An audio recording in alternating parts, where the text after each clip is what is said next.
The man who had shared a tornado cockpit with Kirsty's father looked up at the night sky.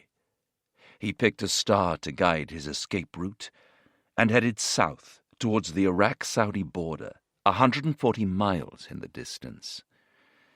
Attempting another radio call, he lost his positioning, so chose a new star, but a wire fence now blocked his way. With both arms dislocated, there was no way to climb over. Dazed, staggering, and weakened, he followed the fence to a busy road. I was simply trying to put distance between me and the crash site. After 4 or 5 hours, I saw some AAA coming from an airfield in front of me and thought, there must be another airfield around here. Exhausted and in pain, he sat and took a swig from a packet of water, retrieved from the only leg pocket of his G-suit that had survived the violent ejection. Dawn was approaching. I have to get out of sight before first light. He tried to dig a hole, but his arms were useless. A sliver of sunshine appeared on the horizon. He had to find somewhere to hide. He remembered the 4 key words from their downed aircrew survival course: protection, location, water, food. He spotted twin 4-foot-high oil pipelines nearby and crawled under them. Using his boot heels, he scraped a shallow trench, lay down, and activated the emergency locator beacon, hoping that any guys flying overhead would hear it. He attempted another distress call on the radio, fighting the frustration when his ineffectual hands found themselves unable to attach the aerial. Hope of rescue was diminishing. I had previously believed that there was the possibility of a mission being launched, helicopters coming in to get me. But when none of my calls were answered, that belief started to fade. I hadn't yet rationalized a long-term plan, only to evade capture for as long as possible. It was now around 9 hours since they had been blasted out of the sky. Soon his family and fiancée he had recently proposed to would know that they had not come back from the mission. The thought of my mom and Claire being told was absolutely horrendous, very, very hard for me mentally. I was alive, but they wouldn't know that. Back in England, calls would soon be being made and doors knocked on. After despairing of the TV coverage of the war, Dave's mother, Berenice Waddington, had taken to listening to the radio news at their terraced home in Bolton, a few miles north of Manchester. Late that night of 19th of January, the BBC had reported that yet another tornado had been lost. She took little notice and went to bed. It couldn't possibly be her son. A few hours later, she awoke from a fitful sleep. Someone was knocking on the front door. "Who's that?" Berenice asked her husband, Jack. Their clock told her it was 1:30 a.m. Jack got out of bed, shrugged on his dressing gown, and headed down the hall, as she sat at the top of the stairs, fearful of what was about to unfold. He opened the door, and she could see 2 RAF officers in smart, light blue uniforms. "Are you the parents of Flight Lieutenant David Waddington?" one asked. "Yes," Jack responded. "Can we come in?" Reluctant to move, Berenice watched from her vantage point as they stepped inside. "I just thought, oh no, this is bad." Then she took another sharp breath. They had brought our parish priest. I now knew it was very bad news. They all sat down in the living room. One of the officers said David was missing in action after a mission over Iraq. There was no other information, no indication if he was alive or dead. Sitting in her young son's childhood home, surrounded by pictures of Dave in his RAF uniform, Berenice found the news impossible to take in. "I was just rocking back and forwards, as if in a trance." Someone rang their son John, a fireman on duty a few miles away, and he rushed back home. Then it dawned on them that no one had told Dave's fiancée, Claire. As they were not married, his parents were his legal next of kin, the only people who could be officially informed. It had gone 2 a.m. when Dave's other brother, Gerard, set off for Claire's home in Cambridgeshire. In the event, a friend from Dave's squadron at RAF Marham had also been dispatched to deliver the bad news to her. Berenice and Jack sat staring at the photo of their son.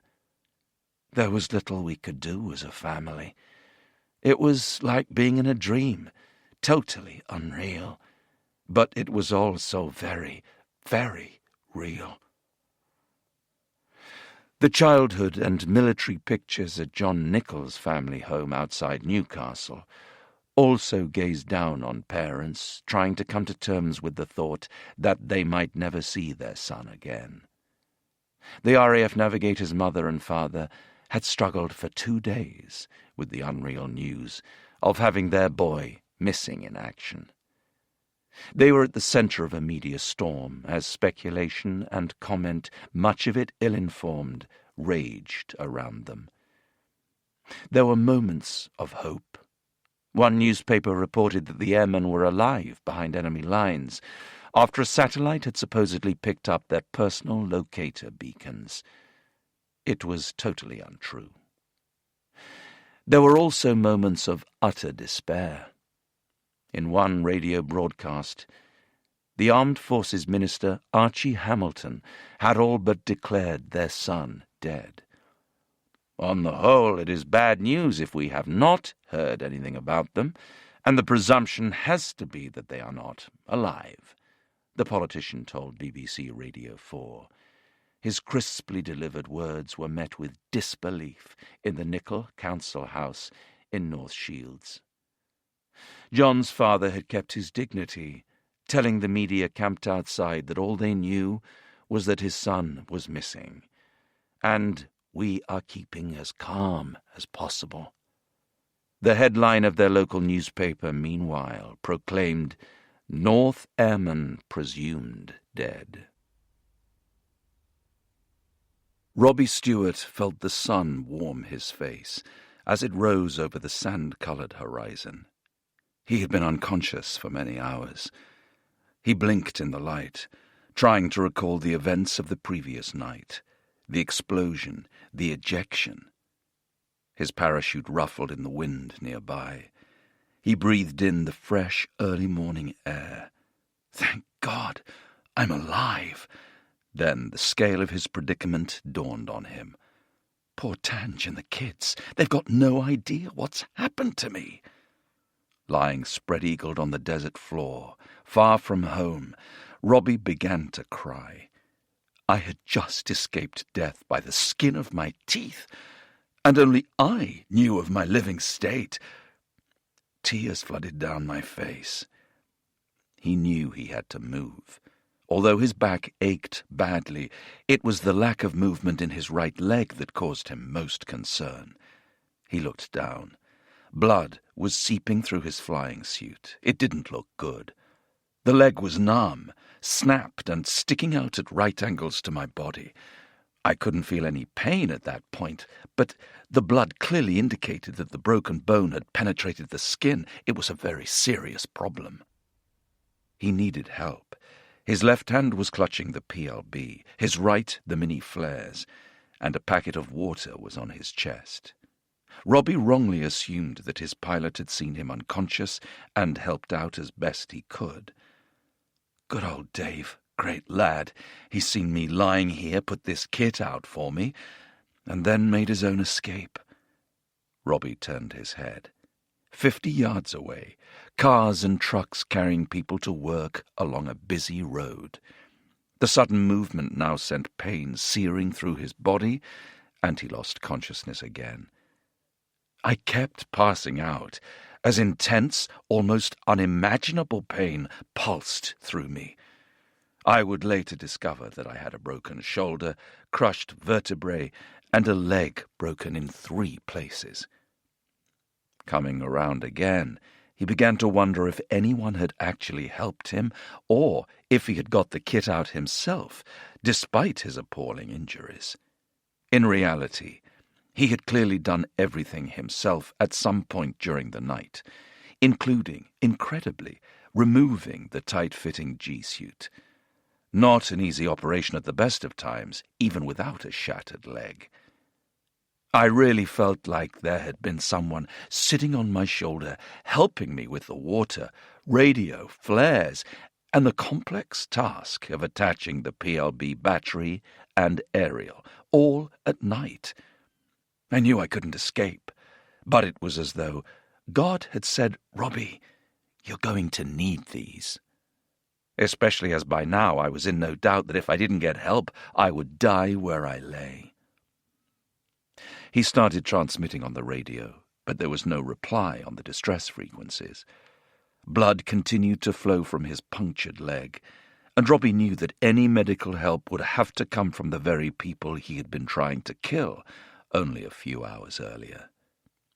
Of course, we had heard things on the news before the war about how Saddam was telling people to tear us limb from limb, but I just didn't believe it. I have an innate faith in the decency of people. Robbie now put that faith to the test. As a lorry approached, he rapidly fired 2 mini flares into the air. The vehicle stopped, and 2 Iraqi civilians got out. They indicated that the airman should raise his hands in surrender, but Robbie could barely move. The pair approached cautiously, chatting in Arabic. It appeared they were looking for weapons. Robbie painfully pointed to the Walter in its shoulder holster. One man carefully removed the pistol and threw it aside. Then both tried to lift him onto his feet. Robbie screamed in agony. The pain from my right leg flopping around stabbed through my body. They put me back on the ground, and one guy disappeared while the other took off his headdress and tied my legs together. Every movement now sparked unbearable bolts of pain. The first man reappeared with a large tarpaulin, and together they gently carried him to what turned out to be a cattle truck with a tailgate and wooden slatted sides. The 2 men lifted him carefully into the back. One took off his own jacket and eased it under Robbie's head.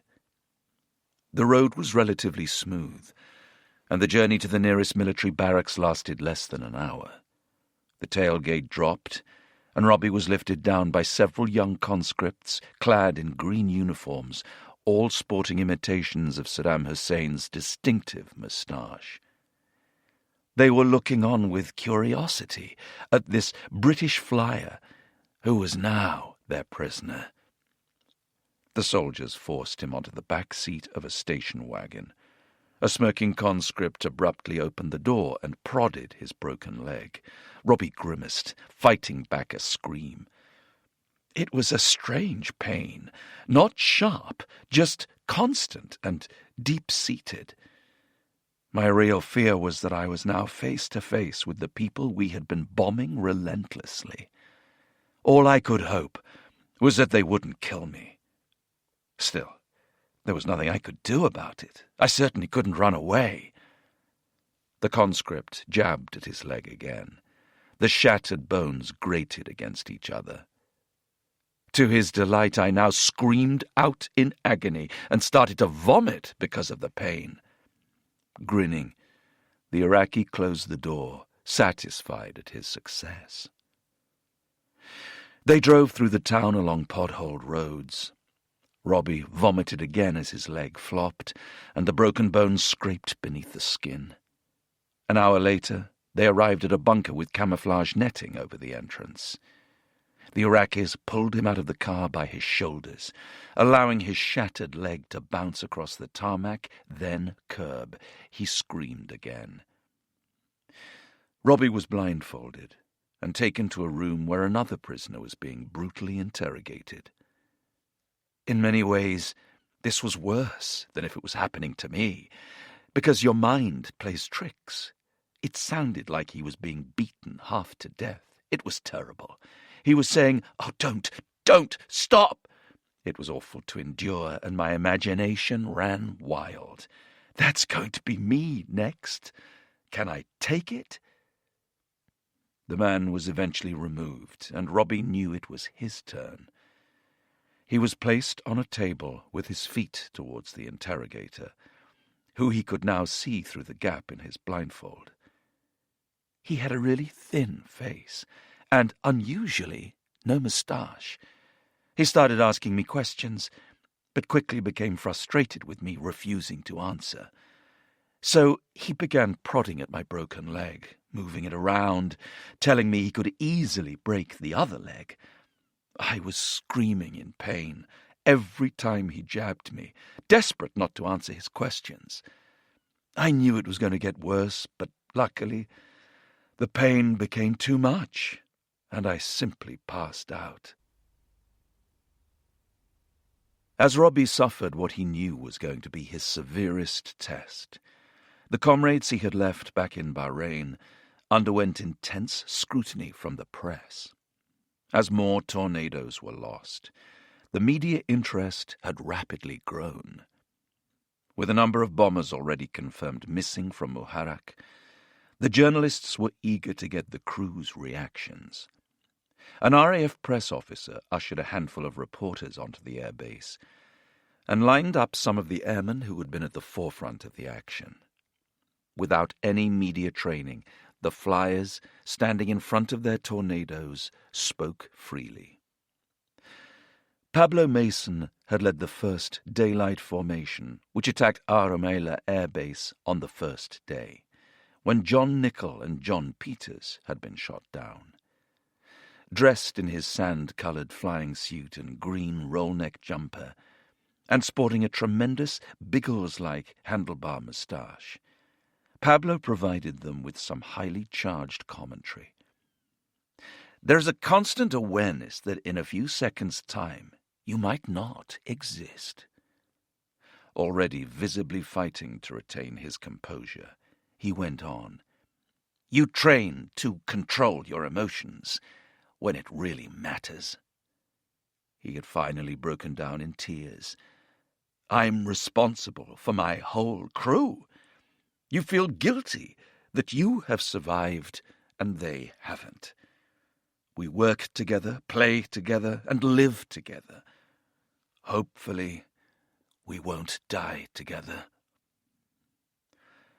Perhaps aware that emotions needed to be tempered, Nigel Ridsdale, the pilot who had helped plan the first missions, tried to put the aircrew's risk into perspective. It's equally hazardous driving around the M25 motorway every day, he suggested. Thousands are killed on Britain's roads each year. But when one aircraft is lost, it is news.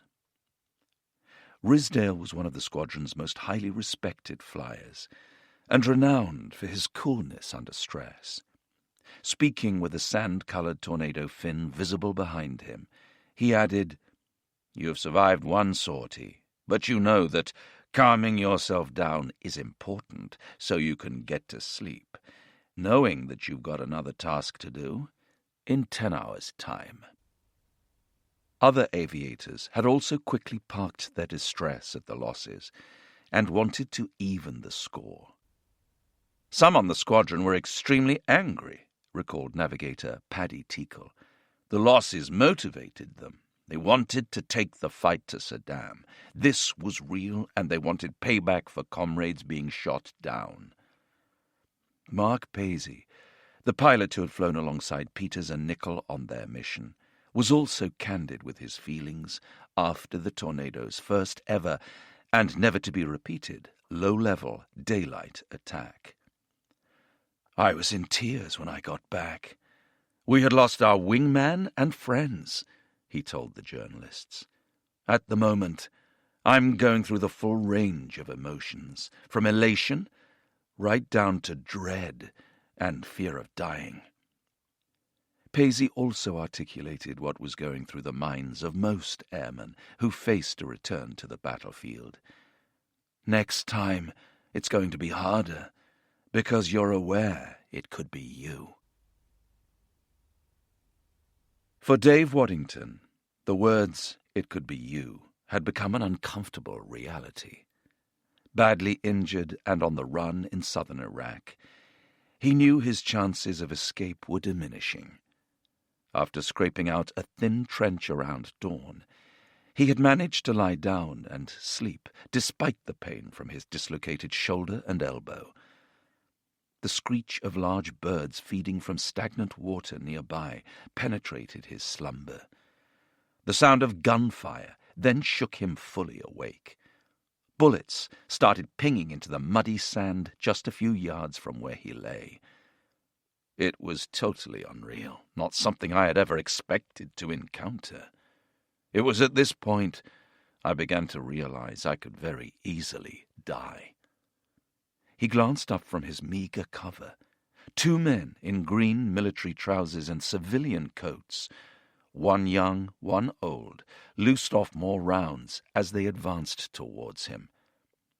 As they got to within about 30 yards of my position, I really wondered if they were going to kill me. The Iraqis kept their distance, gesturing for him to raise his hands.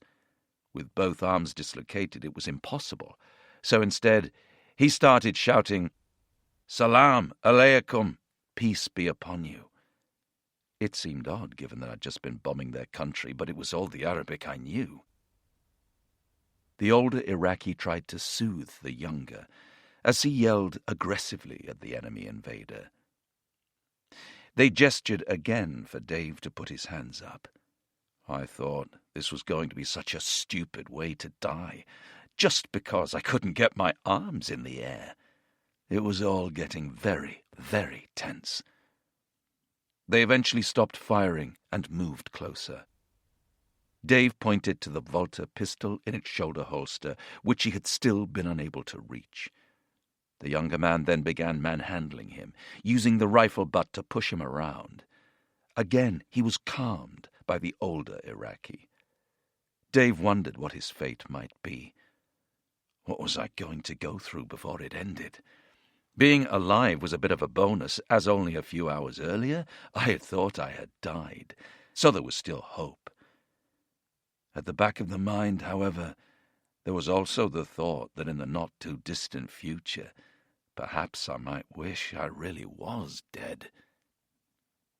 The pair marched Dave off at gunpoint. Astonishingly, he was soon back on the outskirts of Talil. He now realized that during his night evasion, because of his concussion, he had completed a long U-turn and ended up on the other side of the airbase.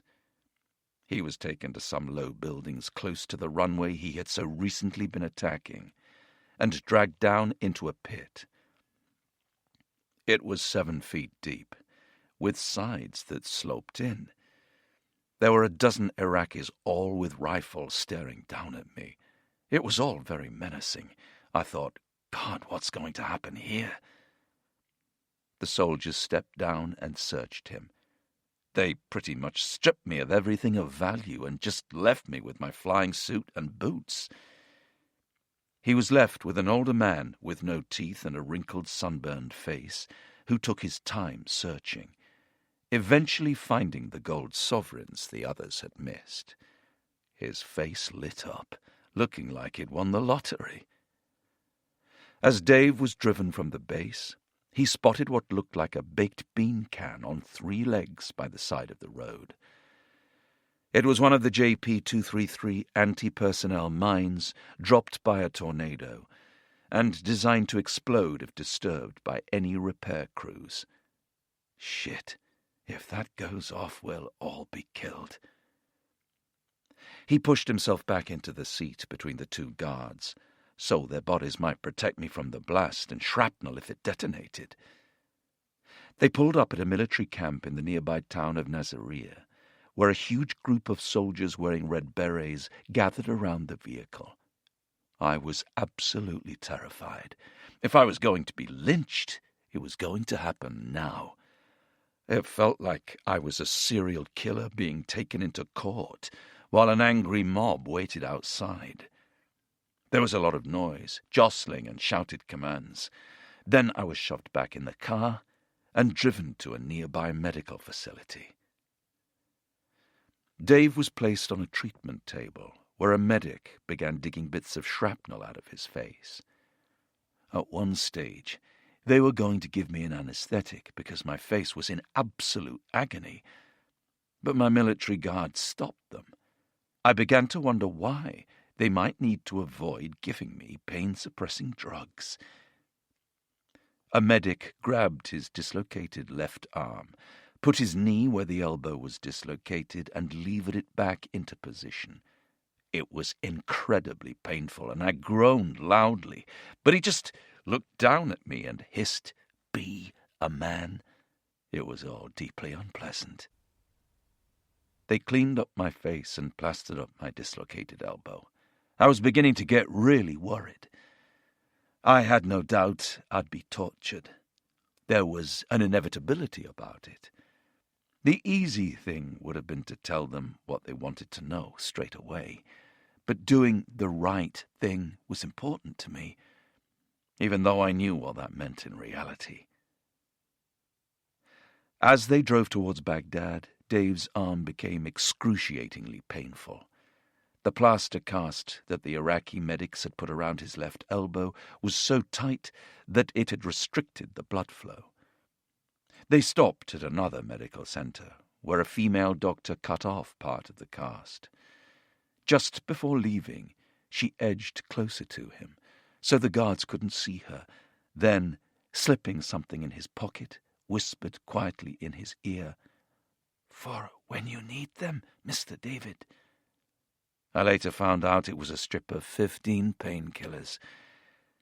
It was a remarkable act of kindness, and really incredible bravery. She was risking her own safety to help me. I was truly indebted to her. The pain Robbie Stewart was enduring under interrogation had already caused him to pass out a number of times. Returning to consciousness, he squinted under his blindfold as the Iraqi interrogator began prodding his fractured leg again. Despite the intense pain, he still refused to respond. "Mr. Stewart, you're not answering our questions." His tormentor's tone changed. "If you continue, somebody else will come." The man left the room.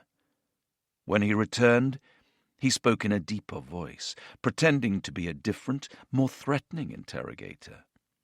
But Robbie could see it was the same person through the gap in his blindfold. It was quite funny, really, a ludicrous situation. But unfortunately, he had also brought in his mate carrying a large pole with a ball attached. Now, I was really scared. There was a lot of fear, a sense of anticipation about what was to come. I knew things were going to get worse, but there was nothing I could do about it. I was just waiting for it to happen. He started laying about me with this pole, repeatedly beating me across my body and legs. As the blows rained down, Robbie fell in and out of consciousness once more. I was in such incredible pain from my leg, I doubled up and vomited again into my hanky while trying to keep it off my uniform. Ridiculously, I was still trying to keep clean in this appalling situation. The pain was strange. It came on so quickly and was so powerful that I simply passed out. Then, when I came round, they started again.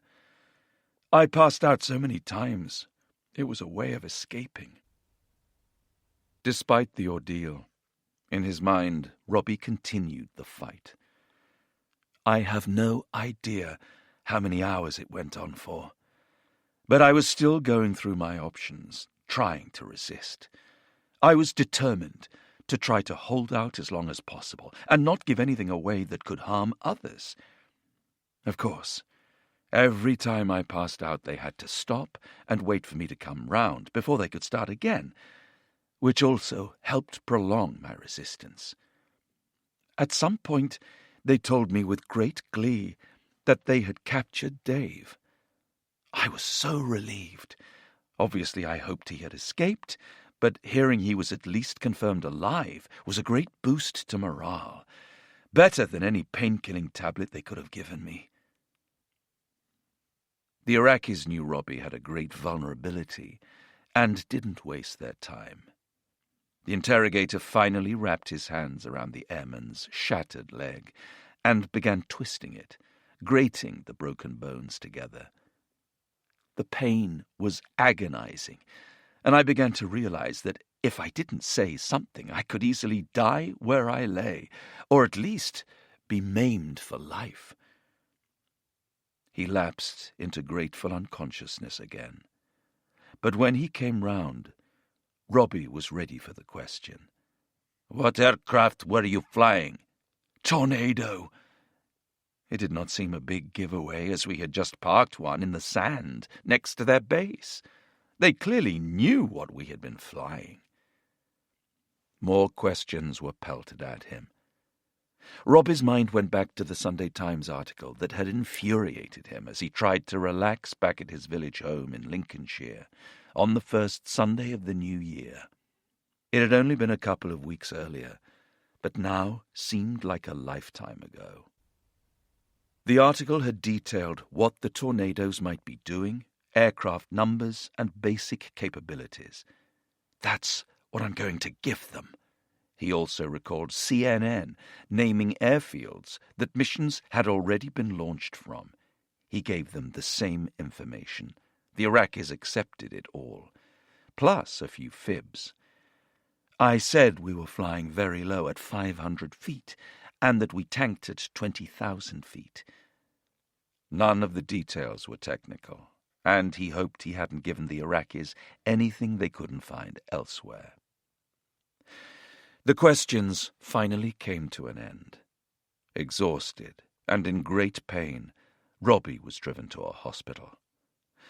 They cut off all his clothing, while a softly spoken doctor asked some medical questions.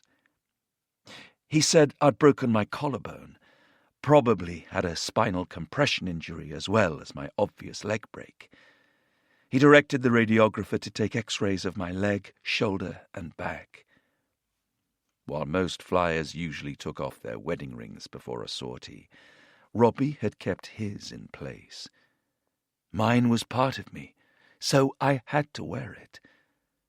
The hospital assistant gently wound a cord around its inside and began to ease it off. He saw Robbie looking at him. "It's okay," he said reassuringly.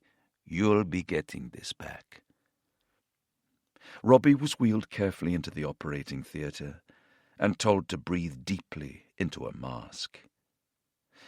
I slipped into unconsciousness for the second night. Chapter 9. The Mission from Hell. The 20th of January. The mental strain of flying nightly into the inferno, not knowing if you would come out the other side, was taking its toll across the Tornado Force's 3 bases.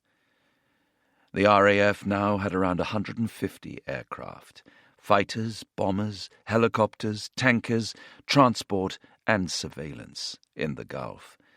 But the Tornado bombers were carrying out the most dangerous assignments under the most intense pressure. Jerry Witz, in charge of the Dhahran Tornado Detachment, believed it was plain common sense to share the stress as evenly as possible. It became blindingly obvious to me that we should have a plan to pace people, also to give the crews a chance to know when they'd be required to go, when they could psych themselves up, and when they could relax as much as possible. His thoughts were echoed by the detachment commander of the RAF Jaguar bombers operating alongside the Tornadoes from Muharraq, who recognized they could all be in it for the long haul. I couldn't ask my pilots to fly more than 1 sortie a day, and perhaps every 5th day they should have a day off. The engineers also went on 2 equal shifts to fix the aircraft and to bomb them up. The Jaguars had largely been utilizing medium-level dive bomb attacks, avoiding the very worst of the low-level AAA barrage, though they'd had some very close calls with the more powerful Iraqi systems capable of shelling at their operating heights of between 10,000 and 20,000 feet. And the Tornado F-3 air defense crews patrolling at around 25,000 feet were also having to deal with Iraqi SAMs targeting them. But for the Tornado bomber crews assembling at Dhahran, Tabuk, and Muharraq for their next combat missions, there was an increasingly pervasive sense that some would not return, and that if they did survive this sortie, the odds were they'd catch it on the next one, or the one after that. Robbie Stewart's colleagues at Muharraq were certainly contemplating their immediate future.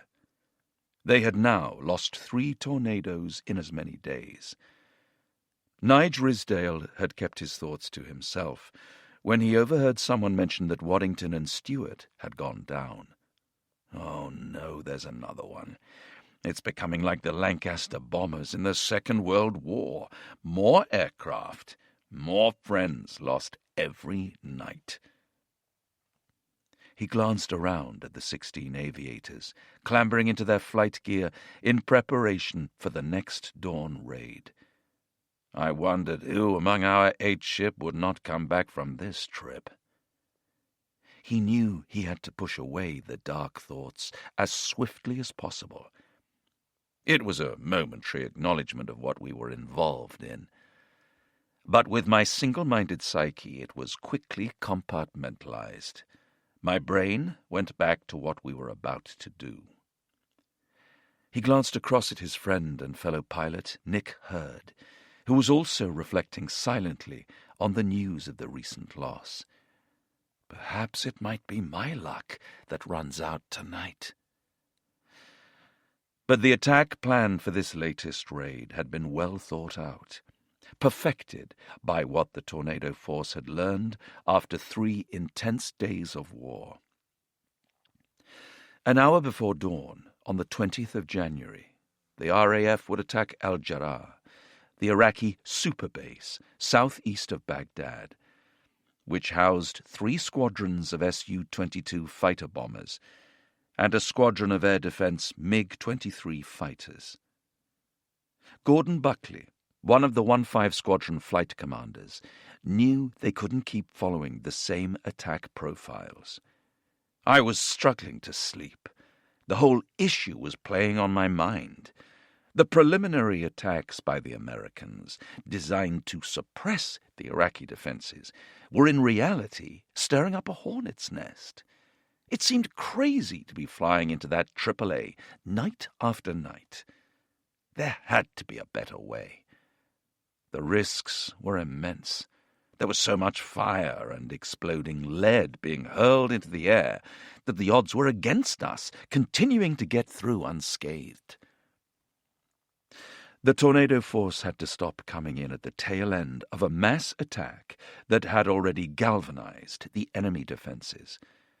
Instead of being the last jets through, Buckley wanted them to be the only jets through. He believed a small, discreet formation package would give them the best chance of getting in and out undetected.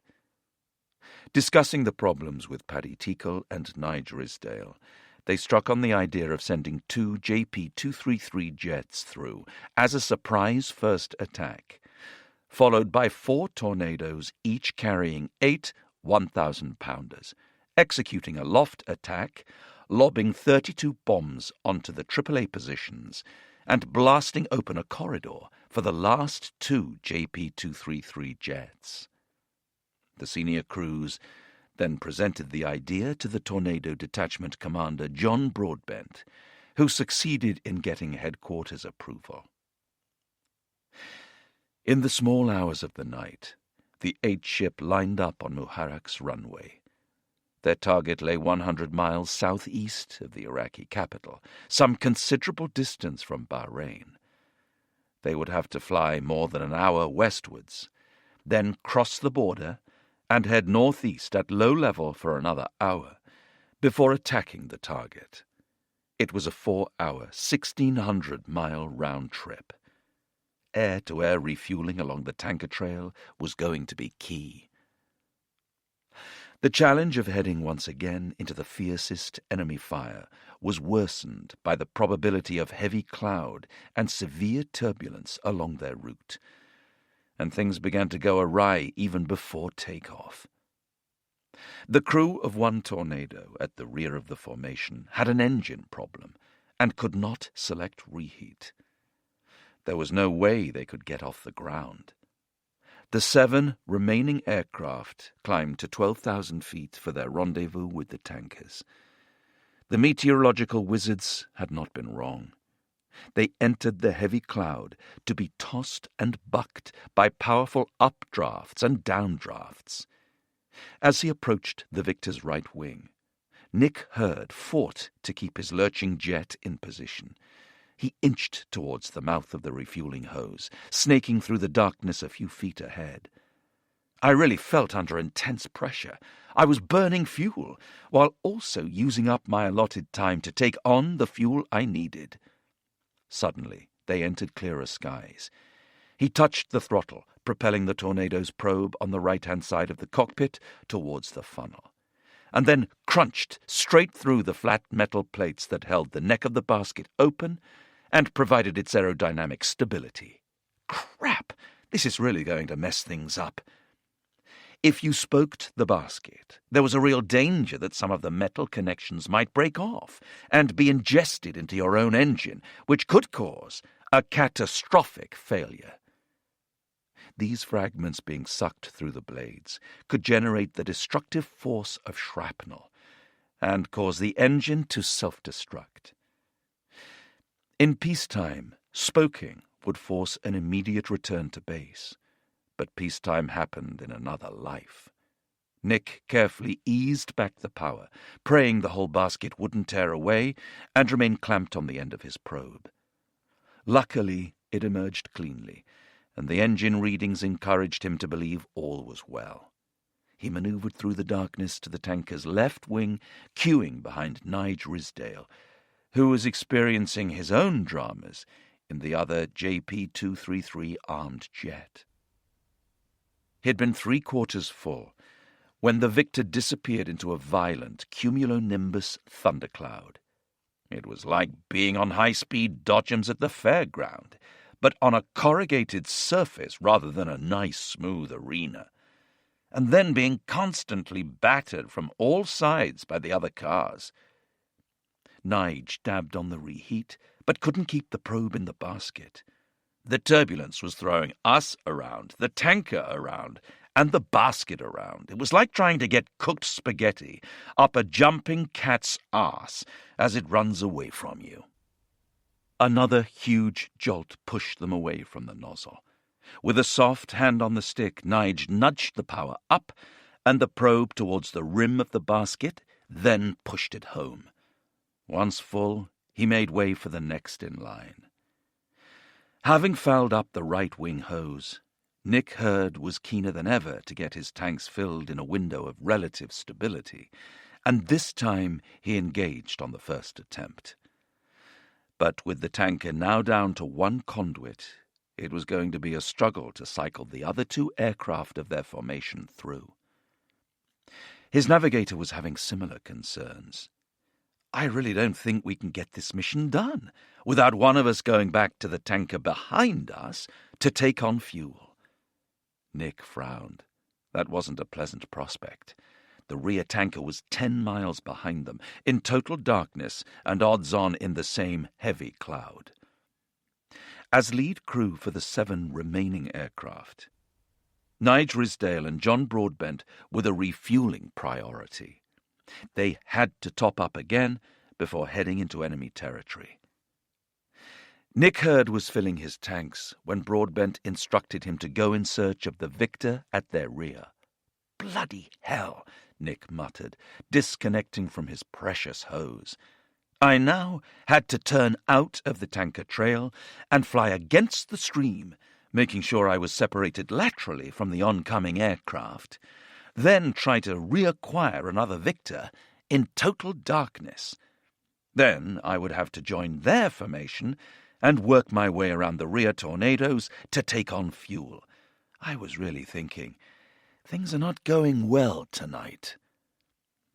Without the aid of any night vision equipment, it was a severe test, even for the most experienced of crews. The second Victor's situation was no easier, as Gordon Buckley was discovering. The wind was battering the hose so violently it was almost impossible to hook on. One of his formation did manage to connect, but radioed seconds later to report that fuel would not transfer. The fault could not be rectified, so returning to base was the only option. The 8 ship which had started the mission was now reduced to 6.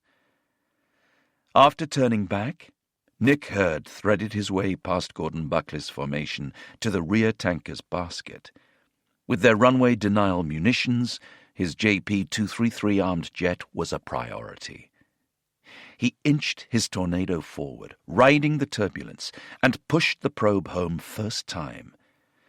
Able to relax slightly for a brief moment, I was suddenly struck by the fact that it was a Saturday evening.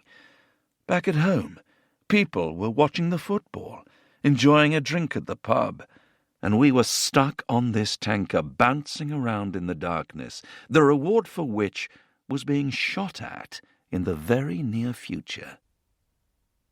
In the meantime, 3 jets were still battling to refuel from one hose trailing behind the leading Victor. When time ran out for the third, John Broadbent reluctantly ordered it back to base. The 8 ship was now down to 5.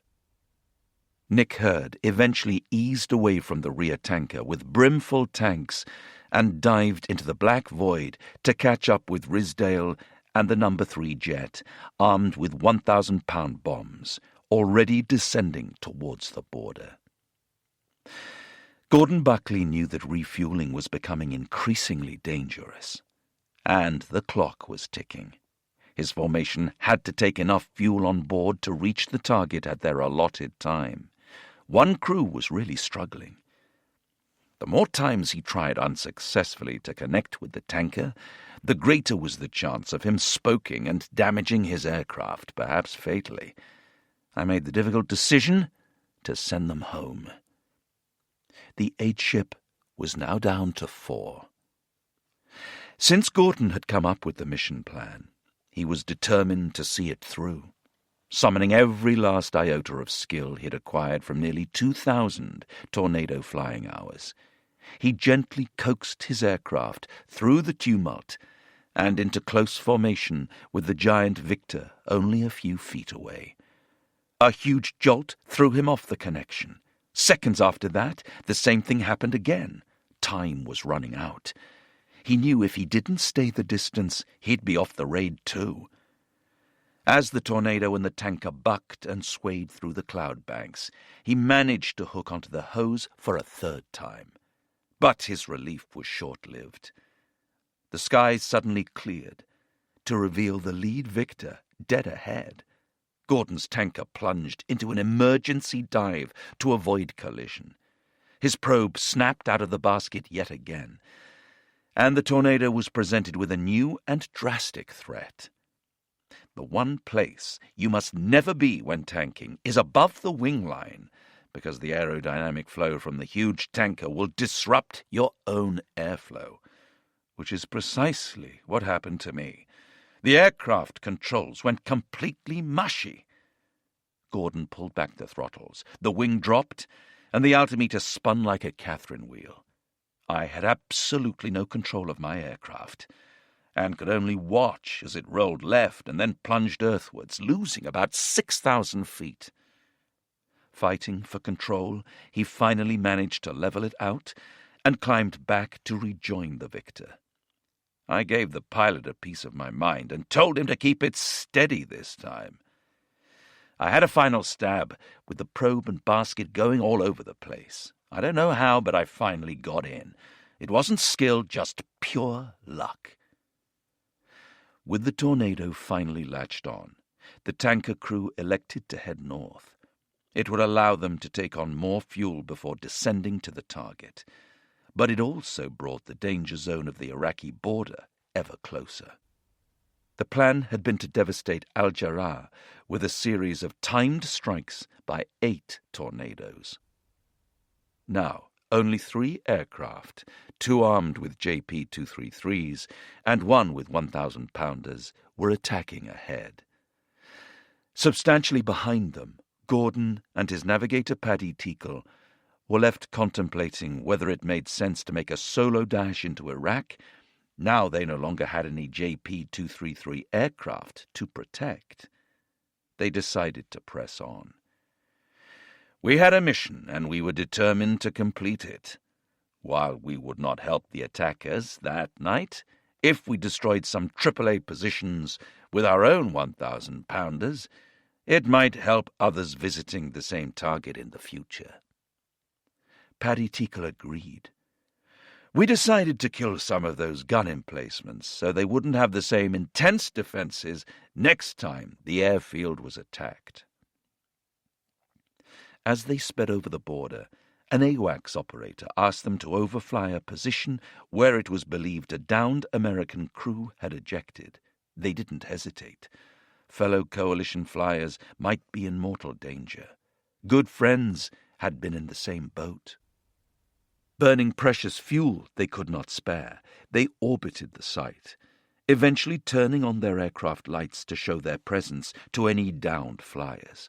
Seconds later, their RHWR warned them that an enemy radar was onto them. It was probably coincidental, but Gordon wasn't taking any chances. With no sign of the U.S. crew, he flicked off the lights and pushed the throttles forward, speeding up to 550 miles per hour for the dash to Al-Jarrah. The 3 leading tornadoes had already turned sharply northeast. The target was a fraction over 200 miles ahead. Their TOT was an hour before sunrise. Nick Hurd hoped the front pair would get over the airfield before the enemy gunners had a chance to open fire.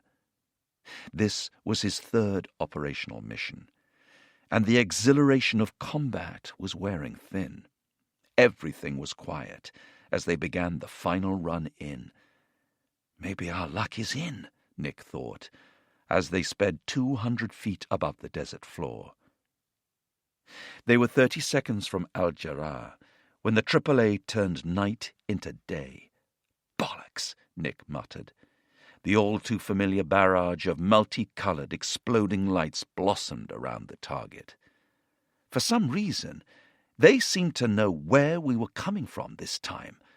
Worse, the AAA was not only intense, it was now angled downwards instead of spraying straight up. It seemed to be aimed right at us. The Iraqis had changed their cannon trajectory to catch aircraft attacking at low level. Had this been triggered by information gleaned during interrogation of their captured friends? For a moment, Nick was struck by how much it resembled the classic sequence in the Dam Busters film, when Lancaster bombers flew low over the dams into the teeth of seemingly impregnable German gunfire, before dropping their bouncing bombs. He had just a little sense of the fear his forebears must have faced, as streams of green and red tracer fire curved towards them through the night sky. He pushed himself against his ejection seat, gripping the controls. AAA flew past our ears as we headed in. Still some distance from the target. It was awful, really bad. I just thought, oh, bugger. A mile or so to Hurd's left. Nige Risdale's hopes of a quiet night had also been dashed. The air defences at Al-Jarrah were more sophisticated than the other airfields, and for a 3rd time we entered a flak firestorm on a wing and a prayer. I was convinced that the barrage was better aimed and much more threatening than anything we had experienced before. 20 seconds out, he deselected the autopilot and manually dipped the Tornado to head in at 180 feet for the JP-233 release. gunfire rattled past the cockpit as he focused on flying diagonally across the runway ahead. Seconds later, he felt the jarring reports of the runway cratering munitions and anti-personnel mines shooting out from the giant containers beneath their feet. It seemed to take a long time on this one. I could feel every single sub-munition come out slowly, rather than the almost machine-gun rattle I recalled from the first runs. Nick Hurd took his tornado through the heart of the barrage, leaving a trail of gently descending but deadly parachutes. We popped out the other side unscathed and couldn't quite believe our luck. We had done it again and survived. But as we completed our post-target checks, Rob, my navigator, piped up that we were now below minimum fuel to get back to the tanker with enough reserves in case the problems of the inbound flight were repeated. He jettisoned the now empty external tanks, which meant that with the weapons gone too, we were in a relatively clean jet apart from the Boz and Sky Shadow pods and the Sidewinder missiles. Their aircraft was now far more aerodynamic and would burn considerably less fuel on the egress. Gordon Buckley and Paddy Nichol were closing in for their own, now solo attack. Their dramatic exchanges were recorded on the cockpit cassette navigation system as they headed through the darkness towards the thundering gunfire. The RHWR radar warner screeched a warning that a SAM system was looking at them. Turning in 3 minutes, avoiding the SAM-3 site, heading 350. Roger. Head in for the fix. Nichol was now head down in the cockpit, concentrating on the radar to update the navigation system. Choctaw, picture clear.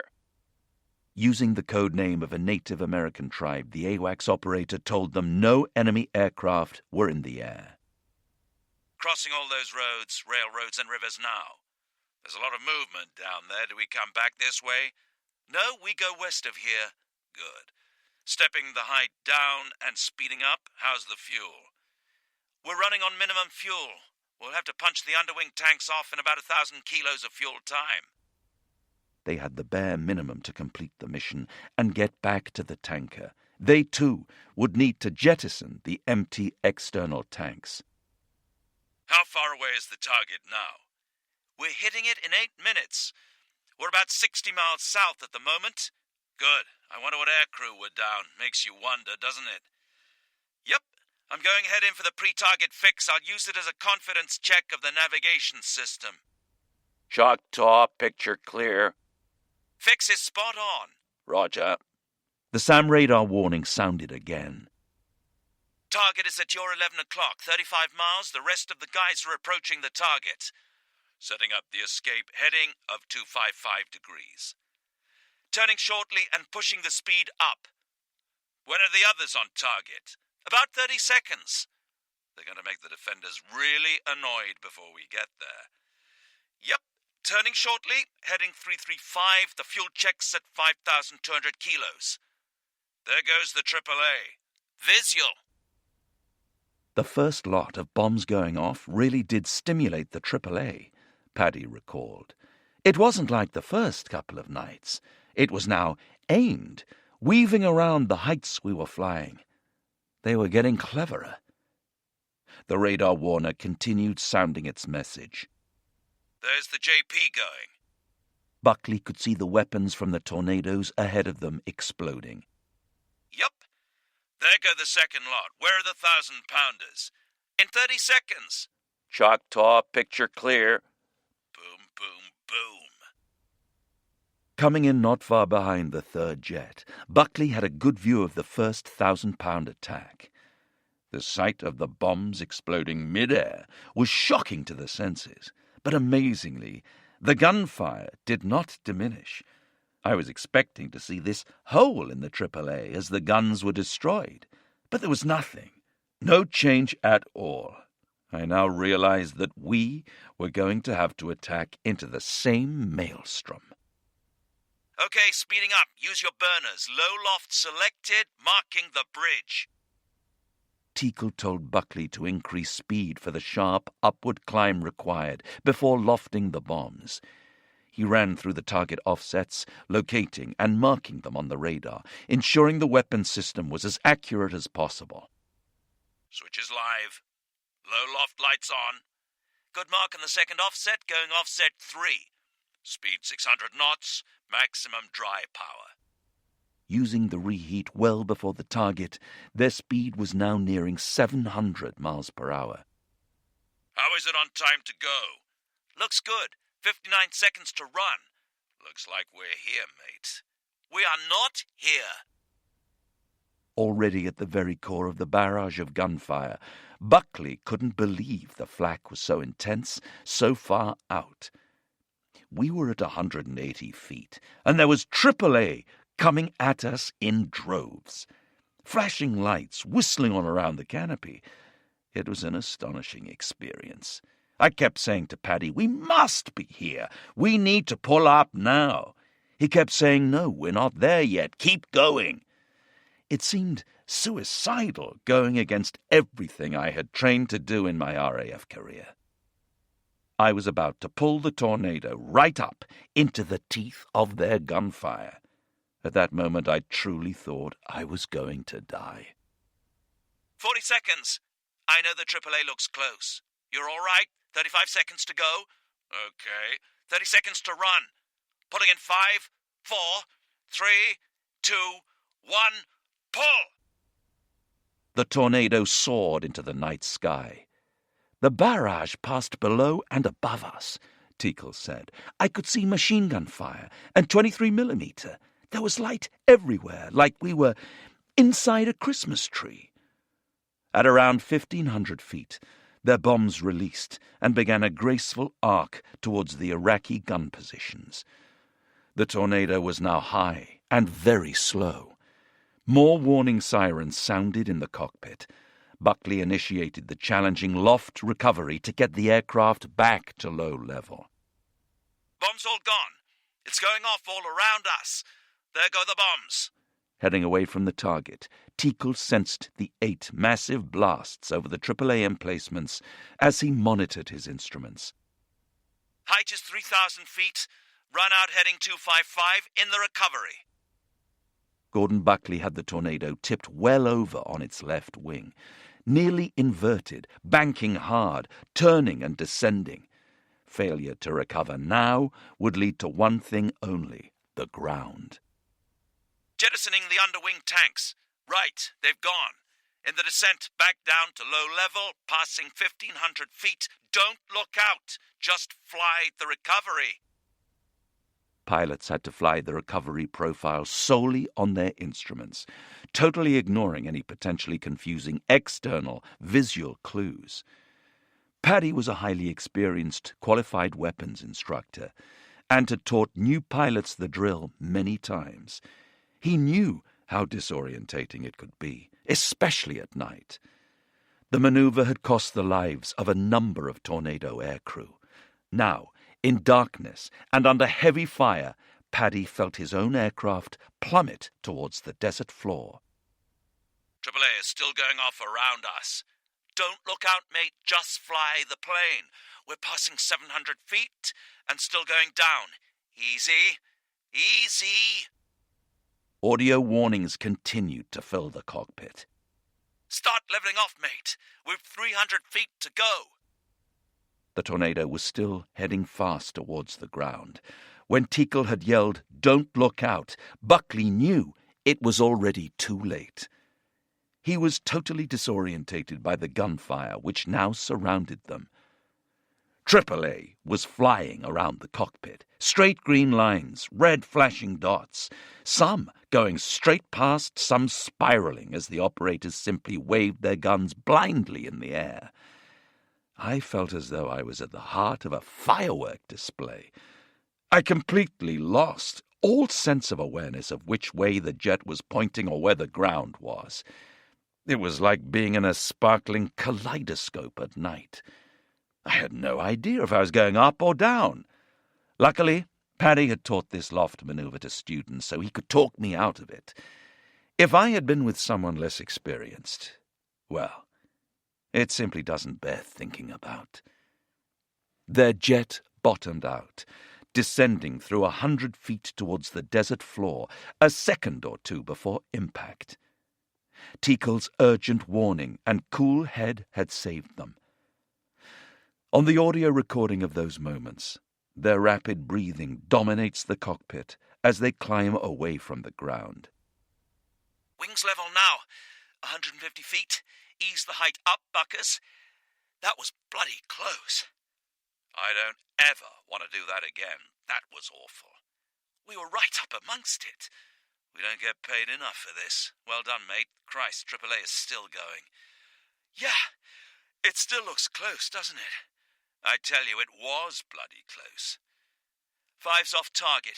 Egressing. Tichel told the rest of the formation they were leaving the target area. I can see my cold is going to get worse soon, mate. Buckley joked that he might report sick for the next raid. In their elation, both men couldn't resist quoting their favorite lines from Blackadder. Captain B, my stomach's gone all squirty. My stomach's on the floor at the moment. Oh, God, I think I want to die. I think we almost did. It was dawn on the 20th of January, as the 4 tornadoes that had bombed Al-Jarrah, all now with their weapon systems, switches safe, made their way back across the border. Hooking onto the tankers in daylight was straightforward. Landing at Muharraq was not. Mist cloaked the base, bringing visibility down to less than half a mile. Nick Hurd couldn't believe their luck. Normally, in conditions like this, air traffic control would talk us down using their radar, or we could use another separate airfield-based system to guide us in. But nothing was working. Was this nightmare ever going to end? Could anything else go wrong on this trip? One by one, each navigator used his own radar to guide his aircraft down through the thick fog. Shocked into silence, Nick Hurd shut down his engine. He opened the canopy and breathed in the early morning air, feeling the warmth of the sun that was now starting to burn off the mist. Normally we would jump straight out, but we both just slumped back in our seats, drained and exhausted. One of the ground crew plugged into his jet's intercom and asked, "Hey, sir, where's your tanks?" Nick was not quite ready to relive the night's events. "It's a long story." He slowly unbuckled and climbed down the ladder. It was the most taxing, dangerous sortie I ever flew during my whole career in aviation. I think quite a few people were affected by that raid, and some had to take a quiet moment alone to recover. Walking into the operations room, Gordon Buckley met one of the men who had carried out the loft attack with the 1,000-pounders just ahead of them, straight after Hurd and Risdale's initial JP-233 drop. He looked utterly shattered, and I asked him if he was okay. "I'll tell you what, Buckers, I don't have too many more of those inside me," he replied. He was an experienced senior crewman, and the last person I expected to hear that from. But Buckley also knew from his own recent brush with death that a huge amount was being asked of the men who repeatedly faced the AAA hailstorm. Reliving the mission 30 years later with the author, Buckley's memory of the experiences was crystal clear.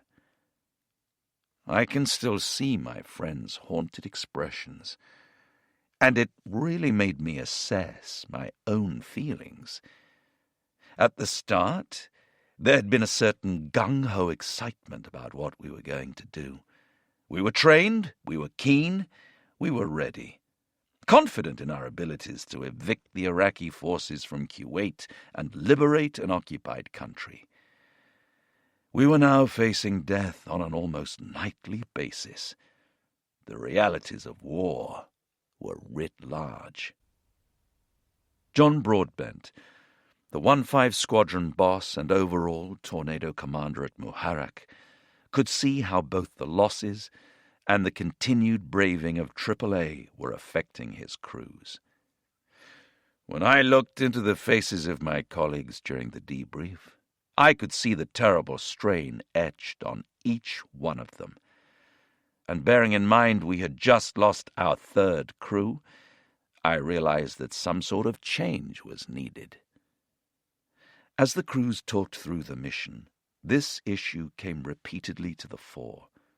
Buckley thought a big question mark now hung over whether they should continue with these increasingly lethal tactics. They could endeavor to further refine their low-level tactics, of course, but did they need to? Might attacking from medium level, above the AAA, prove more effective? Initially, Buckley had been against any move to medium-level bombing. All our training, tactics, weaponry, the tornado itself, was optimized for low level.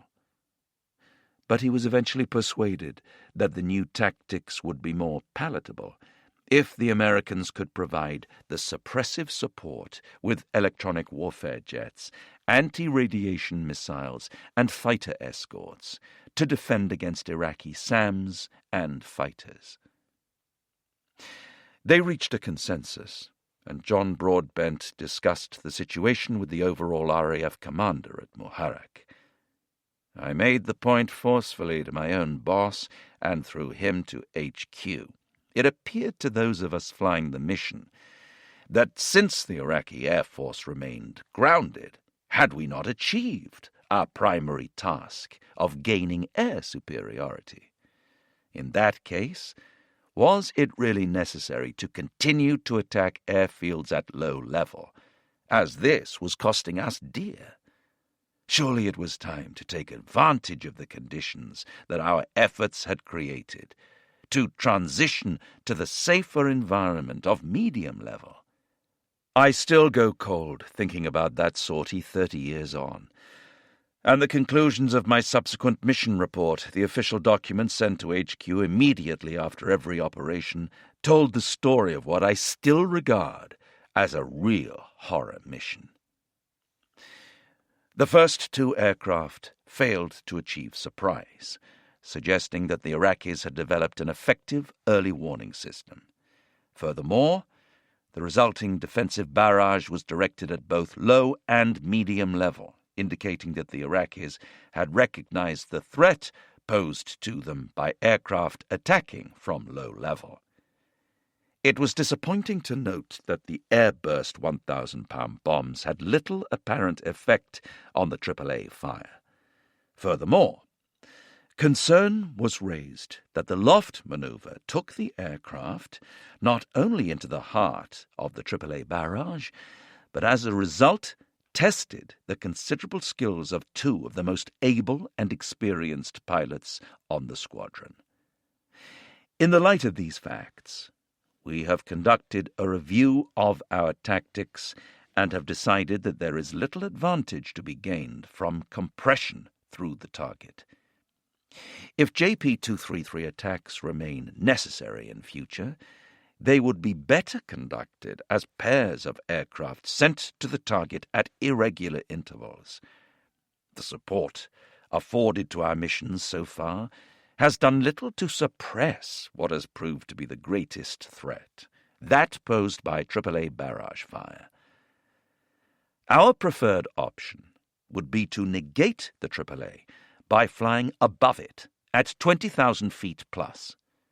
However, at this altitude, two-way contact with AWACS would be essential and fighter sweep desirable.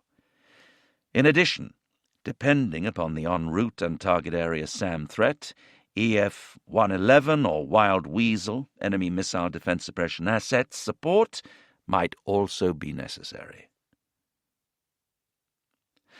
The casualties borne by the tornado force in the first few days of war were not going unnoticed by Britain's American allies. When asked to comment publicly on the situation, General Norman Schwarzkopf, in overall command of the campaign, said, "Their contribution has been absolutely superb. I am damn glad they are with us." Lieutenant General Chuck Horner, who controlled the entire air war, was privately more frank with the overall British commander, General Sir Peter de la Billiere, at the coalition headquarters in Saudi Arabia. Gee, Peter, I sure admire the courage of your pilots, but I'm a little concerned they ain't achieving much in relation to the risk they're taking and the effort they're putting in. De la Billiere, a former SAS commander, later recorded his reaction. I made some cautious reply, but from this and other comments, I could tell that Chuck considered our method of operation a pretty crazy one in this environment. The tornado story was also gaining traction among the American press, including reporters embedded at Dhahran. Soon after Dave Waddington and Robbie Stewart had been shot down, the Los Angeles Times asked why the fabled RAF was suffering such high losses. It suggested they were the result of both the Royal Air Force's daring flying style and the extremely hazardous missions they have been given by Allied commanders, destroying the runways that serve Iraq's Air Force. This tactic, the paper continued, made the Tornadoes and their crews sitting ducks for Iraqi anti-aircraft barrages. What followed must have made difficult reading in certain quarters. One tornado, it suggested, was being lost for every 80 sorties flown, whereas the Americans were flying 750 sorties per downed aircraft. But the article failed to understand, like many misinformed vocal critics at the time, that the tornado sorties had thus far been entirely low-level, over heavily defended airfields, and the American total included countless relatively safe fighter patrols, plus many high and medium-level sorties, over some far more benign targets. The piece singled out the JP-233 airfield killer, which had been used to strike Iraqi runways with considerable success, then made the point that Tornado aircrew knew only too well. The downside is that it must be delivered by pilots flying straight down the runway at extremely low altitudes, as low as 100 to 200 feet, in full range and view of enemy anti-aircraft guns. Experts say the pilots cannot even take evasive action to avoid enemy fire if they want to complete their mission successfully. The British air commander tried to calm things by speaking to the press at Dhahran. Overall losses have been incredibly low, astonishingly low, considering the number of sorties flown and the coordination which has surrounded those sorties, Air Vice Marshal Bill Ratton told the media. I will say we have also been extremely unlucky, and bad luck does not last forever. Back at the hotel, Nige Risdale was contemplating how any ongoing bad luck might collide with his immediate future. His first mission had been a novelty. The second had seen a close call after almost colliding with another tornado over the enemy airfield in darkness. But this latest attack was something else again. For me, personally, that third mission was an emotional watershed.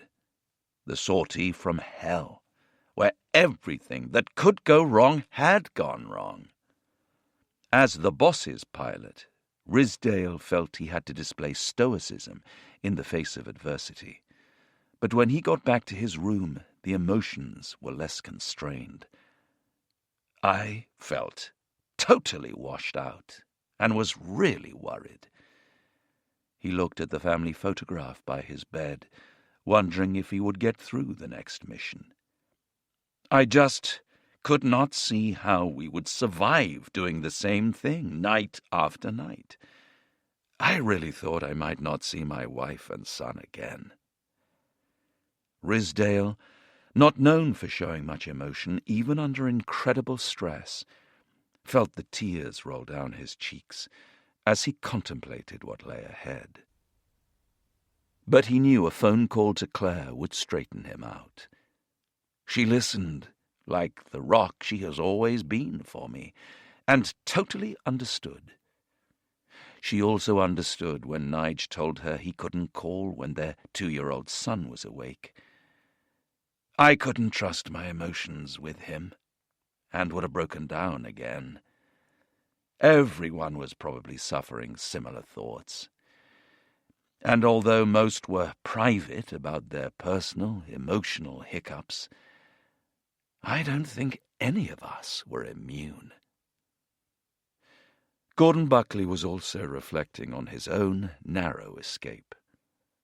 The risks were very real, and people were dying. I had just come very close to dying. The more I relived the previous ops, the more I thought that flying through that wall of AAA was near suicidal. Their aircraft had been specifically designed for low-level bombing. It remained to be seen how much longer the tornado force could sustain the tactic. Chapter 10. Broadcast or Die. The 20th to the 21st of January. Gordon Buckley's reflections on his near-suicidal mission and Nigel Ridsdale's of an emotional watershed were being echoed by many members of the 3 tornado detachments in the Gulf. But there was still a war to fight.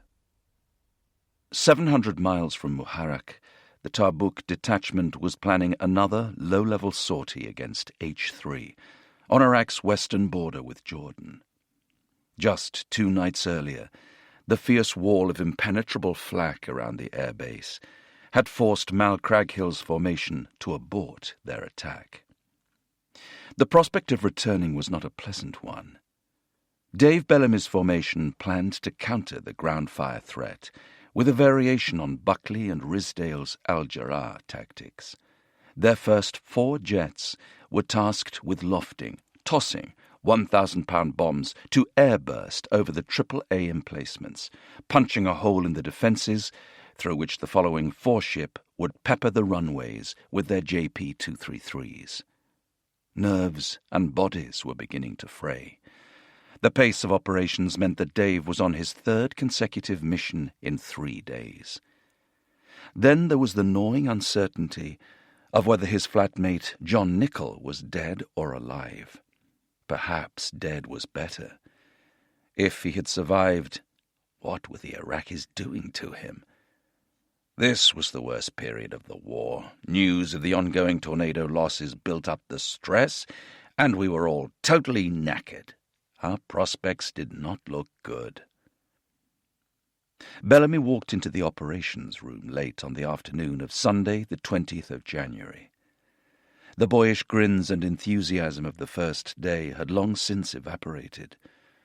4 days into the war, every crew had experienced the terror of flying into intense gunfire. Now they had to contemplate doing it all again, and again, and again. Bellamy saw deep anxiety etched in the features of his fellow aviators. There were nerves and real fear in a few faces. A lot of the guys were suffering. The hardest part of those nightmare missions was that just as you were coming to grips with your own fear, you were then confronted with somebody else's right before your eyes. Some people went deathly quiet. Others babbled on about something trivial.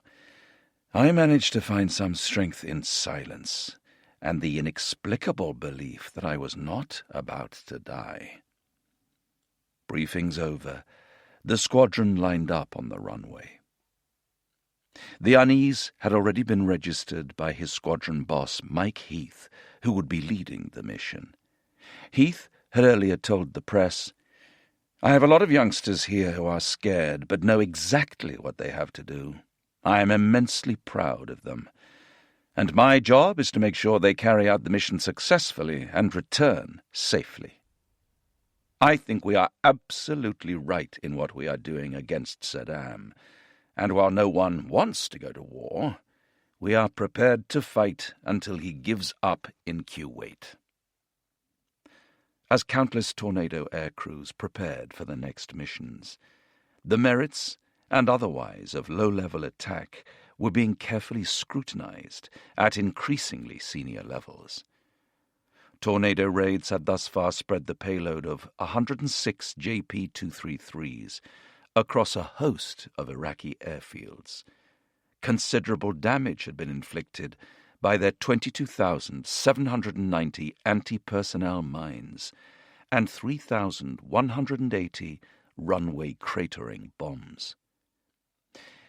It appeared that the Iraqi Air Force had now lost their appetite, or were now unable to fly. Group Captain Cliff Spink was the overall RAF commander at Dhahran, and while his base had not suffered any losses so far, he was acutely aware of the pressure his crews were under. The risks the bombers were taking over flying heavily defended airfields, especially at the tail end of missions, when all the defences had woken up, were increasingly concerning me. Did we really need to continue to carry out operations that way? It seemed the Iraqi Air Force did not want to come out to play, so why continue to pursue incredibly dangerous ops, which for the moment were apparently not needed? It was time to consider moving the Tornadoes out of the devastating reach of AAA. And that difficult discussion was being fed rapidly up the chain of command. Unaware of this heated, high-level debate, the 8 Tornado pilots at Tabuk brought their engines into reheat. Pushing his throttles fully forward, Pete Batson wondered what the night might bring. Their last raid on Al-Assad had seen him drop a JP-233 on a Mirage fighter as it came in to land. Its pilot would not have survived. He did his best to put the thought aside as he tore down the runway. At around 200 miles per hour, he pulled back on the stick and felt the GR-1 lift into the air. Seconds later, he raised the landing gear, ready to set a course for the tanker rendezvous. "Come right," said his navigator, Mike Heath. Batson eased the column gently to starboard, to take up the new heading. It barely moved. Neither did the aircraft. He tried again. The control column would only shift 1 centimeter from the neutral position. The Tornado, like most military aircraft, was a truly complex jet, with a multitude of interlinking systems, and things could certainly go awry. Sometimes there was an easy solution, rather like turning a computer off and on again. On other occasions, a crew could be in serious trouble. "I can't come right," he told Heath calmly. "We can only go left." Batson's jet had a serious problem, and he immediately radioed Dave Bellamy to hand over the lead of the sortie, then climbed to height, talking through the options with the boss in the back seat. Heath could not quite believe his mission was about to be kiboshed by a technical fault. As a squadron commander leading a wartime sortie, I should not have been wondering what the hell had gone wrong with the plane I was flying. The Tornado was relatively stable, and by careful use of the rudder, Batson could force the aircraft to maneuver enough to go roughly where he wanted. But they needed a better solution. Gaining height away from the airfield, Batson started looking around the cockpit to see if there was anything obvious jamming the control column. His frequent efforts to scan the confined space while flying the heavy jet in pitch darkness met without success. The best option, Heath now considered, was to follow the straightforward and well-worn drill for dealing with any type of flying controls restriction. We thought if we lightened the aircraft by jettisoning the bombs and a bit of fuel, we might be able to tip it upside down. If there was something jamming the controls, we would shake it out. They radioed Tarbuk that they were going to dump the 1,000-pounders. Every base had its own designated jettison area, and Tarbuk's was a nearby small weapons training range, which Batson now discovered was permanently manned by safety staff. We received a message over the radio to say that the bloke who lived on the range was going to put the lights on in his shack. We were told to avoid jettisoning our bombs anywhere near him. The lights were easy to find, and without the pressure of incoming hostile fire, they descended to jettison the ordnance and external fuel tanks safely. Batson took the aircraft back up to height, and for the next half an hour they flew around, going inverted, left and right, manoeuvring and jostling the controls as best he could. Despite their efforts, the column still would not shift. Mike Heath was unimpressed. We shook the plane around for half an hour, but still we couldn't fix the problem. The options now narrowed considerably: land or eject. Landing was going to be tricky, even for Batson, who had been flying RAF jets since 1976. The Tornado was still flying, but it was agricultural flying, with me using a load of rudder to get it to slip sideways in a turn. The stick would move smoothly left, but I was fighting to then move it back right to a central position. My real concern now was that I might put in a left turn but not be able to get the stick back to neutral and the wings level again. We would lose control. Wary of the plethora of other aircraft around Tarbuk, not least the fully armed American F-15 fighters, lined up near the end of the runway on quick reaction alert, Batson carefully prepared for his approach. The Tornado lost height as it headed towards the runway lights. Batson held the stick steady, keeping the aircraft on track for the center line as best he could. Then the nose shifted left.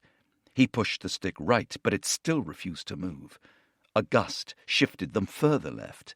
So badly off course he had to abort the landing. Pouring on the power to climb away, Batson eased the jet around in a series of wide left turns before lining up for the strip again. The altimeter wound down through 1,000 feet to 800, then 600. They were on target, ready to commit to touchdown. Batson felt the Tornado shudder slightly as he dropped the landing gear. 500 feet. Nose dead center to the runway. Then it shifted marginally to the left. Batson poured on the power again. We tried various approaches to all the different runways for about an hour, but I just couldn't keep us in a position to make a landing, while unable to make any right turn inputs on the control column. We were at risk of actually hitting other waiting aircraft. There was a dawning realization that we were not going to get this jet on the ground.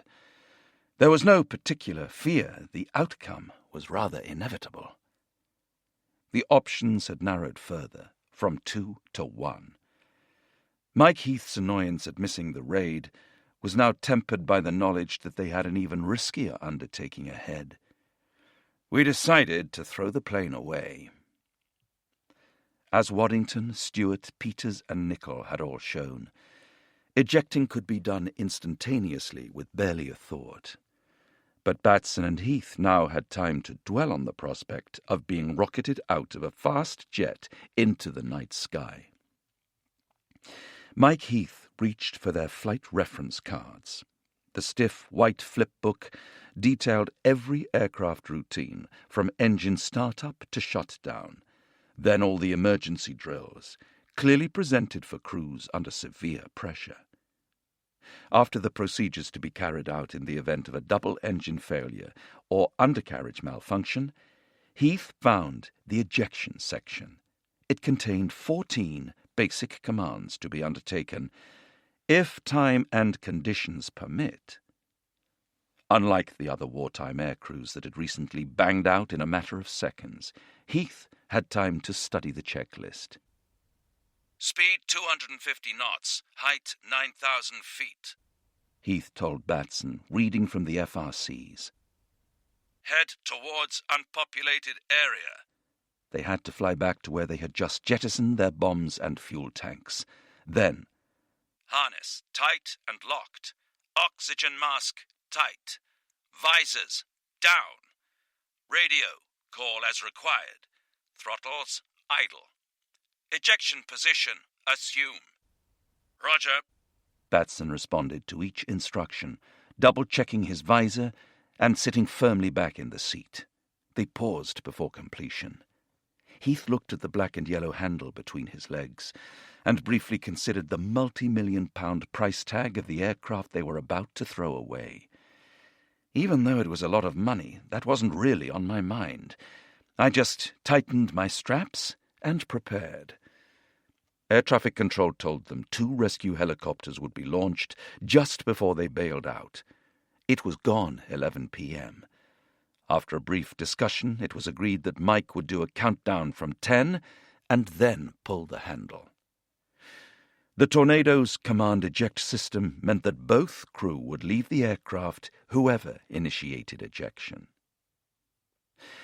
There was just 900 kilograms of fuel remaining when, now 9,000 feet above the desert, Batson slowed the Tornado to the prescribed 287 miles per hour and moved the throttles to idle so it would head earthwards soon after the crew departed. Heath tightened his straps one final time. On a countdown of 10. Batson listened in nervous anticipation, waiting to be blasted from the calm confines of the cockpit. 7, 6. Heath thought of his wife and 2 young children back home.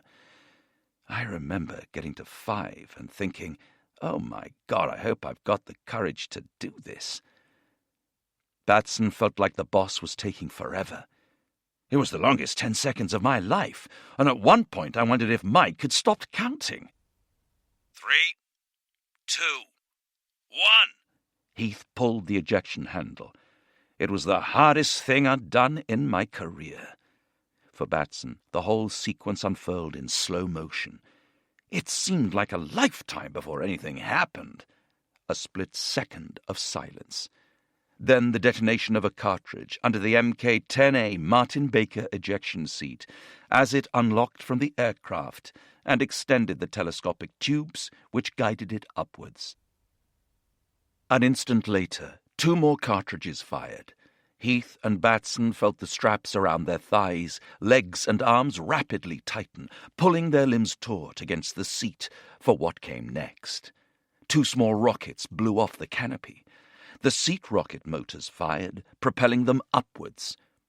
Their oxygen and G-suit cables detached, and the emergency oxygen tanks kicked in. With barely half a second gone, each man felt a sledgehammer blow beneath his backside. There was an enormous bang and a flash, Batson recalled. For an instant, I could see the canopy moving. Then I was hit in the face by my aircrew torch, clipped to the canopy, which came loose and smashed into my visor. My head was forced into my lap. Then, although it was pitch black, there was this vast pool of white light from the flash of the ejection rocket's explosion. The seat rocket motor had kicked in, filling the cockpit with light and blasting them into the night with a thrust of around 30 times the force of gravity. They accelerated to around 200 miles per hour in the blink of an eye, tossed about like rag dolls in the jet's 300 miles per hour slipstream. As they somersaulted over and over, another cartridge fired, releasing a drogue chute to slow the seat's descent and stop it from tumbling through the air. 1.5 seconds after Heath had pulled the handle, the leg and arm restraints were released, along with the personnel equipment connector linking them to the emergency oxygen supply.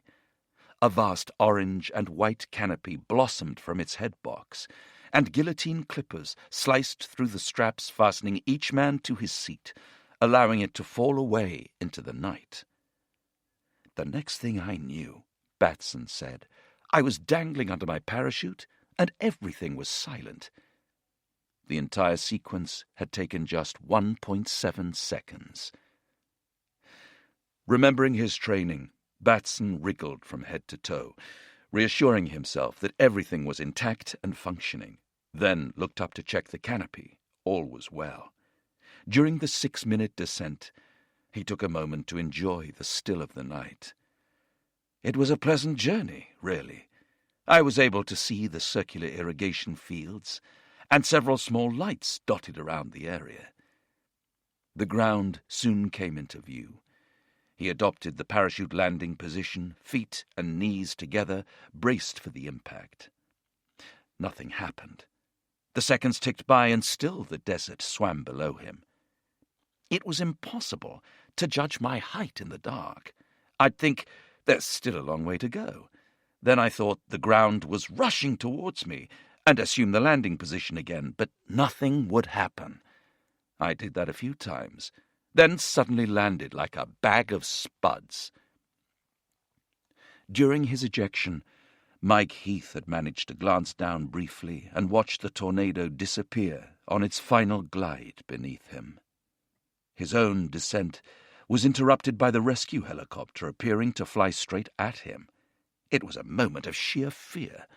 I was still looking up when I hit the desert and landed on solid rock.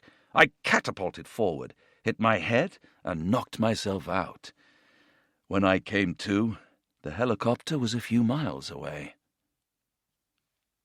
After shaking himself out on landing, Batson ignored the dull ache in his knee.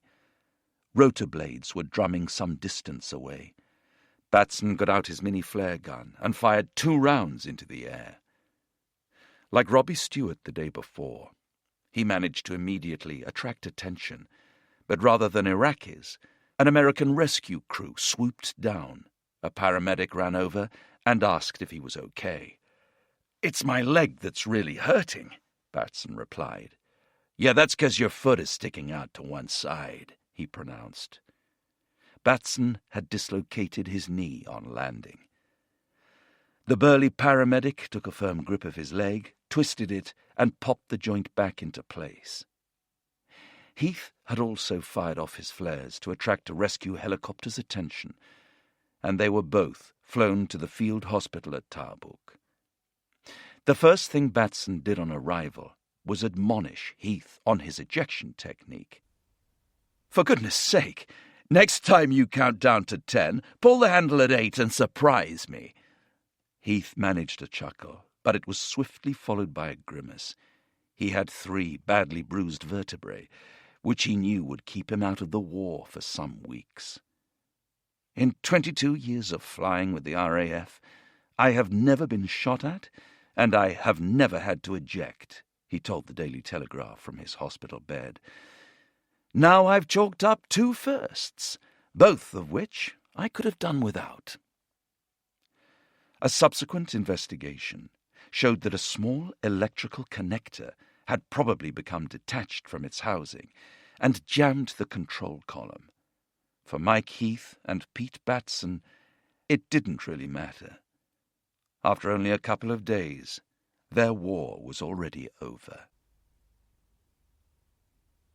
Dave Waddington's war was definitely still ongoing, and he knew worse was to come.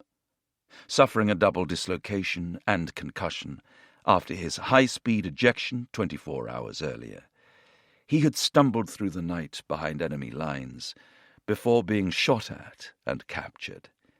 He had already received some rough treatment, but at least the Iraqis had the decency to put a cast over his elbow. He had then been crammed into the rear footwell of a car and driven more than 200 miles north. Arriving in Baghdad in darkness, he was bundled into the interrogation center. It was the building where Nichol and Peters had been mauled earlier, and it wasn't long before Dave was given the same welcome. He was blindfolded and shoved onto a metal stool. I could sense there were probably 2 or 3 guards behind me, and a single interrogator in front.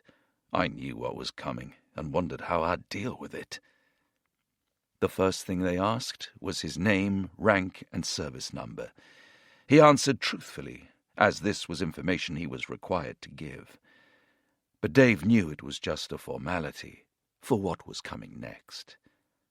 "What aircraft do you fly?" "I'm sorry, sir, I cannot answer that question." The truncheon cracked against his temple, his legs, and his back.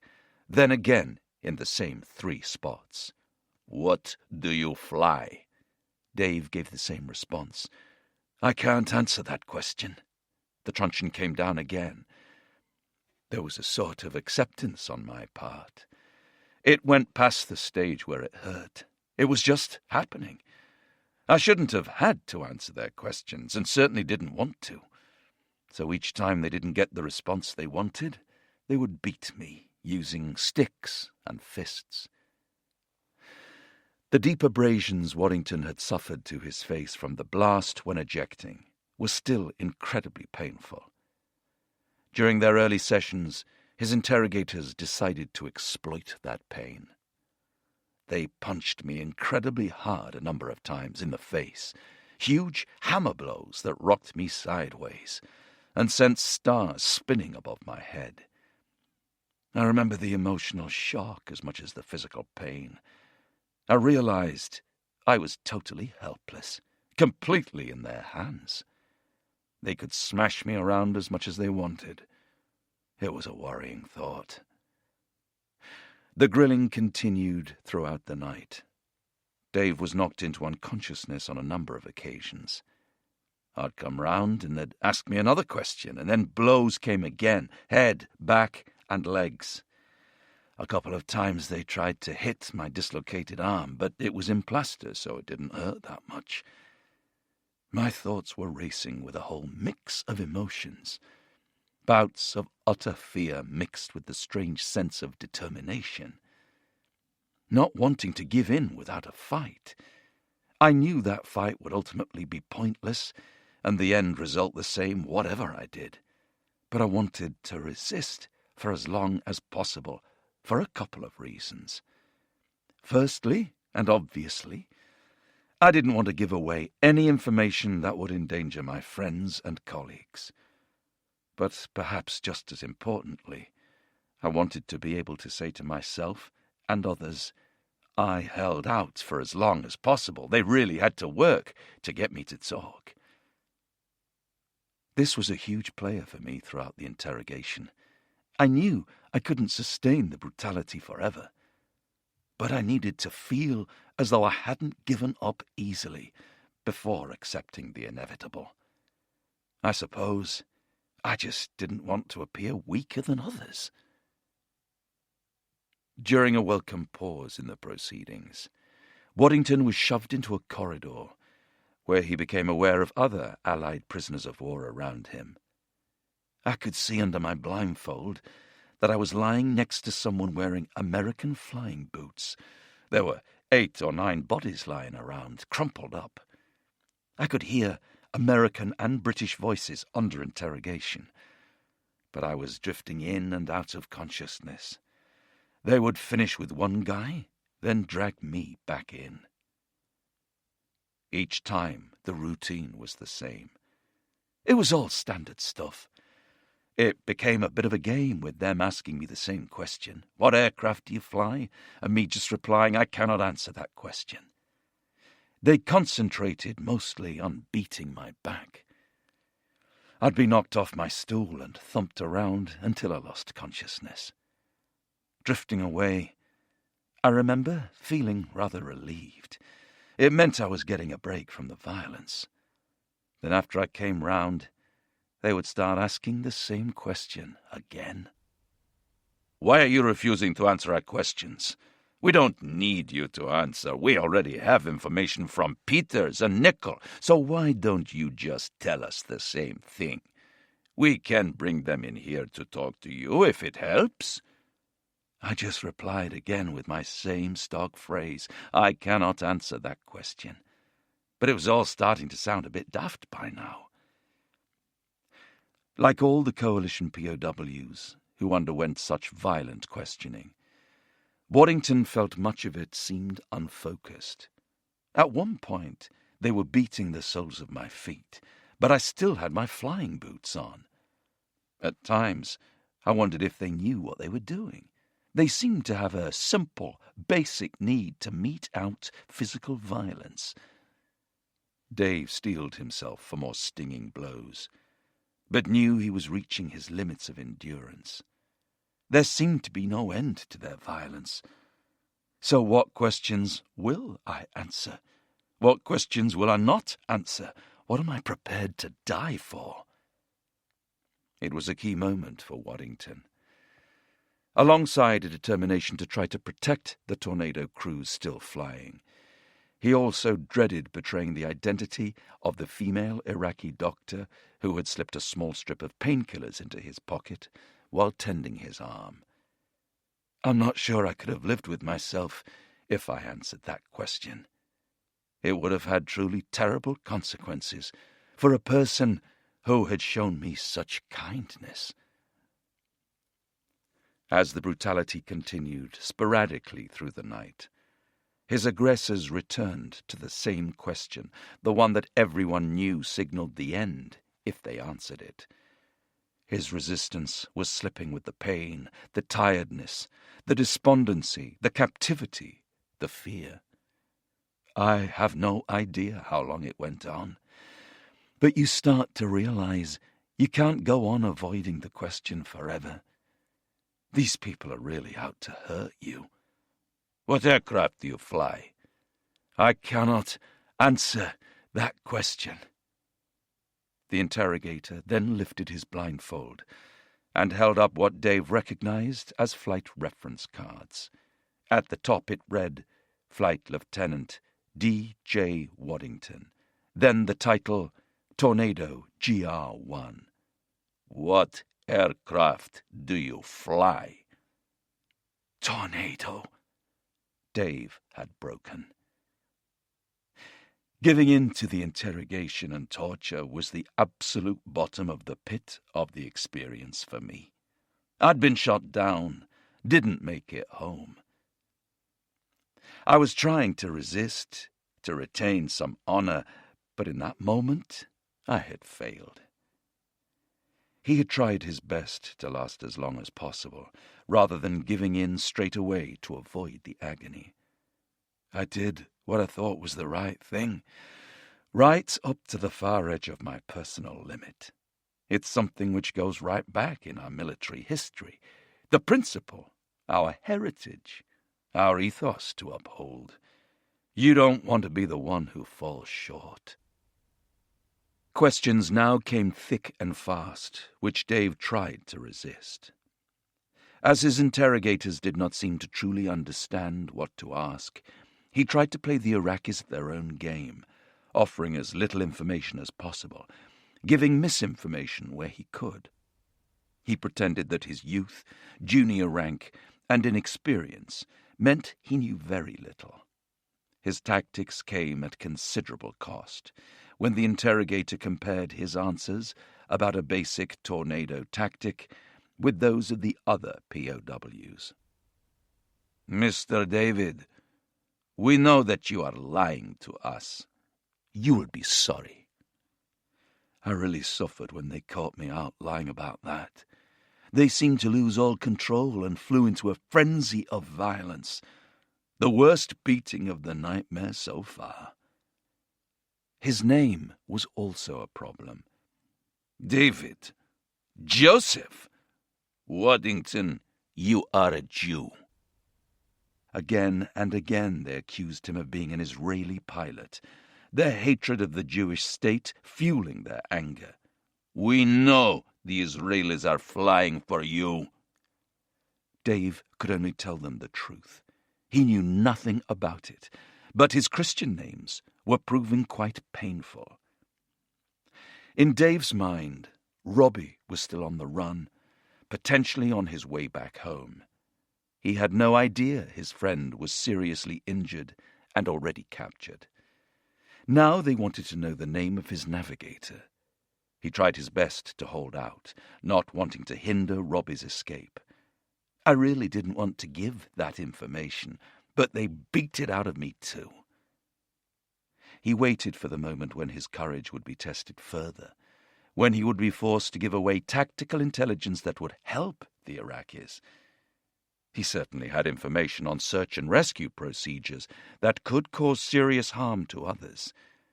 Luckily, they never asked those questions, so my resolve was never tested to its limit. Eventually, the questions stopped, and he was hopeful he had given away little of use. Battered and beaten, both physically and psychologically, Dave was taken to the medical center on the outskirts of Baghdad, where, unknown to him, his navigator had just undergone a lengthy operation.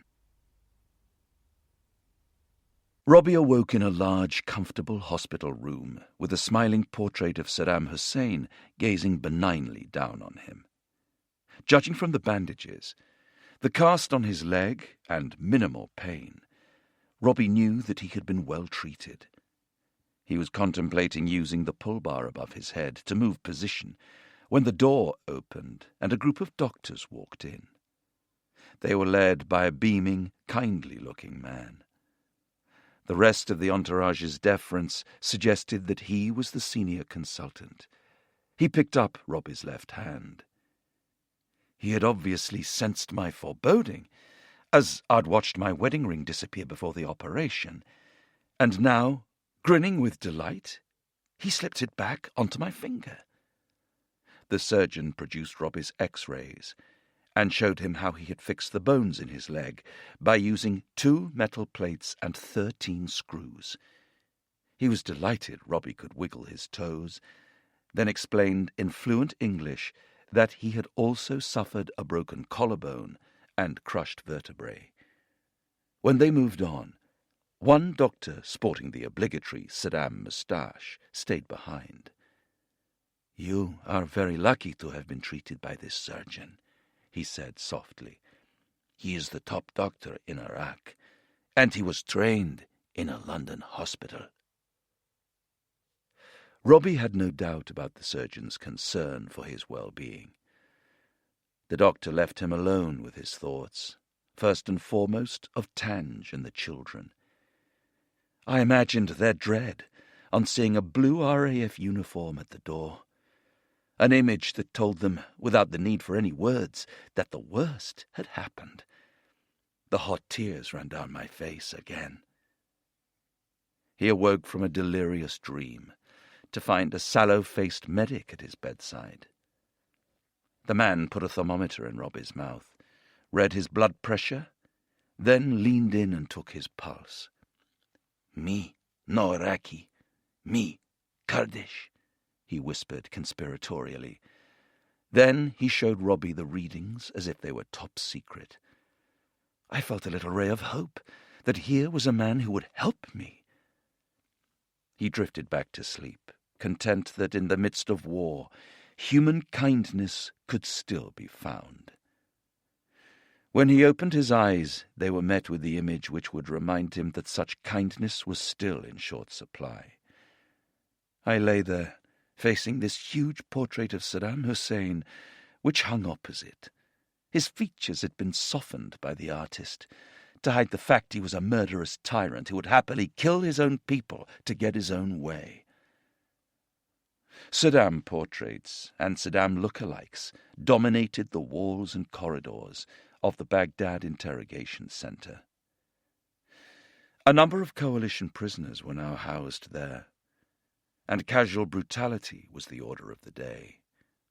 The strike of a match and the stink of cheap tobacco in John Peter's nostrils were followed by the sharp agony of a seared wrist. Then again on the other wrist. Someone was dragging on his cigarette, then carefully applying the glowing tip to my skin. He wasn't actually stubbing the cigarette out and relighting it, just touching the embers to the skin, removing it for another drag, then carefully touching it down again. Peters suddenly felt ungovernable rage. This was some sad, sadistic little shit taking advantage of my complete helplessness. If I hadn't been handcuffed, I would have killed that bastard. His navigator, John Nichol, was also having a tough time. "Lieutenant Nichol, do you know that we are going to charge you with war crimes?" The question had come with the customary kicks and slaps as Nichol lay asleep on the concrete floor of the bunker. Aching all over, stiff, bruised, flesh throbbing, he simply stared up at the Iraqi officer. "Excuse me, I have committed no war crimes." "Yes, you have attacked a country you did not declare war on. You have committed war crimes. We are going to execute you." It sounded like he meant it. "Oh, well," Nichol thought. There was a pause. "Right," the officer said. "We can either execute you or put you on TV." Nichol contemplated his immediate future. Broadcast or die. The decision wasn't too difficult. "What do you want me to say?" he eventually replied. "I thought a TV appearance was a good deal more appealing than a death sentence, particularly since its effect would be debatable and stand a strong chance of triggering an Iraqi public relations disaster. On the other hand, I did not want to cooperate or show the least willingness under any circumstances. These people were the enemy." "We will ask you a few questions," the officer smiled. "You will answer them, and then you can send a message home." "Do what you like," Nichol thought. "Shoot yourself right in the foot." He was taken blindfolded into a large room where a crowd swarmed around a television camera. Someone gave him a glass of water and brushed his hair. When their back was turned, he ruffled it again. He wanted to look under duress. After a brief rehearsal of the questions and the pre-prepared answers he was expected to give, the camera was turned on. "How were you shot down?" "What do you think of the war?" Deadpan and monotone, Nichol gave the required responses. "I was shot down by an Iraqi system.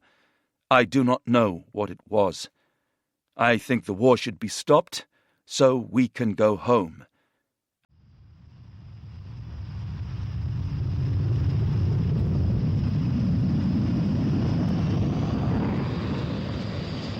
Okay, tell the caravan to give Cedar a green for takeoff.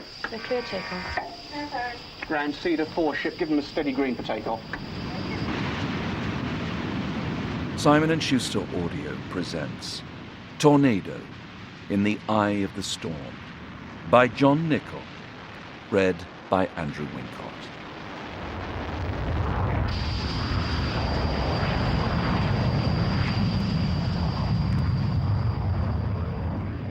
Forward by John Nichol. The RAF Club, Piccadilly, London, 20th of February, 2016. The marbled halls of the Royal Air Force Club in London echoed with excited chatter. Old friends greeted each other with hugs, kisses, and the occasional tear. Some had not seen each other since they had fought together many years previously. Amid the grandeur of the Churchill Bar, under the renowned wartime Prime Minister's gaze, drinks were flowing, as were stories of battle, brushes with death, and friends who had made the ultimate sacrifice, flying tornadoes. Upstairs, the staff prepared the grand dinner for 110 guests in the huge ballroom, with its mirrored panels and sky-painted ceiling. Polished silverware formed the centerpiece of each long table. Legendary RAF aircraft, Spitfire fighters, and Lancaster bombers jostled for space with modern tornado-fast jets. Yellow ribbons, symbolizing support of those MIA, missing in action, were tied around the vases. Off to one side, the salon orchestra of the Central Band of the RAF was rehearsing the theme tunes from suitably appropriate films, Those Magnificent Men in Their Flying Machines, and The Great Escape. A security team had already swept the building. and armed police bodyguards kept a watchful eye on proceedings, and their two VIPs. The first, the United Kingdom Secretary of State for Defence, was enjoying a pre-dinner glass of champagne with the aircrew and their families. At 7 p.m., a teenage air cadet sounded her bugle to bring the bar to order, and the second VIP, former British Prime Minister, the Right Honourable Sir John Major, stepped forward to speak. He was obviously in some pain, having undergone a hip replacement only a few weeks earlier, and was under doctor's orders to rest. But it was clear to all assembled that he felt it was his duty to attend the event, however briefly, and address those he had sent to war in the Gulf 25 years before. It is hard to believe that it is 25 years since the first Gulf War, which was, without doubt, a just war.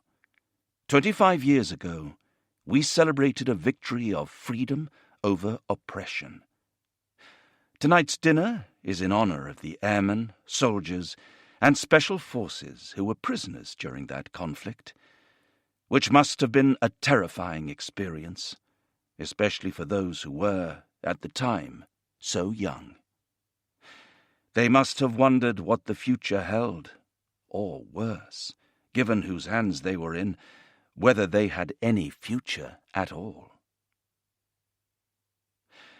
Although the dinner was the 25th annual reunion of the Gulf War prisoners of war, Sir John's words rang true to every single member of the large gathering, especially those who had been at the heart of the 1991 battle to liberate Kuwait from Iraqi occupation. Some of us had indeed survived being blasted out of hostile skies, been captured, tortured, and endured endless brutality as POWs. But a greater portion of the audience were our friends and colleagues who had shown astonishing bravery and skill, flying countless missions, night after night, under truly deadly fire. They knew what fate awaited them if they too were shot down. They had seen their battered and bruised colleagues paraded as prisoners on Iraqi television. They also knew that a number of their friends had been killed.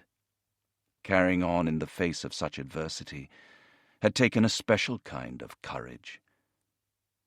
Collectively, our lives had hung by the narrowest of threads, a situation none of us had ever imagined or were really prepared for. Back in August 1990, when Iraqi forces had invaded neighboring Kuwait, none of us had any concept of what the future held. Few could have accurately pointed to either country on a map. More importantly, most of us who flew out to the Gulf that year had no real concept of armed conflict. We were Cold War warriors. Some at that dinner had joined the military in the 1960s, a few years after the Cuban Missile Crisis had brought the world to the brink of nuclear Armageddon. Our primary concern through the 1970s and 80s was with the threat to Europe and the West from communism and the Soviet Union. Our training was built around the threat of mass battles, mass casualties, and ultimately the use of the nuclear weapons. The notion of fighting a focused, regional war in a faraway desert was simply unimaginable. In 1982, as the first tornadoes were just entering service, a war had been fought to liberate the Falkland Islands after the Argentinian invasion, and many lives had been lost. But at the time it was regarded as perhaps an isolated incident. And while air power had been crucial, there had not been mass attacks with hundreds of aircraft in the skies at one time. As a young tornado navigator in the 1980s, I was part of a truly vast, 310,000-strong military machine. The RAF's tornado force alone which would eventually spearhead the defense of Saudi Arabia, and subsequent attacks on Iraq, numbered around 430 bomber and fighter aircraft. The total size of the RAF was astonishing. Nearly 94,000 personnel and 1,800 frontline and training aircraft. To give this some context, in 2020, the RAF had around 32,000 personnel and some 570 aircraft. Regardless of our incredible military might, I had never truly believed the Tornado Force would fight any war. We trained endlessly for it, but the reality was far from my mind. Our major focus was on the deployment of nuclear weapons, and if I had ever taken off on that mission, there would have been little to return to. We were like firefighters who had never fought a blaze, medics who had never attended to an injury. Then, in August 1990, the brutal Iraqi dictator Saddam Hussein invaded his Gulf neighbor, and everything changed. Hussein had thought the world would never intervene. His miscalculation would cost him and his nation dear, and the ramifications of the conflict he ignited still reverberate around the region and the world 30 years later. Within weeks of the invasion, United States President George H.W. Bush had built a near-total international coalition intent on evicting Iraq from Kuwait. Hundreds of thousands of troops deployed to the region. The American and British military would be in the eye of what would become Operation Desert Storm. There was another group at the dinner in the RAF club that night, the friends and relatives of those who had fought. Men and women who had sat at home, waiting for news. In many ways, theirs was the most heart-wrenching and lonely task, watching events unfold on TV, waiting to see if their loved one would survive. And a few listening to Sir John had received the dreaded knock at the door. Military officers in uniform, delivering the worst news possible as the war drew to its close. The former Prime Minister made it clear he had felt a deep responsibility to those who fought and those who died. I have many memories of the conflict. A few days before the war started, I visited Dhahran, and when I stood on a lorry to speak to the vast array of troops and airmen gathered around, I saw how truly young so many of you were. I knew, though you did not, that the war would begin 2 or 3 days later on January the 16th. As it happens, that day was my son's 16th birthday, and as I looked out at the sea of faces before me, I saw many who were barely older than him. As I spoke, my own son's face was transposed on each one. Nothing could have been a more powerful way of demonstrating, to me, the momentous task we were asking of you. Older men and women decide on war, but it is younger men and women who have to fight it, and risk their lives in doing so. And sadly, lives were lost. Mercifully few, but even one is too many. I remember staying up night after night to receive reports, and this was the hardest thing to bear, to learn which, if any, crews had been lost. Never imagine that ministers do not share the tension of families sitting at home. We felt every single moment, not least since we were responsible for it. His recent hip operation meant our principal guest speaker should only have stayed at the venue for around 20 minutes. but he spent considerable time chatting to the men and their families. He was particularly keen to seek out those who had lost a husband, brother, father, or son, and talk to them in private. Over an hour after his arrival, a bodyguard quietly reminded him he was not meant to be standing at all. After his departure, the drink flowed and reminiscences became increasingly noisier. Hands were waved like wings above the silver aircraft tableware, detailing aerial skirmishes and close calls with death in the Iraqi skies 25 years before. Those of us who had flown just a couple of missions before being shot down, in my own case a single op, were the target of light military ribbing by friends who had flown countless sorties in the face of deadly fire.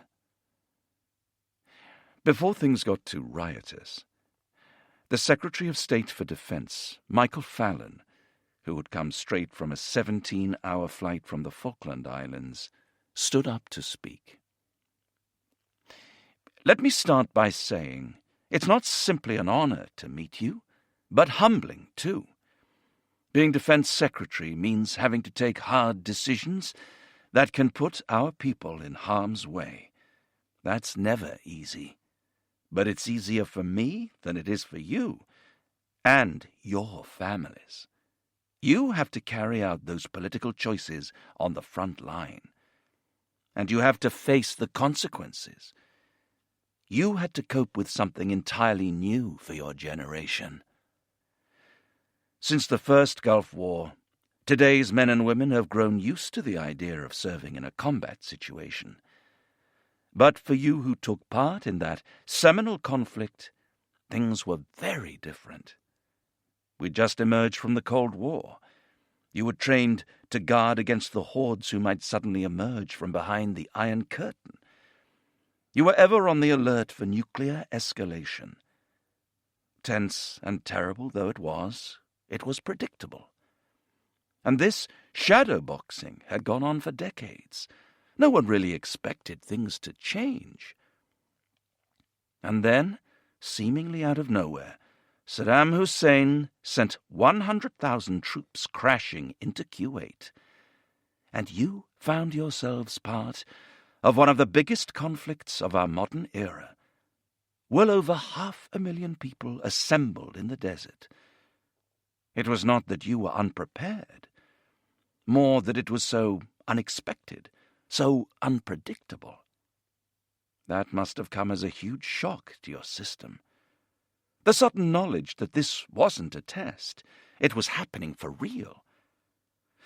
Yet, despite all that, you remained undaunted. You adjusted, you adapted, you did us proud. And let me make particular mention of those sadly no longer among your number. Their families, some I'm honored to see here in the room tonight, need to know that we will never forget their sacrifice and service.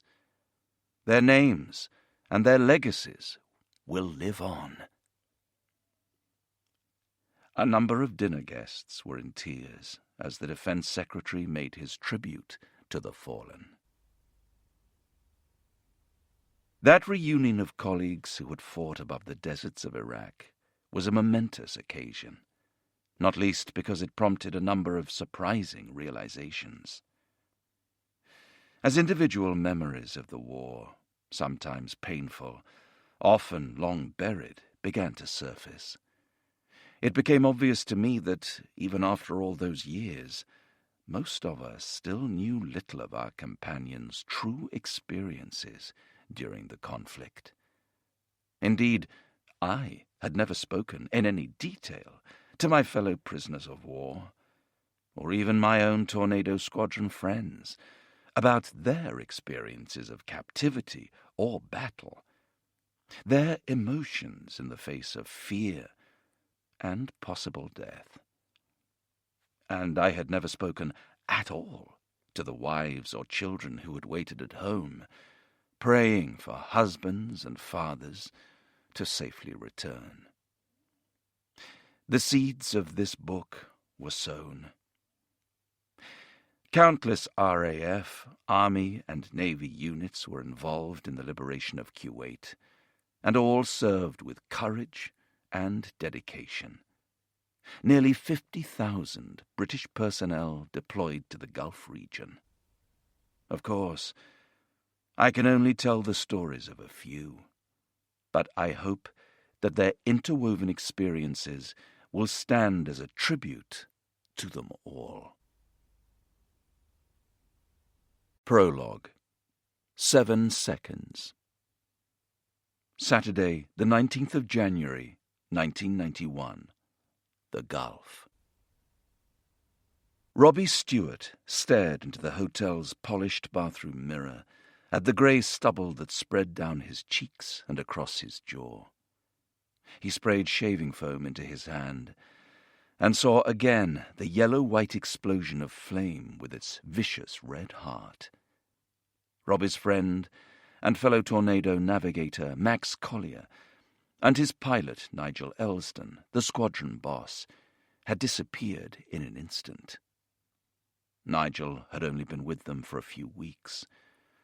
Both had gone down on the first day of the war to liberate Kuwait from Iraqi occupation.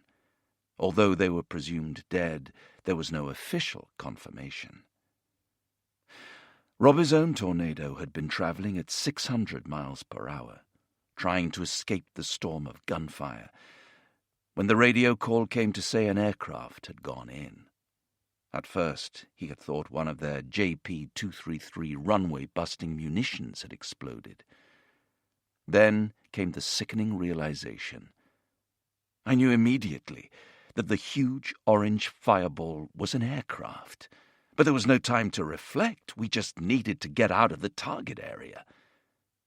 Both men had gone, their Tornadoes strewn across southern Iraq's desert floor.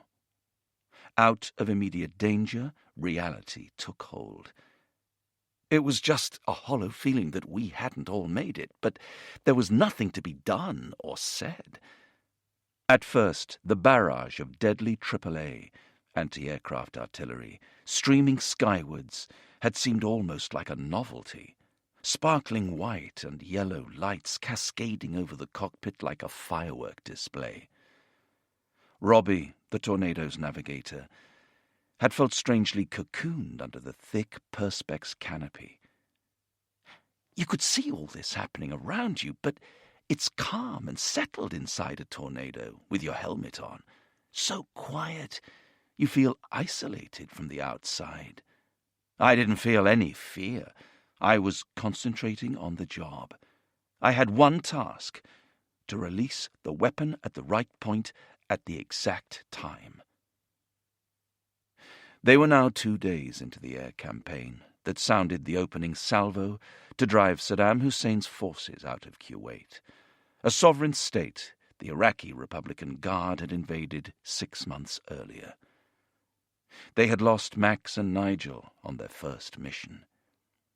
Days later, they were about to face it all over again, now knowing beyond any doubt that death in war was real. Neither Max nor Nichol would be present at the next briefing, nor would the grinning faces of other colleagues. The 2 Johns, Peters and Nichol, had also been shot down earlier that day, the 17th of January. All that had been heard of them was Nichol's last cry, "We're on fire! We might have to get out!"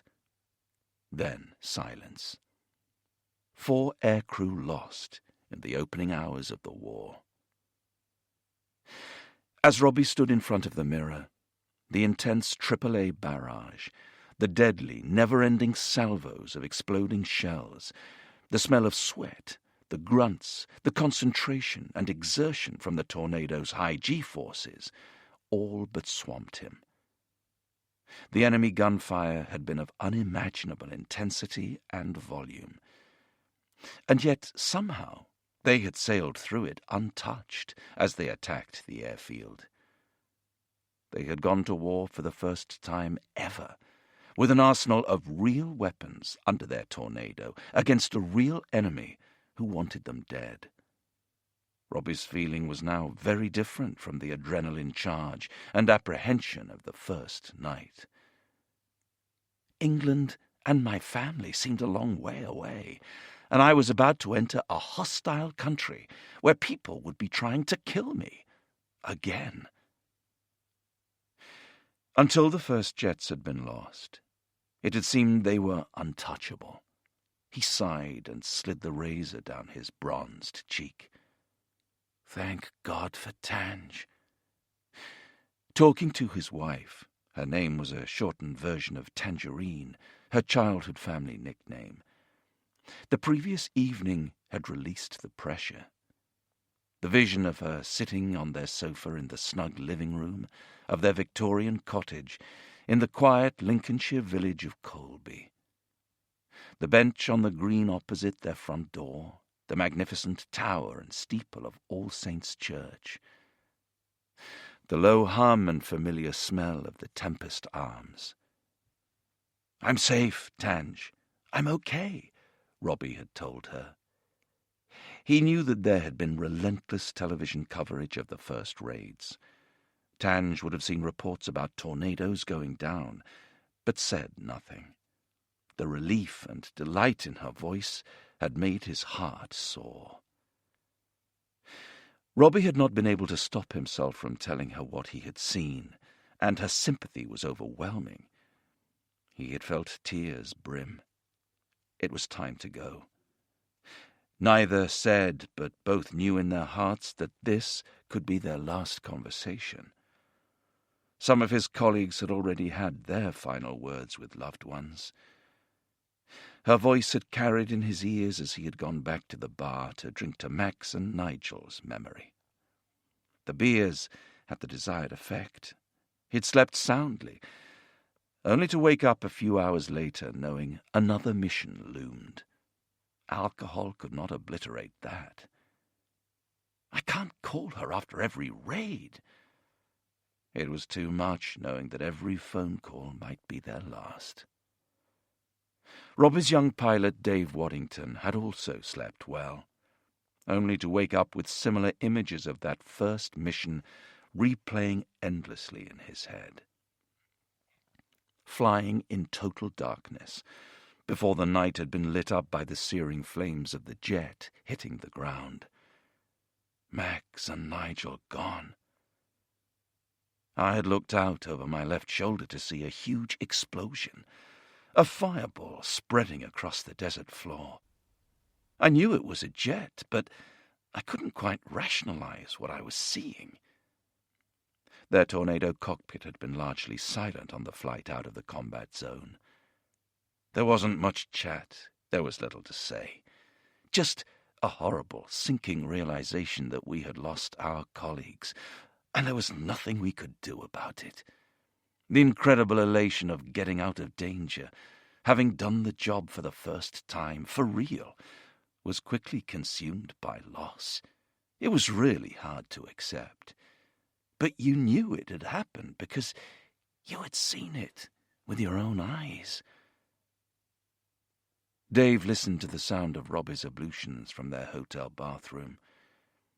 He was thankful to have such an experienced operator at his back. Their bond had grown over the many months they had flown together. At 24, Dave Waddington was the youngest pilot on the squadron. His navigator was 44, a silver-haired old hand, devoted to his wife and 2 teenage kids. Robbie's quiet disposition complemented Dave's flying skills, centering his focus on all that mattered. Get in, release the bombs, get out. I was amazed how calm I had been as I gave a running commentary to Robbie in the back seat. All I could see was sparkling lights streaming into the sky towards us. I didn't think about there being 3 inches of explosive lead bullet behind it all. Their return to base presented them with a strange and disconcerting contrast. One moment they had been flying into furious gunfire.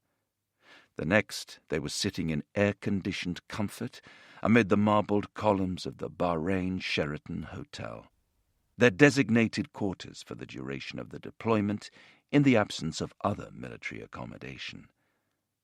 They quietly drank cold beers, lancing the pain of their loss. When someone is killed in action, there are rituals to be observed by the survivors.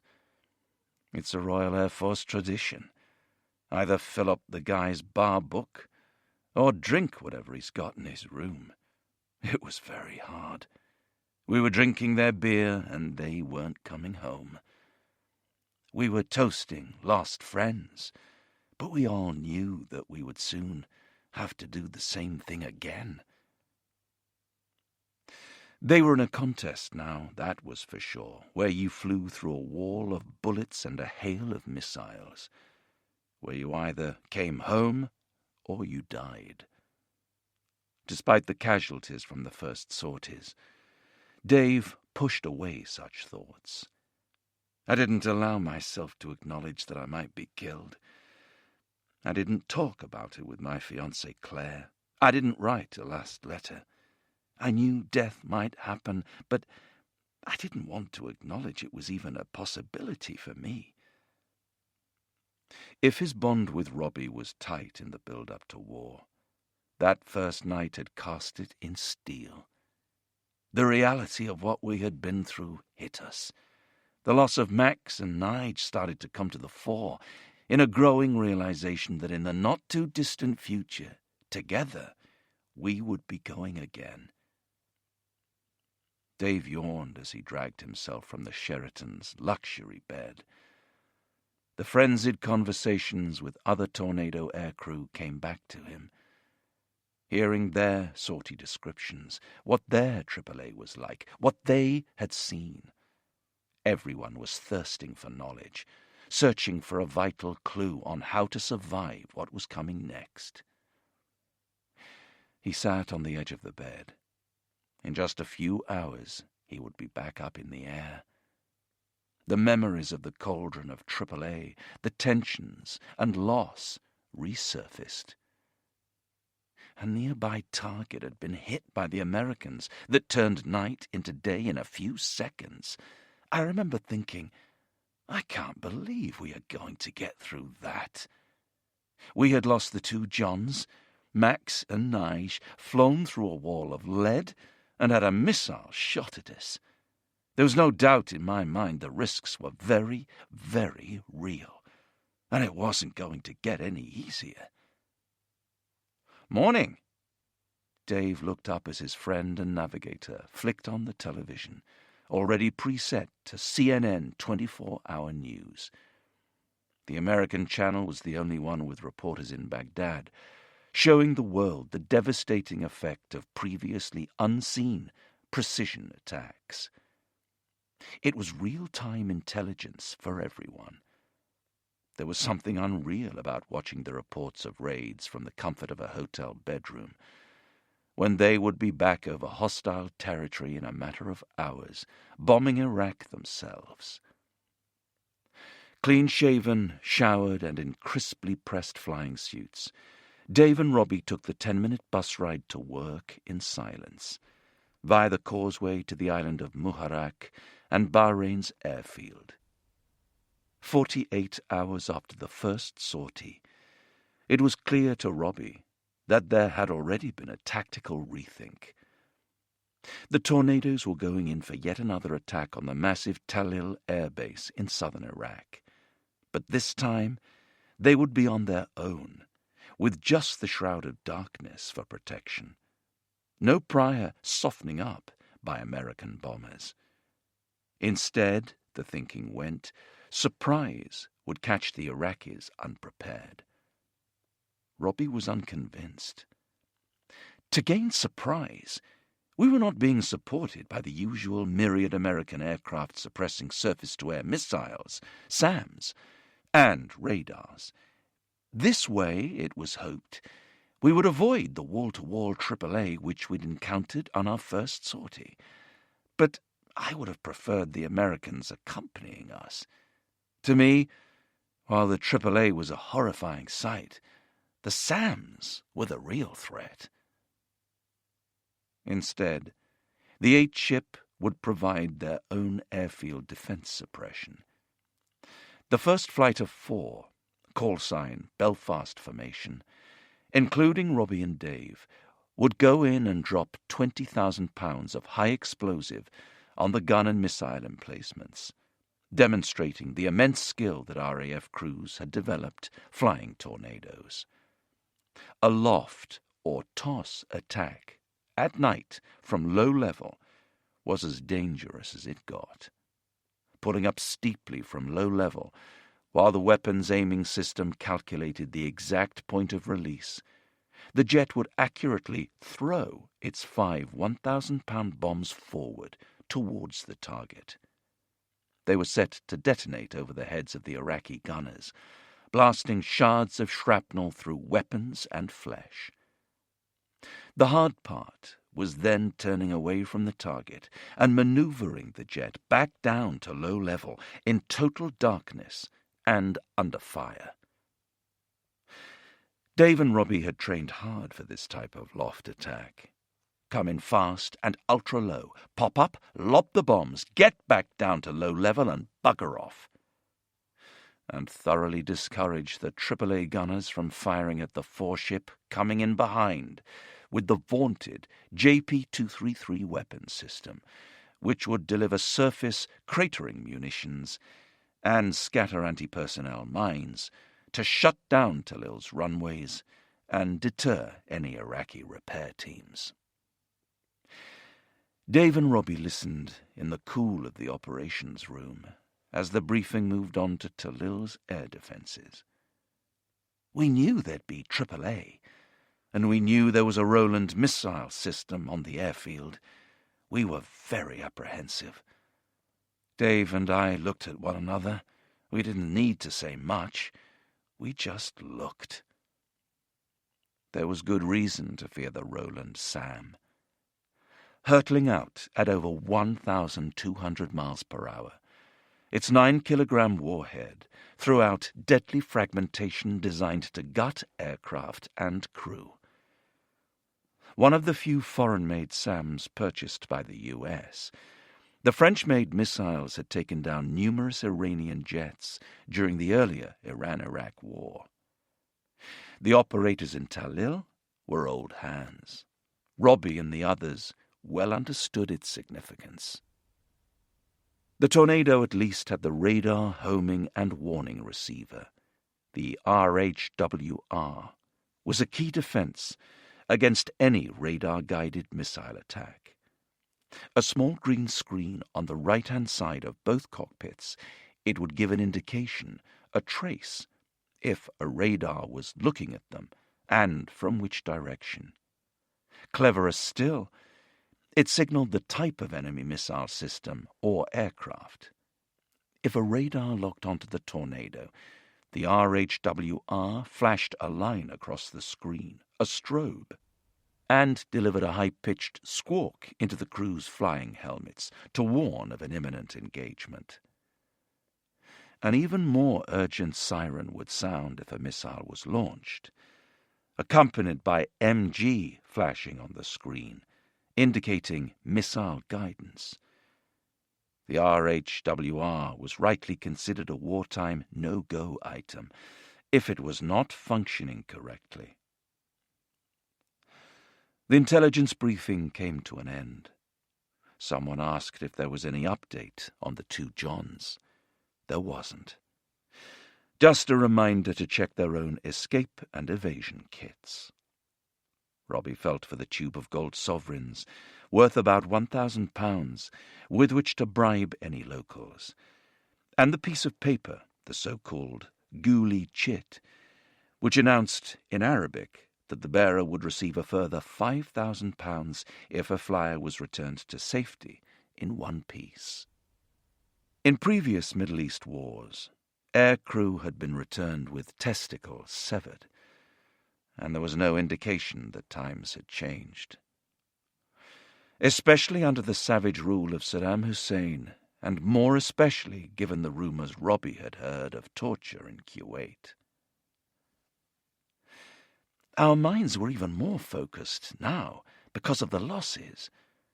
I was very aware of checking and rechecking everything. We made sure all the escape kit was correctly positioned to give us the best chance if we ejected into enemy territory. We were not just concentrating on the flying side of ops. We double-checked the search and rescue procedures, but still wondered if we were ready for the worst. Some aircrew believed it might be better to perish quickly in the cockpit rather than slowly at the hands of Saddam's henchmen. The loss of comrades had really pointed up the dangers for Dave, but he couldn't let it affect him. I compartmentalized it, put it out of my mind, and kept my focus on our own mission. There was nothing else you could do. You can't just walk away and say, "This is too dangerous."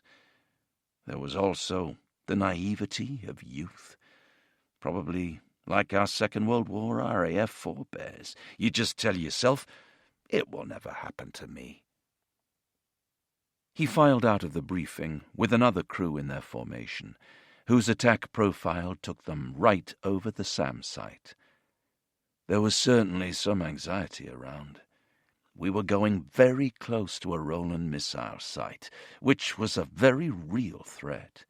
I remember that the last thing I said to the other crew before we headed to the aircraft was, "Don't worry about the Roland. It will probably get me before it gets you." They all grinned. But then Dave caught Robbie's eye and saw a look of apprehension. They both knew what lay ahead. The odds might improve with the planned element of surprise, but Tallil's air defenses were still a very real threat. On the first night, the Iraqis seemed to just spray their AAA randomly into the sky. Intelligence suggested they had now lowered the elevation on their gun barrels to catch the tornadoes coming in at their approach height of around 200 feet. Under a mid-afternoon sun, the 8 pilots and 8 navigators drifted out of the briefing room and headed across the tarmac towards the mess tent for some dinner. On the first night, there had been a buzz of anticipation mixed with nervous laughter along the benches and tables. Not any more, reflected Robbie. The atmosphere was somber. We all knew what the reality of this war now meant. Flyers and ground crew were all in this together. The tornadoes belonged to everyone. The ground crew spent hours on them, carefully attending to every screw, bolt, cable, ramp, and nozzle that held the 20 million pound machine together. To lose an aircraft was to lose a part of themselves. To lose their aircrew was unbearable, and it was a very real possibility. 2 sets had already been left forlornly gazing into the Arabian dawn, waiting for their jets to return, hearing only the sound of the muezzin's call to prayer. Among the engineers, the fitters, the admin staff, and the logistics teams, the atmosphere was muted. Minds were focused. Dusk was approaching as last-minute adjustments were made. Robbie found himself repeatedly checking every item of kit. The water pouches, the gold, the maps. He pulled out his small Walter PP from the leather shoulder holster and ejected the magazine, checking the 8 rounds. He checked everything again, then spotted his precious Ray-Bans on a table and, despite the looming darkness, stuffed them into his G-suit pants. The glare of low-level flying over the desert made them a necessity. One last time he went over the search and rescue procedures with Dave. Everyone else in the 8 ship was doing the same. With their pockets bulging, G-suits tightly bound around their legs and thighs, the airmen picked up their helmets and ambled awkwardly to the waiting tornadoes. "Crew's walking," the message was sent out. They were ready to take over the aircraft from the engineers. Robbie was pleased they were back in F for Foxtrot, which had carried them through the first mission unscathed. We said farewell to the flying clothing boys, who wished us well with some concern showing. The jet was just 50 yards from the operations room, but we walked out like gladiators, our kit clanking and clanging. The 5 1,000-pounders already had some graffiti along the side, suggesting what Saddam should do with the bombs. White chalk messages from the ground crew were often scrawled across the long, dark cylinders, from "One in the eye for you, sad man Saddam," to the endearing "Hi, Sarah, love, Pete." The aircraft loomed menacingly in the shadowed lights of the shelter. The Tornado's black nose contrasted dramatically with the desert pink of its body. Inside the sharply pointed cone was the ground-mapping radar that helped the navigator update the navigation system and identify the targets. Behind it, the cockpit swept back over broad, muscular flanks. Intakes on either side of the fuselage fed air back to the powerful engine. The jet pipes would roar, emitting yellow-blue flame from the reheat. Every fibre of its being yelled power. When the underwing points were harnessed with missiles, defensive pods and fuel tanks, and the belly with neatly arrayed bombs, there was no doubt what the Tornado GR-1 was about. It exuded menace and meant business. The business of hitting the enemy hard. Fully armed, with its tail fin standing proud, it sent a message of dominance as it shuddered into the air. A warfighter capable of raining fury upon its enemies. But it was graceful, too. The Tornado was neat and compact, and for those like Robbie who had seen an aircraft or two in his 25 years' service, very, very effective. It had everything you could have dreamed of. Great navigation and targeting kit. It could fly at night in terrible weather, at low level and hands off. It really was superb.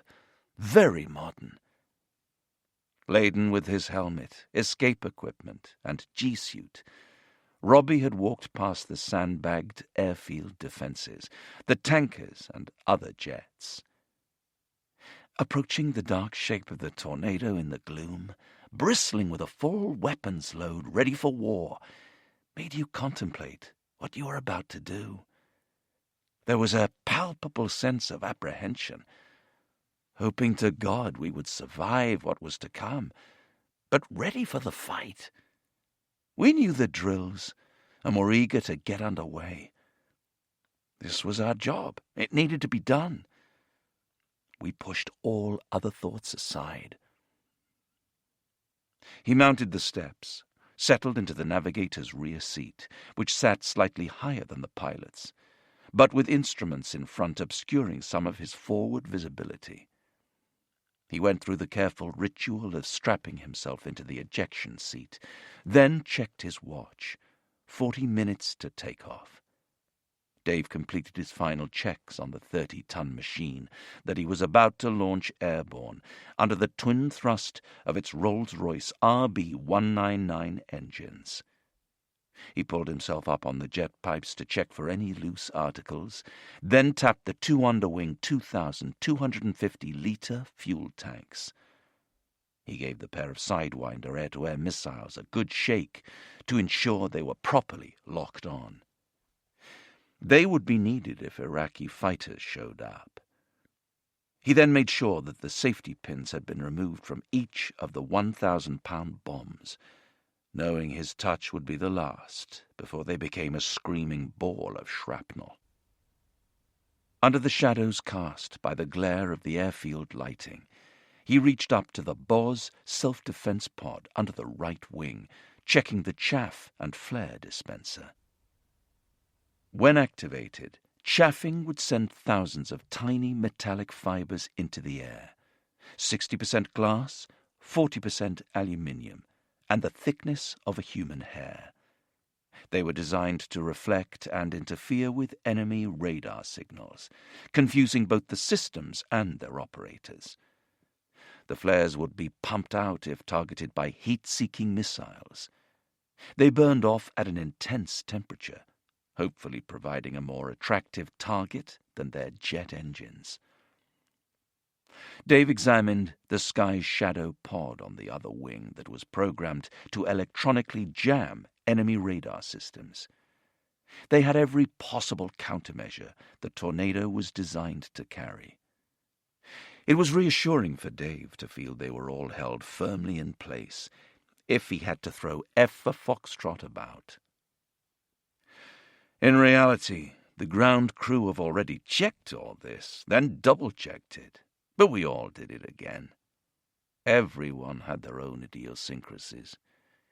I always gave the fuel tanks a tap to ensure they were full. They always were. Everything was in order outside the aircraft. It was time to board. Robbie fitted his oxygen pipe, intercom cable, and G-suit hose into the personal equipment connector, then clipped it onto the side of his seat, plugging himself into the machine's systems. He tightened the straps over his thighs and torso, connected to the fastener over his stomach, which held him firmly into the Martin Baker ejection seat. His hand brushed against the black and yellow-striped, D-shaped ejection handles between his legs as he switched on the inertial navigation system, allowing the gyroscopes and sensors to start up their alignment process. He turned on the main computer and its monitors, and then came the radios.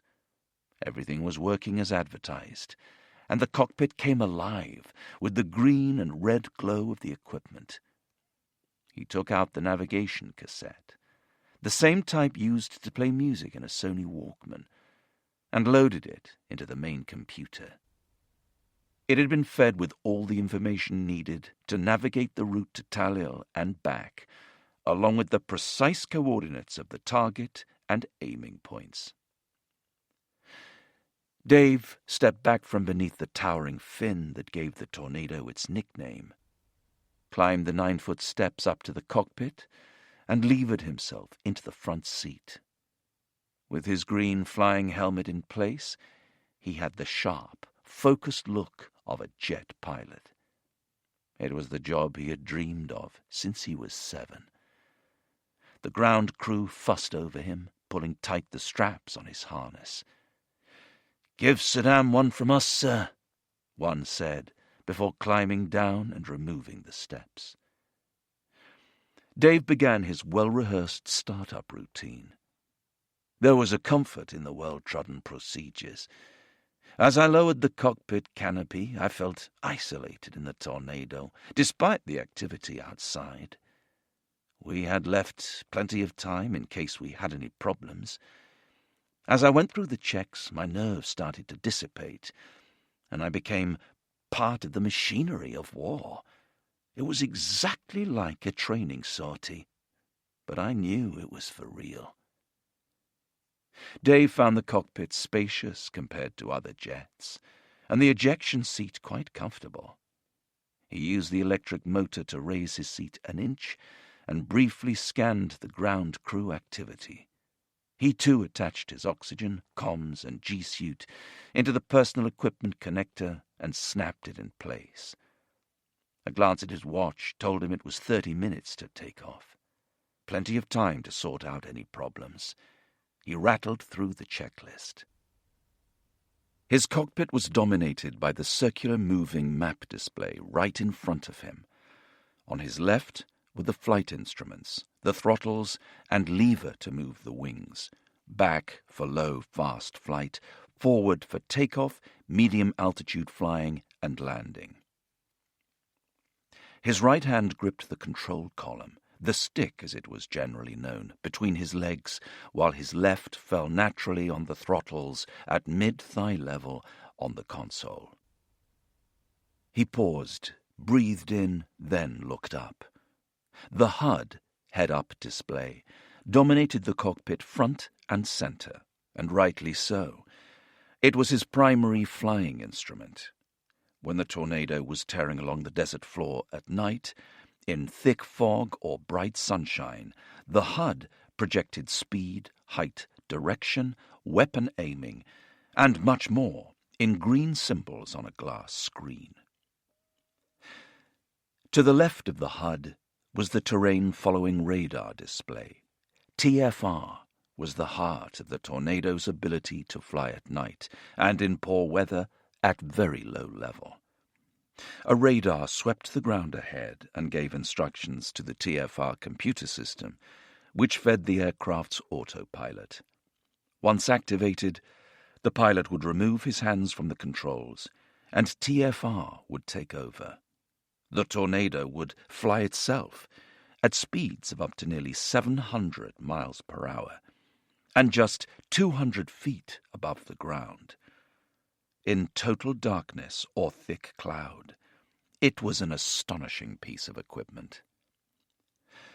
To the right was the RHWR screen, which would warn them of incoming missiles or radar detection. Dave rapidly ran through the checks, then muttered a curse. The flashing cockpit attention-getters were mounted left and right of the cockpit combing, just above the RHWR and TFR screens, and flashed red if there was a problem, attracting the pilot's attention to the central warning panel, the CWP, on his right. This, in turn, had more than 60 different captions, which illuminated red for primary and amber for secondary type warnings.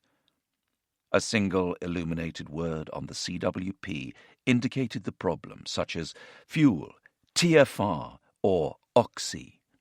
It was a bit like the alerts on a car dashboard, bar the fact it contained two captions that read L fire and R fire, informing the crew their left or right-hand engine had become an inferno.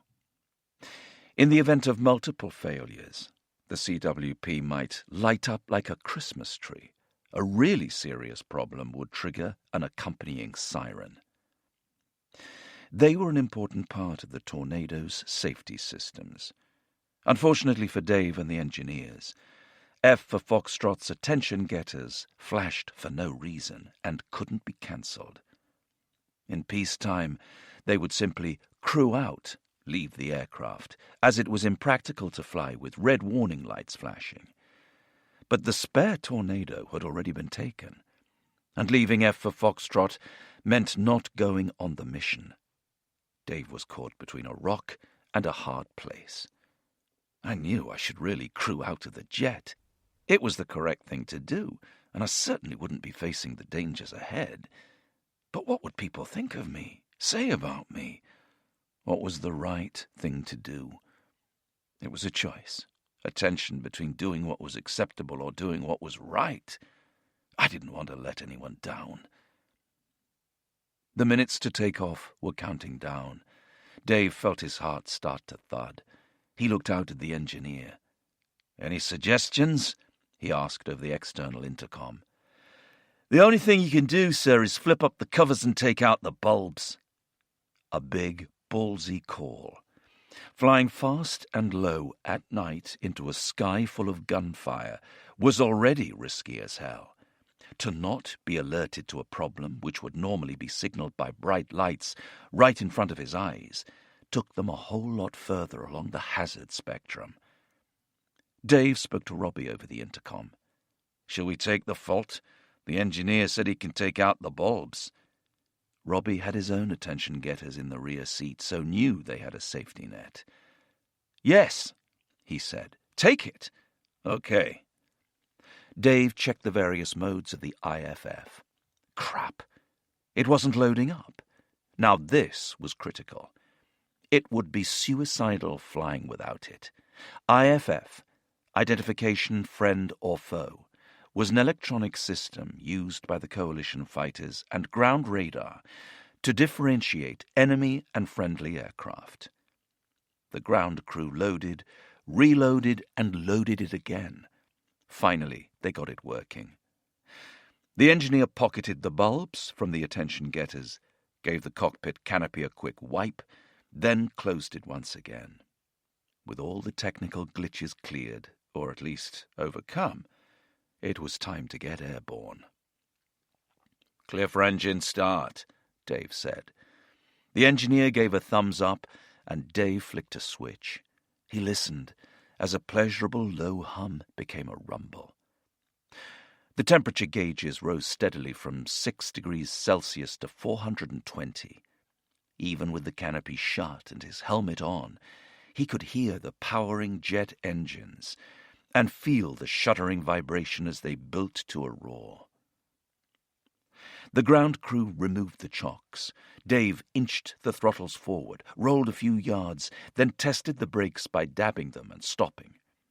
He taxied to the runway, feeling the heavily laden aircraft bump over the seams in the concrete.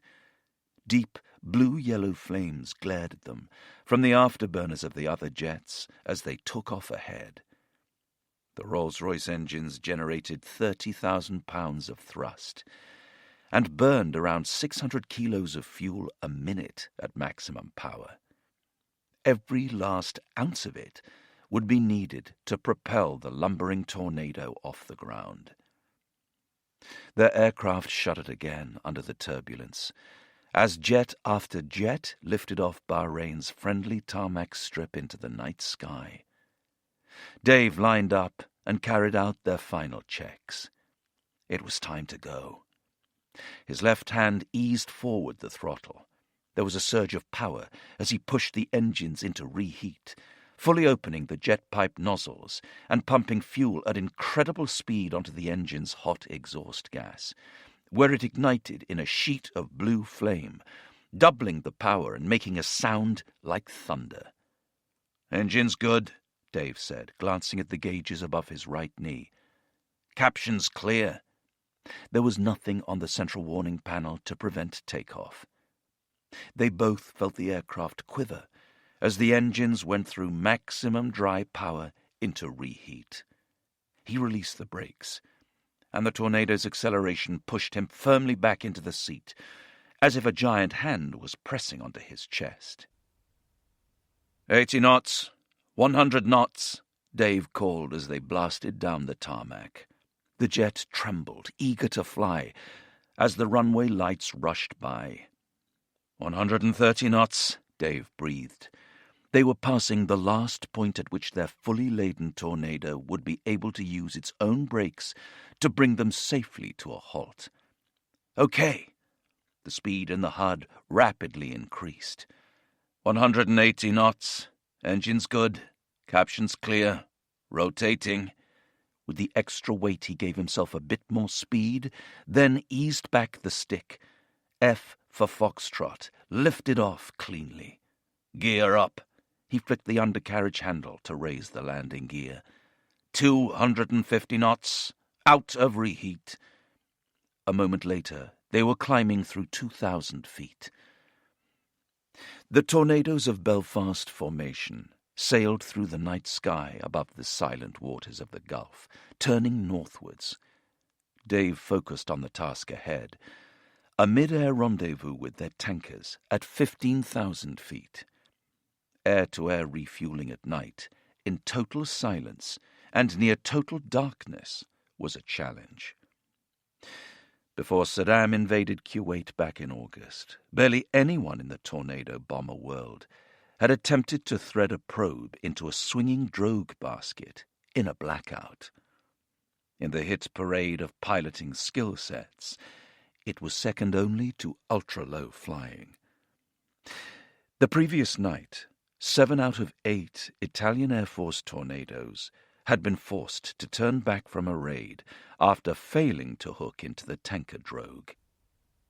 The pilot who had refueled carried on alone, pelted by the flak surrounding an ammunition dump north of Kuwait City, and dropped his bombs 250 feet above the deck.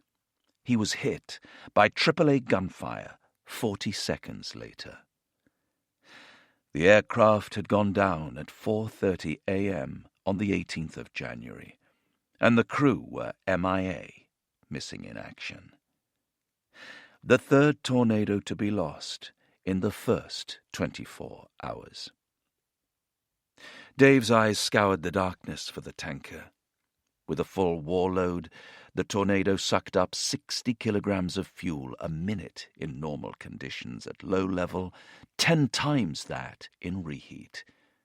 They carried enough fuel for perhaps 2 hours flying, for a mission that would last twice that. The plan was to refuel just before entering Iraqi airspace, then top up again on the way home. After 6 months of intense training, Dave was ready for the challenge. 8 miles, heading 270. Robbie was the one whose skills were needed at this point. He had identified the tanker aircraft on his radar and talked down the ranges and height on the approach, plotting a course to within a few feet of the hanging basket. It was not until Dave squinted through the darkness that he could finally make out the looming belly of the tanker. They ran through the pre-tanking checks, depressurizing the fuel system and extending their refueling probe. Dave slipped the Tornado to the right, stabilizing a few feet behind their target. The red light under the tanker's wing flicked off, and he was cleared to join. His concentration was all-consuming as he lined up the symbol on the HUD with the pod under the tanker's wings. His grip on the stick tightened, and so did his chest with every bump as they edged forward, making tiny corrections to keep aligned. The Tornado's refueling probe was extended to his right, but he wasn't looking at it. Diverting his focus from the looming tanker could be catastrophic. Instead, he was concentrating on flying his aircraft towards a precise point on the tanker itself, knowing that as long as he was accurate, the probe, almost unseen on his right, would slip effortlessly into the basket. Robbie had a far better view of the probe and basket. With the occasional word of guidance from the back seat, Dave's concentration was only broken by the clunk of the probe engaging with the dangling fuel pipe.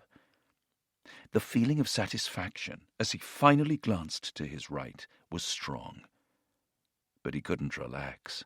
Both aircraft were traveling at nearly 350 miles per hour, with the nearest Tornado just yards away. From now on, Dave had to fly in precise formation, anticipating any jolts that might rip their connection apart. He edged the nose forward, bending the hose back to trigger the flow of high-octane fuel. The traffic light on the tanker's wing turned green, and Dave glanced down at the fuel gauge above his right knee. After a few minutes, it showed they were once again ready for combat. He reduced power, backed away from the basket, maneuvered to the left, and joined formation with the other Tornadoes that had completed their own delicate nighttime ballet. For a brief moment, he allowed himself to relax. He flexed his right hand, tingling and numb after gripping the stick so tightly, and fleetingly scanned the dark void below them. Get down, get it done, go home. They slipped away from the tanker, well short of the Iraqi border, swept the wings back, and accelerated down to low level in radio silence. As they sped through the moonless sky, they completed the checks on their self-defense and attack systems. The Sky Shadow and BOS pods and RHWR were all active. Dave set his armament safety switches to the live position, ensuring their Sidewinder missiles, the 27mm Mauser cannons, and the bombs were all armed and ready for instant use. The fuel tanks under each wing were pre-selected for jettison, just in case an emergency release was needed to evade enemy SAMs or fighters. They checked all external lights were extinguished and did a quick review of the escape and evasion, just in case.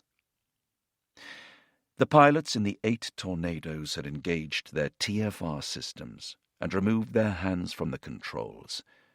The jets now flew themselves on autopilot through the darkness. They were on parallel track, a strategy developed when flying hands-off on TFR and autopilot, in poor weather or at night. The lead tornado and his wingman followed two separate but parallel flight paths, around 2.5 miles line abreast, as if on rail tracks, with the second two also line abreast, around 5 miles behind them, creating a box-shaped formation, all proceeding just 200 feet above the desert floor at 7 miles per minute. The crews relied on radar fixes along the route to keep the navigation systems accurate and to ensure the box remained separated. Robbie had no way of seeing their comrades, but knew they were out there on the same heading, bonded by the shared objectives and shared dangers. We descended, lights out, into the dark unknown, heading across the Saudi border. We were totally alone. He watched the moving map display tick off the distance as they flew in, increasing speed to over 480 miles per hour. Then they were sausage-side. They had borrowed the nickname for enemy territory from the avidly watched BBC classic Blackadder Goes Forth. The insanity of the First World War trenches was beginning to echo uncomfortably in the current conflict. The readouts confirmed to Robbie that they were racing along at just 200 feet, the Tornado's TFR automatically adjusting their flight path to account for every contour and obstacle. But their sensory isolation seemed to insulate them momentarily from the hostile world outside the warm glow of the cockpit. The night was pitch black, so the only indication of our height were the numbers on the TV monitor. There was still no sign of any Iraqi resistance as we approached the target. I was relatively calm, bearing in mind what we were doing. Everything seemed to be going to plan. I had all the weapon systems checked. Up front, Dave had a strong sense of the aircraft powering through the night. His right hand rested on his lap, away from the control column. His left hovered near the throttle. Although he was poised to instantly take control if any problems arose, right now he was simply monitoring the systems. Everyone was in the right place at the right time. We were moving towards the target, and everything was calm. Our flight time over Iraq was about 30 minutes until we hit the target. I was relying solely on TFR, the aircraft flying itself. There were 8 aircraft in the formation, but it felt like it was just us out there. Everything was running on rails. No AAA. All was well. Robbie checked their time on target. They were a few seconds behind schedule. Dave inched the throttles forward to increase the speed to 630 miles per hour to pick up a little time. The HUD now told them they'd hit Talil precisely as planned. In southern Iraq, it was just before 8 p.m. on Saturday, the 19th of January, 1991. Back home in England it was 5 p.m., and Robbie's wife, Tange Stewart, was immersed in the final scenes of the seasonal pantomime, alongside some of the children from the local Sunday school where she taught. This Saturday in mid-January offered them one last post-Christmas treat. It had become something of a tradition. Fortunately, her teenage daughter Kirsty had been on hand to help shepherd the chirruping youngsters onto the coach for the journey to the theatre in Newark. The dame's buffoonery had the children in stitches, and their enjoyment of his saucy jokes was a welcome distraction from the terrible events unfolding some 3,500 miles to their southeast. Earlier that day, she had penned another letter to her beloved husband after they had discussed the fateful mission where his squadron boss and their friend Max Collier had gone down. To my dearest darling, it is the early hours of Saturday morning. Sleep seems to elude me yet again. I am afraid last night's news of Max and the boss was rather a shock. I will buy a card for Max's wife today and drop her a line on our behalf. It is going to be a sunny day here, and Kirsty and I are going to Newark for the pantomime. She's playing in the East of England netball tournament next Saturday. Tonight I'm going to the Heavers for dinner. I don't know that I'm very good company at present. Well, darling, all our thoughts and emotions are with you. You are never out of our mind. The kids are coping well, but obviously it's difficult for them now. Keep us in your heart, but do not worry about us. We have the Stuart grit. Love you loads. Tange, kiss, kiss, kiss. Her thoughts drifted away from Iraq and back to the entertainment on stage. Suddenly, Tange stopped laughing, overwhelmed by a dreadful premonition that Robbie was in terrible danger. She glanced at her watch. Nearly 5 p.m. She sat back and closed her eyes, trying to let it pass. "Are you okay?" The woman in the neighboring seat couldn't keep the anxiety out of her voice. "Just a little tired," Tange replied. The woman smiled and patted her on the arm, doing her best to hide her puzzlement, and failing. Tange was in turmoil. When they finally managed to escape the theatre, every traffic light and junction on the winding road home seemed to hold them up. She dialed the Bahrain Sheraton before removing her coat. The receptionist answered politely and put her through to Robbie's room. No response. Tange tried again and again, 7 or 8 times, with the same result. "I'm sorry, madam," the receptionist kept repeating. "There's no answer." Tange glanced at her watch. She had a dinner date with friends across the green. On the way out, she told her older son, Scott, to keep trying to call his father. "Dad would love to hear from you," were her parting words. She hid her worries from the children, but could not ignore the dark fear inside. My stomach was knotting up. I knew something wasn't right. 10 miles. The jet was still comfortably flying itself as Robbie monitored the distance to the moment when Dave would take their tornado into the loft attack profile to toss the bombs onto the target. I was relatively calm, bearing in mind what we were doing. I had all the weapon systems checked, and we started the attack run as planned. Our 4-ship formation would complete the night attack from parallel track, lofting the 1,000-pound bombs onto the AAA sites from about 3 miles out. This should discourage the gunners from firing at the aircraft carrying the JP-233 airfield denial weapons following behind us. In the front seat, Dave was concentrating hard, his right hand ready to disengage the autopilot and take control of the jet, his left resting on the throttles, waiting to ram them forward and send the aircraft into a steep climb in order to throw the bombs towards the airfield. 5 miles, Robbie called out over the intercom. 540 knots. They were traveling at 10.35 miles a minute, 200 feet above the desert. Robbie made a rapid calculation. Just another 30 seconds. They were on time and on target. He checked the weapons systems again.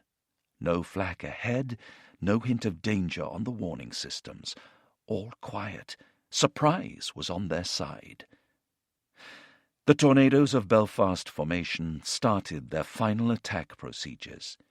Using the radar, I found and marked the first offset which updated the attack system. Suddenly, the RHWR indicated an unknown radar looking at us. Dave felt his chest tighten. The RHWR showed a powerful radar system searching from dead ahead, trying to acquire a lock. We were just coming to the pull-up point and starting our weapons release procedure. Almost immediately we had a missile launch indication and a siren warning screaming in our ears. A missile was in the air. The RHWR continued its wail. 12 o'clock. Dave knew it was the worst possible direction that a missile could come from. Roland flashed up on the RHWR. It couldn't be anything else. The best missile the Iraqis had was around 3 miles out, travelling towards them at 1/3 of a mile every second. They had just 7 seconds to save their lives. 7 seconds. "Missile launch," Dave said clearly and calmly. In an instant, he disconnected the autopilot from TFR and took over manual control. The green strobe on the RHWR was still pointing straight at them. Their headsets throbbed with the 2-tone scream of the siren, confirming a missile was inbound. 6 seconds. Now flying manually at over 600 miles per hour and just 200 feet in total darkness, Dave snapped into a hard left turn, shouting "Chaff!" at his navigator. All I could see was a flame like a very large firework coming towards me, but once I banked the aircraft left, I lost sight of it. The Iraqi missile operators had them locked, and the 9-kilogram hollow charge warhead was being guided onto them with pinpoint accuracy. The warning, like a police siren, continued relentlessly, filling their helmets. Dave's voice still sounded matter-of-fact and calm to Robbie. Their endless training had been there for a reason. It was now his pilot's job to maneuver them out of trouble. 5 seconds. "Chaffing!" Robbie's right hand had moved a split second before he spoke. As we turned, I hit the chaff button and the BOS-pod blasted out clumps of metallic strands, trying to shroud our presence from the radar-guided missile. There was no time for any fear or panic. Our reactions were hardwired. 4 seconds. Dave fought to turn the aircraft, hauling on the control column in the darkness, eyes fixed firmly on the HUD. His only means of knowing what height they were at, what attitude the jet was flying in, if it was climbing or descending towards the ground. We had a full weapons load and lots of fuel on board, so the Tornado didn't turn very quickly. It was pitch black. We were very heavy, and I was totally alert to the fact we were very, very close to the desert floor. It was all happening in seconds. It was a trade-off between being hit by a missile and hitting the ground, and the latter was 100% fatal. 3 seconds. Dave was making the hardest possible turn, pulling the stick as tightly as he could into his stomach. The violent maneuver, coupled with more chaff, gave them the best chance of breaking the radar lock, causing the missile to lose guidance and fly blind. He just needed a bit more time, a second, maybe 2. "Chaff," Dave said again, as if toasting his companion outside a country pub. "Okay, chaffing." There was a hint of urgency in Robbie's reply, as he coaxed the BOS-pod to pour more metallic fibers into the sky. 2 seconds. "Okay," Dave responded, still trying to bury the stick in his gut. Apart from their deep breathing, all was now silent in the cockpit. The missile was out there somewhere, but the hard turn had left them blind to its position. 1 second. Time crept by. The turn was nearly complete. Perhaps they had broken the lock. 0. Robbie felt an enormous blast rock the Tornado. There was a blinding orange flash as the missile exploded near the front cockpit. All Dave saw was searing light. The cockpit was consumed by an enormous flash. Everything happened in just fractions of a second. I knew I was losing consciousness, and I was trying to get my hands towards the ejection handle, but I just couldn't move them. A secondary warning siren now kicked in, this time a more urgent tone, like a submarine's crash dive blast, signaling multiple aircraft systems failures. Shrapnel shattered the canopy and enveloped the underside of the Tornado, shredding hydraulic and fuel lines, causing electrical failure and a massive fireball. The sirens then ceased as the Tornado started to disintegrate. Dave felt a hurricane-force wind buffeting his body. He had one final thought. It's game over. I'm going to die. Chapter 1. The Birth of the Fin, 1960 to 1990. Wreckage from Waddington and Stewart's tornado jutted out of the desert sand. F for Foxtrot's death plunge had created a crater the size of a diving pool. The chaff and flare bospod lay at its edge, live flares still clearly visible, chaff dispensing port still open. It had somehow survived the crash intact, but the inferno had stripped away some of the sand-coloured paint, leaving a faint hint of green. Its colour a few months earlier, when the camouflaged jets had blasted across northern Europe's forests and valleys. It had now come to rest 200 miles south of Baghdad, and more than 3,000 from its natural habitat. The tornado had for almost a decade streaked through dark, wet nights and thick cloud, just a few hundred feet above treetops and valleys. A brainchild of the Cold War, it was able to slip below the radar, avoiding Soviet surface-to-air missiles, then suddenly materialize above an enemy airfield, ready to rain down destruction. But then, in 1989, the Berlin Wall had crumbled, and with it the great Communist alliance. The brilliance of the tactical nuclear bomber was about to be lost. The battle winner had run out of enemies. Robbie Stewart had joined the Royal Air Force in October 1965, 6 months before the birth of Dave Waddington, the pilot he would go to war with in a tornado 25 years later. All it had taken for the teenage Robbie to decide where his future lay was a couple of flying lessons during the summer holidays. I got hooked, and that was it. My career path was set. 3 years before Robbie joined up, the Cuban Missile Crisis of 1962 had brought the world to the brink of destruction. The U.S. defense condition had been raised to its highest ever level, DEFCON 2. Strategic Air Command bombers were readied with nuclear weapons to deploy and engage in less than 6 hours. Britain had also stood to its nuclear forces, including the iconic Vulcan bomber that Robbie would soon serve on, at 15 minutes readiness. In the midst of the confrontation, an American aircraft, flying over Havana at what intelligence briefs had previously suggested should be above the range of any surface-to-air missile, had been shot down by a Soviet SA-2 missile, and the pilot killed. The same system had also brought down another American reconnaissance pilot, Gary Powers, 2 years earlier, under similar circumstances. Disaster was averted when the Russians backed down and agreed to remove their nuclear missiles from communist Cuba in return for America's pledge never to attempt an invasion of the island. The Western Allies breathed again, and lessons were learned. A hotline was established between the White House and the Kremlin for direct communication in extremis.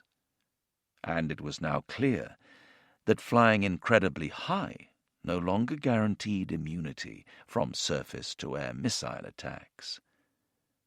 To stand a chance of survival, the Vulcan and its V-Force cousins had been developed to fly fast and high in order to deliver their nuclear payload uncontested. The SA-2 now clearly undermined that tactic, and the delta-winged bomber was subsequently ordered to fly in beneath the detection capabilities of Soviet radar. It wasn't ideal. The 77-ton, fully laden Vulcan was challenged by low-level flying. The forces this subjected it to induced metal fatigue, weakening its distinctive wing structure. The RAF decided that something fast, low, and capable of operating in Northern Europe's grim climatic conditions was required. The search for a new breed of fighter-bomber had begun. But in the meantime, the V-Force had to continue its role of policing the Warsaw Pact airspace. The close proximity of atomic Armageddon hadn't really featured in Robbie's youthful fantasies. But that soon changed. I had no notion of ever going to war when I joined up. But the reality of the Cold War became clear once I became a navigator on Vulcans. All the exercises we did, preparing for a global nuclear war, you really began to comprehend what it all meant. We all knew that if we ever took off in anger, it would probably be the end of me, my family, and the world as we knew it.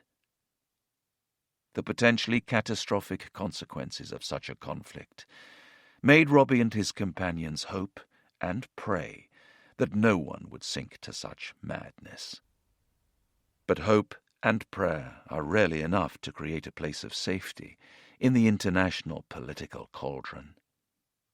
To replace the Vulcans, the RAF needed a fresh new aircraft. An order for 50 F-111s, the latest low-level American nuclear bomber, was made, then axed. Other initiatives came and went. Something custom-built was needed, and it wasn't going to be cheap. Late 1960s Britain was being pummeled by strikes, debt, loss of empire, and emasculated productivity. Hobbled by its aging bomber fleet, the RAF wanted a top-performing, cutting-edge jet that could keep the Soviet threat at bay. If Britain's moribund aircraft industry was to survive, it had to break away from the American monopoly and seek like-minded allies with whom to meet the challenges of the new era. European ones were the obvious, indeed only, option. In March 1969, Britain entered with gusto into a partnership with Germany and Italy, who also wanted to move away from American dependency and enhance their own industrial base. The concept of the Tri-Nation Multi-Role Combat Aircraft, or MRCA, was born. Britain envisaged a twin-engine, two-man machine that would cost around £1.6 million per airframe. She would build the rear, the Germans the middle, and the Italians the wings. The RAF and the Luftwaffe would take 420 each, the Italians 100. The spirit of optimism surrounding the 1969 Memorandum of Understanding, its detractors said, could not possibly last. How could you build 3 different components in 3 different countries in which no one spoke the same language, and where one was still using measurements in inches and feet? Then there was the far-fetched idea of assembling all the bits and pieces like a child's Meccano set.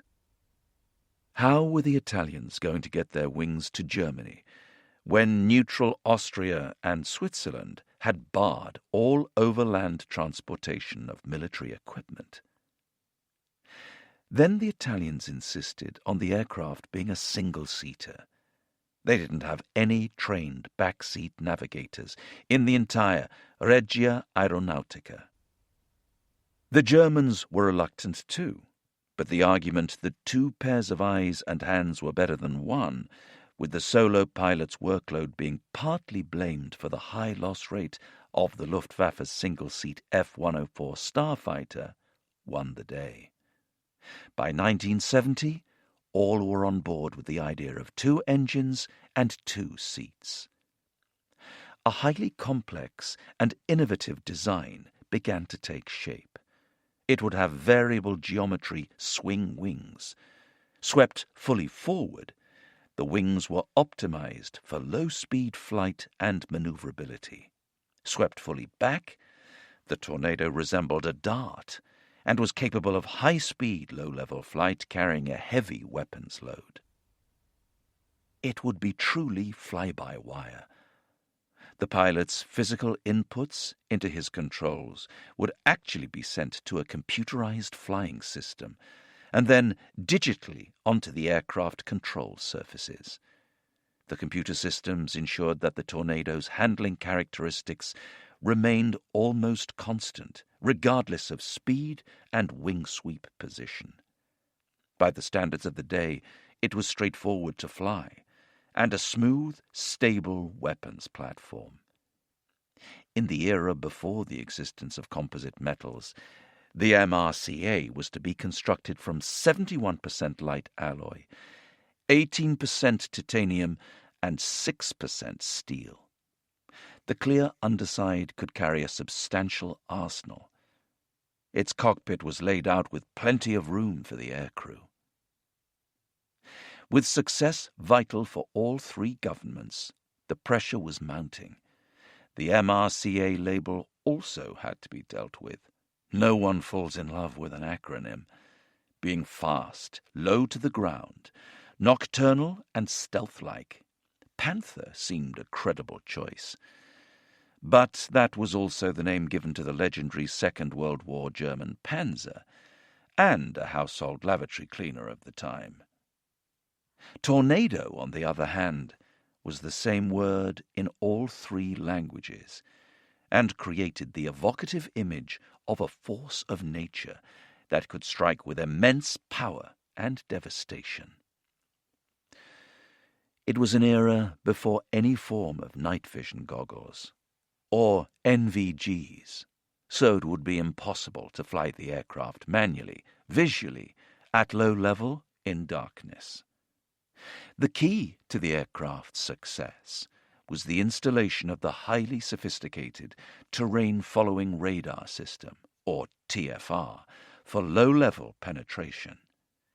Originally developed by the British company Ferranti in the early 1960s, it swept the flight path ahead of a fast jet, registering the landscape and even obstacles like power lines, allowing it to fly at a near-constant altitude above whatever man or nature could throw its way. The radar returns were processed to calculate the changes in the terrain, then fed into its flight computers and harnessed to the autopilot, allowing the jet to fly itself, with almost no input from the crew, and maintain ground clearance at a constant height of 200 feet, soaring over any terrain at high speed in pitch darkness or thick cloud. Blending into the landscape, or terrain hugging, meant the Tornado could hide from enemy radar, reducing its vulnerability.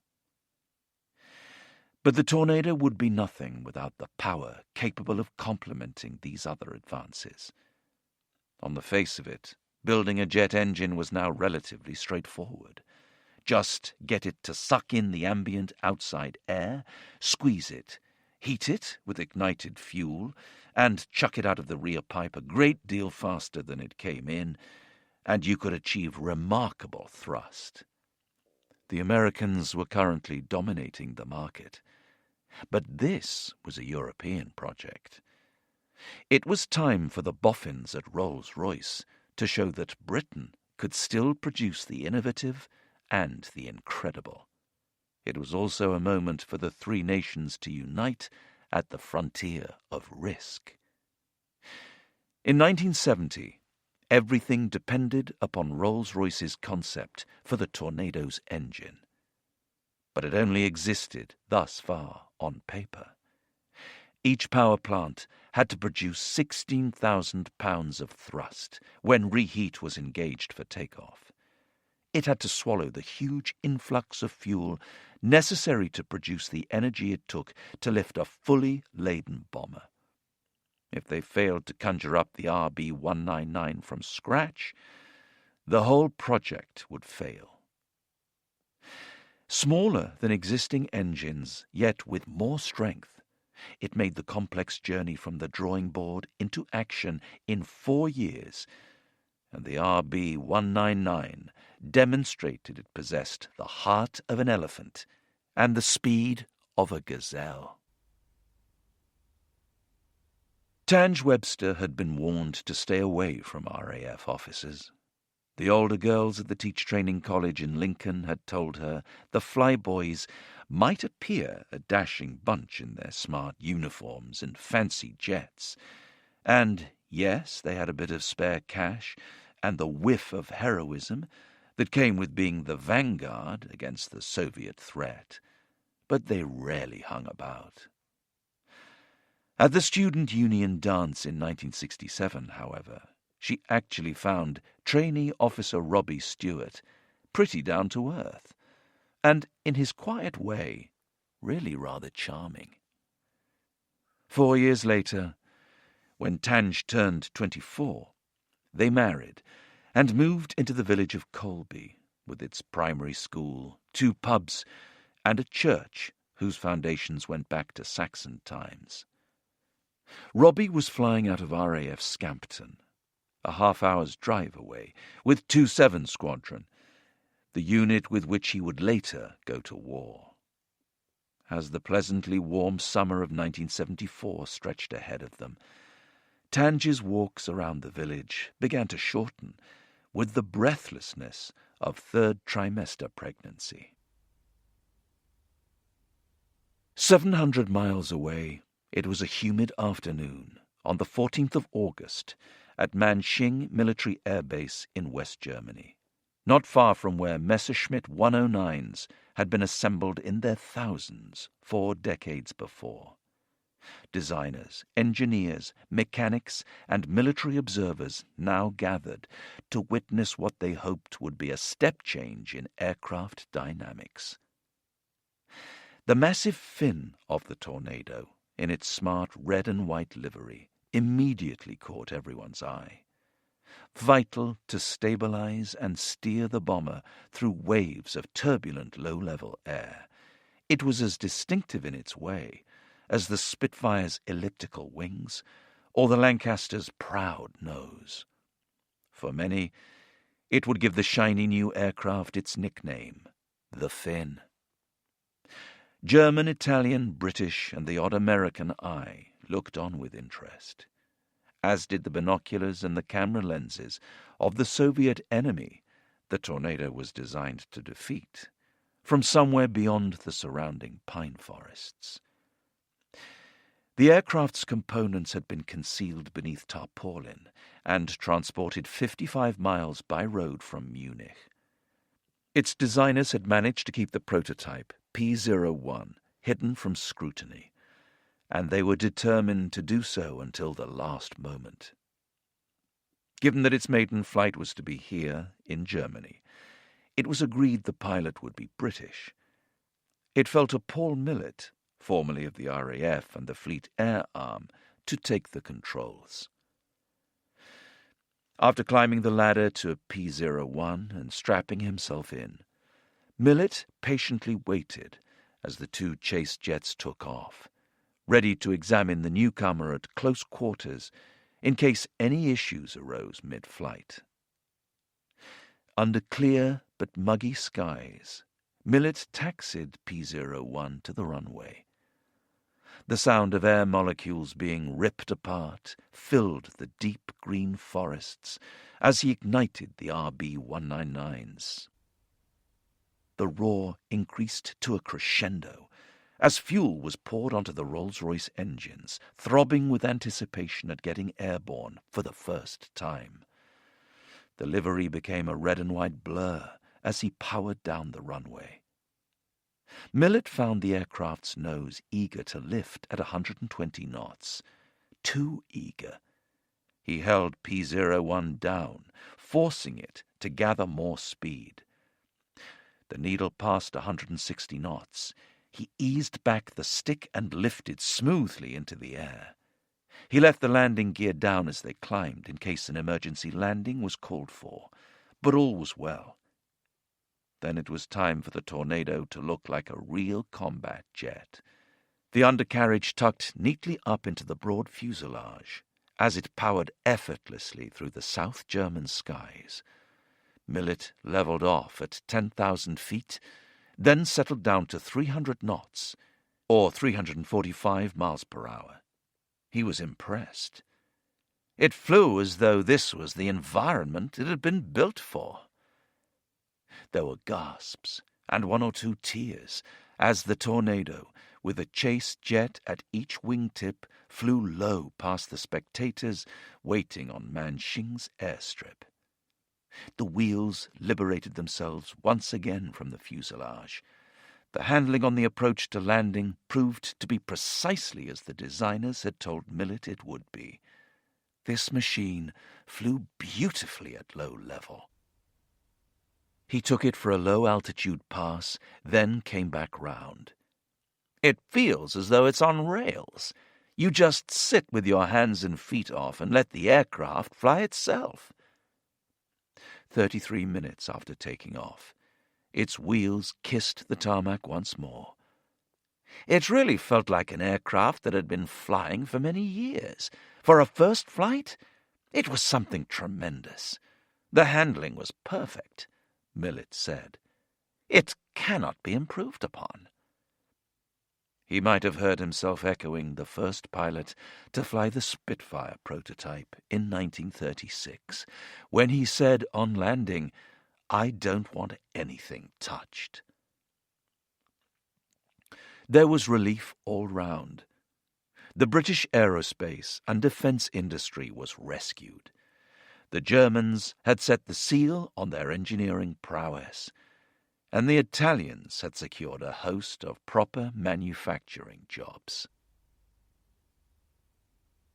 Robbie Stewart, like many others in the RAF, had a vague notion of the Tornado's maiden flight, but he wasn't counting his chickens. Many such projects had got this far before now and failed.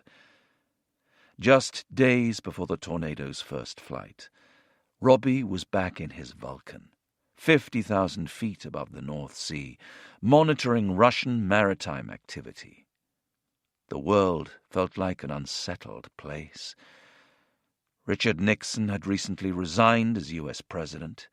Willy Brandt, the West German Chancellor, had also quit over the revelation that his personal assistant had been spying for the Stasi, East Germany's intelligence service. Then the Turks invaded northern Cyprus.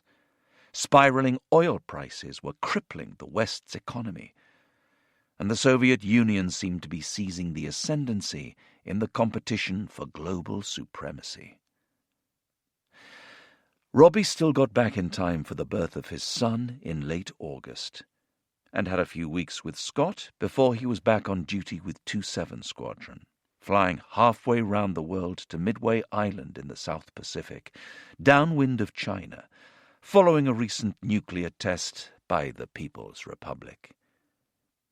The Vulcan also undertook the nuclear fallout detection role, otherwise known as sniffing, collecting air samples for analysis.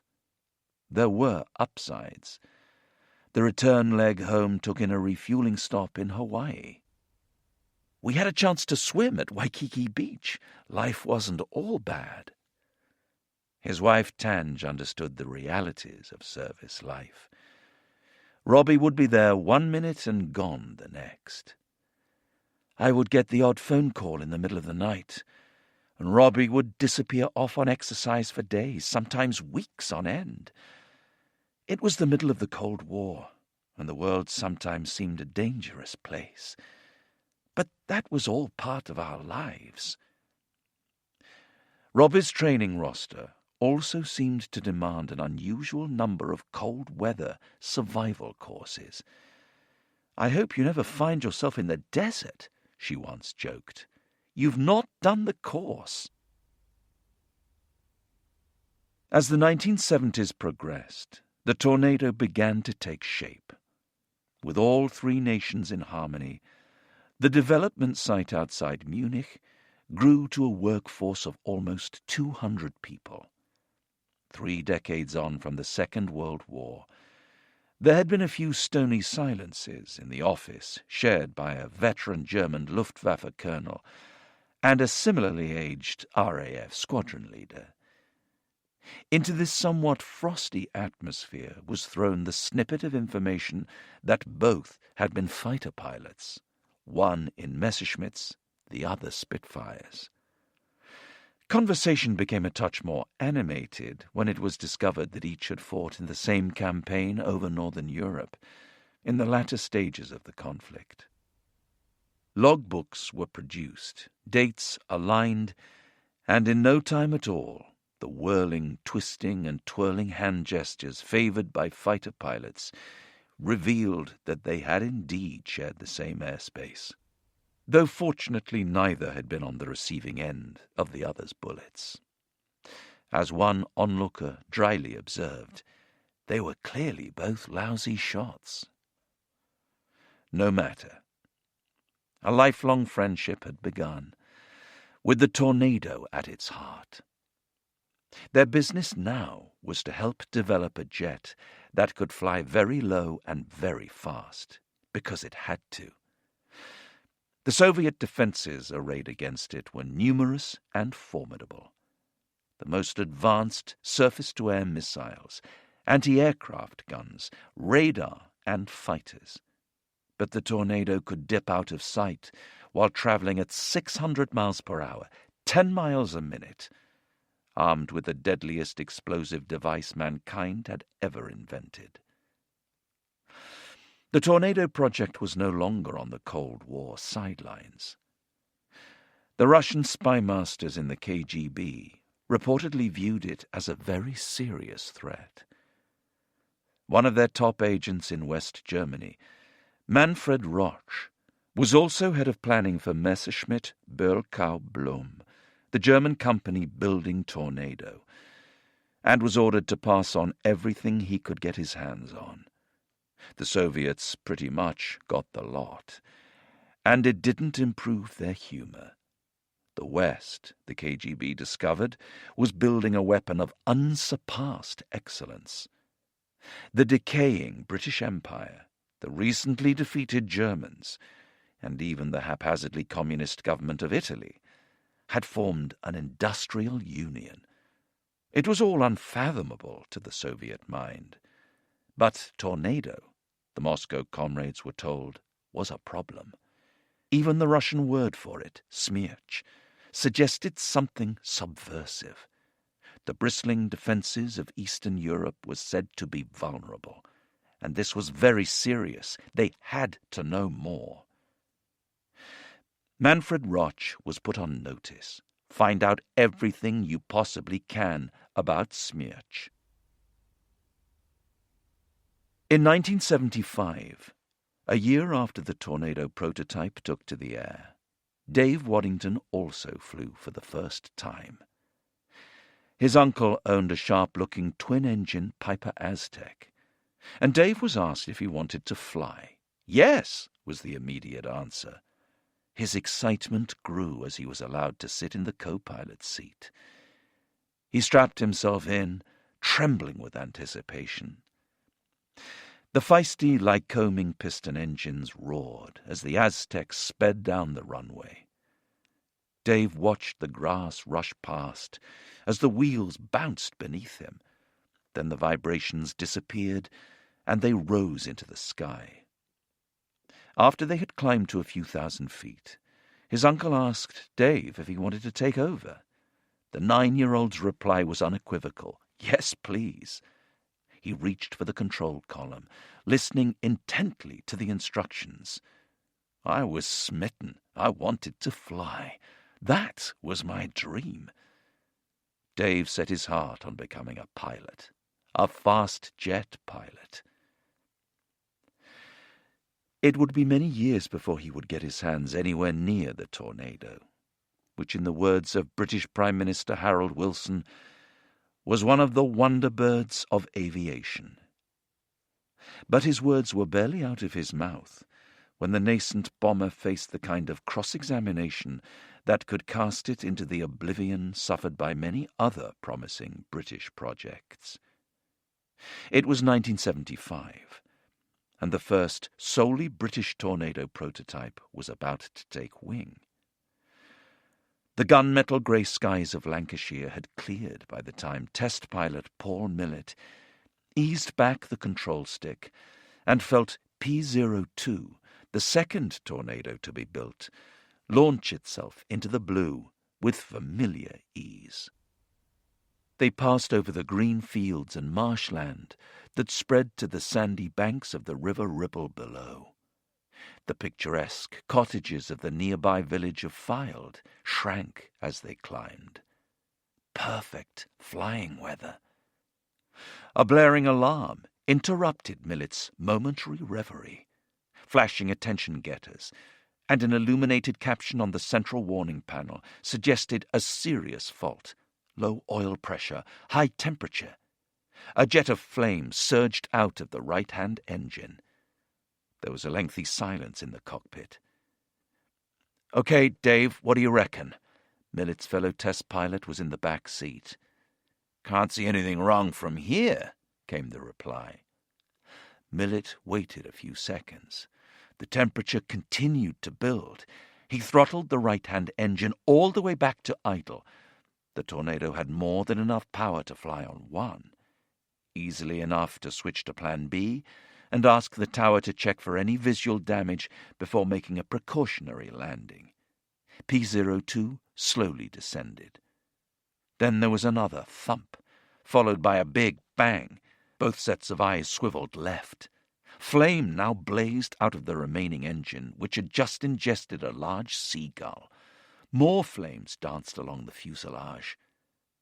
Millet immediately shut down the left engine and slammed the right from idle straight into reheat to gain maximum power. There was an uncomfortable silence as it failed to respond, and the altimeter continued to unwind. The Tornado was sinking fast towards the marshland surrounding Wharton. The Ribble was no longer a ribbon. The buildings below them were rapidly increasing in size. The altimeter passed through 500 feet. The only engine functioning was still refusing to deliver any power. Millet scanned the gauges. What could he do? Both pilots knew that their options were limited. Prepare to eject? And leave the second tornado ever built, the British Tornado, to bury itself in the Lancastrian marshland? 300 feet. At least the altimeter was functioning flawlessly. Fingers brushed the yellow and black ejection handle between their legs. P-02 was doomed. Time to bail out. The aircraft rocked and shuddered. Then the right-hand engine burst back into life, and P-02 soared skywards. It had been a very close call.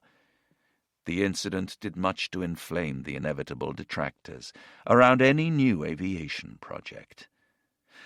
But P-02, despite a few hair-raising moments which included a partial snapping of the tail fin during spin trials, soon began reaching notable landmarks, including a top speed of 809 knots, or 930 miles per hour. By July 1979, the first dual-control RAF Tornadoes rolled out of Wharton, ready for instructing new pilots, though the fanfare was muted. During treacherous weather conditions a few weeks earlier, P-08 had plunged into the sea 44 miles off Blackpool during a test flight involving the hazardous loft attack profile. It could be dangerous work at the best of times, and was made worse in this instance by the mist and drizzle over the Irish Sea. There were no survivors. Despite this fatal accident, the first of many, the Tornado was accepted into service 3 years later. And while it would certainly suffer a number of ongoing technical issues due to its cutting-edge technology, the air crew and ground crew worked together to ensure that most tasks were completed as planned. The RAF finally had a fighter-bomber that could hit a target accurately, night or day, no matter the weather. Robbie Stewart noticed a bit of a difference going from the nuclear-armed Vulcan to the Tornado GR-1. The Tornado had everything you could have dreamed of for the time. computerized flying systems, navigation and targeting kit. It could fly at night in terrible weather, at low level, hands off. It really was superb. One of its primary roles was as part of the nation's nuclear deterrent. For Robbie, as a navigator checking his target maps to be used if the Cold War ever turned hot, the idea was deeply unpleasant. You checked to see where the target was, what built-up areas it was near. That was quite a curious feeling, knowing if you ever launched, you'd be destroying a huge area, and that the world would be changing beyond recognition. If the target was more distant, such as in western Poland, the aircraft might carry a single WE-177 nuclear bomb under the left shoulder pylon and an extra third fuel tank on the right. At shorter range, the Tornado could carry 2 WE-177s, bringing the explosive power of many Hiroshimas. Along with its TFR, only used at night or in bad weather, the GR-1's other key attribute was the crew's skill, flying manually and visually, fast, and at 100 feet far below enemy radar, or in a combat situation even lower. No autopilot had this function, so they had to become highly drilled at skimming above rugged terrain, trusting their expertise to the maximum. Fast jet flying at 100 feet and at high speed, anywhere near built-up areas, was forbidden across most of the UK and all of Germany. So there was no better place to practice this crucial skill than the wilds of Canada, with its deep canyons and jagged peaks. It was a real challenge, and the cost in aircraft and aircrew lost bore testimony to the dangers. But those dangers had to be faced and overcome if the pilots were to fly the Tornado through the layers of Soviet air defense, beneath the searching radars, to ensure no missiles or anti-aircraft artillery could be guided onto them.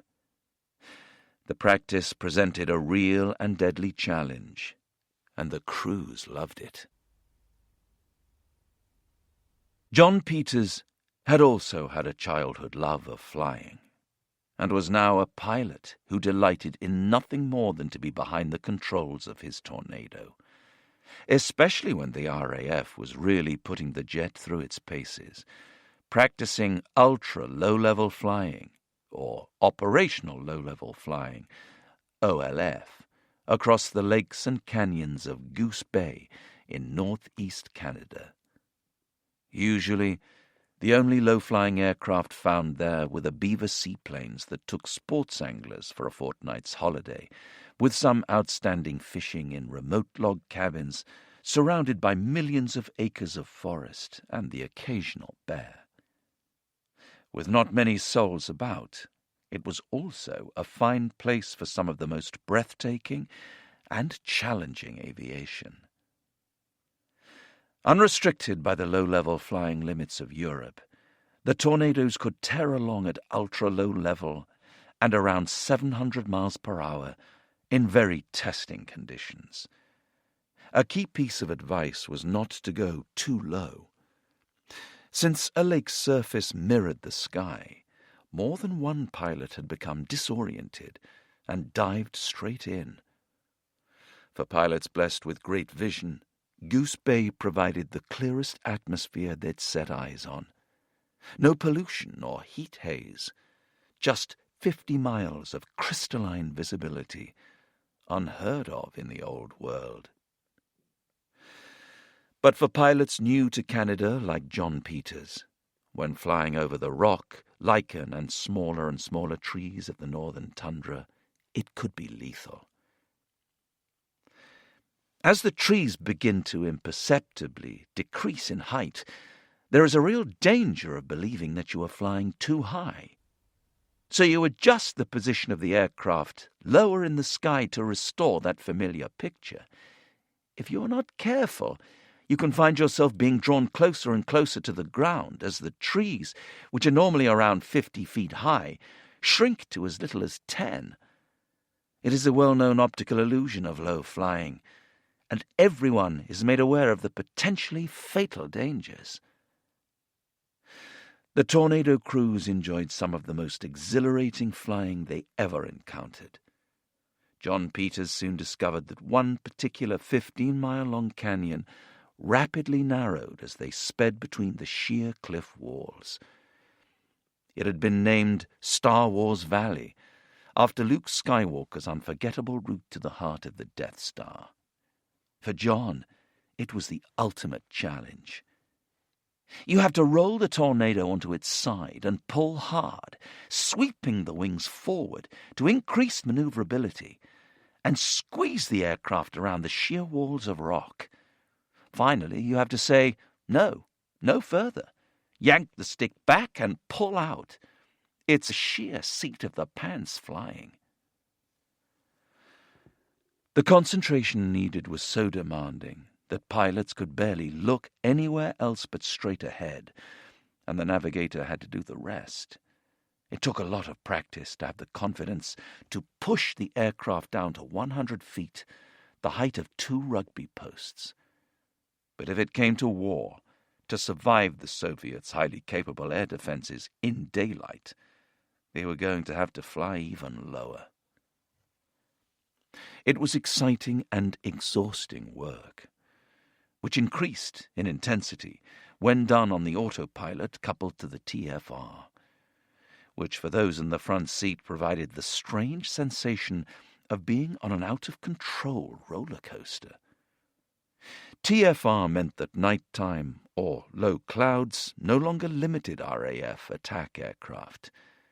Britain now had the capability to attack at any time of day on any day of the year. With the computer autopilot flying the jet, I would sit with my left hand resting on the throttle and my right lying uselessly in my lap, twitching towards the stick every time I saw a rock looming up from the ground below. Peters glanced intently at the tiny display screen of the TFR's E-scope, which showed an image of the ground in front as the radar in the Tornado's nose swept the terrain of the flight path ahead. As the jet soars over a ridge, prompted by the TFR, then plunges down into an unseen valley, our anti-collision lights reflect back from a solid wall of thick, grey cloud. The navigator hunches in the back, with only my running commentary to brace himself for the next lurch, as the jet twists, soars, and swoops, following the terrain as if glued to it.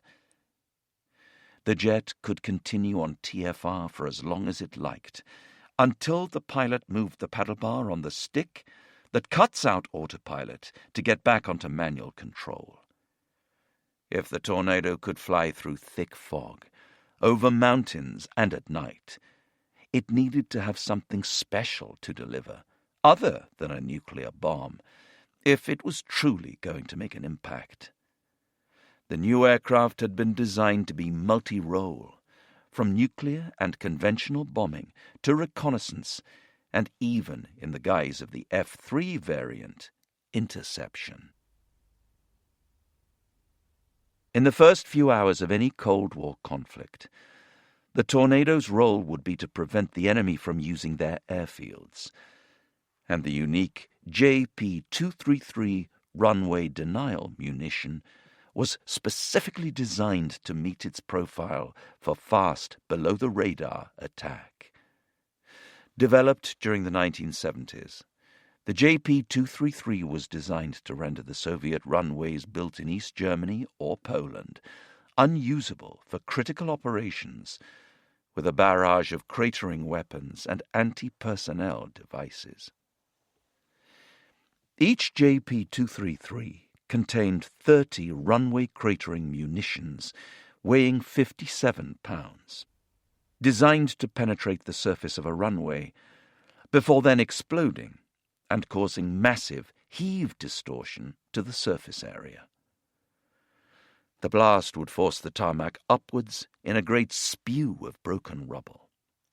To discourage anyone seeking to make repairs, a further 215 anti-personnel bomblets followed on small parachutes designed to pop up on 3 legs and arm themselves, detonating if disturbed. A final kicker was that a number of the munitions would continue to detonate randomly for some hours after lying dormant. It was a vicious weapon. A tornado could carry 2 of the 2.5-ton JP-233s, so a single raid by 8 jets brought the potent mix of 480 cratering bombs and 3,440 anti-personnel bomblets. It was a brutal and effective method of airfield operating surface denial, with one slight drawback. The scientists who developed it required the tornado to fly straight and level down the runway at around 200 feet and 520 miles per hour, which, the air crews observed stoically, greatly increased the possibility of being shot down. And the tornado demonstrated its versatility with other crucial tasks. The GR-1A reconnaissance version could sneak behind enemy lines and record images of troop movements, defensive positions, or bomb damage. It utilized a revolutionary infrared video system which allowed image collection by both day and night. It was able to see the heat signature of aircraft on a runway or the heat trace of recently departed jets. This also meant that it was much harder for troops to conceal weapons that required engines, such as giant rocket launchers.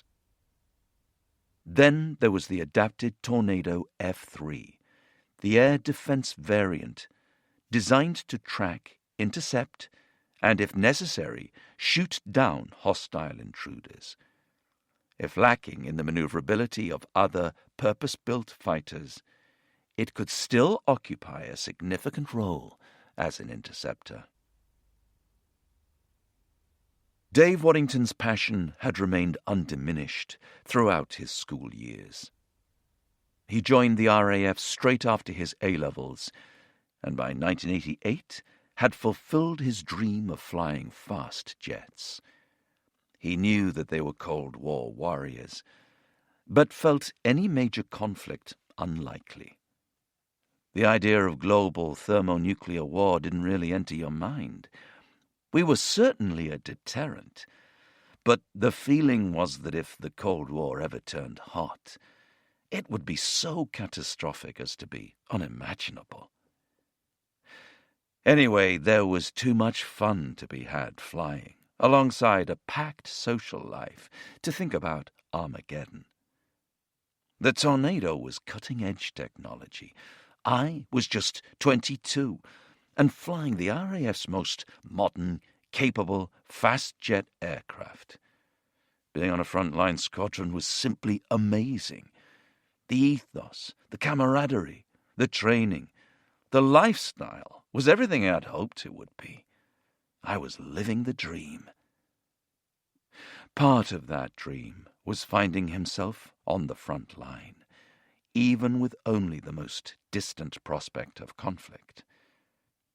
Nuclear war moved several steps further away one Thursday in November 1989, when the collapse of the Berlin Wall heralded the beginning of the end of the Soviet Empire. There was a question mark over whether the RAF would ever be needed for combat now that its chief adversary was gone. What was the point now of the Tornado, primed to break through enemy defenses that no longer existed? No one knew what the future held, except the near certainty that the peace dividend would mean the military establishment faced huge cutbacks. Several years earlier, in 1982, Dave Bellamy had joined up after reading about the RAF's new generation of fast jets. At the age of 18, he went straight onto the Tornado as a navigator. I loved the aircraft and really enjoyed flying it, even if the prospect of any real conflict was remote. With the Cold War over, Bellamy could read the tea leaves. A devastating blow to the Tornado force was announced to Parliament just a week before Iraq invaded Kuwait in summer 1990. The RAF was to reduce from 90,000 personnel to 75,000, with the closure of 4 bases in Germany and the loss of 6 squadrons. For Dave, it was a depressing possibility, so I had decided to leave the RAF early and handed in my notice. Costs for training a navigator ran into the millions, so his contract meant he would still have to serve another 2 years. And take a pay cut. That was fine by him. He wanted a new challenge.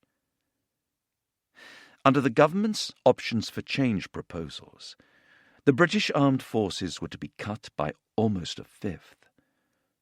Gordon Buckley, one of the RAF's top 5 Tornado pilots in terms of hours flown, was among those who faced an uncertain future. He was based at RAF Laarbruch in northern Germany, and his squadron was in line for the chop.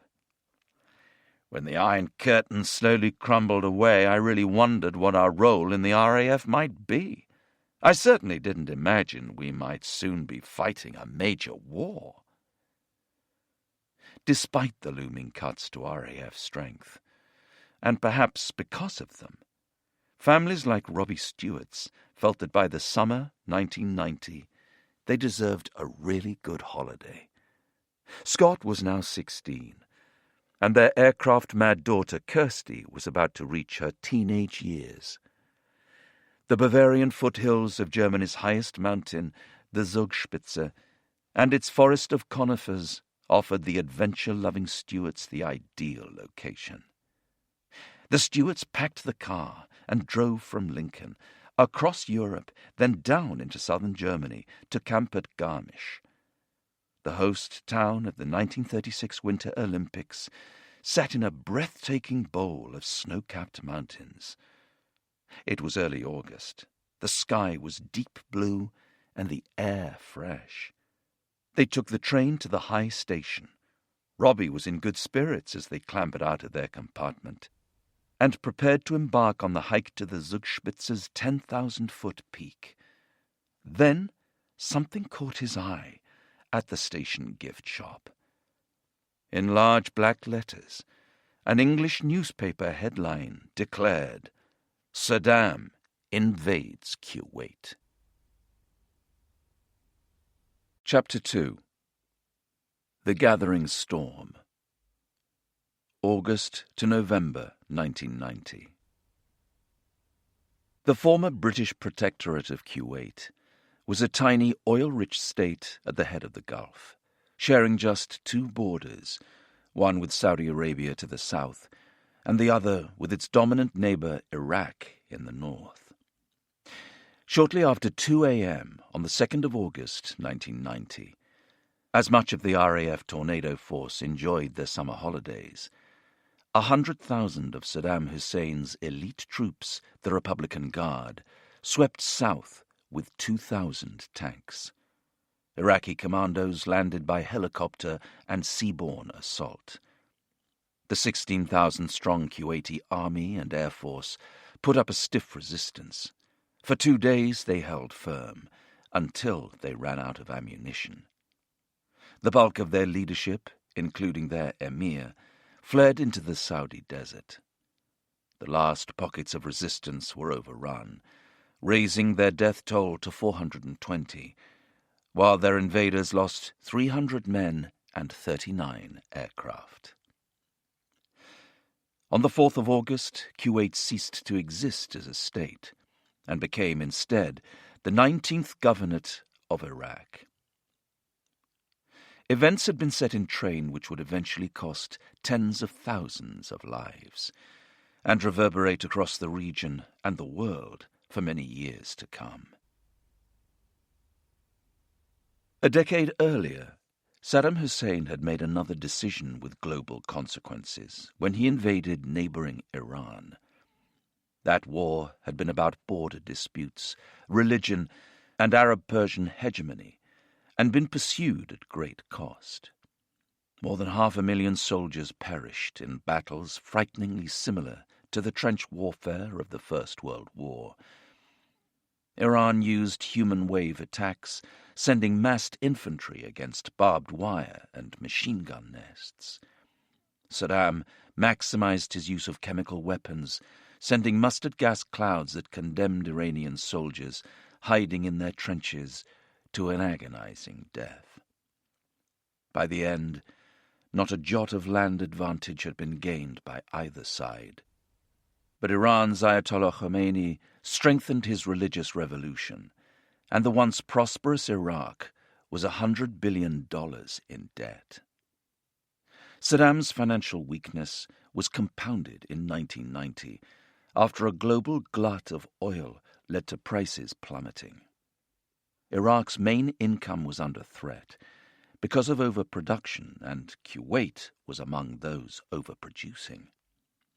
The dire economic situation was a threat to the Iraqi president and his power base. There had been 4 assassination attempts in the previous 2 years. Saddam's reputation, hitherto sustained by a combination of brutality and low cunning, was tumbling as quickly as the price of oil. Tensions rose when he accused Kuwait of stealing $2 billion by cross-drilling into Iraqi oil fields. Iraqi divisions were ordered to assemble at the border. As last-minute compromise talks were held, Iraq demanded Kuwait pay $10 billion in compensation. The Kuwaitis offered $9 billion, but that just insulted Saddam's personal honor. The Kuwaitis would pay in blood and treasure.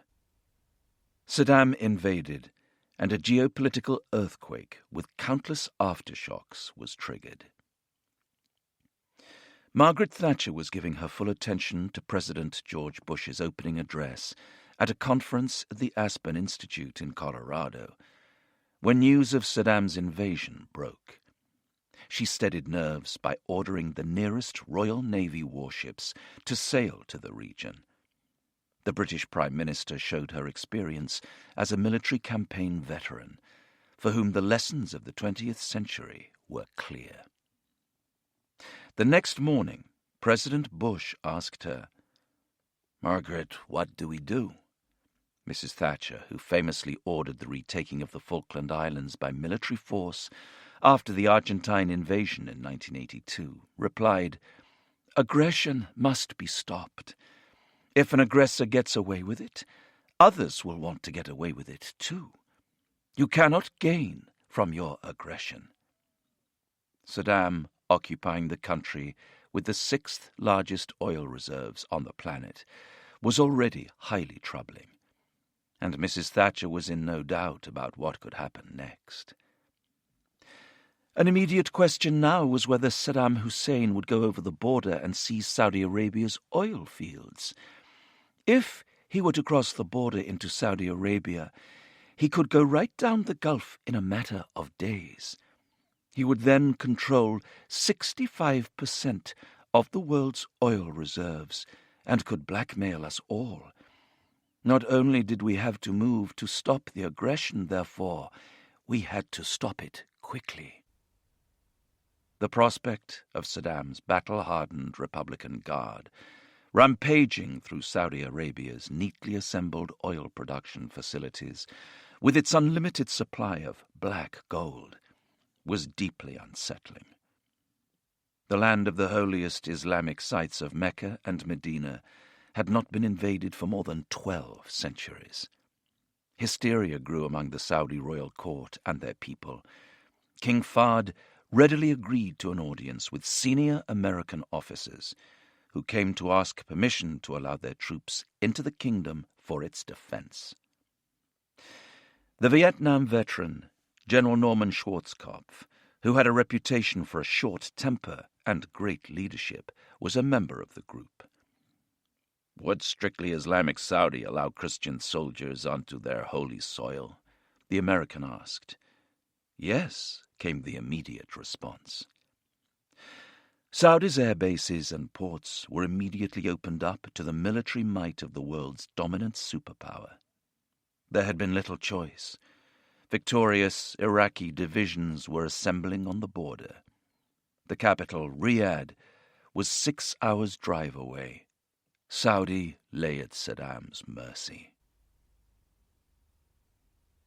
Despite the arduous walks that seemed to typify their family holidays, Robbie Stewart's 12-year-old daughter Kirsty had been really enjoying the 2-week break from school studies. Her dad was relaxed. There was lots of fun and laughter. There was one particularly memorable moment with him, lying in the sun by a stream before building a rock dam. But her idyll had been shattered when, ready to conquer the Zugspitze, they had seen the newspaper announcement of Saddam's invasion. Robbie Stewart had stopped, turned, and reread the first paragraph.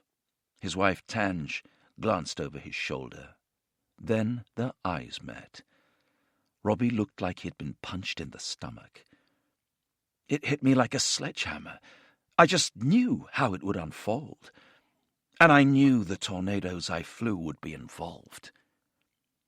They had both been aware of the increased tensions in the Gulf, but thought there had been a last-minute compromise. Both immediately understood the implications. The highway from Kuwait led straight down to Saudi Arabia and its great swathe of oil fields. One of the world's most ruthless dictators, controlling half of the world's oil, was a direct threat to global stability. After decades of atrocities, gassing Kurds and torturing his own, Saddam had finally crossed a line that could not be ignored. "You know what's going to happen, don't you?" Robbie's voice was tight. "Yes," Tange replied quietly. She had always known war was a possibility. But this seemed a world away from everything we knew. "I have to call the squadron," Robbie said. They took the train back to the campsite to get a stash of coins to call RAF Marham from the public phone box. There was relief on Robbie's face after the call. He had been told to check in regularly, but they did not need to rush home early. No immediate plans had been made to deploy tornadoes. The Zugspitze still loomed over them, but the joy had gone out of their adventure. Every night, Robbie tuned into the news. A confrontation was looming, and he was certain tornadoes would be in the gathering storm. I wasn't really enjoying the holiday as much. Each night I read about rising tensions in the region. Both Tange and I were very aware that I might be heading that way. We had a very real sense that our lives were going to change. Tange had the same nagging feeling. We continued with our hikes around the mountains during the day, maintaining the air of a normal family holiday. But at night, when the kids had gone to sleep in their own little tent beside ours, Robbie and I would discuss the situation in whispers. The possibility Robbie might be going out there and what that might mean. There was a real sense that war was imminent. Their quiet chatter did not go unnoticed by Kirsty. There were whispered conversations between Mum and Dad, staying up late at night. I had never heard of Saddam Hussein or even Kuwait, but very soon those words were part of my regular vocabulary. The holiday suddenly turned serious. It was really odd because Dad was never like that. He was normally so laid back. Because his service life had begun in the 60s, Robbie and Tange had always known war with the Soviets was a possibility. But this was something entirely different. Fighting, flying, and dealing with danger was what RAF flyers were trained to do. It was just that for Robbie, the Cold War had ended. Yet the prospect of dying in a real war was again staring him in the face. I had no doubt in my mind I would deploy. and it was certainly worrying. But it was my job, what I had trained to do. A week after the invasion, 130,000 Iraqi troops were massed on the Saudi border itself. To the military analyst's eye, it appeared to be a strategic pause, a moment to rest, re-equip, and rearm prior to offensive operations. It wasn't just the 1,200 tanks and regiments of heavy artillery that were unnerving the generals. The Iraq Air Force, comprising many veterans of the Iran War, was probing Saudi airspace, looking for weaknesses and recording response times. The strongest and quickest response the Americans had was air power. Within days of the invasion, 48 heavily armed F-15C Eagle fighters sounded the opening notes of the campaign to protect Saudi Arabia. The F-15s flew straight from the United States, over 14 hours non-stop, with multiple air-to-air refueling slots. Each fighter carried 8 air-to-air missiles and were ready to fight their way in, if necessary. But the Americans needed more help. One Tornado Squadron commander, on leave from Germany, was pruning the roses in his garden when the house phone rang at his cottage in the east of England. "How long will it take you to get to RAF Cottesmore?" he was asked. "Half an hour," he replied. When the officer pulled up at the airbase, a Tornado from his squadron was already waiting.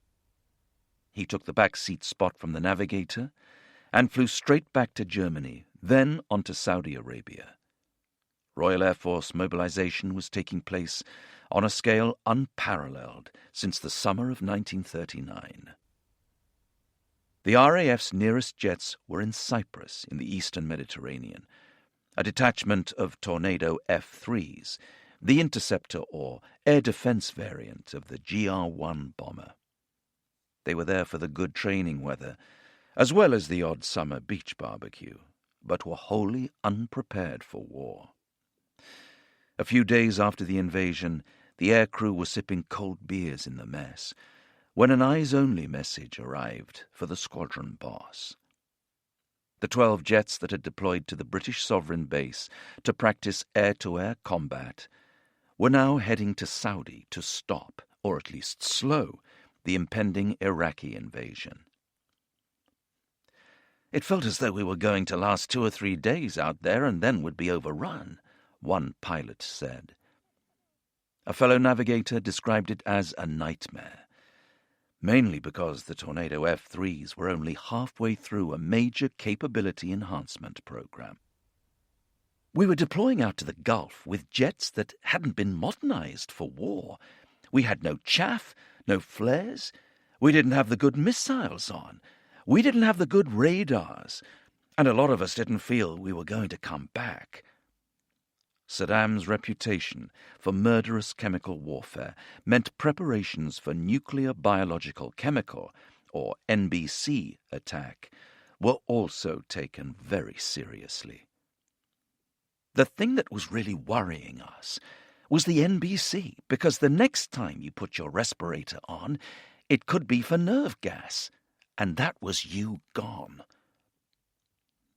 Last letters were written, to be delivered to loved ones if the worst happened, and wills hurriedly filled in. Then it was time to leave, just as visiting military families were arriving at the other end of the Cyprus airfield for their summer holidays on the beach. Only a week after Saddam invaded Kuwait, the 12 Tornado F-3s landed at the vast, modern Dhahran Air Base on Saudi's Gulf Coast. Within hours, they were back in the skies again, flying 4-hour combat patrols along the Iraq border, swapping shifts with their U.S. and Saudi counterparts. RAF Jaguars also arrived, along with shuttle loads of C-130 Hercules transporters, ferrying in ground crew, support staff, and batteries of Rapier surface-to-air missiles. When the Hercules landed in the heat of Dhahran, 30 degrees Celsius at 2 in the morning. The loadmasters went into overdrive. They kicked us out of the back like there was no tomorrow, and the Herc was off taxiing before we'd even put our kit down, recalled one airman. At that point, I suddenly thought, my God, this is all getting a little bit tense. Very quickly, the RAF had 1,000 personnel on the ground, but it wasn't enough. They were joined by 4,000 lightly armed American paratroopers rushed in from the 82nd Airborne Division as part of Operation Desert Shield, the rapid deployment of troops to protect Saudi Arabia. In response, more Iraqi divisions poured into Kuwait. At this point, the horrific possibility of Saddam grabbing half the world's oil appeared to become a certainty. A few days earlier, an Iraqi officer had defected to Egypt with their invasion plans for Saudi Arabia. An expression took hold in Saudi that seemed to capture the Allies' precarious predicament. They would be mere speed bumps in an invasion, just a few battalions of lightly armed infantry who would be mercilessly rolled over by the heavy armor of the Republican Guard. The Desert Shield was in place, but reinforcements were rapidly required if it was to hold. Feeling the Florida sunshine dry off the last droplets of pool water, Dave Waddington couldn't have been happier. He was 24 and a recently qualified pilot on the RAF's most advanced fast jet. The job came with a certain lifestyle that befitted his role on a frontline squadron. Camaraderie, intense training, and, of course, some thoroughly top-notch parties. He shifted on the sunbed and glanced at his partner, Claire. After a hectic day in the Florida theme parks, where the G-forces were not to be sneered at, but some distance from those of a tornado, they were taking it easy at his sister's West Palm Beach home. It was early August, and even after a cooling dip, the heat was beginning to become uncomfortable. Somewhere in the distance, beyond the patio doors, he heard the distant ring of a telephone. He closed his eyes, shutting out the world. "It's for you, David. Someone called Bambi Thwaites." He instantly sat up. Thwaites was an executive on 2-7 Squadron, and not one to call West Palm Beach without good reason. Dave picked up the phone in his sister's dining room, and Bambi got straight to the point. He could finish his holiday, but he would be deploying to the Middle East at the end of August in support of Operation Desert Shield. He felt a rush of nervous excitement. I was just a flying officer, very young, recently qualified, and I had been picked for the first team. There were older, more experienced hands on the squadron, but they had chosen me. The squadron executives clearly had a lot of faith in Dave Waddington. By 1990, the Tornado Force had reached its peak of 11 frontline squadrons, including 8 in Germany and 2 training units, totaling nearly 230 combat jets. There were scores of other aircrew who would have readily taken his place on operations. Dave knew he was lucky. He tried to contain his exhilaration as he headed back to the pool to tell Claire he was going to war. Life in the RAF had treated Tornado navigator Bob Ankerson well. By 1990, he had been promoted to squadron leader. And even though he had just turned 40, he was doing something that very few other 40-somethings did: flying the most amazing and sophisticated aircraft in the RAF. Bob trained for war, but never imagined it would happen. Service life was pleasant, and he had become happily accustomed to peace. He had joined the RAF almost by accident, in 1973, a year before the Tornado took flight. He had been in Nottingham with his new wife, Chris, and some friends, when they saw an RAF recruiting stand. Bob had recently been working in the aero-engine division of Rolls-Royce, but was now between jobs. "You could always join this lot," one of his friends joked, pointing at the display stand. Bob had laughed, but by the Monday morning had begun seriously considering the idea. 3 months later, he was in uniform, aged 23, and heading for a career as a navigator. Like Robbie Stewart, he first flew on Vulcans equipped with nuclear weapons that he hoped they would never use. "I didn't really think much about conflict. The RAF was more of a challenging lifestyle, exciting flying, something few people did." Bob's life might not have been quite so contented if Chris had listened to her father. The couple were childhood sweethearts. They met when they were 16. She was educated at a convent, and he at a boys' Catholic school. Chris's dad approved. As an aeronautical engineer, the clean-cut, likeable young man clearly had solid prospects. Then, 5 months after they were married, he was in the uniform of the RAF. His father-in-law, a Second World War veteran, made it clear to Chris that he did not approve. "He had seen it all as a teenager and didn't want me married to anyone who might have to go to war." "If I had known he was going to join the RAF, he certainly would not have married you," he admonished. But at least while the Cold War was center stage, conflict felt unlikely.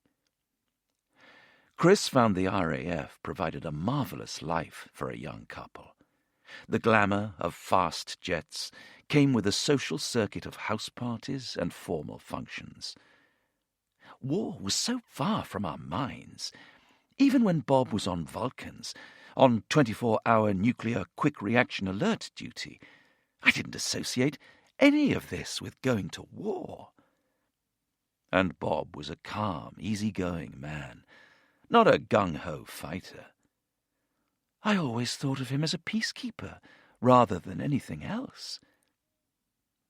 In early August 1990, the Ankersons were caravanning in the forests of Eifel in Belgium when they heard about Kuwait.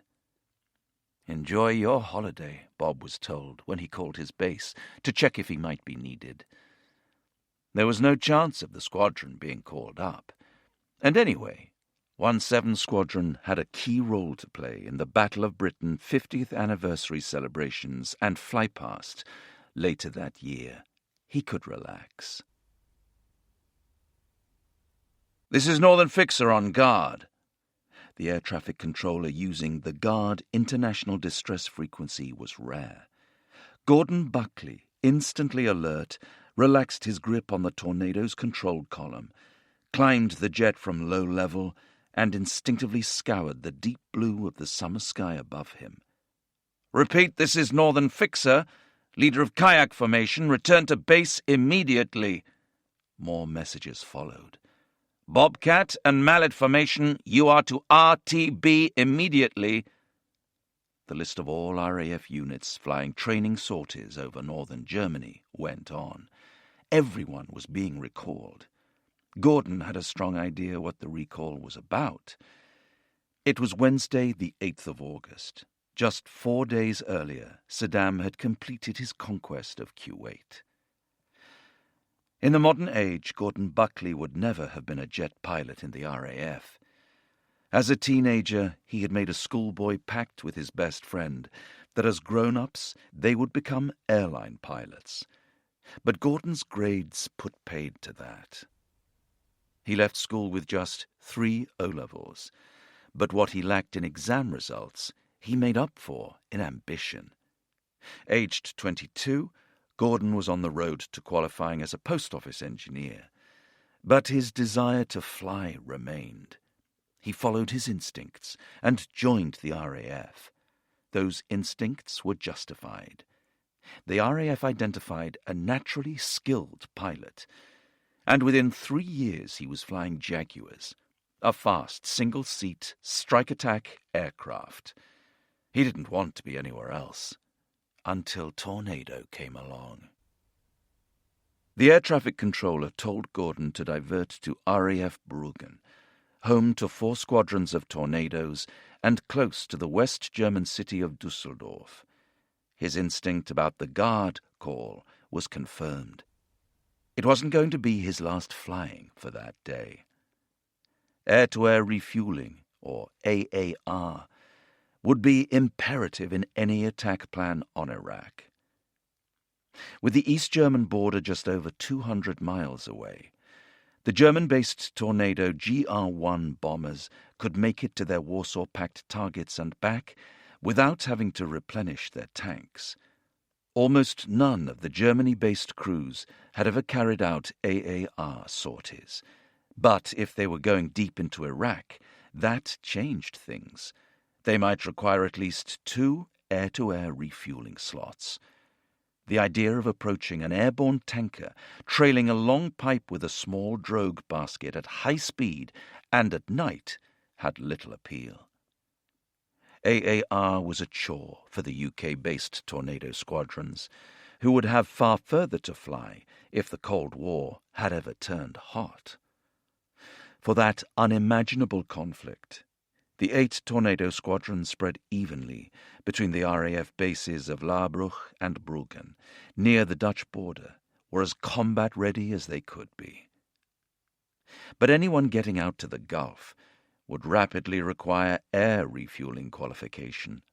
Planners scoured the records. Squadron leader Gordon Buckley, one of the force's most experienced Tornado pilots, was among the tiny handful of RAF aircrew in Germany qualified as an AAR instructor. Hence the call for him on the emergency frequency. My jet had barely come to a halt when I was ordered straight onto a Tornado with dual controls and back into the air to train another pilot. Fortunately, that pilot was a quick learner, mastering the technique that required a slow, careful approach and a dose of confidence. One trip, and he was qualified as an instructor. They each then took another pair up, taught them the art of AAR, and by the end of the day, RAF Germany had 5 new instructors. Gordon Buckley got back to his home at RAF Laarbruch, utterly shattered, but also somewhat elated. I really wanted to be part of it all. This was what we had trained to do. I didn't want to kill people or to die, but our job on the Tornado was war, and I had never thought I might do that job for real. We were not warmongers, but here was the possibility of being ordered to put all that training and all those skills to the test.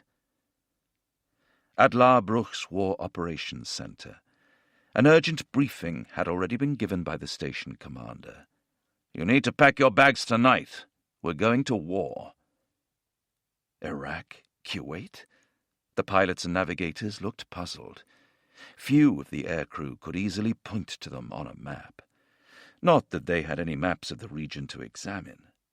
The answer was provided by the Tornado Squadron's ground liaison officers, who had photocopied pages out of the Times World Atlas, then taped together a mosaic of Saudi Arabia, Kuwait, and Iraq. It was the only map they had for the entire summer. What the intelligence officers lacked in cartography, they had made up for in reams of information on Iraqi Air Force capabilities. Saddam had procured a broad range of Soviet jets. He also had complex and integrated surface-to-air missile systems, or SAM, French and Russian, plus 10,000 anti-aircraft artillery guns.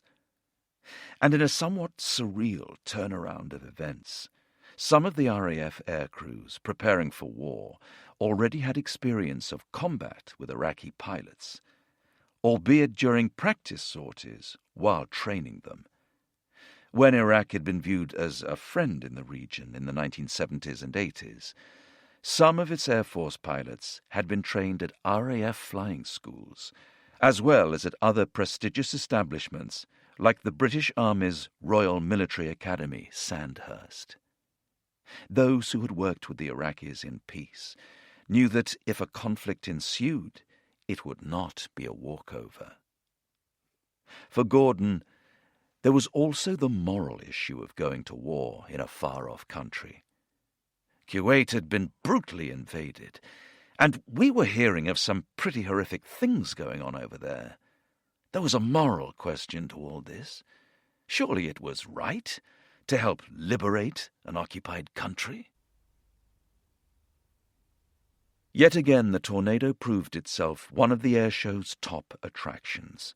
It was the 8th of August, and the bellow and power of the Rolls-Royce RB199 engines, the muscular airframe, the reheat flames shooting out, thrilled the crowds at RAF St. Morgan in North Cornwall. Hundreds of RAF aircrew stood around their aircraft, chatting to the public, posing for pictures, keeping an eye out for girls to invite to the after-show party in the officers' mess. Navigator John Nichol, a relatively new member of Gordon Buckley's 15 Squadron, had flown in from RAF Larbruch, one of the perks of the job. It was a typical air show. All your aircrew mates get together the night before. You go to the bar and have a few drinks. The form is fairly easy. All you need is a hard head and a good line in banter. The banter took a different turn later in the day. I was enjoying the sunshine next to my jet, soaking up endless questions, youthful admiration, and the Cornish sun, when the station tannoy system barked into life. The captain of the Victor tanker is to report to station operations immediately. Moments later, the entire tanker crew was scrambling towards their aircraft. "We're off to the Gulf," they shouted as they passed us. We just stared in disbelief, wondering what was happening. Then the call went for another squadron's Tornado crew, and 30 minutes later the tannoy sounded again. 1-5 Squadron Tornado crew is to report to station operations immediately. After a few minutes, Nichol's pilot came back from the operations room. "We're also on 30 minutes' notice to move," he gasped. "To the Gulf." "Nah, never. Don't be daft." Nichol didn't believe a word of it. "Yes, we've got to get this aircraft ready to go, now." Order followed counter-order as rumours flew around the base. But a few hours later they were all stood down, which after the initial tensions of the call-out was taken as a good excuse to have a stiff drink. After a few more of those, Nichol was tearing around the bar with a tea towel on his head, pretending to be Lawrence of Arabia. The standing down was going very well, and there was much laughter from the assembled aircrew. Simon Burgess, a Tornado pilot and mate of mine, called to me across the bar, "Nichol, you might regret doing that one day." When we met again a few months later, in less salubrious circumstances, Simon reminded me of that night. To get on a war footing, Tornado training reached new heights of intensity, with the emphasis on low-level flying. It came with great risks. The weather was fine off Spurn Head on the Yorkshire coast on the 14th of August. No cloud below 5,000 feet, and visibility in excess of 6 miles. There was just a hint of summer haze, making it a bit more difficult than usual to see other aircraft in the area. The skies were busy with training sorties. One Tornado had taken off from RAF Huntington in Suffolk and was making a practice bombing run on an East Coast weapons range. Another pair of Tornadoes, including Navigator Gordon Graham, had flown across the North Sea from RAF Larbruch and were also practicing on a nearby weapons range. Not far off Spurn Head, Graham's Tornado had just levelled off at 320 feet after detecting a minor systems fault. A few seconds later, he spotted a rapidly approaching aircraft dead ahead and shouted, "Brake!" the command to instantly turn away. It was too late. Both aircraft were flying at the exact same height in the same place. 2 seconds later, they collided and broke apart. Graham and his pilot ejected into the sea, but the navigator's wounds were fatal, as were the injuries to the crew of the aircraft they collided with. Graham's badly injured pilot was the only one of the 4 aircrew to survive the collision. "Fuck me, Belly, I thought you were dead," John Nichol declared as he walked into the flat he shared with Dave Bellamy near RAF Larbruch. Bellamy looked up from his ironing and registered his fellow Tornado navigator's startled expression. They were barely a week into the intensive war training. Like Gordon Buckley, Bellamy was one of the few air-to-air refueling instructors in Germany. "I had withdrawn my resignation, so I could be part of any deployment, and was then flying 3 or 4 times a day to get the rest of the squadron AAR qualified. By mid-August, I was absolutely knackered." That 14th of August, Bellamy was meant to be flying the fateful training sortie near Spurn Head. But as 2 of the 4 Tornadoes programmed to fly from Larbruch had technical problems, Gordon Graham, one of the squadron's senior officers, told him to go home. I was so tired, Gordon said he would lead the sortie with the boss, while I had some downtime. I was really grateful for the rest. I went back to the flat I shared with John Nichol to catch up on some chores. That afternoon, news of the crash and deaths of 3 aircrew had reverberated around the Tornado force. There had been confusion on some of the other squadrons, Bellamy remembered. The word had gone around that I had been killed in the crash. However, I knew who had been flying in my place, and realized it was Gordon who died. It was awful. "You didn't serve long as fast jet aircrew before a mate was killed," Nichol said. "But this crash really hit home. Gordon Graham had previously served on my squadron, and he was universally regarded as a really decent bloke and a great operator. One of life's good guys. His loss was a massive shock for my squadron and Dave Bellamy's." Across the Tornado force, from RAF Marham to Larbruch and Bruggen, people were rushing to prepare for a war no one ever expected. It came at a cost. It was a real blow for 2-0 Squadron, Bellamy remembered. We had lost the boss, now seriously injured in hospital, and Gordon, one of our flight commanders, was dead. We then had Gordon's military funeral to deal with, where a number of our guys acted as pallbearers. It was an awful time. The short tribute, later placed in the RAF Larbruch magazine, said it all. As a true officer and gentleman, squadron leader Gordon Graham will be greatly missed by the members of 2-0 Squadron, all of whom held a deep respect for him both as a navigator and flight commander. Our sympathies and hopes for the future go to his widow Gail and son Jamie. The ongoing deaths didn't make Bellamy, 27, reconsider his decision to withdraw his resignation, made in the light of the looming post-Cold War cuts to the RAF. He would not duck the coming combat. Bellamy was also fast becoming the 2-0 Squadron expert on a brand-new missile that the RAF was rushing into service. The Alarm, air-launched anti-radiation missile, was a clever munition. Its primary purpose was to seek out and destroy radar systems. Without them, the enemy could not see incoming jets or guide its surface-to-air missiles onto them.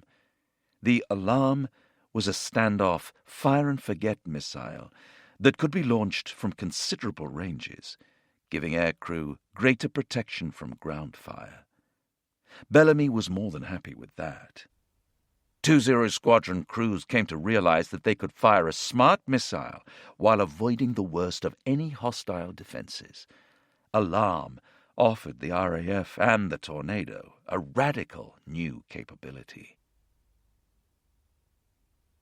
Bill Green was not going to miss leading his own squadron to war. As the boss of 27 Squadron at RAF Marham, he had thoroughly enjoyed his time bringing the flyers and ground crew up to exceptional standards.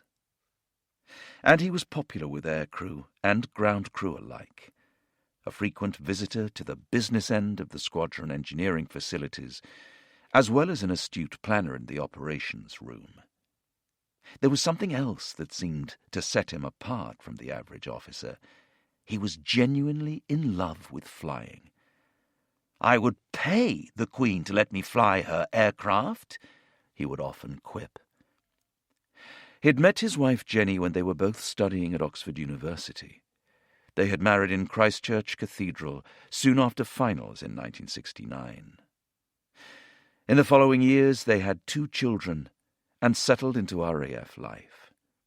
Bill and Jenny Green had dealt first-hand with death in the fast jet community on many occasions. Early on in their married life, a close RAF friend was killed in a training aircraft. The previous Sunday, they had christened his 3-month-old son.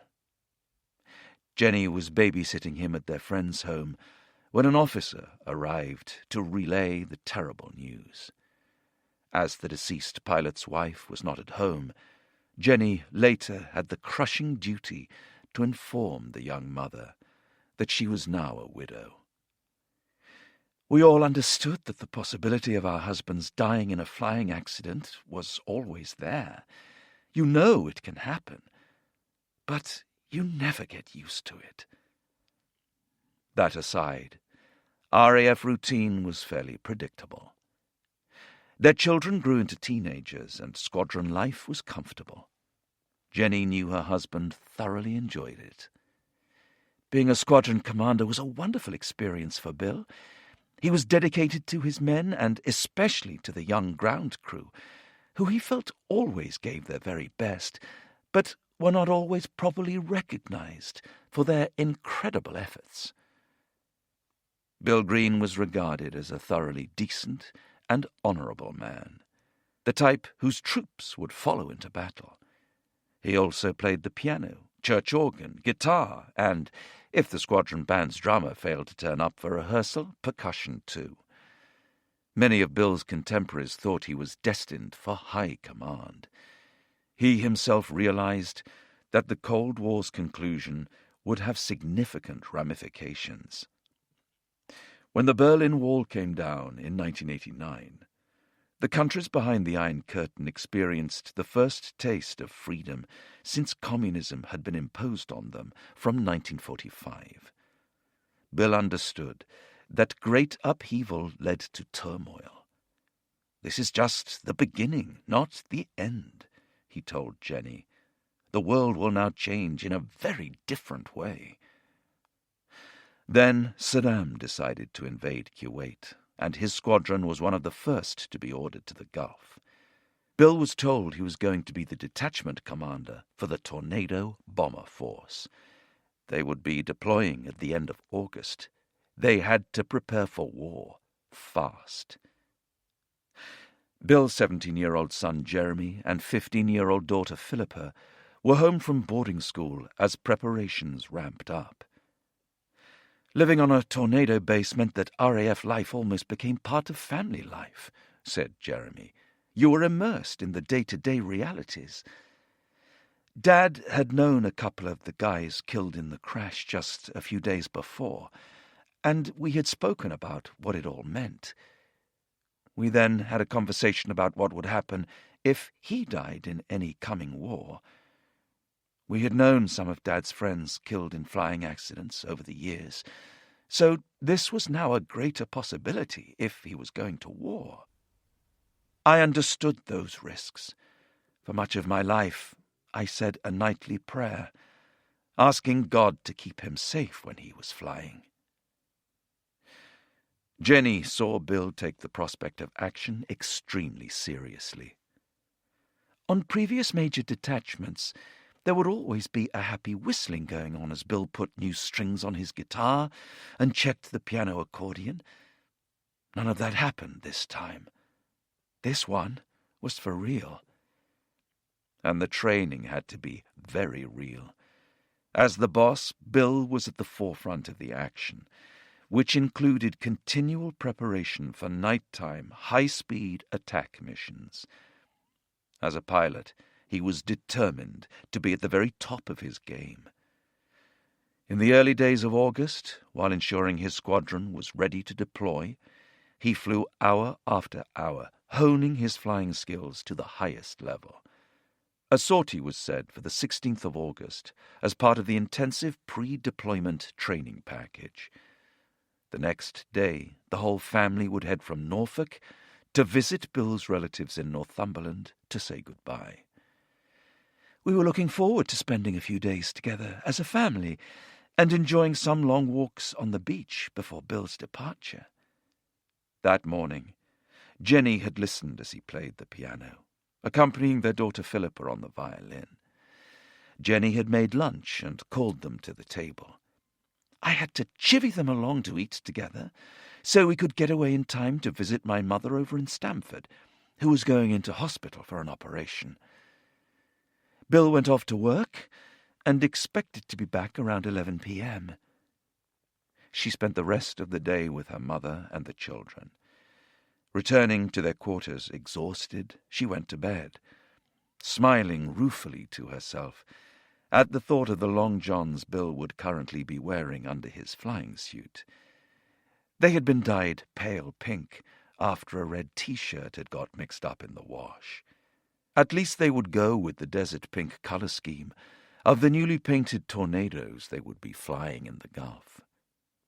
It was dark when Bill took off with his navigator, Neil Anderson, from the long tarmac strip of RAF Marham.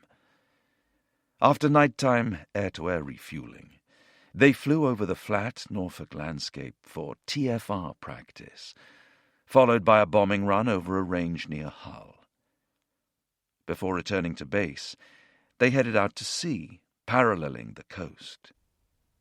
Bill decided to practice the challenging low-level loft or toss bombing maneuver that they would inevitably have to use against Iraqi airfields.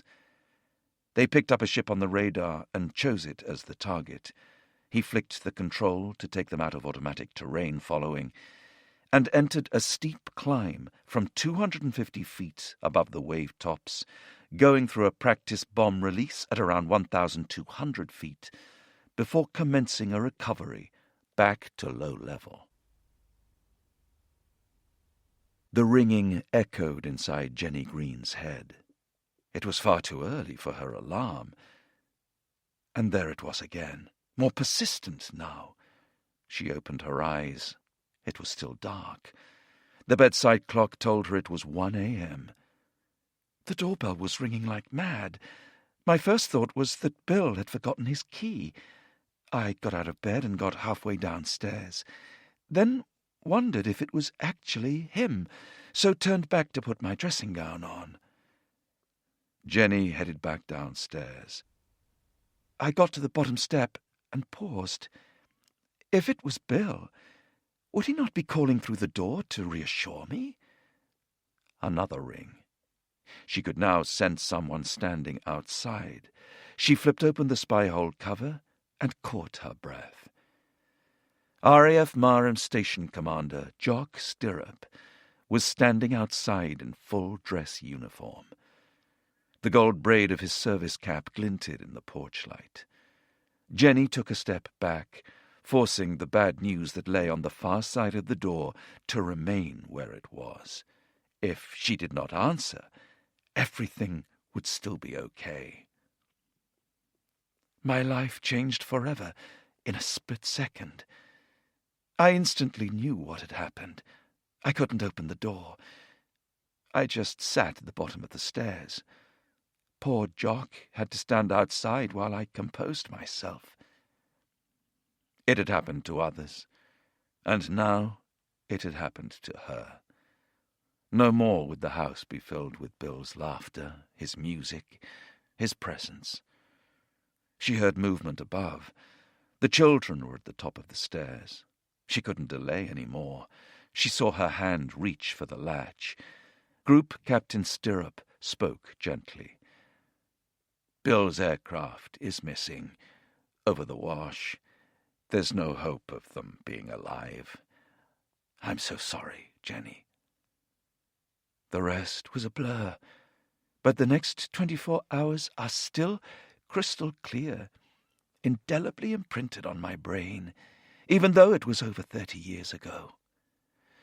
However much you think you might know what it might be like, because you have seen others go through it, it is very different when it happens to you, when it is your life. Those first moments were also imprinted on Jeremy Green's teenage mind. "I still remember it all as clear as day," he said. "I loved photography, and Dad had arranged for me to visit his squadron that night to take some pictures. But because of my grandmother's illness, I put it off until another day. There was always going to be another day. If I had been there, waiting on the squadron, as the news of the crash came in, it doesn't bear thinking about." Mum looked broken. We had endless visitors. We drank endless tea. At some point later, the TV news showed wreckage of his aircraft being lifted from the sea. Your mind knows the worst, but you don't want to accept it. A military accident report subsequently showed that at the peak of his weapons release maneuver, Bill Green had rolled the aircraft into a hard bank while entering the challenging recovery phase from the loft attack, aiming to get the Tornado wings level, descending back to low level, and heading away from the target. But something had gone terribly wrong, and the Tornado hit the sea at 500 knots, or 575 miles per hour, while still in an 18-degree dive. No attempt had been made to eject, and both Bill Green and Neil Anderson were killed instantly. The report concluded that for some reason during the recovery from the loft maneuver, the aircraft had entered a steeper-than-normal dive. The crew might have been somehow distracted, but in many ways it didn't matter. Another Tornado was down after just a few weeks of training for a war in the Gulf, and 5 aircrew were now dead. Bill Green's body was never recovered from the North Sea, and his passing was a bitter blow. He was the type of leader who cared for and loved his men, and that was reciprocated. 2-7 Squadron was in mourning. It would be difficult to replace the boss. Robbie Stewart's family got back to their home in Lincolnshire on the 20th of August in reasonable spirits, despite the interrupted Bavarian holiday. Robbie phoned his operations room to be told he would be deploying with his squadron. He already knew about the horrific collision off Spurn Head, which killed 3 crewmen on the 14th of August, but he hadn't heard any names. It was then that he was also given the news about his boss, Bill Green, and friend Neil Anderson, who had died 2 days later. I just couldn't comprehend what they were saying. Bill was such a wonderful guy. I was totally floored to hear he'd died. Tange was in the house when Robbie made the call. As the phone hung limply in his hand, she could see his face crumple. Robbie looked at me, but couldn't speak. He eventually managed to get out that Bill and Neil had been killed. It was such a terrible shock for all of us. Kirsty Stewart saw the hurt on both her parents' faces. She had turned 13 a few days earlier, and her father treated her like a grown-up. I still remember both Mum and Dad's reaction and how upset they were. But Dad explained about what it was like to fly at night, and how difficult it could be, how you could get disorientated. The death of close friends brought a grim focus to her father's imminent departure for war. Kirsty was growing up fast. There was a creeping realization that Dad was going away, and it was really serious. In between sorties, Robbie had a long list of tasks, from inoculations against Saddam's biological weapons to practicing pistol drills. We had to start preparing straight away, jabs, medicals, checking our personal weapons. I had a very real sense of what was to come, that we were heading to war. Talking to Tange and the kids was both emotional and hard.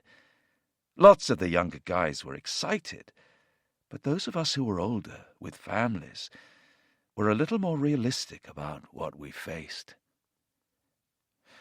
After long days, he would get back late to their 4-bedroom cottage in Colby. Tange managed to sit him down for a few important conversations. We tried to sort out what we all wanted if the worst was to happen. We didn't really have much time at all, as he was so busy down at Marham, and we were up in Colby. We talked about finances, the children, their education, what Robbie hoped for us all if he didn't come home. But there really wasn't much time to plan anything.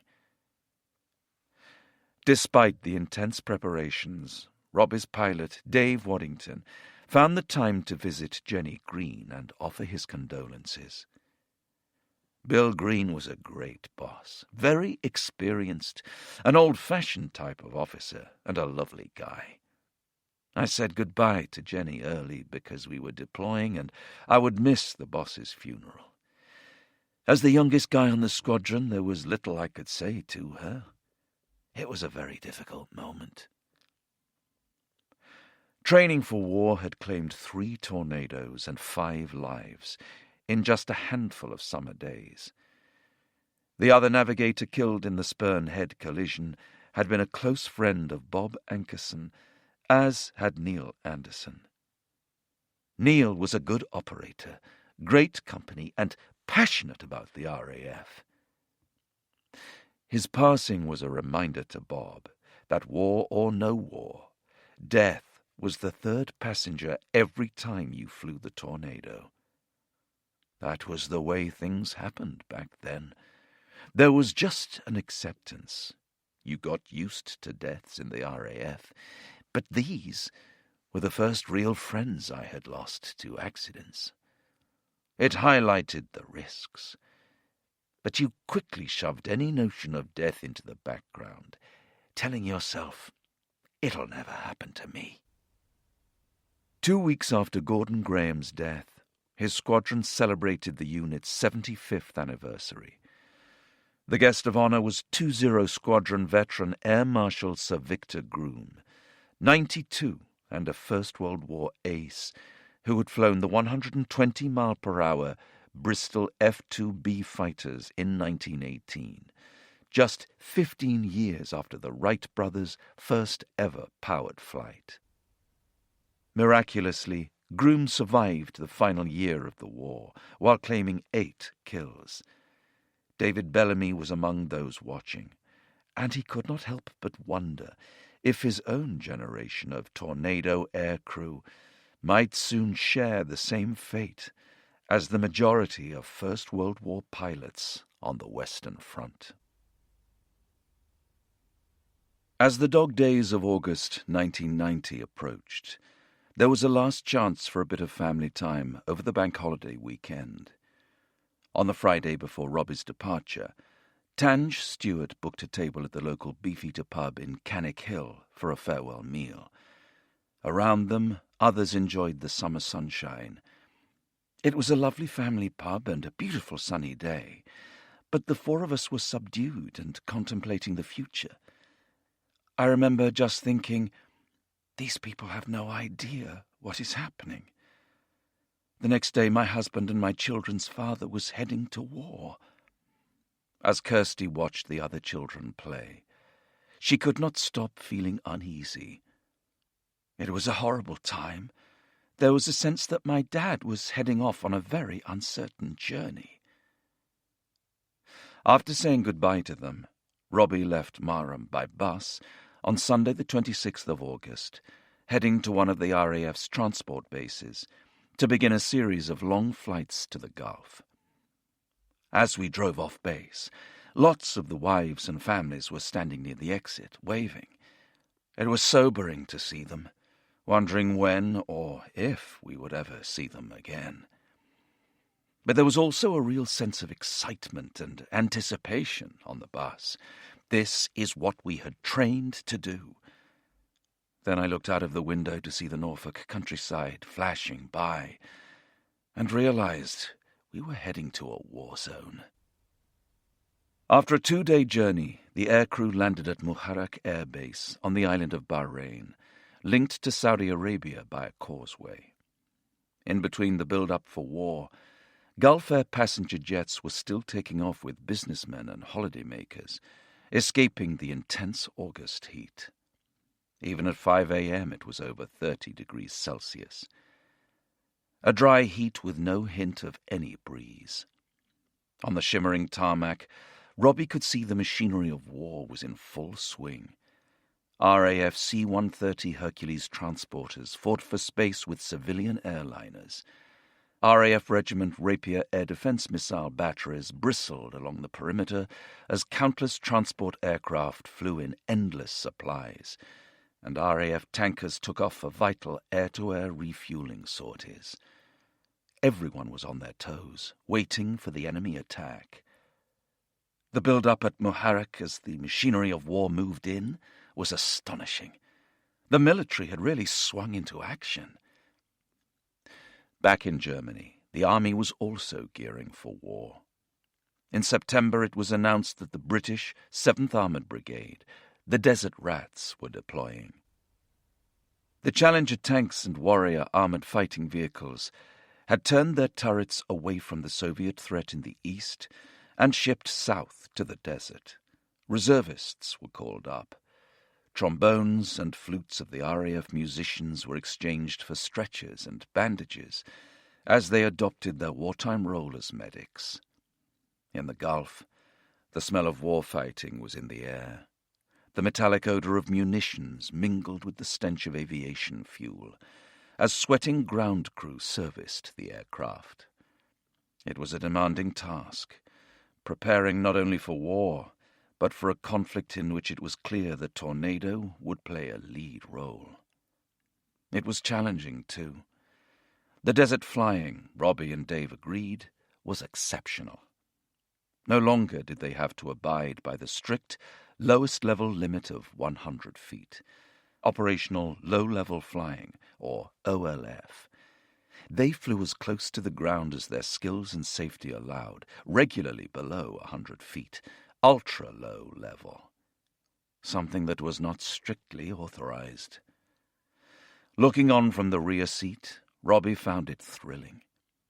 The desert flying was fantastic, a chance to hone our skills and practice everything at a really operational level, down at 50 feet and 540 knots, or 600 miles per hour. You'd be flying across the desert at ultra-low level in gin-clear skies. Then suddenly a herd of camels would loom up in front of you. It was the most advanced flying we had ever done. Very soon they were carrying full warloads, testing the Tornado to its maximum, practicing air-to-air refueling and low-level attacks. But for Robbie, the excitement could not hide what they were there for. There was an inevitability about it all, the sense of a relentless march to war. Enhancements were rapidly being made to the Tornadoes to bring them fully onto a war footing. Radar-absorbent paint was applied to try to hide them from Iraqi air defense systems. Have-quick radios, resistant to electronic jamming, were fitted, along with secure IFF systems that would easily distinguish between friendly and potentially hostile aircraft across any future battle space. Given the long combat sorties from the Gulf into Iraq, It was decided that for many missions, the two 1,500-litre drop tanks under the wings should be replaced by the larger 2,250-litre tanks, increasing fuel load and range. The additional kit created different aerodynamics with extra drag on the aircraft, especially when carrying a full warload. The American build-up was relentless too, and accompanied by the most sophisticated aerial weapon systems in history. Western allies and Arabs were also joining the growing force. French troops and aircraft arrived, along with 8 Italian Tornadoes, plus Egyptians, Pakistanis, and Moroccans. There was even a contingent of 500 Niger soldiers to protect the holy sites of Mecca and Medina. The build-up was a success, and the immediate threat of an Iraqi invasion of Saudi Arabia subsided. The U.S. influx had been truly astonishing. Within 6 weeks they had brought in the 24th Marine Expeditionary Force and the 101st Airborne Division, along with scores of Apache attack helicopters and the A-10 tank-buster aircraft. The Desert Shield was firmly in place. The Iraqis knew it too. Satellite photographs had shown that rather than being poised on the border, they were now digging in and waiting. In November 1990, after 3 months of non-stop preparation, 2-7 Squadron was ordered home. It was time for others to come in and share the load. Waiting to take the flight out, Dave Waddington did not particularly mind the prospect of missing any future war. Yes, it would have been exciting, but he had been selected for the choice posting of the Qualified Weapons Instructor course, and the honor to become a Top Gun pilot. If he passed, he was going to be the youngest Tornado QWI pilot, a big professional fillip, and a career marker for greater things to come. After the emotion of their rapid departure, Robbie Stewart was also only too happy to be home for Christmas. He was not one of the young guns, eager to be part of any upcoming war. He would do it if necessary, but Colby, Lincolnshire, with Tange and his children, was the place he loved. Chapter 3. Everything's Changed. November 1990 to the 15th of January 1991.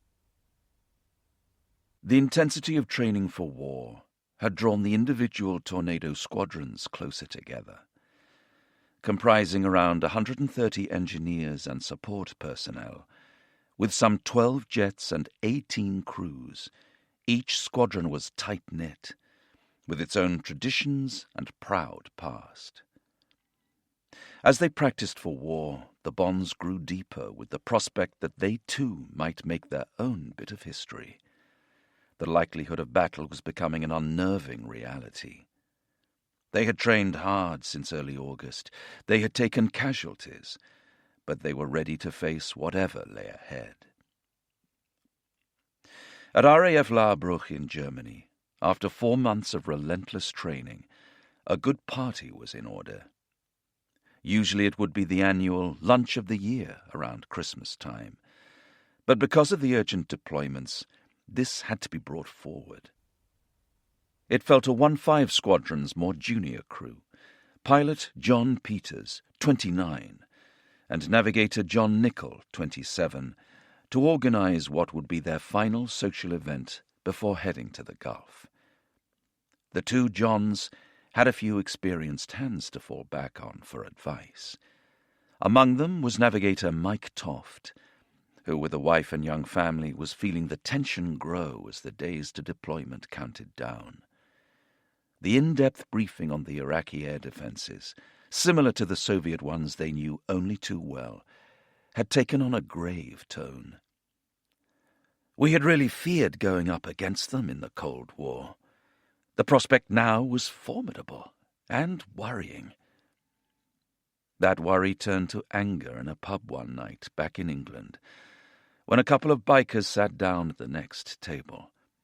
Mike could not help but overhear the loud complaints about how tensions in the Gulf had dramatically increased petrol prices. He could barely control his anger. I thought, you bastards! Are you putting your balls on the line to bring the prices down?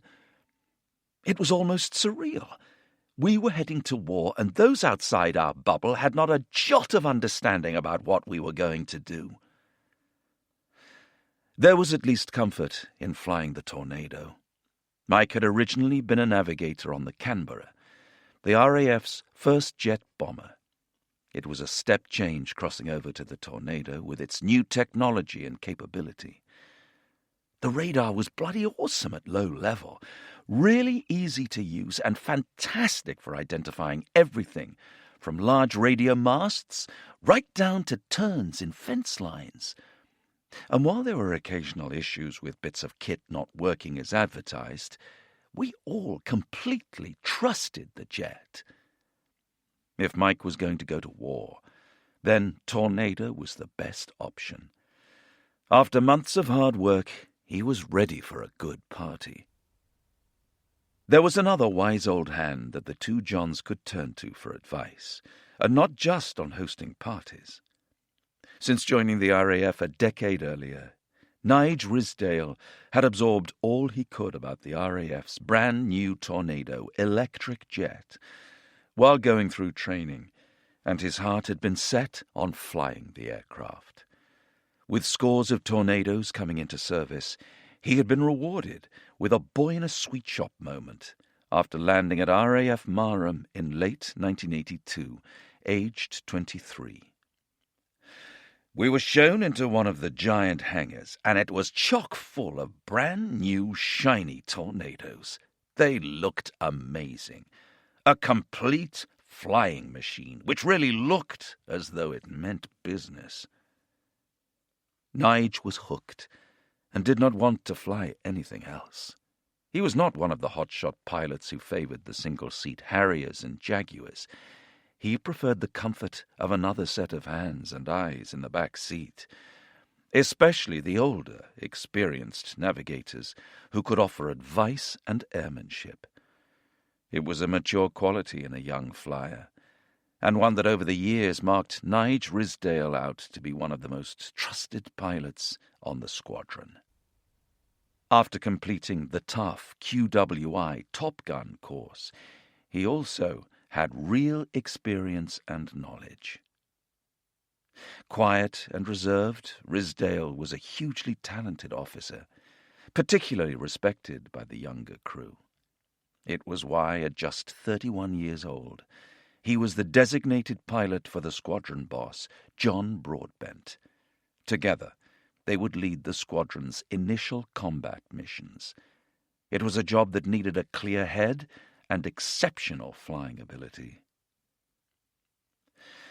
The squadron's more experienced officers were an important source of knowledge, social and professional, to newcomers like John Nichol.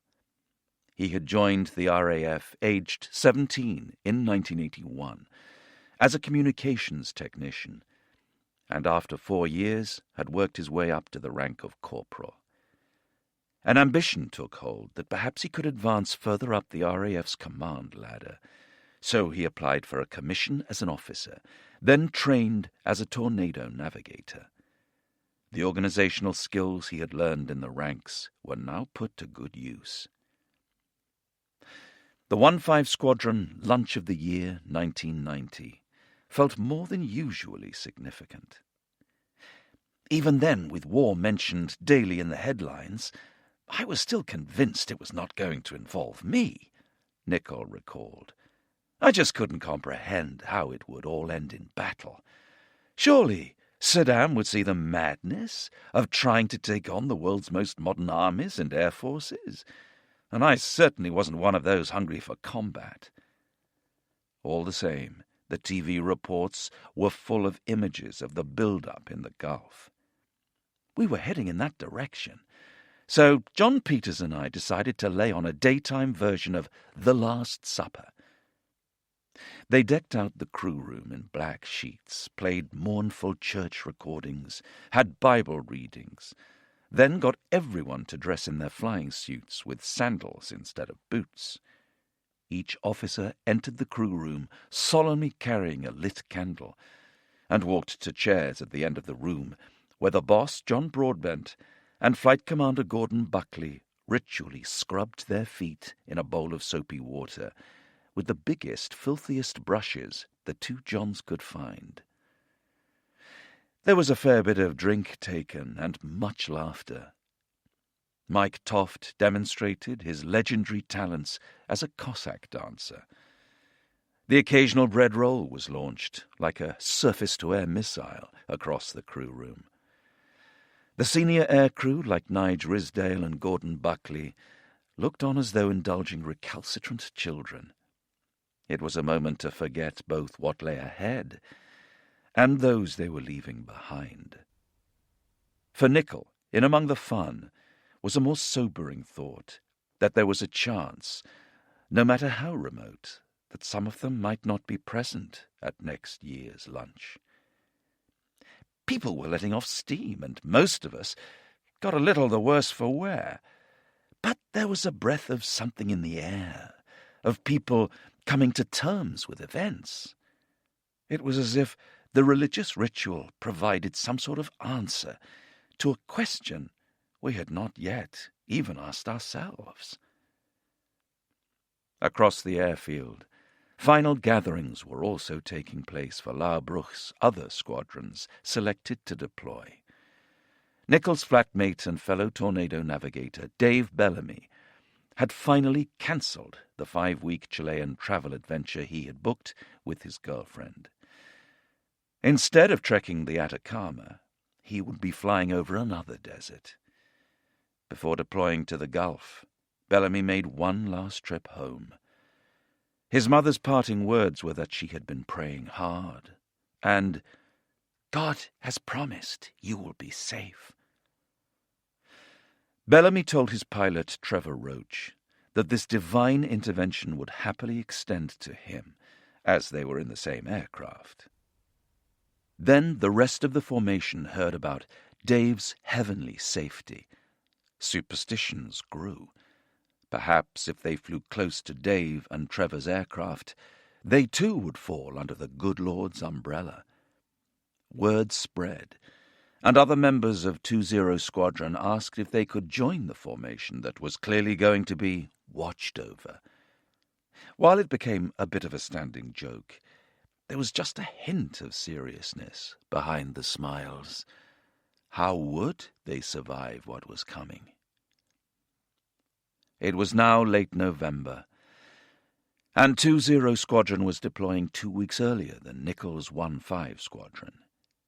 Bellamy was chuffed they had beaten them to the punch, but there was a downside: last-minute packing. He had put on a clothes wash, and with no time to dry his long johns and T-shirts, he reached for Nichol's prized microwave, trusted purveyor of so many gourmet baked bean dinners. He placed his flying long johns and T-shirts reverently inside and turned up the dial. A few minutes later there was a satisfying ping, but his delight was short-lived. Unfortunately, my plan hadn't worked, so I stuffed the laundry, warm but still wet, in a plastic bag. The funny thing was that the process sterilized my clothes, so 2 weeks later, when my kit arrived, I had fresh but damp clothes and no mildew. John, on the other hand, had baked beans tasting of Purcell Automatic. As Bellamy threw his clothes into his kit bag, he spotted handwritten notes among the unwashed crockery on the kitchen table. His flatmates had decided to write a couple of encouraging goodbye messages. "Bide-sie-bye, Dave," Nichol had scrawled on the back of an envelope. "Look after yourself and check 6. See you when we collect our medals. I'll drop you a line. All the best, John." Their fellow flat-sharing navigator, who would also soon deploy to the war zone, cheerfully wrote, "Dave, I love you dearly. Please don't leave me. Take care, you twat. Love, Glyn." When Bellamy rose before dawn, He tucked the notes into his trousers, then proceeded to pick up his pilot from the married quarters. As Trevor Roach got into the car, his wife Katie rushed out to say a final goodbye. "Belly, promise me you will look after him. Promise me you will bring him back to me." "I promise," Bellamy replied, with no idea if he could honor the pledge, merely hoping against hope that his mum's conversation with God really was going to come up trumps. Arriving at Tabuk in Saudi Arabia, Bellamy found there were washing lines for his damp kit, but little else by way of comfort, especially not microwaves. In the far northwest of the country, they were closer to the splendid reefs of the Red Sea than the arid deserts of Iraq. The enemy border lay 300 miles to the east, and Baghdad another 200 miles beyond. Tabuk was a military airbase. Functional and Spartan, it had a sense of purpose. There was no swimming pool or bar, nothing to distract them from the job in hand. There was little to choose from in the way of accommodation, although, as usual, the officers seemed to fare better than the airmen. It was something that was, generally, taken with good grace by the RAF rankers. The officers, after all, were the ones who went into battle. But the air crew also understood that without the ground crew, there would be no flying. They kept the jets airworthy. Their shared mission was a mutual bond. The officers took over the little wooden villas belonging to British Aerospace, the major defence contractor, BAE, with 6 to a room, whereas the airmen's quarters were more basic and twice as crowded. Dave Bellamy's formation was even luckier. There were no villas left when they arrived, so they were given rooms in a single men's block still used by BAE personnel. There was a feeling that the Saudis on the base, while generally friendly, were not overly enamored with having a bunch of foreigners on their land. Initial cooperation had been difficult at best. The Tabuk detachment was substantial, with aircrew from a number of the RAF's UK and Germany Tornado squadrons. The base was surrounded by hundreds of miles of desert, which for the aircrew was perfect. The flying out there was absolutely fantastic, the best I've ever done in the Air Force. Most of the Saudi desert is absolutely flat, but here there were fantastic valleys, mountains, volcanoes, and standing stones. And we were told we could fly as low and as fast as we needed to go.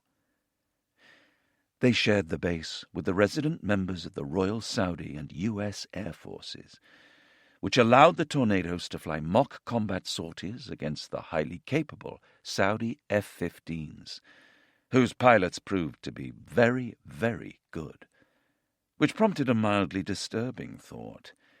Maybe the Iraqis are just as good.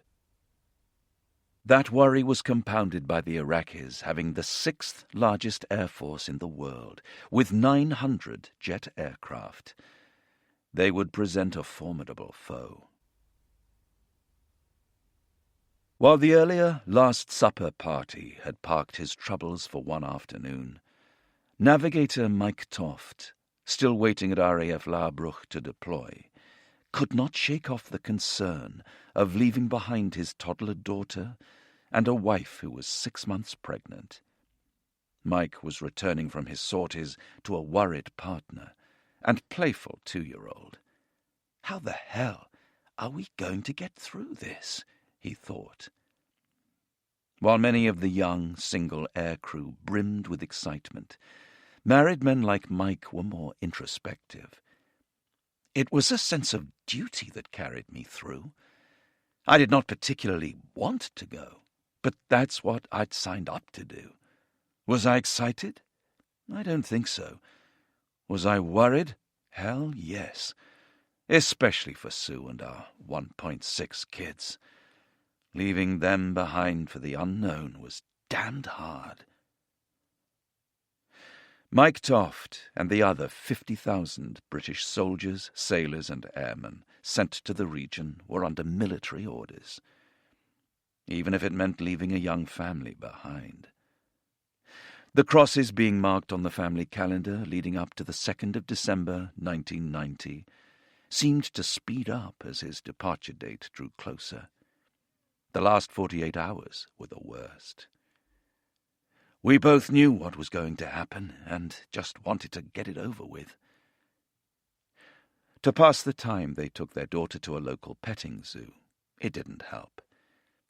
It was really striking, the normality of wandering around this little park, feeding the goats and the sheep, a seemingly happy family. But amid the crowds, only Sue and I knew that I'd soon be putting my life on the line, 3,000 miles away. Toft was flying out to replace the likes of Robbie Stewart and Dave Waddington, hurriedly spirited to the Gulf in August. He would be joining Gordon Buckley on 1-5 Squadron. While the prospect of war was daunting, some weight was taken off their minds when they were told their destination was Bahrain, and that they would be billeted in the 5-star Sheraton in the middle of town. It had excellent rooms, air conditioning, swimming pools, and, unlike Saudi Arabia, alcohol. The air crews were told to pack their dinner jackets. When they arrived at the hotel, each pilot and navigator pair was given a room to share for the duration. The genial expat community were eager to befriend the glamorous new arrivals and proved themselves generous hosts. During the day there was rigorous planning and preparation for war, but then along came the party invitations. Gordon Buckley found it curiously unsettling. There was a lot of socializing, with the locals joining us in the hotel bar for a drink and inviting us to their homes. It was really strange to be living the life of a businessman in a 5-star hotel while preparing for war. And he was not alone in still questioning whether there would actually be open hostilities, especially now the coalition force had grown to 800,000. I presumed we would threaten, have a bit of saber-rattling, and then Saddam would back down. With the distractions of a full social life, including horse riding and windsurfing in the Gulf, interspersed with flying demanding training sorties, their surreal existence continued. Sometimes it was only the dawn chant of the muezzin calling the faithful to prayer that reminded them where they were and why. Nige Risdale definitely wanted to ensure that the Tornado's leading role would achieve maximum impact with the minimum risk. Only he and 1-5 Squadron's boss, Wing Commander John Broadbent, who would be leading any initial attack, were given access to the US-controlled, top-secret planning. The missions for the first 72 hours of offensive operations were all to be pre-planned. The Americans controlled the show and decided that in order to keep the security lid tight, access to the raids would be limited to 1 crew per detachment. Leaving behind clear-headed veterans like Gordon Buckley and Mike Toft, Nige found planning for missions that presented grave dangers a taxing and lonely affair. The Tornado was clearly among the best qualified coalition bombers to do the low-level missions, and the attack plan was to use the unique runway-busting JP-233 to knock the Iraqi air bases out of action. And that came with considerable risk. In any all-out war of national survival against the Soviets, high casualties had been expected and accepted. But this was a relatively parochial battle for someone else's country. Did they have to put so many lives on the line? As one of the most qualified pilots, Nige Risdale knew better than most about the Tornado's potential. He had previously served on 20 Squadron, which had trained in dropping laser-guided bombs, or LGBs, onto their targets via the pave spike designating pod on another very capable aircraft, the Buccaneer. Using these assets, Nige had initially thought, the Tornadoes could drop their 1,000-pound bombs with clinical accuracy. I thought, we should be using LGBs. I've dropped many live LGBs, so I knew exactly what they were capable of. I thought we should get the Buccaneers out, so we'd have precision weapons to attack the airfields. The response to Ridsdale's suggestion was unambiguous. I was told that this was not going to happen. The sense I had got in the initial stages of deployment was that the RAF's Tornado had been sold to the Americans by High Command as an airfield-busting force using JP-233s to put airfields out of action, which of course was exactly the role we had trained for, so it made sense. In fact, while it was undoubtedly true that the RAF had been earmarked for its airfield attack capability, the idea of bringing in Buccaneers to provide precision targeting was also being discussed and dismissed. As Air Vice Marshal Bill Ratton, the British Air Commander, later recalled, most airfields were very overcrowded, with some such as Bahrain particularly so, but we wanted to introduce the Buccaneer into theatre to provide ourselves with a laser target-marking capability. This led to a spirited debate in which Horner, General Chuck Horner, the overall air commander, made his position quite clear. The Brits simply did not need to import any more aeroplanes because the USAF could provide all the designation that might be needed. It was decided the JP-233 would be the RAF's main contribution.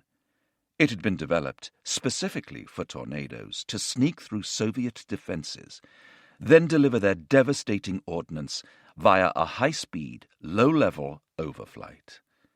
The Iraqi Air Force was able to operate from a number of very large and well-prepared bases, and the USAF lacked dedicated airfield denial munitions. So the Americans warmly embraced the British offer of employing Tornado GR-1s to complete the job. But Nige knew that the JP-233 was going to present a challenge, particularly to get enough aircraft over the target to achieve the requisite damage. The weapon had been designed to decimate Warsaw-packed runways, punching through their thick layers built on dense northern European clay subsoil. The cratering munitions would bury themselves, then explode, heaving the runway surface upwards and causing massive damage. The tactics we had always used dictated that knocking out an 8,000 feet Soviet runway on day one of the Cold War going hot would require one Tornado, 8-ship formation, each carrying 2 JP-233s, attacking that single airfield. Those of us who survived that initial assault would return to base, reload, refuel, and then repeat the attack about 4 hours later with another 8 aircraft loaded with JP-233s. We would have deployed 32 JP-233s, nearly 1,000 cratering munitions, and 7,000 anti-personnel bomblets for one single 8,000-foot runway. Nige was told their first target in Iraq would be the giant military airbase of Talil, near Nasiriyah, about 150 miles northwest of Iraq's second city, Basra. It was a tough proposition. Talil had 2 parallel 12,000 feet runways, about the same length as Heathrow airports, and 2 taxiways, which could also be used for takeoff and landing if required. Talil effectively had 4 12,000-foot runways. There were also HASS, hardened aircraft shelter sites, in each corner of the airfield with individual access direct to the runways, During all those Cold War exercises, we never imagined we would truly have to do it for real.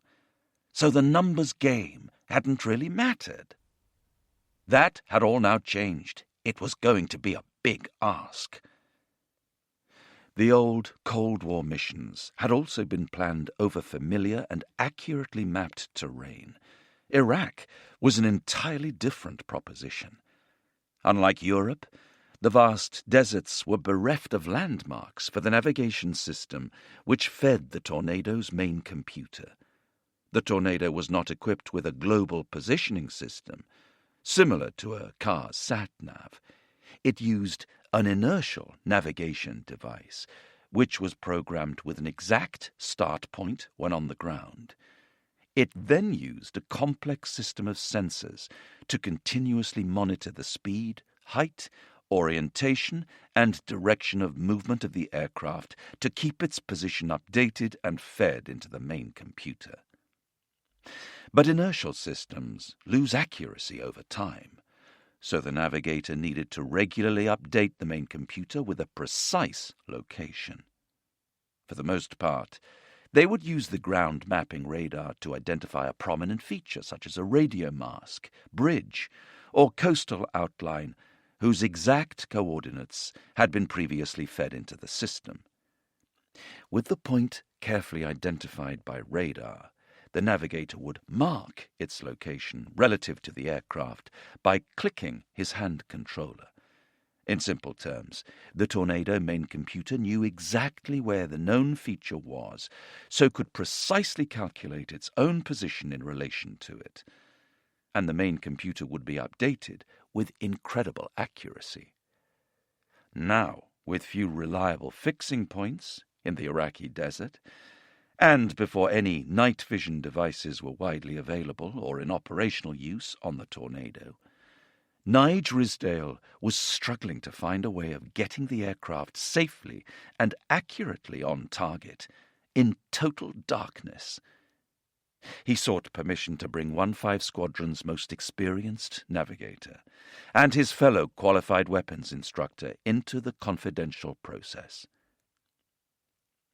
In Paddy Nichol, 1-5 Squadron had a highly talented and accomplished mission planner. A big, universally respected character, he had flown Victor tankers on the famous Black Buck bombing raids during the Falklands War 8 years earlier. While Paddy was not easily fazed, he quickly recognized the complexity of Nige's challenges and their need to change their Iron Curtain-centric thinking. The task of planning every sortie for my own squadron would have been enough, but to plan for all of the other Muharraq-based Tornado units as well was a different challenge altogether. What exactly was our credibility with the other units? Would they understand our thought processes and the tactics we would employ? Had they undertaken the same extensive work-up training? What were their strengths and weaknesses? Unfortunately, due to the highly confidential nature of our work, these were questions that remained largely unanswered. Yet they niggled away at me constantly. I tried to make the plans as simple as possible, minimize the threat, maintain accuracy, and provide an element of surprise. Together they began to work on how they were going to take out Talil. In theory, they might need hundreds of JP-233 attacks to put this single airfield out of action. Iraq then had countless more of these massive air bases, said Ridsdale. We were also really concerned about our ability to produce the accuracy that we would need for these missions to be anything close to successful. They re-examined the best maps they had of southern Iraq and saw an oil pipeline that ran along Saudi's northern border, along with a series of telecommunication masts. That was enough to give the attackers an accurate navigational fix as they crossed into enemy territory. But once inside Iraq, the systems would need further radar-identifiable landmarks to feed the computer. Going back to the maps under the strip lights of the planning room at Muharraq Air Base, while the rest of the squadron enjoyed nights out. Nige and Paddy saw that the Iraqis surrounded their bases with a massive metal fence whose corners provided a really useful aiming feature, easily identifiable on radar.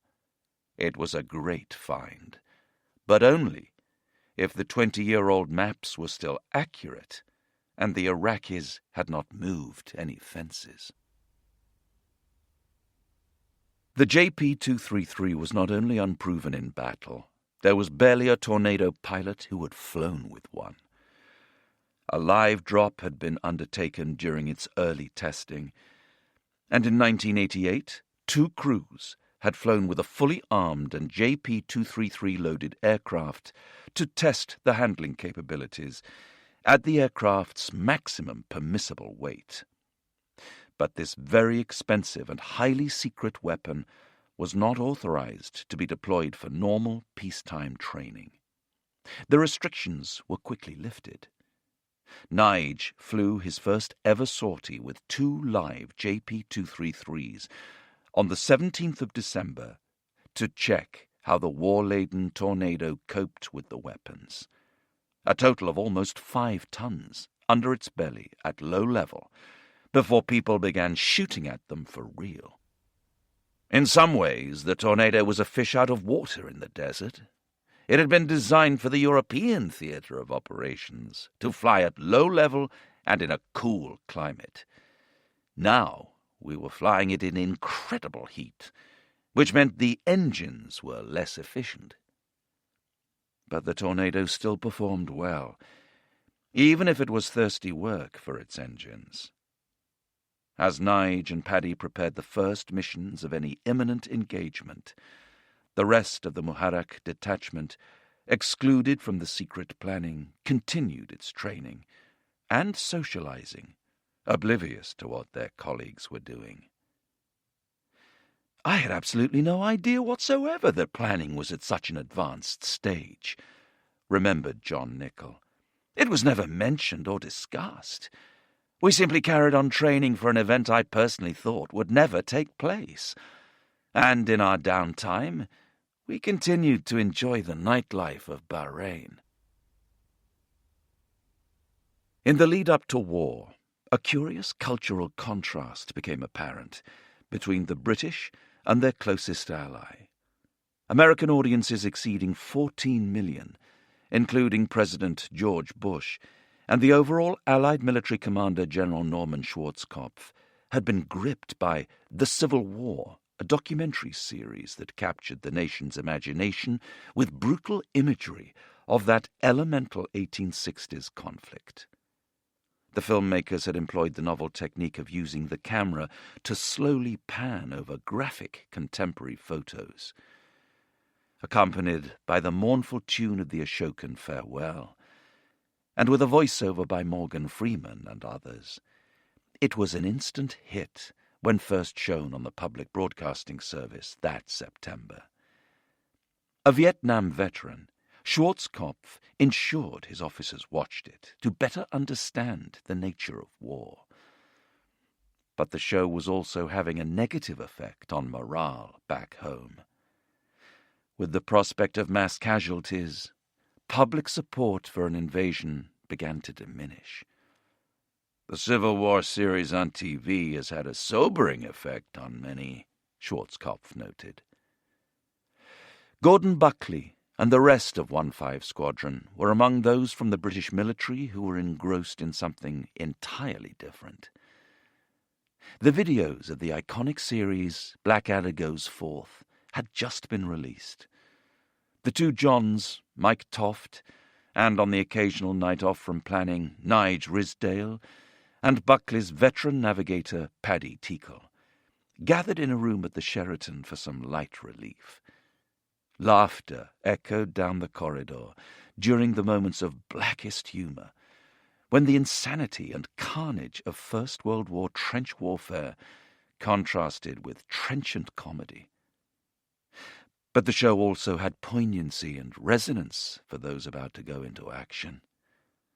Particularly the last installment, when Captain Blackadder, played by Rowan Atkinson, was ordered to lead his men over the top, or sausage side, in a doomed assault. Captain Blackadder knows Operation Certain Death can only end one way. He attempts to feign madness, placing a pair of underpants on his head and pencils up his nose, telling his sidekick Baldric to ask him questions. "Whibble," responds Blackadder to each in turn. The ruse doesn't work, and in the final moments before leaving the trench, he reflects on the insanity of war. Who would have noticed another madman around here? The whistles sound, the men go over the top. The outcome is inevitable.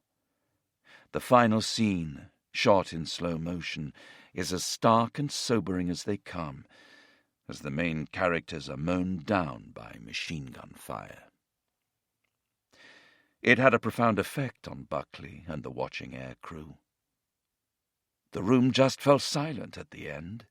It was really quite moving. It became an unwritten rule that this last episode should not be played again. The rest of them, however, were played relentlessly, and most of us could recite the lines by heart. Whibble and sausage side became well-worn phrases heard while we were flying. It seemed to reflect the reality of our own approaching war. Not long after Gordon and his flight had arrived in the Gulf, a seismic event occurred back home that shook both the British military and their allies. During more than a decade in power, Mrs. Thatcher had made many enemies, not least within her own Conservative Party. Her fading political instincts failed to detect the knives now being unsheathed by her own tribe, determined to oust her at any cost. On the 22nd of November she resigned, and was replaced by John Major. The establishment was rocked, and Saddam delighted. George Bush was not. The U.S. president was handed a note during a visit to a warship in the Gulf. General Schwarzkopf noticed an instant change. He was stunned. Thatcher was his closest friend and staunchest ally, and had helped him the most in the early days of the Gulf crisis. Back in Britain, things weren't pretty for John Major either. Loyal to the end, he had seen his mentor brutally dispatched. But that was politics, a brutal business. The reality for Major was a tricky inheritance. Inflation was in double figures, interest rates at 14%, unemployment rising by 50,000 a month, and house prices falling. Recession loomed as he now led Britain towards its most formidable military operation since the Second World War. While war, diplomacy, and high politics had people glued to their televisions and newspapers, at home at RAF Bruggen that November, Navigator Bob Ankerson got on with day-to-day tasks as a flight commander on 1-7 Squadron. Soft-spoken and avuncular, Bob was a well-liked and trusted navigator with 3 decades of service. So he had felt a touch put out that after so long on the Cold War front line, he was going to miss out on the real thing. He had been selected to remain on base and look after affairs while the majority of the squadron deployed. If battle casualties started to occur as expected, a steady hand would be needed to steer the squadron through trying times. His wife Chris could sense his disappointment. He had trained all his career for this moment and didn't want to be left behind. I thought it would be tough for him, but I also felt a sense of guilt that all my friends' husbands were deploying and mine would be safe at home. At least they could spend more time with their 12-year-old son Gareth, who would soon be back from boarding school in England. In early December, Bob was back on a training course at RAF Cranwell in Lincolnshire. He was passing the delightful neoclassical main building on his way from a good lunch in the officers' mess. when he was called to the telephone. There was little small talk. His squadron boss, Wing Commander Dusty Miller, got straight to the point. Another navigator had been pulled from the deployment. Family circumstances. "You've had your last beer for a while, Bob. You're booked on a flight back to Germany first thing tomorrow. You're going out to the Gulf at the end of the month." "Okay, boss." Bob Ankerson put down the phone, told his instructors he was leaving the course immediately, went back to his room, and packed his bags for war. In their married quarters, Chris was contemplating their Christmas plans when she got the call. "Everything's changed," Bob told her. "I'm deploying to the war zone with the rest of the squadron in a few weeks." For a moment she found it difficult to speak. Everything really had changed. "But your mum and dad are coming over in a few weeks for New Year," she said, knowing full well that family plans made no difference to war orders.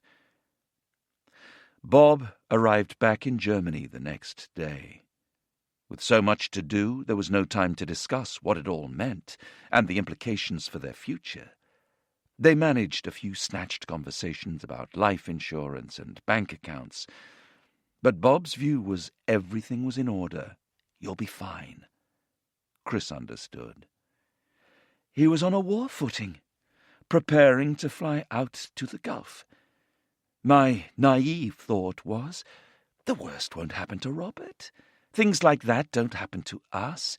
He'll be quite safe, do his bit, come home, and we'll carry on as normal. Bob's new pilot was the young but extremely likable Simon Burgess. In between vaccination jabs, small arms training, and gathering personal kit, they managed a few sorties together. Bob quickly understood why Simon was popular. His charm on the ground was matched by smoothness in the air.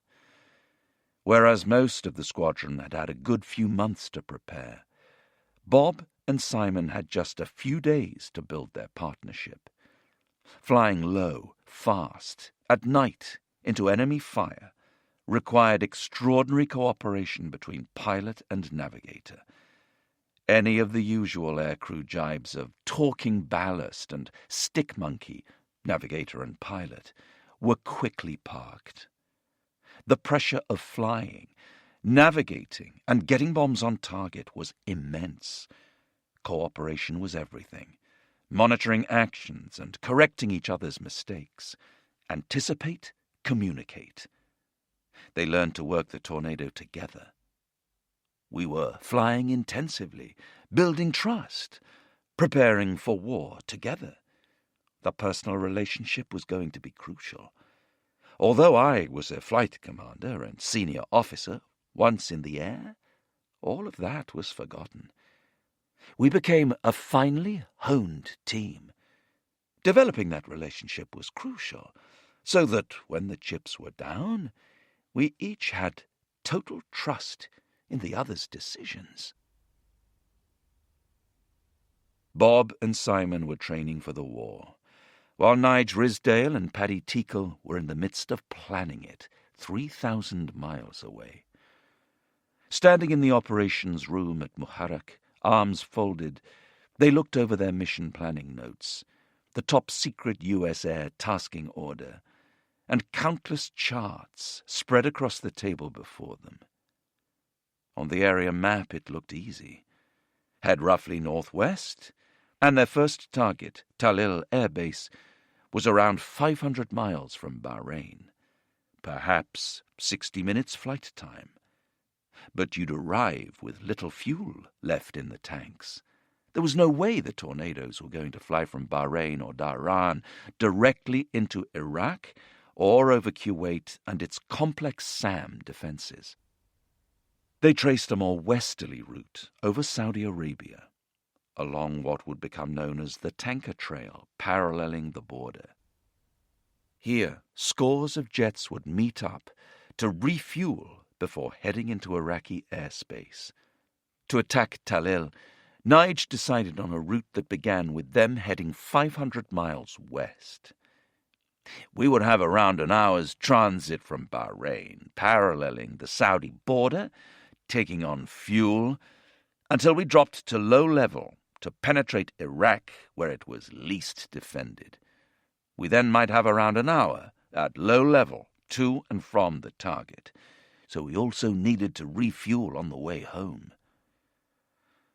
With 700 combat aircraft assembling to go into Iraq on night 1, at intervals timed to the nearest 5 seconds, the tanker rendezvous timings had to be precise. It was all very different from what now seemed like the fairly straightforward Soviet strategy. Even the jets had changed color from the shiny new green, grey and black Nige had seen at RAF Marham 8 years earlier to their current desert sand. The new kit inside the Tornado, the massive new fuel tanks, the live JP-233s, it had all happened very quickly. He sighed. It seemed that changes were happening so fast, there was no time to absorb the impact or implications. Paddy and I realized we just had to ditch our Cold War mentality and reevaluate all the tactics and procedures we had ever used in Germany. We had never really trained or prepared for the coming scenario, and I had a sense of somewhat hoping for the best. We had major fuel considerations and the real possibility of less than accurate navigation and weapons aiming systems. The best they could do, Nige and Paddy concluded, was to employ the JP-233 to harass the Iraqi air base's operations. We came up with a plan to use the JP-233 to cut across the runways, access points, and taxiways. Hopefully, the anti-personnel mines would then hamper any repairs. These bomblets were both vicious and cunningly designed. They would shred anyone who disturbed them. And if a bulldozer attempted their clearance, they would tip over and fire a shaped charge slug of metal through the blade and into the driver's cab. 8 aircraft, each carrying 2 of the 2.5-ton devices, would bring a deadly mix of cratering munitions and anti-personnel bomblets to Talil. Knowing that American bombers were also going to bomb the crap out of the airfield before we arrived, Paddy agreed that it wasn't going to be necessary to cover the entire area with JP-233 munitions. We chose points where we could have maximum impact, taxiway and runway intersections. Break up the runway there, and you could theoretically stop aircraft entering the runway and taking off. After several submissions, the plan was given the go-ahead. While the pair spent long nights planning in secrecy, the younger officers were also hard at work ensuring the squadron's social reputation remained intact. Indeed, on his second night in Bahrain, with senior officers missing at a meeting, John Nichol and others were ordered to take up their formal invitations to a cocktail party at the British Club. The club was packed out with expats eager to greet us and thank the RAF for what they were doing. From that moment on, our social engagements blossomed. For Paddy and Nige, the long nights in front of maps meant they often missed out. We did lots of the planning in the evenings when most of our formations were relaxing at our favorite restaurants, Senor Paco's Mexican or the Upper Tree Cup of Tea Thai. I knew Buckers was confused that I wasn't around in the evenings to socialize. The level of secrecy imposed by the Americans had meant that even Gordon Buckley, who would actually lead a formation of tornadoes with Paddy, could not be told what his navigator was doing. I knew Paddy was up to something, but he never told me what. He would just get up out of his bed in the morning on a day off and say he was going to work. The parties and socializing were a diversion from the realities that lay ahead. If it was war, then young aircrew like Peters and Nichol wanted to sharpen their skills to have a chance of surviving. That meant some of the best and most challenging training of their lives. Peter's mentor was a squadron leader who had been in the Gulf for some months. He briefed us on the hazards of desert flying. He made sure we took on board the ways in which the sun can deceive and disorientate, and gave us tips on how to fly low, safely, in a flat and featureless environment. It was really tricky, gauging height under certain combinations of terrain and light. So we kept it careful to begin with, nothing too gung-ho. But as the days went past and we got used to the conditions, we began winding the aircraft gradually downwards towards the deck, foot by foot, inch by inch, until we were all hammering along just above the sand, right down at 40 feet. On a visit to Tabuk Air Base in the west of Saudi Arabia, Nichol experienced something not unlike Peters had during his Star Wars moments in Canada. We went through narrow gorges, so narrow that it seemed John Peters was continually having to roll the tornado onto its side to squeeze through the sheer sandstone cliffs soaring high above us. We flew through the most fantastic rock formations, sculpted by sandstorms. To look at it, it was stunning. To fly through, a joy. And flying low over Saudi Arabia, John Peters got a true sense of the scale of the assembling invasion force. Below us in the desert were scores of Allied tanks parked in the sand, along with huge piles of equipment, ammunition dumps, supply dumps, and fuel bowsers. On the road there was convoy after convoy of armor and supply trucks, the traffic almost continuous, with vehicles chucking up huge dust plumes. The build-up was continuing apace. War was far from Tange Stewart's mind. She could not hide her joy at the promise of a family festive season with her tornado navigator husband Robbie now back home. The long, painful days and clammy August nights, listening to the BBC World Service reports on the panicked reaction to Kuwait's invasion, had become a memory. She was pleased, really pleased, that Robbie had returned home after 3 months in the Gulf. He had been away many times before on exercises around the world, but this time it had been different. Now he was back for good. Robbie was also delighted to fit back into family life with the prospect of battle banished. I wasn't one of those desperate to go to war. I was ready to do it if necessary, but was not hugely disappointed if not. I quickly went back to normality, enjoying family life with no thoughts of war. In mid-December, Robbie even had time to visit Tange's village primary school to chat about the Gulf region. Dressed in his flying suit, he had chatted to the wide-eyed children about the desert geography and rock formations, although it was his videos of ultra-low flying that attracted the most attention. Delighted with the children's reaction, he arrived back home in Colby in good spirits. He gave his teenage daughter Kirsty a kiss and was about to get changed when the phone rang. Standing beside him as he picked up the receiver, Kirsty couldn't really hear what was said, but she didn't need to. Lowering the phone, her beloved father simply said, "I'm going back out to the Gulf." Dad's face was ashen.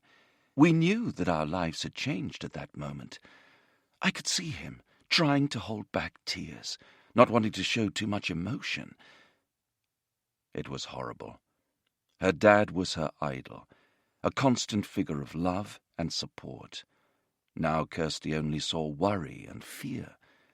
Instinctively, she knew the bedrock foundation of him always being there was gone. Tange had barely got through the front door when Kirsty and her older brother Scott fell on her. "Dad's going back out to the Gulf." The looks on their young faces confirmed her fears. It felt like a fist to my stomach, Tange remembered. I know it was his job and his duty, but it was a real shock that, after just coming home from the war zone for Christmas, he was going to have to return. As an RAF wife, I knew that in reality, if anyone should be going back out, it should be him. But as a civilian wife and mother, it was hard. I had to hand over my husband to the RAF again, and it felt as though things were getting very, very serious. She paced the house as Robbie talked through the implications. I was really upset discussing it with Tange. We both had no doubt that war was just weeks away, and I was going to be part of it. It was a huge thing for the family to come to terms with. The kids were upset because they could see we were upset. The whole family knew the reality. The tornadoes would be at the forefront of the action. A small number of men would be taking immeasurable risks, going into battle against a foe who would do everything they could to kill them. The children were old enough to be told the harsh realities. Kirsty appreciated their honesty. It was horrible to see my parents affected like this. The people you look up to for stability, who you trust to be there for you. I could see Dad was truly concerned. There were tough conversations about what we would do if Dad was killed, how we should stay at our schools, how Mum would ensure everything would continue as normal. Her father also explained the exact nature of a tornado strike mission, and when the war might start, that the 16th of January was a new moon, and total darkness would cloak any potential attack. He spoke of the danger, but also of the tornado's brute strength and resilience. He explained why the RAF's job was so important, to protect, as far as possible, the lives of the young soldiers fighting on the ground. Robbie also arranged to meet his insurance broker friend to discuss changes to his life insurance policy, just in case. The seeds of danger and reality, which had been sown back in August, were now fully grown. But 13-year-old Kirsty was grateful for being treated as an adult. I'm pleased we discussed it all. We could see it happening on the news, and it was important we knew the reality. There was a sense we were all in this together, and I would probably need to grow up a bit. For the Stewart family, Christmas 1990 would not be the joyous occasion they had hoped for. David Bellamy wanted to do his best to conjure the warm feeling of Christmas back home in the flat, featureless terrain surrounding Tabuk Air Base in Saudi Arabia. Of lights, decorated trees, and cozy carol services in village churches. The base lay 900 miles due west of Bahrain, and was a similar distance in terms of comfort. It had become the RAF's biggest tornado deployment, with 19 jets and personnel from a number of squadrons. Bellamy and some of his colleagues sought solace and a moment of serenity amid the austerity. On Christmas Eve, a small room converted into a chapel, filled with those keen for a reminder of home and oneness with God. To the accompaniment of a piano, they sang Once in Royal David City, and a sense of Christmas enveloped the small community. The emotion of Silent Night, with its link to the trenches of the First World War, was followed by the uplifting Hark the Herald Angels Sing, with pertinent references to death, salvation, and resurrection. O Little Town of Bethlehem brought the service to a close, and those with families could not help thinking about children opening presents with fathers absent. Warm handshakes were exchanged as the service sheets were handed back in, most obeying the instruction typed in bold at the top and bottom of the paper, not to be taken away. Holding a non-Islamic religious service in Saudi Arabia was against the law. It was now after midnight, so with formalities out of the way, The pilots and navigators retired to Bellamy's room and settled down to an alcohol-free beer. After a show of hands, it was agreed to open one of the 10 real presents they had bought one another from the local market. It was a curious collection: a toy Uzi machine gun, a non-leather wallet, and a bottle of sexy musk oil. Bellamy's gift at least provided some practical use: a tape of Saudi music. Despite its austerity, Tabuk had its own oasis. British Aerospace had built accommodation around a quadrangle with a lawn that the previous occupants had kept in good order. When the boom of Rolls-Royce Tornado engines was silent, it became a small corner of calm and relaxation. You could tread on soft green grass, listen to the fountain, and contemplate fish in the pond. A serene spot for the flyers to open their family presents on Christmas morning, before heading off to the compound to serve the airman Christmas dinner. An old hand at the tradition of officers serving the junior ranks, Bellamy wore an unwashed flying suit for the inevitable food fight that broke out, deploying Brussels sprout missiles tipped with deadly brandy sauce. After watching a football match between the RAF and a Saudi 11, the officers assembled at 7 p.m. for their own dinner. It was a smart affair. Most had packed their cummerbunds and black bow ties. The menu showed they were also in for a treat. The starter was a shrimp cocktail or French onion soup, followed by roast turkey or beef Wellington, served with the usual trimmings of baked, roast or croquette potatoes, broccoli, and, of course, Brussels sprouts. For the flyers, there was an extra treat. The BAE contractors had produced some altered grape juice, homemade wine, which disappeared at an alarming rate as soon as the Amen had followed the Padre's grace. The room filled with banter and goodwill, a near equal to the merriest of Christmas tables. After dessert of cake and ice cream, and with the memories of the carol service still fresh, Bellamy felt the vocal cords stir, recording in his diary, "I had a need to sing. Quite soon it is a riotous and joyful 2-0 squadron yelling at our rivals from RAF Laarbruch 1-6 squadron." Everyone felt quite merry, so we headed off to the BAE Lightning Club to make a night of it. Several jugs of homebrew later, our voices had turned hoarse from singing Christmas pop songs. It was like a scene from another war, when the drink flowed and officers gathered around the mess piano, as a fire blazed during a bleak winter's day on the Western Front. Dave Bellamy got away from the party in good order at 11 p.m., only to be woken up hours later by his pilot, Trevor Roach, crashing into their room, a good few sheets to the wind. "This will be a short night, and I bet I will be crabby tomorrow," Bellamy noted in his diary. For Norman Schwarzkopf, the man in charge of the effort to eject Saddam Hussein's Iraqi invaders from Kuwait, Christmas 1990 was a solitary time, contemplating the possibility that for perhaps many hundreds of young men under his command, it could be their last. The latest intelligence showed the Iraqis had built up a defensive force of 545,000 troops in and around Kuwait. In response, the coalition of the Arab world and the West had grown to 800,000 troops, one of the most powerful ground forces in history, with the very latest tanks, armored vehicles, and artillery designed to defeat the once mighty Soviet Union.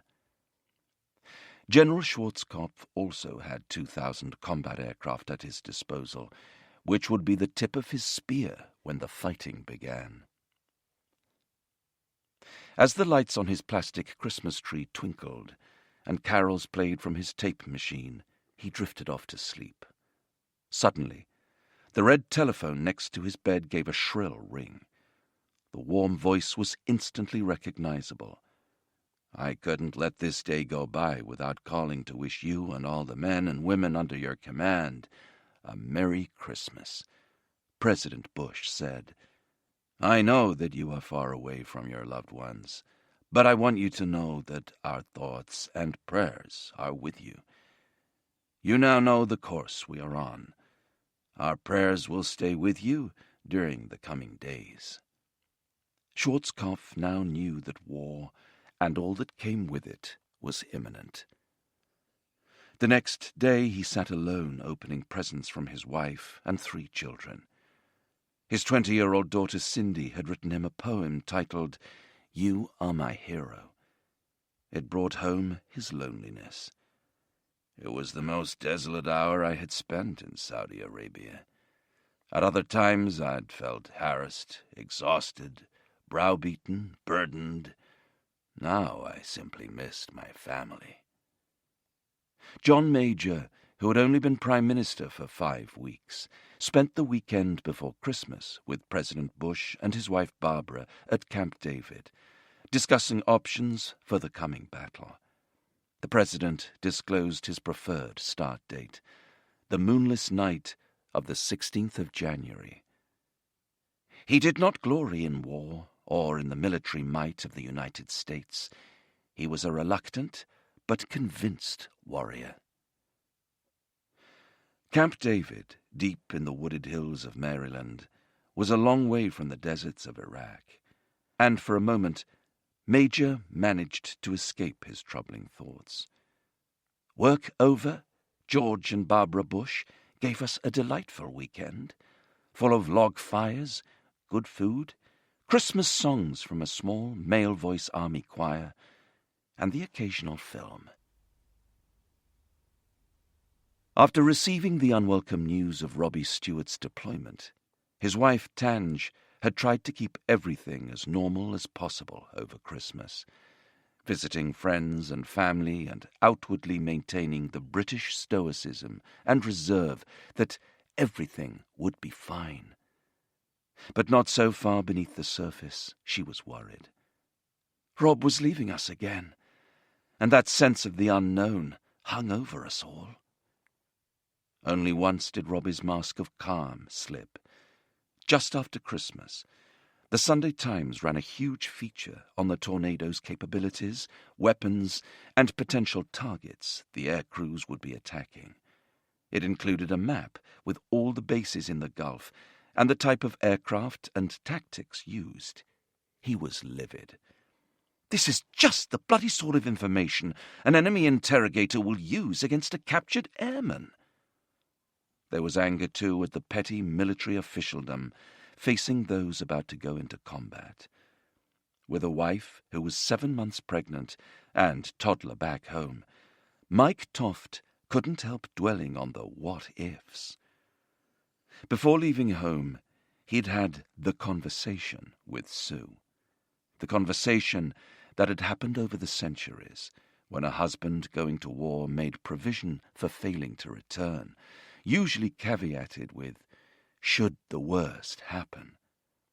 There was one small hitch that Mike wanted to resolve before it was too late.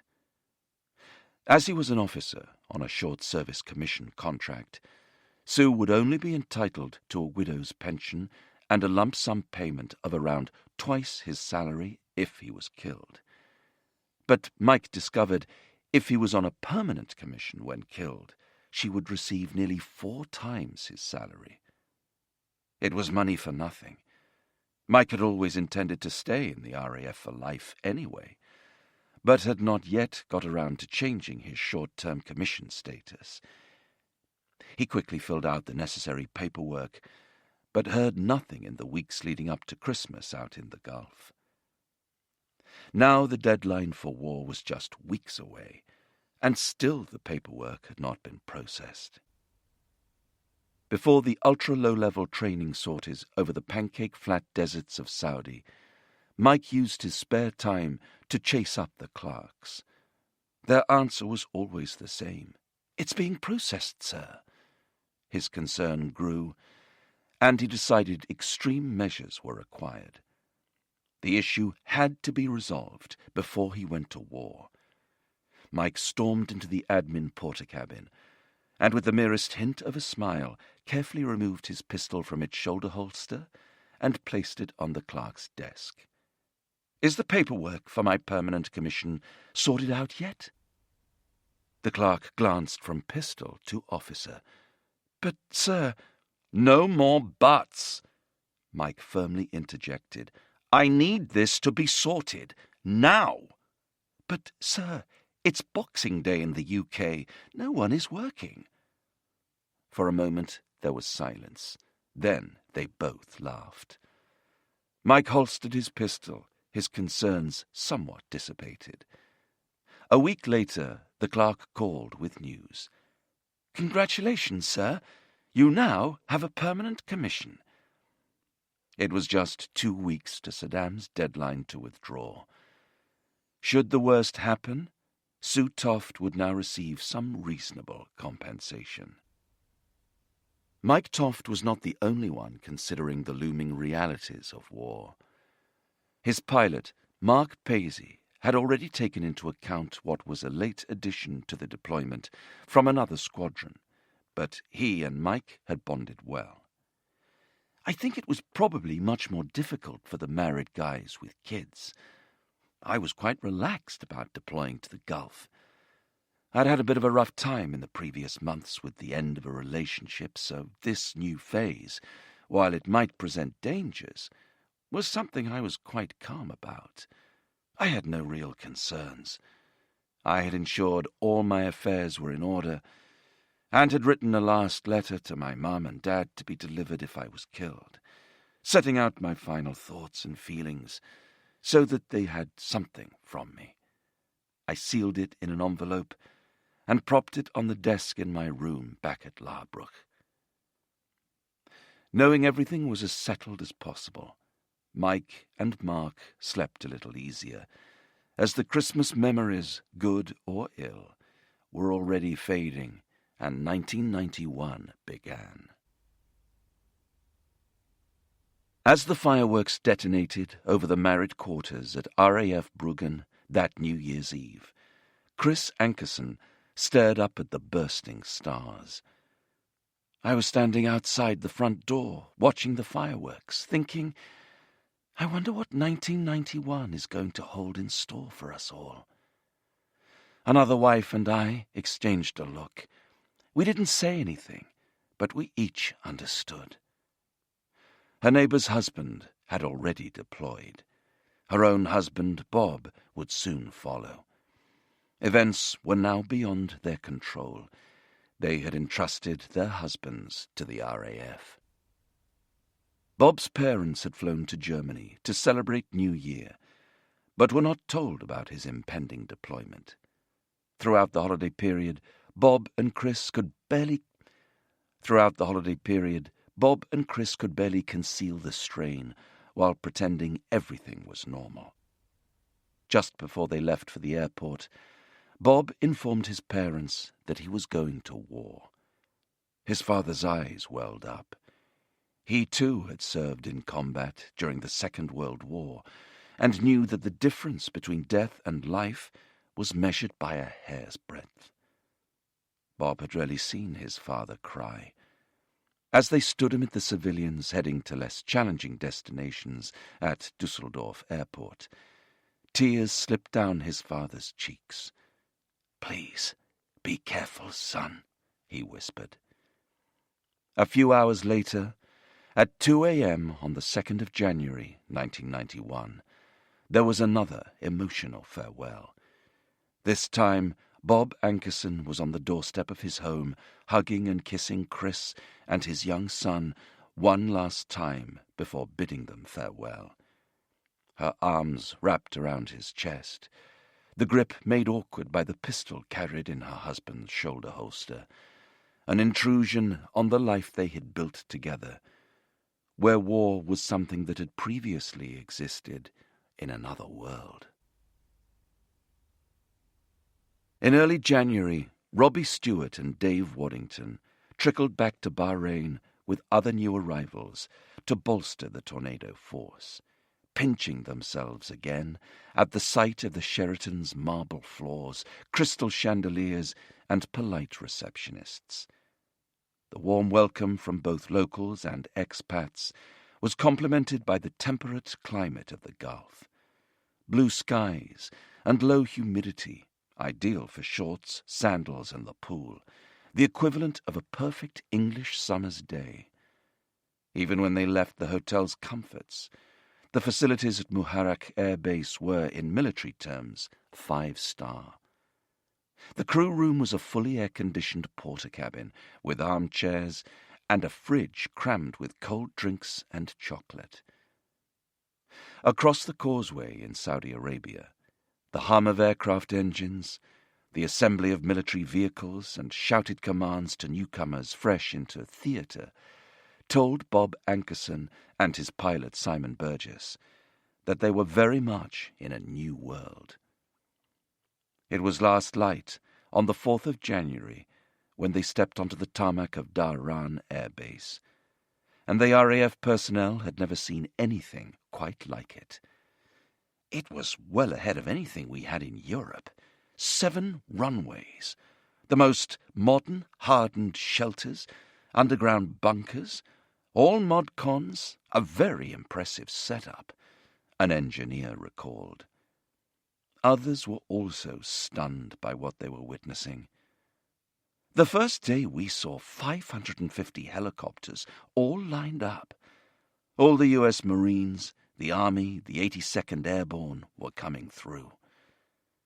Norman Schwarzkopf's mighty army was poised to implement the United Nations resolution to use all necessary means to restore Kuwait's sovereignty. The task would require brute force, and Saddam's invasion had been mistimed on several counts. In the last half of the 1980s, American aerial bombing technology had achieved astonishing advances. The U.S. had the most sophisticated aerial arsenal in history. At the forefront were the F-117 Nighthawk stealth fighters, accompanied by B-52 bombers carrying air-launched cruise missiles, along with advanced F-15 and F-16 fighters. Beyond the glamour of the jet fighters, the Americans had key assets such as the Airborne Warning and Control System, or AWACS, whose radars could see every aircraft flying for hundreds of miles. They also supplied countless air tankers, critical to allowing deep strikes into Iraqi territory, and an armada of helicopters. As the ally of choice, British officers in Saudi, like Nige Rizdale over in Bahrain, had already been allowed into a highly secretive group based at the coalition headquarters in Riyadh that was preparing the Master Air Attack Plan. Rigorous and detailed organization was required to send wave after wave of aircraft into enemy airspace. The Tornadoes and their ultra-low-level tactics were put at the forefront of Operation Desert Storm, the plan to remove Saddam from Kuwait. Even the American fast-talking, high-fiving fighter jocks felt admiration for the Brits when it dawned on them what they really did. Very fast, very low, at night, and right over the enemy's heads. That took balls. For Wing Commander John Broadbent, the Tornado Detachment Commander at Muharraq, there was no doubt about their tactics. I had 20 years' experience on the RAF's front line, and as far as I was concerned, nobody was seriously considering going to war in a Tornado at medium level until we had established air superiority. If established, that dominance of the skies would negate the much-feared threat from the Iraqis' own fighters. Until that condition had been fulfilled, it would have been wrong, even foolhardy, to contemplate such an option. We were up against the Iraqi Air Force, powerful and battle-hardened by several years of war with Iran. We fully expected them to be ready and willing to fight, and we had to judge them on their capability, not guess at their intentions. And the Americans were not the only ones to pass comment on the dangers. Before leaving home, Gordon Buckley's wife Dawn had laid down the law. "Whatever you do, do not take any risks when you are out there," she ordered. Gordon had to take note. Dawn had previously stopped him from applying to the Red Arrow's aerobatic display team because she didn't want him to take more risks than he already needed to flying fast jets. But Gordon also knew the time was approaching when he would have to defy Dawn's instructions. In those early days of January 1991, Bob Ankerson and Simon Burgess soon got down to work, trying to catch up with those who had been training for months. Nerves were certainly required, and sometimes it was best not to draw too heavily on one's well of courage by seeing how much was really needed. During one night sortie flying over the Saudi desert on autopilot, at a steady 200 feet in complete darkness, Bob and Simon decided to pop one of their high-heat anti-missile flares. The area around us lit up so brightly, and we could see the ground rushing past at indecently close range. We decided not to repeat the exercise, but to continue along in darkness and blissful ignorance. Not that they had much chance for practice. As the 15th of January deadline approached for Iraqi forces to leave Kuwait, they managed to squeeze in only 5 training sorties. The brief was that we were cleared to 100 feet, but to remember that we could be going to war any day, and so to make the most of the opportunity. We flew over the desert at 40 feet, almost level with the top of the palm trees, flashing over herds of camels out in the bleakness. It was a truly memorable experience. They practiced more anti-missile drills, using chaff and flares, then spent hours on the ground reading the intelligence reports on Iraqi SAM systems. It was a bonding experience for Simon and Bob, thrown together just days before deploying. We were flying together, working together, building up that level of trust and relationship. We both needed to know that we could rely on each other, regardless of what was thrown at us.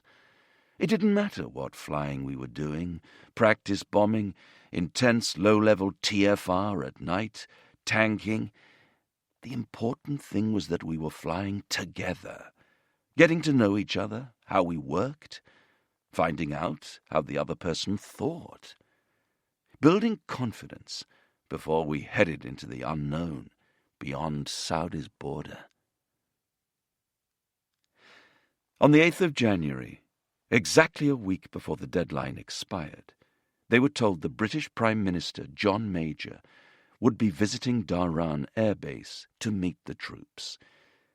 The question many asked was, would the PM go to the effort of visiting if they weren't going to war? Bob Ankerson and Simon Burgess could ask him personally. They were his designated hosts on the Tornado. It was late afternoon as the pair took him through the aircraft's functions. Major asked a few questions about the Tornado's capabilities, then climbed down from the cockpit and stood on a box as the troops gathered round him in a large horseshoe. John Major was not a military man and was troubled by war. As a non-soldier, I was uneasy at sending others to war, even though I had no doubt it was right to do so. His own son James was just about to turn 16. Many of the men before him were only a year or two older. Major knew that he would be sending some of them into a battle from which they would not return. War was all but inevitable, and he did his best to steel the soldiers and airmen. They were going to be at the sharp end of whatever may happen in due course.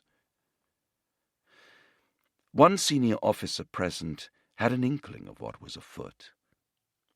Something in the way he said it made me think he knew something I didn't. There were some in the crowd, and many families back home, who hoped a last-ditch meeting between U.S. Secretary of State James Baker and Iraqi Foreign Minister Tariq Aziz might head off the possibility of conflict. That meeting, Major told them, was not about negotiation or compromise. It was to make it absolutely certain, beyond a shadow of a doubt, that the Iraqis understood that the Allied forces are serious, that if they do not withdraw from Kuwait and go back to Iraq, at some stage we will use the force. That evening, Bob featured prominently on the television news, and his wife Chris was overjoyed. I actually saw Bob on TV, as he and Simon showed the Prime Minister around a tornado. It was lovely to see him and to have that small glimpse of my husband, a tiny connection, however distant.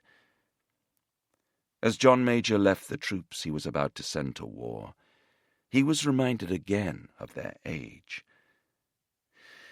There is nothing impersonal about war.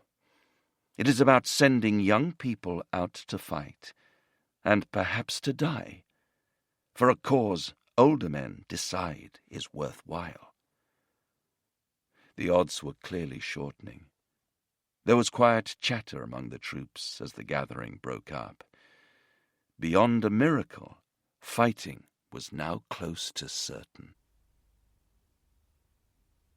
On the 9th of January 1991, the world's attention focused on Geneva's Intercontinental Hotel. President Bush had insisted on going the extra mile for peace, offering the chance for Saddam to leave Kuwait without a fight. America was also facing its biggest military challenge since the humiliation and soul-searching of the Vietnam War. The U.S. president wanted to demonstrate he was doing his best to avoid war and to reassure the public, especially those watching the graphic and bloody deaths depicted in the Civil War TV series. The talks failed, and at 8:55 p.m., Tariq Aziz, Iraq's smooth-talking foreign minister, took to the podium to address the world's media. He spoke for 30 minutes, conveying Saddam's final threat. If America and its allies attacked, Iraq would retaliate by attacking Israel. Clearly, the dictator had not lost the cunning that had allowed him to dominate Iraq since 1968. Drawing the Jewish state into the conflict would make America's Arab coalition allies extremely uncomfortable. As is his final warning shot that Iraq was preparing for war, left little doubt about what was coming next. The RAF aircrews in Bahrain had decided to turn in early, rather than stay up till past midnight to hear news. Shortly after dawn the next day, Gordon Buckley woke up to the sound of the local newspaper being shoved under the door of his hotel room. The glum faces of Aziz and U.S. Secretary of State James Baker, staring from the front page, told their own story. No compromise, no peace. "I think we are going in, Paddy," he said, dropping the paper onto his navigator, Paddy Tichel's bed. The atmosphere across the region was nervously expectant. Military hardware was everywhere. A constant reminder of Saddam's unpredictable nature were the respirators, or gas masks, carried by every serviceman, and their proximity to their NBC, or nuclear biological chemical suits. The NBC kit was there to protect against any deadly chemical or biological agents Saddam might deploy via one of his Scud missiles or Air Force bombers. In 1988, he had dropped a lethal cocktail of mustard gas, VX, and sarin onto Iraqi Kurdistan. more than 5,000 Kurds died from a ghastly cyanide-type poisoning. Saddam had stockpiled up to 4,000 tons of deadly chemicals, and intelligence spoke of 800 Scud-B missiles with a range of 500 miles able to deliver them. The press reported that chemical warfare was not only likely, it was inevitable. John Broadbent was in no doubt about what might happen. "We were charged with planning an air campaign to ensure that, as far as possible, Iraq's air power could not be brought to bear either on the thousands of friendly troops massing in the desert or on packed Saudi airfields and infrastructure. There was a real fear that Iraqi aircraft carrying chemical or biological weapons would attack our airfields or vulnerable ground forces." In fact, Saddam had been warned in private that any use of chemicals on either civilians or military would be met with the most robust defense. During his long meeting with Aziz, James Baker had told him, "If conflict ensues and you use chemical or biological weapons against U.S. forces, the American people will demand vengeance, and we have the means to exact it. This is not a threat. It is a promise." It was widely known that the armories of U.S. aircraft carriers in the region held nuclear weapons. The preparations intensified in the remaining days before the deadline. On the 13th of January, a last training sortie of 3 Tornadoes flew out of Dhahran Military Air Base for a simulated low-level attack. There they were to test their flares against heat-seeking missiles while flying at ultra-low level, followed by one last exhilarating run through the valleys in northern Oman. Soon after the flares were deployed, a radio call went out for the No. 4 aircraft, flown by pilot Kieran Duffy and navigator Norman Dent, to check in. There was no response. Again the call went out. Flyers began frantically scanning the skies around them. After several attempts with no reply, and still with no sign of No. 4, we spotted a large plume of black smoke several miles behind us, the formation leader recalled. We immediately turned around and headed for the smoke. To our horror, we found a very obvious scrape across the desert floor, several kilometers long, the smoke rapidly dispersing, and numerous unrecognizable items of debris scattered along the line. There had been no mayday call, no parachutes, no distress beacons activated, and no word on the emergency frequency. Even without enemy fire, ultra-low level, well below 100 feet, flying came with extreme danger. Exactly 2 months earlier, Jaguar pilot Keith Collister, 26, had been killed when his aircraft hit the crest of a sand dune in Saudi Arabia. The later investigation showed that during a hard left-hand turn at ultra-low level, traveling at almost 600 miles per hour, the wingtip of Kieran and Norman's Tornado brushed the sand, and the aircraft cartwheeled into the desert. Pilot and navigator were killed instantly. Their squadron commander was deeply saddened by the loss. "It was such a waste. That was what gave me more personal grief than anything else. They were 2 young lads with lots of spirit, but they were gentlemen, great friends of everyone, the leading lights in the squadron junta, the young men who are the squadron personalities." The crash was a devastating blow to morale in Dhahran, particularly for close friends of the pair. It really knocked people who were just about to go to war themselves, particularly the ground crew, who'll never forget that they started the aircraft up and waved goodbye as it went off. The news of Dent and Duffy's passing had been broken to the rest of the Dhahran contingent by the Tornado Detachment Commander, Jerry Witts. "We have sadly lost 2 colleagues and 2 friends, but we have to concentrate on the job in hand, as the war may well be starting very soon. We will mourn their passing later." There was little more to be said. Dave Waddington heard the terrible news after his own last training sortie with Robbie Stewart in Bahrain. If you lose a friend or colleague in training, like Kieran Duffy and Norman Dent, you just have to put it out of your mind. There is nothing you can do about it. There is a sorrow that someone has died, but you have to go on. You get into a tornado full of excitement. You never think, "Crikey, I might die on this sortie." Of course, the possibility is always there, but if you thought that way, you would never go flying. Logic tells you there is a risk, but emotionally, you put that aside.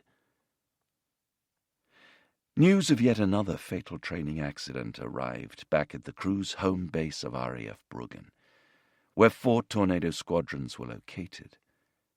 Chris Ankerson saw how the deaths affected the whole station.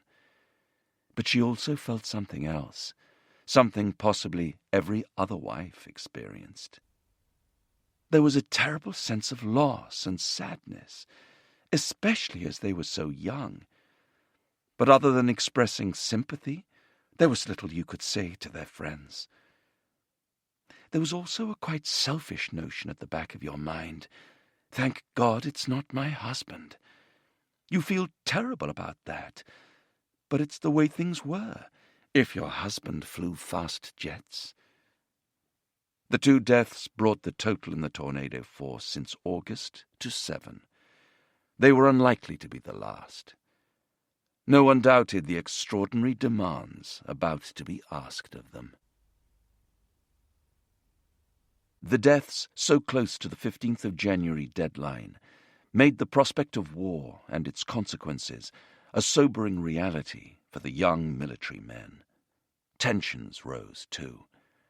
Now 6 weeks into the shared hotel room with John Peters, John Nichol found himself angry at his pilot's constant interruptions while he was trying to listen to the recording of messages from home his young nieces had sent along with his Christmas presents. "I just snapped, then threw on my shorts and went for a long run along the seafront. I sat alone on a rock for an hour or so, staring out to sea. It had suddenly dawned on me, in its full and horrible reality, that I was going to war. There was no turning back. It had not really hit me before then, but the message from my nieces back home had pulled the emotional trigger. After my sojourn on the rock, I felt better about it. I had come to terms with it." Peters had gone for a long run, too. They had lunch together, and no mention was made of the flare-up. Each understood. The time was approaching when they would be among the few in the heart of enemy territory. The same day Duffy and Dent were killed, Mark Paisley, who would be flying alongside Peters and Nichol, sat in the Muharraq operations room penning his regular letter to his mother back in the UK. The light-hearted details of his formation's social life were no longer relevant. He had already told her where his last letter, only to be opened if he was killed, was located. And he now turned to the stark analysis of what might soon happen. "Dear Mum, the time is 04:30, and I find myself drinking black coffee and contemplating the days ahead. All of the peace initiatives have failed, and by the time you read this, I expect we will be at war. It seems almost incomprehensible that in 1991 such an undertaking is necessary. Everyone held out the hope that the fighting would never really happen. Many seem surprised it now will, and no one is prepared for the sacrifices which lie ahead. We are now on a shift system, and I work from 1 a.m. to 1 p.m. Today it has rained since midnight, and everywhere is flooding, which seems really strange. With all the sandbags and puddles, I am reminded of the First World War trenches. Despite the immediate prospects, morale is high. Much emphasis has been placed on our training and equipment, but that is all an echo of times past. Undoubtedly, we are prepared, but even the best-laid plans have the habit of running amok. Let's hope the war is decisive and short, though I can't see it myself. Since this is probably my last letter until war breaks out, I just want to tell you that the last couple of weeks have been very happy for me. I will write whenever I can, but circumstances might overtake me. Be brave yourself. I love you very much, and I'm proud to be your son. Hopefully nothing will happen to me, or I will be very angry. As aircrew across the region assembled for the final briefings, they were given an overview of what General Schwarzkopf wanted to achieve. The air attack plan had originally been given 4 phases.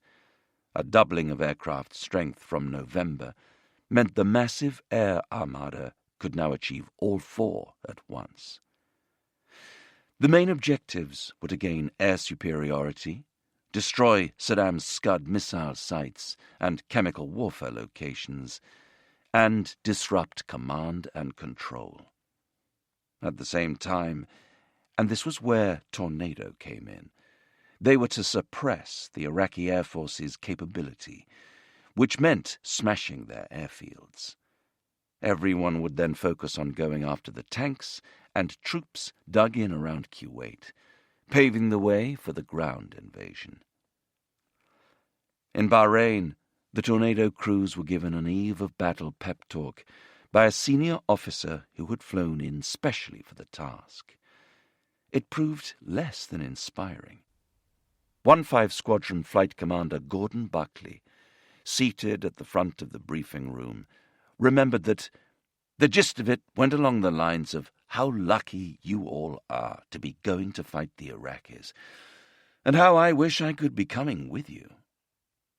But the VIP spoke so quietly that most of the audience couldn't hear him. None of those present thought of themselves as lucky. Not when going up against the world's 6th largest air force, and defences bristling with multiple SAM systems. It was, thought Buckley, a massive prospect, and I certainly did not feel lucky at all. The officer, who had kept his service cap on throughout the briefing, promptly left. Few at the back of the room had actually been able to hear the not-so-rousing, motivational speech. "Why was he talking so quietly?" one asked. "Because what he was saying was secret," came the tart reply. Buckley left the meeting convinced that never had a call to arms speech done more to discourage people to fight. As the hours ticked past, Gordon and the rest of the aircrew were now left to contemplate their immediate future. I began to think, what the hell are we going up against here? Chapter 4. The Wolf Pack. 16th to the 17th of January, 1991. The senior officer arrived at Tabuk Air Base direct from Air Headquarters in Riyadh, carrying a briefcase handcuffed to his wrist.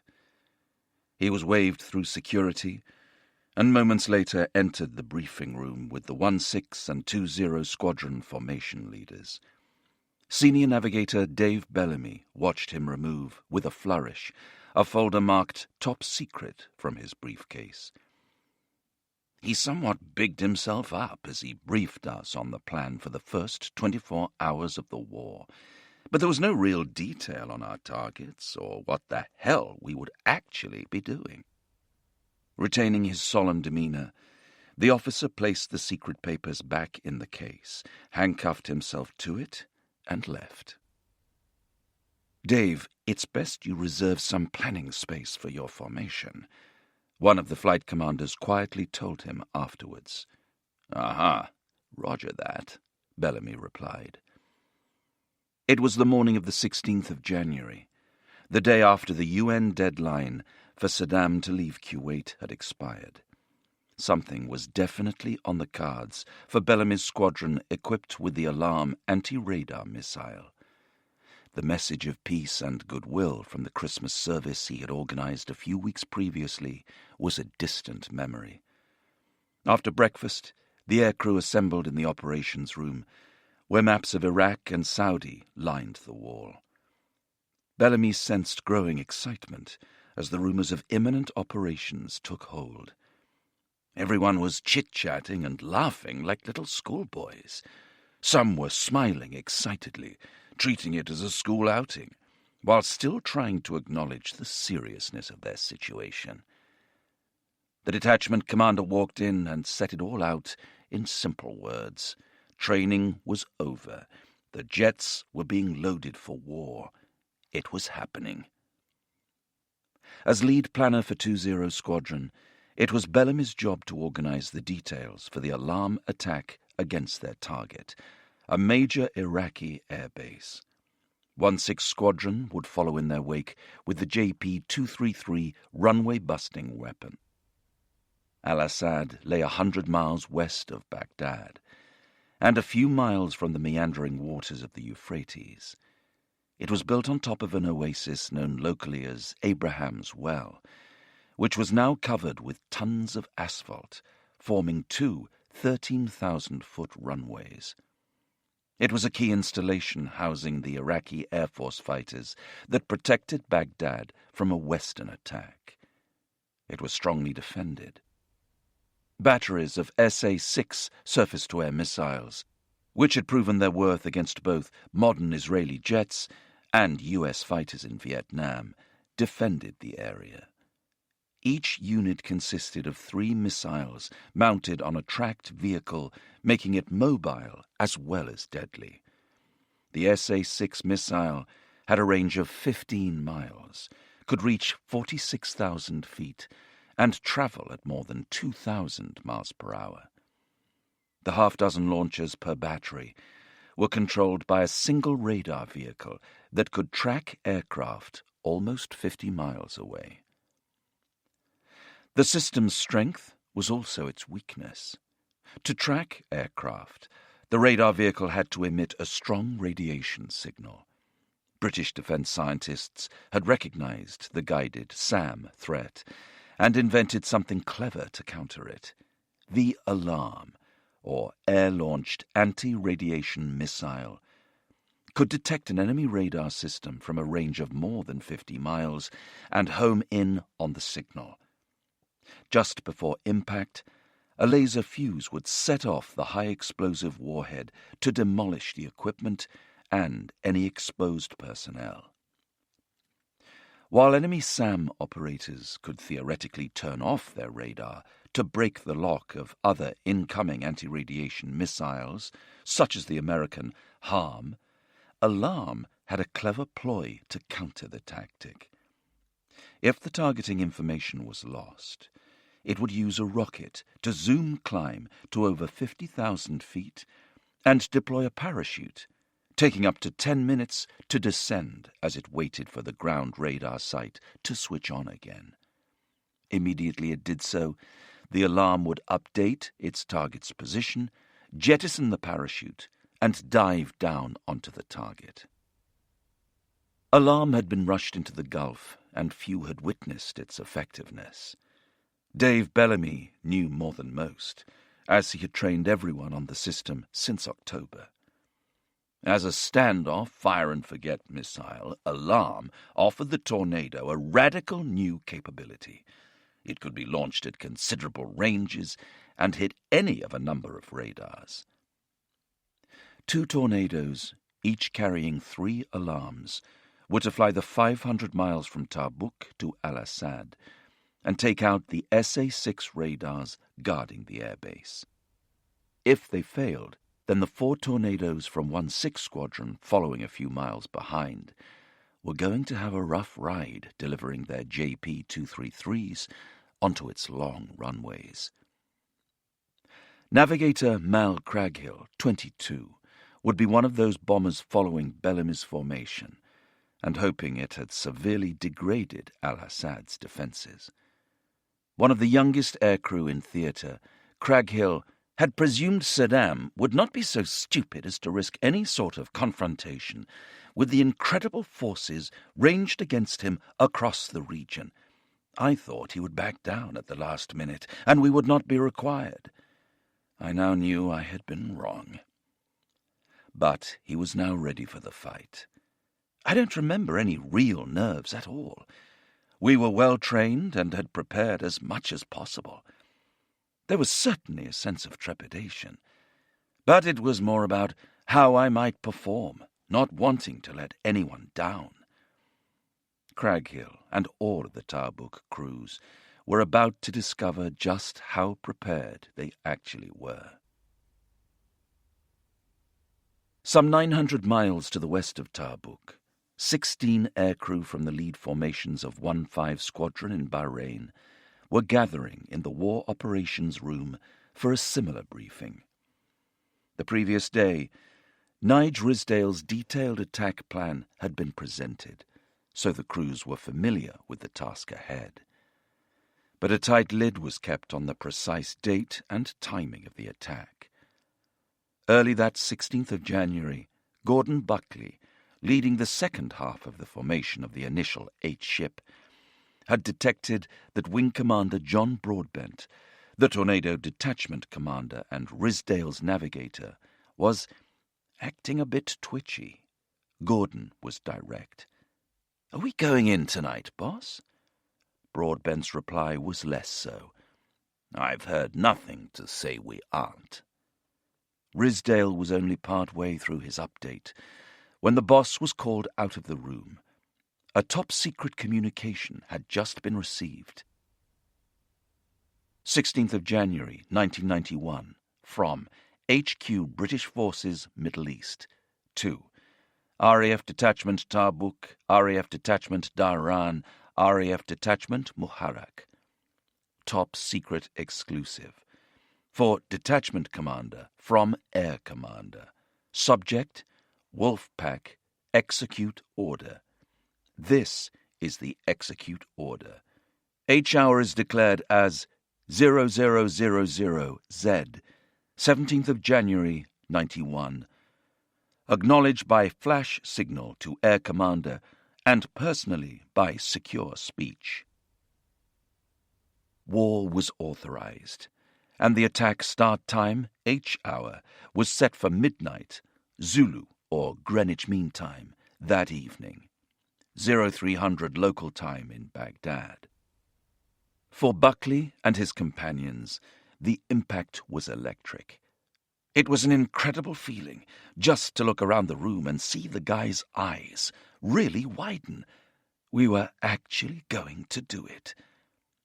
8 Tornadoes would be going into Talil, each carrying 2 JP-233s to rain down a fearsome load of runway-cratering munitions and anti-personnel mines. John Broadbent, too, was struck by the enormity of the journey they were all about to embark on. As I gave the brief that first night, the thing that worried me most was how I would react under fire. How would any of us feel when we saw the flak for the first time and realized that someone was actually trying to kill us? Would the training kick in and allow us to just shrug it off as of little consequence? Or would our guts turn to liquid and the urge to turn and run be irresistible? Would the fact that this was far from being the war that we'd all signed up for to defend the White Cliffs of Dover make a difference to our resolve and preparedness to make the ultimate sacrifice? I, for one, couldn't be sure of the answer. But we were all going to find out soon enough. Later, the Ground Liaison Officer, or GLO, an Army Major, gave the final intelligence brief.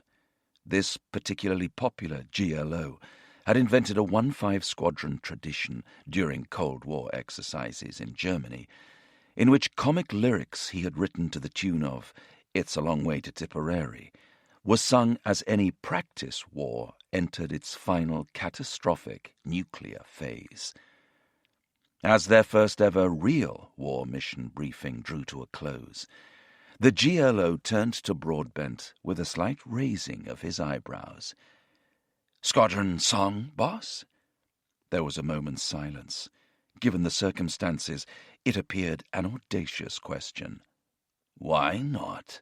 Broadbent replied. The raucous singing was heard by navigator John Nichol as he approached the intelligence room for the regular evening update.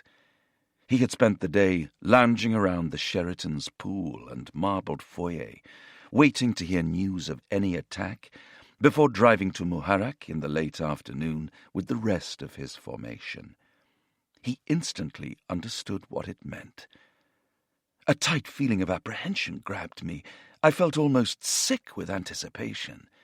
The first attack wave had their mission.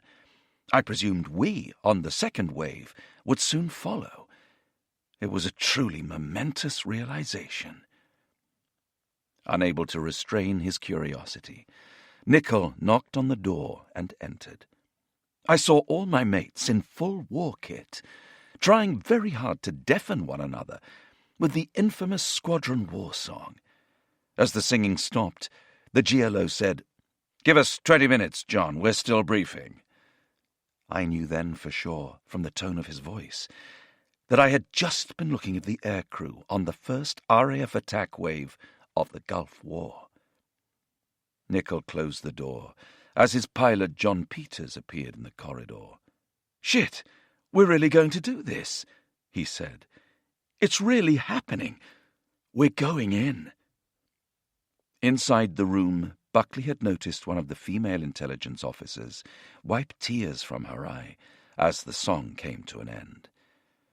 It was a strange sensation, standing there singing a ridiculous song as we were about to embark on the type of mission we had flown endlessly on Cold War exercises, but were now doing for real. Were we all going to get back okay? Was I going to be able to carry out the attack successfully? Buckley and the rest of the Tornado Force would soon find out. Similar scenes were playing out across the RAF's Gulf bases. At Dhahran, with its recent influx of GR-1A recce jets, now the largest force in the region, Wing Commander Jerry Witz, the Tornado Detachment commander, was off duty in the house he shared with other senior officers. We were watching CNN and chatting. I thought that now Saddam had faced off past the deadline, he'd start to pull out. Then my phone rang. It was his operations officer. "Can you come into work, boss? Straight away?" I just grabbed my kit and drove in. I was absolutely terrified. I remember my knees were trembling. My foot was shaking on the accelerator. I was thinking, I can't believe this. I can't believe this. I was looking at other motorists and thinking, I wonder if they know where I'm going. One of the Victor tanker pilots who would shepherd the Tornadoes into battle also received a phone call. We had particular coded messages. If the caller said, "The mail is out," it meant you were not needed. If the caller said, "The mail is in," it meant you needed to bring your crew in. The tanker captain's coded message was abundantly clear. We all came in, and it suddenly dawned on everyone that we were about to do something unstoppable. Over at Tarbuk, Dave Bellamy and his pilot, Trevor Roach, had completed the planning for their first war mission, so returned to their room to try to relax while awaiting the phone call that would send them airborne.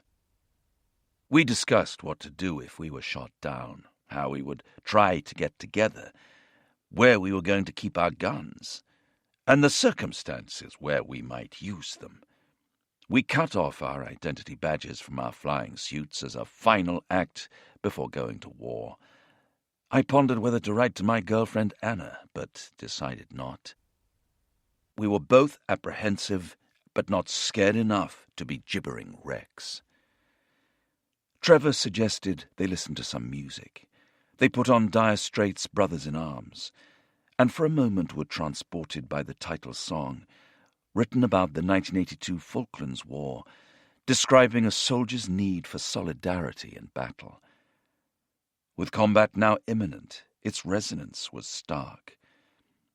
From the haunting guitar opening to its fields of destruction and baptism of fire lyrics, to the sad soldier's adieu, let me bid you farewell, it took on a very vivid poignancy. Both men were quiet as they contemplated what lay ahead. They turned on the BBC World Service and heard Douglas Hurd, the British Foreign Secretary, suggest that there was still a chance of peace, which produced a chuckle. Trevor shook his head. If there's a positive chance for peace, my cock's a kipper. A moment later, their squadron boss entered the room. It's game on. You guys will lead the first attack tonight. Get some rest. The waiting was over. The show is finally on the road, Bellamy wrote in his diary. Godspeed. Waiting was all that American General Norman Schwarzkopf, in overall command of all troops in the region, could now do. Every part of the giant military chessboard he had constructed was in place, the various pieces waiting to be moved. In a few hours, he was about to launch the biggest air attack ever attempted. He was ordering men into battle. He knew only too well what that meant, and nothing he could do now would change the outcome. He went to his office in the headquarters bunker in Riyadh. I sat down and did what soldiers going to war do. I wrote to my family, saying how much I loved them. My dearest wife and children, the war clouds have gathered on the horizon, and I have already issued the terrible orders that will let the monster loose. We will soon be at war. After the final verse of 1-5 Squadron's rousing song had been belted out, the briefing room momentarily fell silent. A few glances were shared between men preparing themselves for combat. They opened the door to see the faces of the 8 aircrew readying themselves for the next mission, among them the 2 Johns, navigator Mike Toft, and their mustachioed leader Pablo Mason. Good luck, was the chorus, as they all shook hands. Give it to them. Buckley led his formation into the clothing section, where the safety equipment specialists kept their flying kit in pristine order. He had already taken off his wedding ring and put it in a plastic bag, remembering his wife Dawn's request for him not to take risks. He then removed all other personal effects that might compromise him if taken prisoner. It was all part of the sanitizing process. All the pilots and navigators now carried for personal identity was a card with their name, rank, and service number, and their indestructible dog tags with basic information to identify their bodies. On the way out to the aircraft, one of the airmen took Buckley aside and passed him a hip flask. Here you are, sir. One for the road. Thanks, Buckley smiled, but I'd better not. Gordon checked his Volta PP in its leather shoulder holster, then the 1,000 pounds in gold sovereigns to negotiate safe passage with local tribes if they were shot down inside Iraq. He had the Ghoulie chit, appropriately enough, in his pocket. As they left, the message, "Cruise walking," went out. Just before 0100 on the 17th of January, 1991, kitted up in G-suits, helmets in hand, the flyers walked purposefully to the 8 waiting tornadoes. This was it, They were going to war. Nick Hurd, 1-5 Squadron's qualified flying instructor, was in the lead foreship of the formation with Ridsdale and Broadbent. Calm, likeable, and an experienced and trusted flyer, the 31-year-old was a well-respected figure on the squadron. He had sat quietly during the briefings, keeping his thoughts of the approaching danger to himself. The intelligence had been stark. Iraq had amassed an astonishing defense network. The country was defended by 154 SAM sites and 16,000 missiles, alongside almost 10,000 anti-aircraft guns. My stomach dropped at what we were about to do. I thought, bloody hell! Outwardly, Nick had maintained a brave face. But inside, I had a fatalistic view. There was a very real chance I would not come back. I never mentioned it to anyone. It just sat at the back of my mind.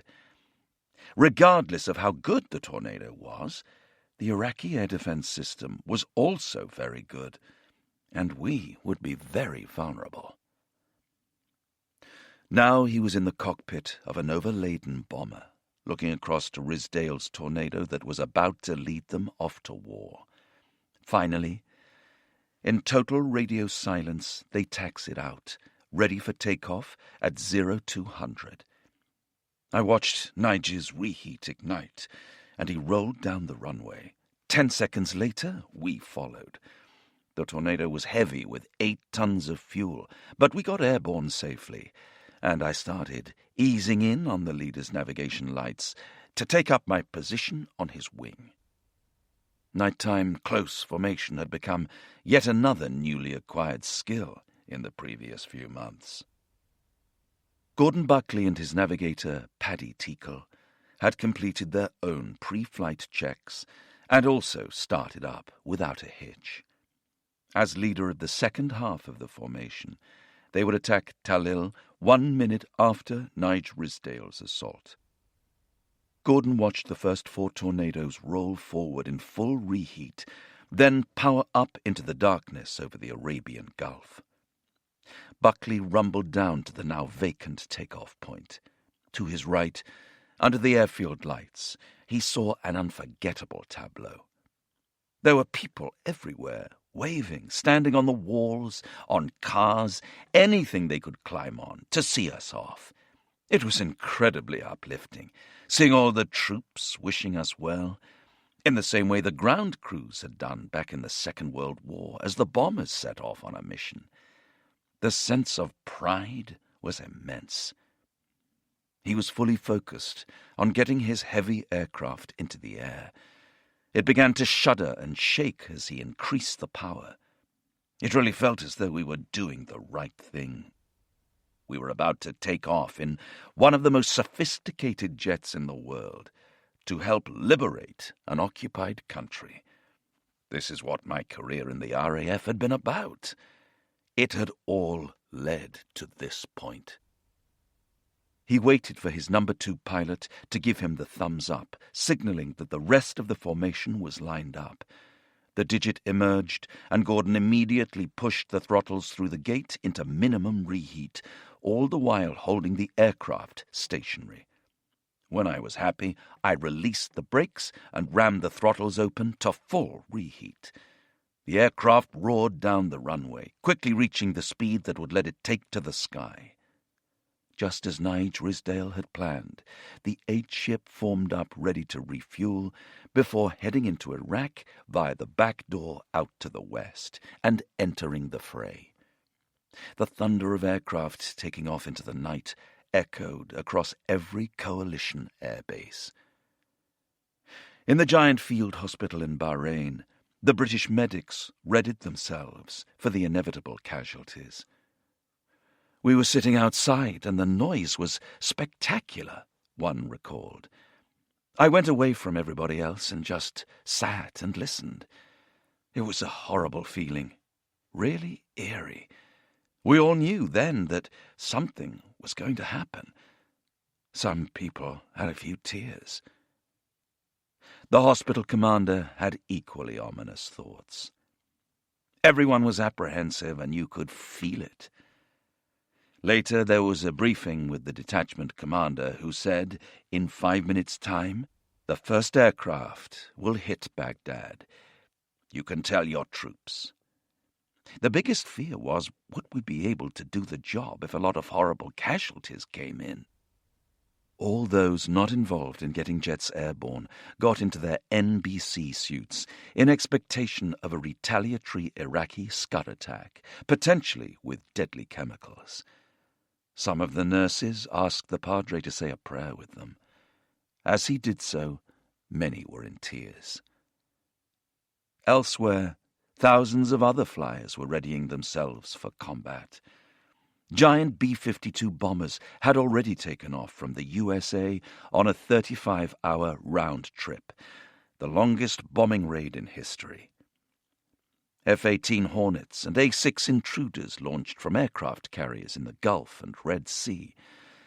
F-117 stealth fighters were inbound to Baghdad on a 1,000-mile flight from their southern Saudi base. It would be the first real test of their famed radar invisibility. From bases all over Saudi Arabia, Oman and Bahrain, aircraft from tankers to fighters and bombers were powering into the night sky, joining a 2,000-strong armada that would descend on Iraq that first day. Part of that armada was the Tornado Force that had been given the most dangerous job, hitting Iraqi airfields from low level. As well as the squadrons from Muharraq and Tabuk, more tornadoes from Dhahran were flying fast towards Madaisis, 150 miles southwest of Baghdad. They were led into combat for the first time by their universally popular Tornado Detachment commander, 41-year-old Wing Commander Jerry Witz. We were apprehensive, but there was no time to brood about it, no time to worry. We just got on with the job. I began to get quite excited. I thought it was fantastic. There were hundreds and hundreds of planes up there. We were going to stuff this bloke, and he deserved it. The wolf pack had been unleashed. Back in London, British Prime Minister John Major had gone to bed with mixed emotions. He knew that all the options had narrowed to this single course of action, but he was still anxious about sending young men to war. I wondered what would be in the minds of the young aircraft crews, as for the first time they launched themselves into action. I found it hard to imagine, but my visit to them had convinced me that they were ready for the fight, and would do their duty with distinction.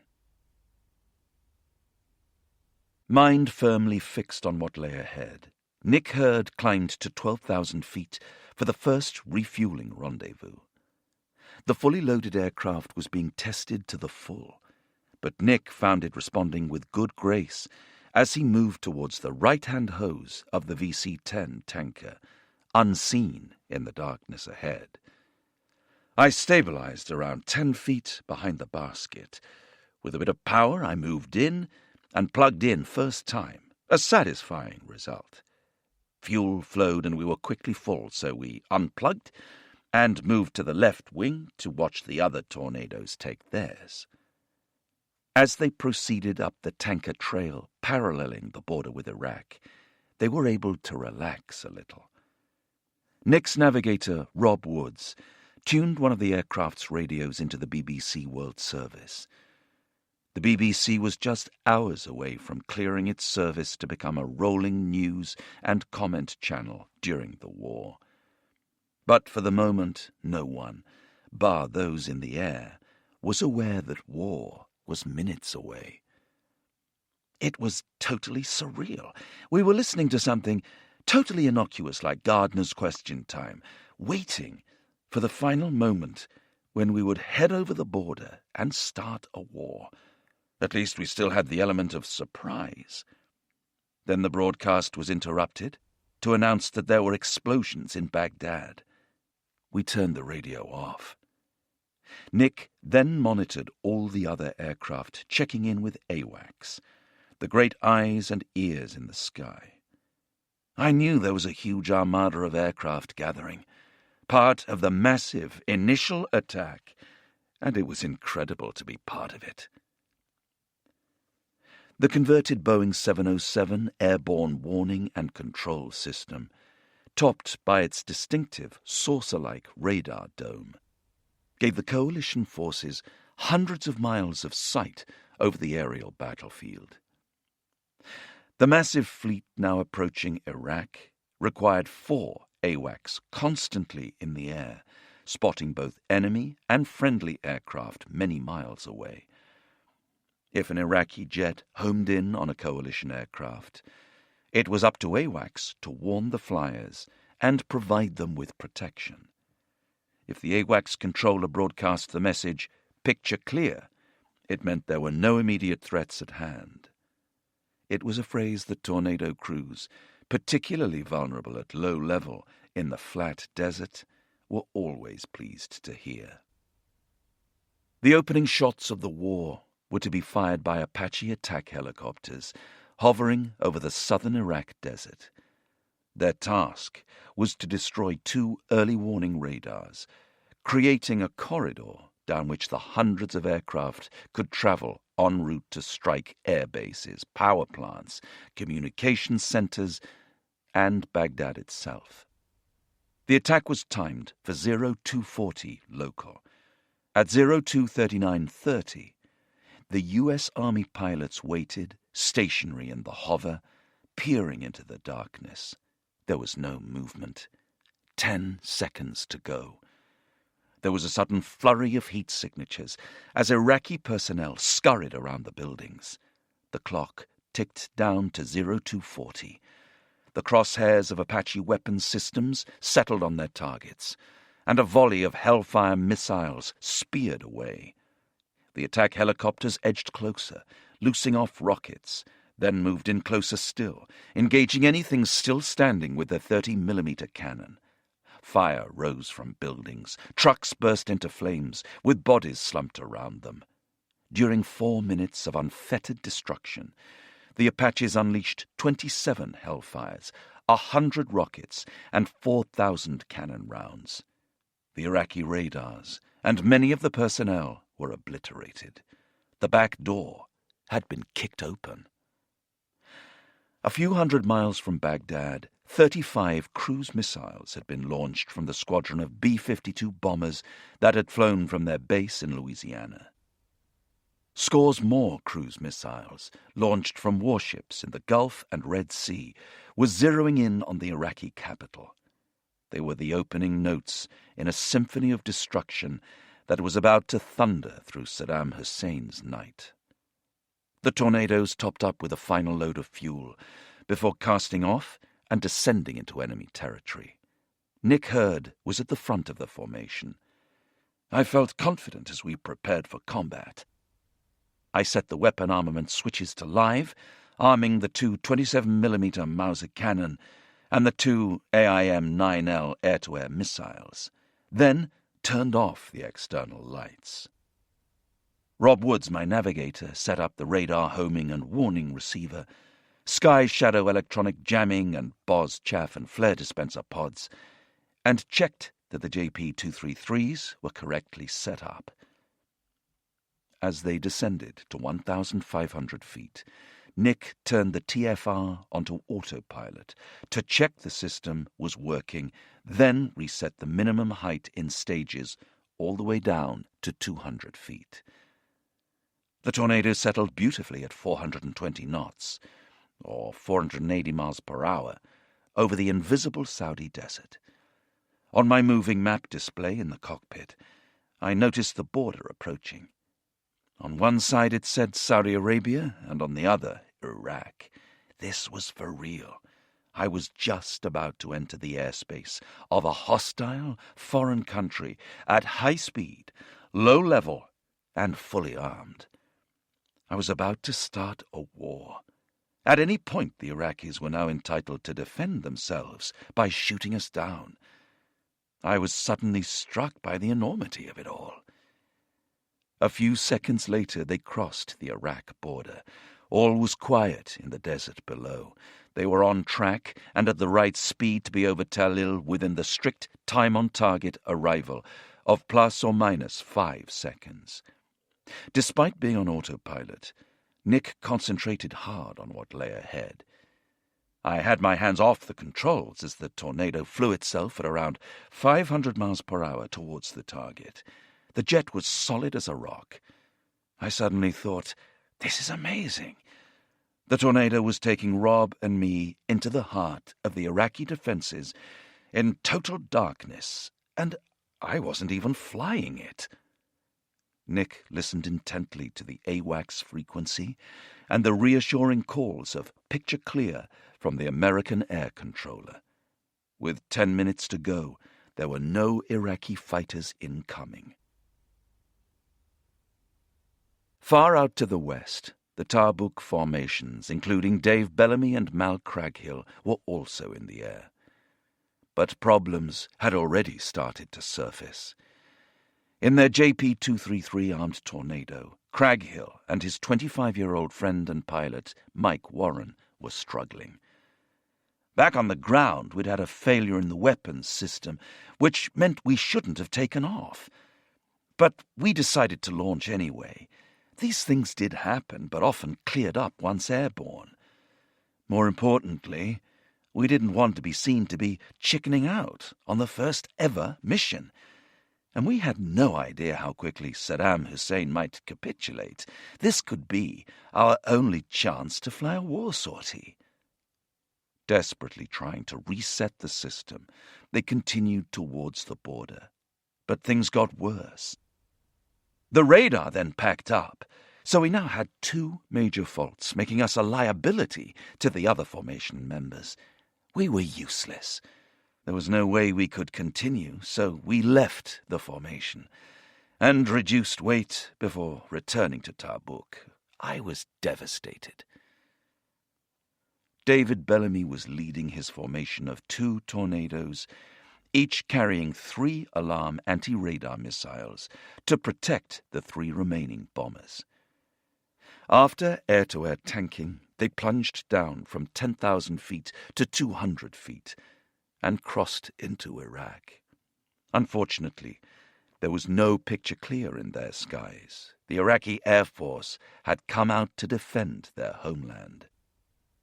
An AWACS air controller urgently vectored F-15s onto an Iraqi Mirage that was among the 120 enemy fighters launched to counter the initial Allied attack.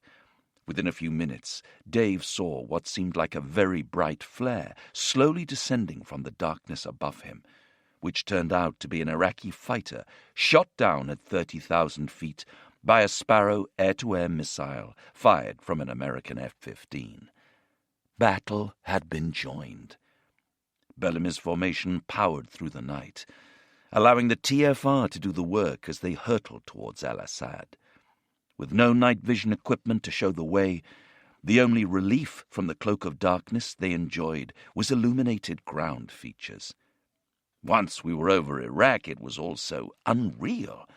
It was mostly pitch black, but if lights were on, you could make out streets and petrol stations. Passing close to a brightly lit military airfield halfway to Al-Assad, the crews could see Iraqi Mirage jets being hurriedly towed into hardened shelters. Sensing a potential opportunity, his pilot, Trevor Roach, asked, "Shall we strafe them?" "No, it's probably someone else's target," Bellamy quickly replied. But he couldn't quite believe that the enemy appeared totally unaware that the war had started. As they dashed past the base, he knew that would soon change. Leaving the bright lights behind them, Bellamy calculated that they would be firing live weapons onto the enemy in just 10 minutes. As they got closer, the sky to their right lit up as huge shock waves expanded outwards. The F-117 stealth fighters were going to town over Baghdad, unseen by the 60 SAM sites and 3,000 AAA cannons protecting the capital. The stealth technology had worked. The Iraqis had no clue what had hit them as 2,000-pound paveway bombs, precisely guided by the F-117's infrared and laser targeting system, plummeted from the night sky. The key objective of the first night's attack on Baghdad was to knock out the Iraqi air defense and military command and control systems, so that their response to the aerial assault would be, hopefully, significantly less successful. But for Norman Schwarzkopf and his staff back at the headquarters in Riyadh, there was no way of knowing if the stealth attacks had worked, because strict radio silence had to be observed. There was, however, another way of finding out.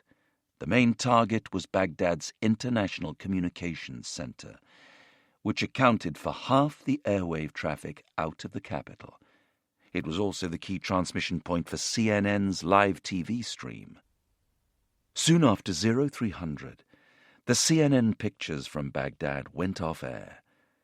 The BBC World Service managed some on-the-spot reports of flak over Baghdad and bombs falling from nowhere before their lines also went dead. Within 10 minutes, all TV and radio broadcasts had ceased. There was cheering in Riyadh. The stealth had worked, as had the countless Tomahawk cruise missiles detonating across the city. By 0400, Baghdad was plunged into near darkness after its main power plants were struck. Dave Bellamy's attention was drawn away from the inferno around Baghdad as they closed on their target. He could feel the sweat run through his cropped hair, down onto his nose and cheeks. Briefly wiping it away with a gloved hand, they made their final checks. "TFR out!" Trevor called on the final approach, switching from terrain-following mode and taking manual control in readiness for missile launch. Bellamy completed the attack routine, ready for the first-ever combat firing of the British-made anti-radiation missiles. Their targets, the SA-6 radars defending Al-Assad. His formation was in exactly the right place to ensure the coverage and protection for the 3 Tornado bombers armed with JP-233 following close behind. "All switches confirmed live." The missiles were ready to go. "Stand by." There was one last warning Bellamy had to give before launching. "Don't look at the flash." The seconds ticked down to the precise moment for launch.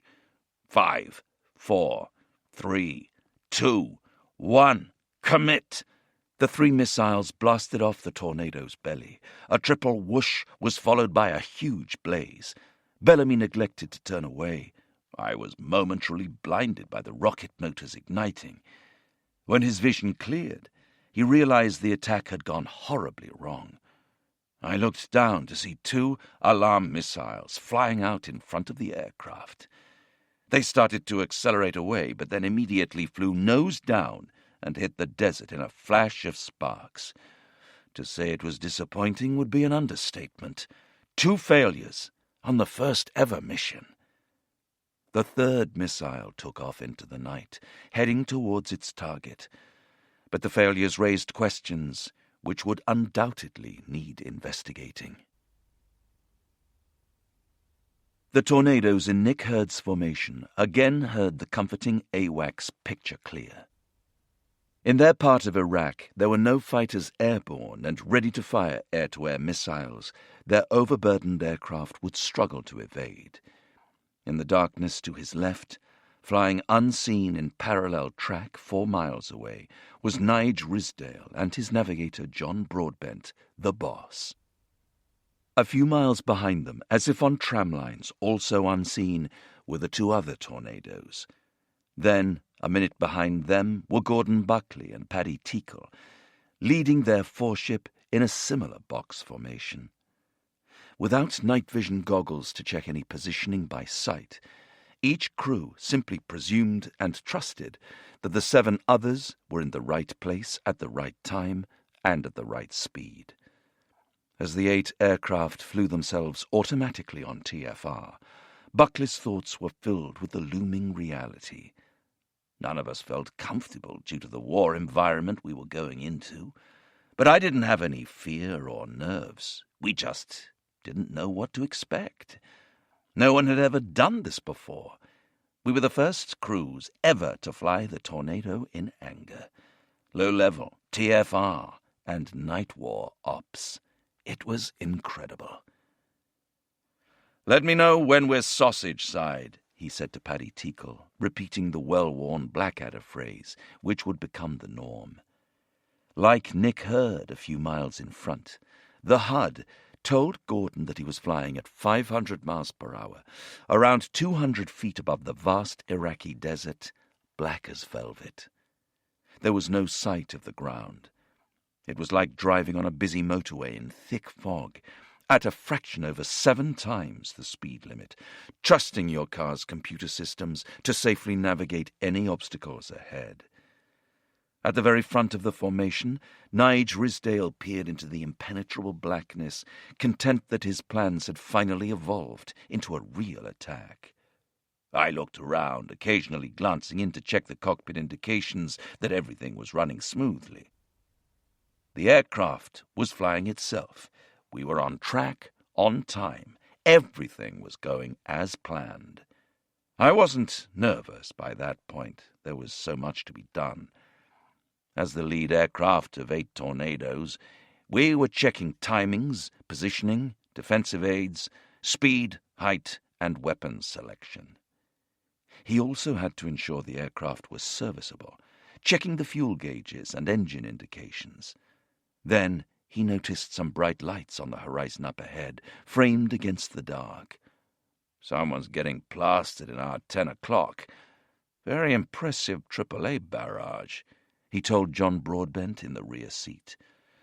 "Yes, mate," the squadron boss dryly replied. "That's where we're going." A second later, the jet turned itself left onto the final attack track, its nose pointing directly at Talil Airfield and the AAA barrage, now in full flow. The Tornado's time-on-target bracket started at 0408, following on from an attack by an American package of A-6 Intruders and F-18 Hornet strike aircraft. Paddy Tichol's instinct during the planning with Nige Ridsdale weeks earlier that the Americans would bomb the crap out of the airfield before we arrived had proven correct. The U.S. crews were targeting the Scud missile storage facilities and did not hold back. The problem, Nige quickly realized, was that their attacks had stirred up a furious response, with the anti-aircraft cannons firing wildly into the sky. Small dots and dashes going up in spirals from small arms fire were followed by the larger and deadlier lines of AAA explosive shells from multi-barreled cannons. The Tornadoes were 30 miles out, and in a few minutes they would hit the sphere of AAA glowering over Talil. It was obvious that it wasn't actually aimed at us, John Broadbent remembered. Talil's defenses were not even aware of our presence yet. The guns were all firing at the Americans, thousands of feet above us. But you tried telling your sphincter that. At least I was able to focus on the attack systems, so could legitimately keep my eyes in the cockpit as the white balls of fire rose up. Nick Hurd allowed himself a brief smile. The Tornado really was superb. Here they were, directly over enemy territory, eating up a mile every 7 seconds, and just a few hundred feet above the ground. Then his brow furrowed briefly as he too caught sight of the staggering amount of AAA going in his 1030 position, just out to his left. Glad we're not going there. The thought had barely formed when the aircraft, still on autopilot, turned left on its next pre-programmed track. Suddenly, they were heading directly towards the yellow inverted funnel of fire hovering over the desert. It was then that the horrible truth dawned on me. That cauldron of fire was Talil. I stared at the interlocking mesh of AAA, and my mouth went completely dry. A stab of fear hit me. Nick wondered if it might be his last few minutes of flying and living. There appeared no way through that gunfire. The barrage was incredible, and any hit from those shells would blow us to bits. It sprayed upwards in snaking lines, a ferocious mix of coloured fire. I could see no way of getting through it unscathed. We were quite invisible in the darkness, but I could not see how they could miss us with that intense barrage. His navigator, Rob Woods, was not seeing quite as much of the danger ahead as he concentrated on the attack run-in.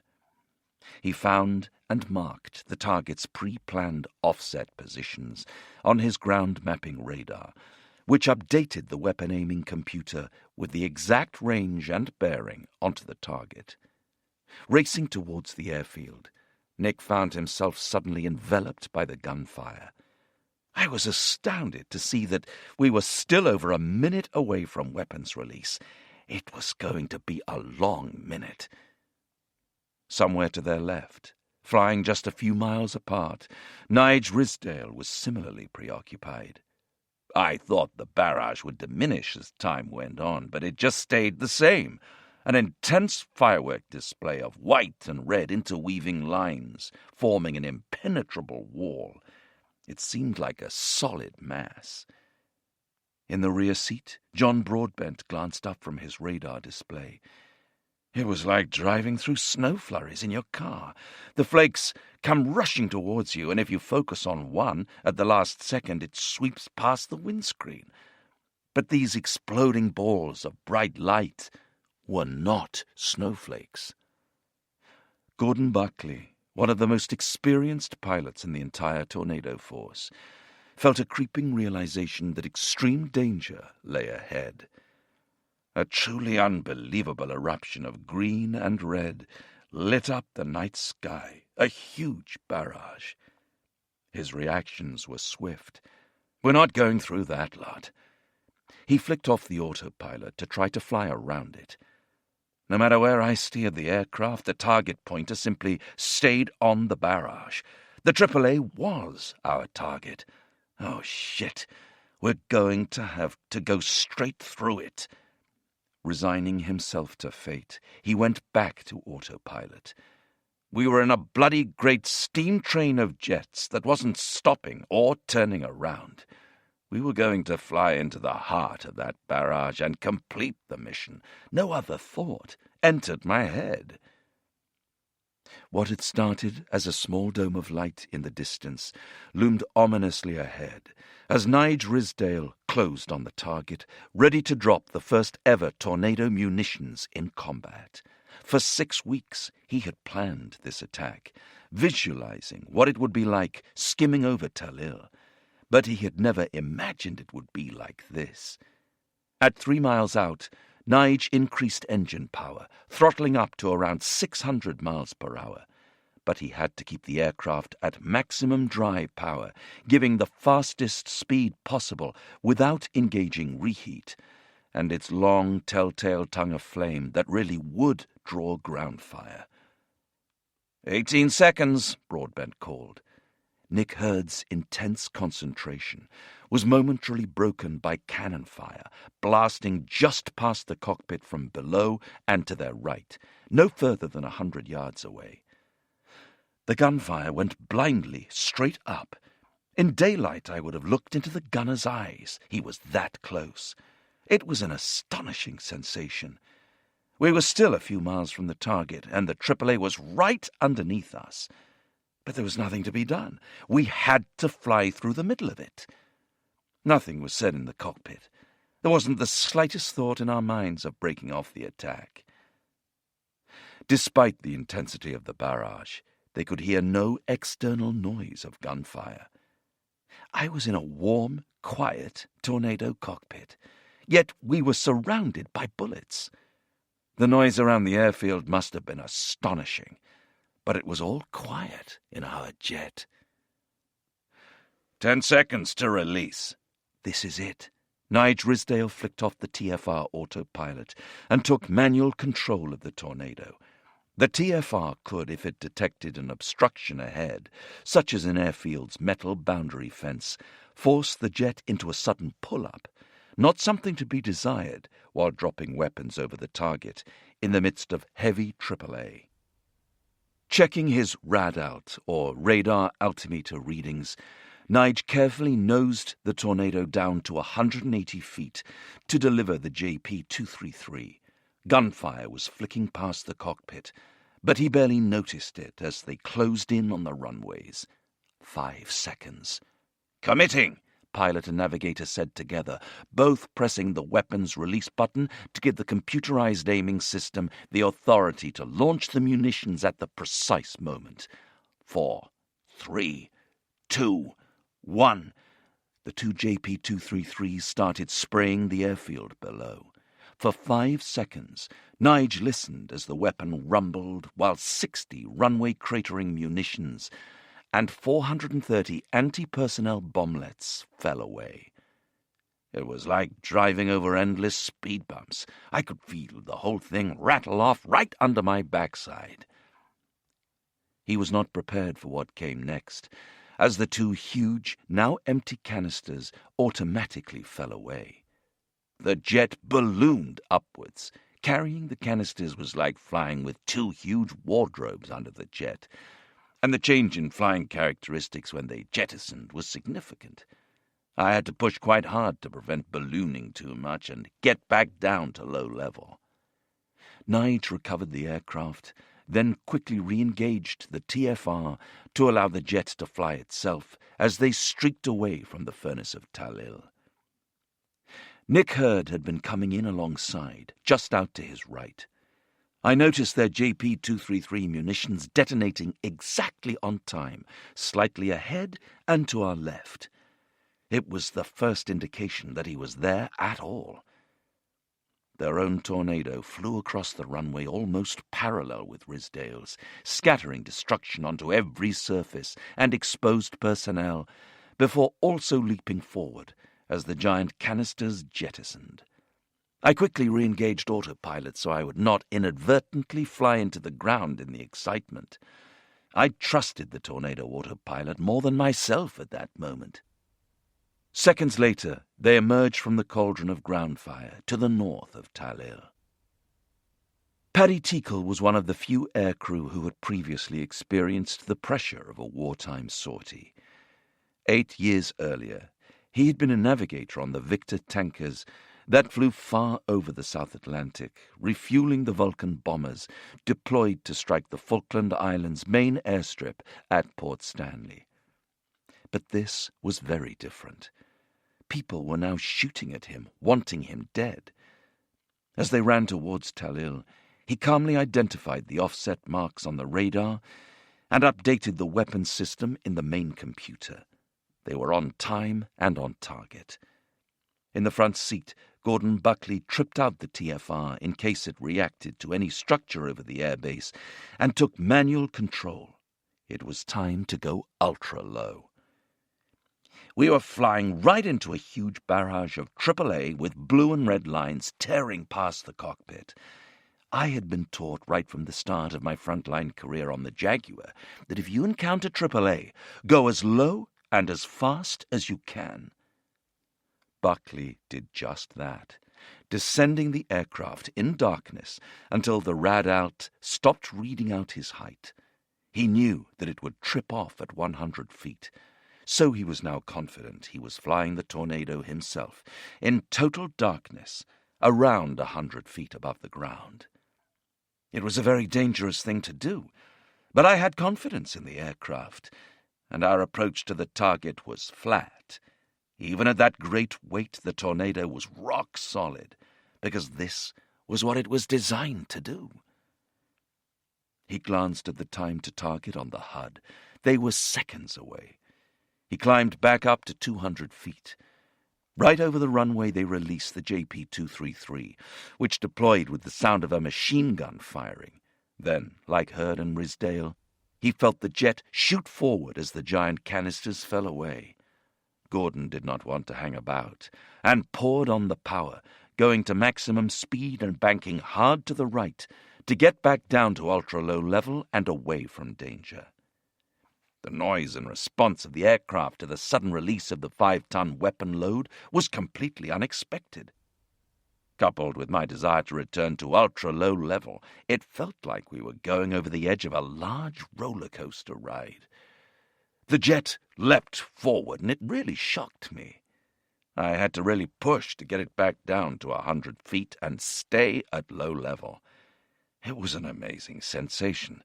But on reflection, manually flying back down to 100 feet in darkness after an attack was not the most sensible thing to do. I didn't do it again.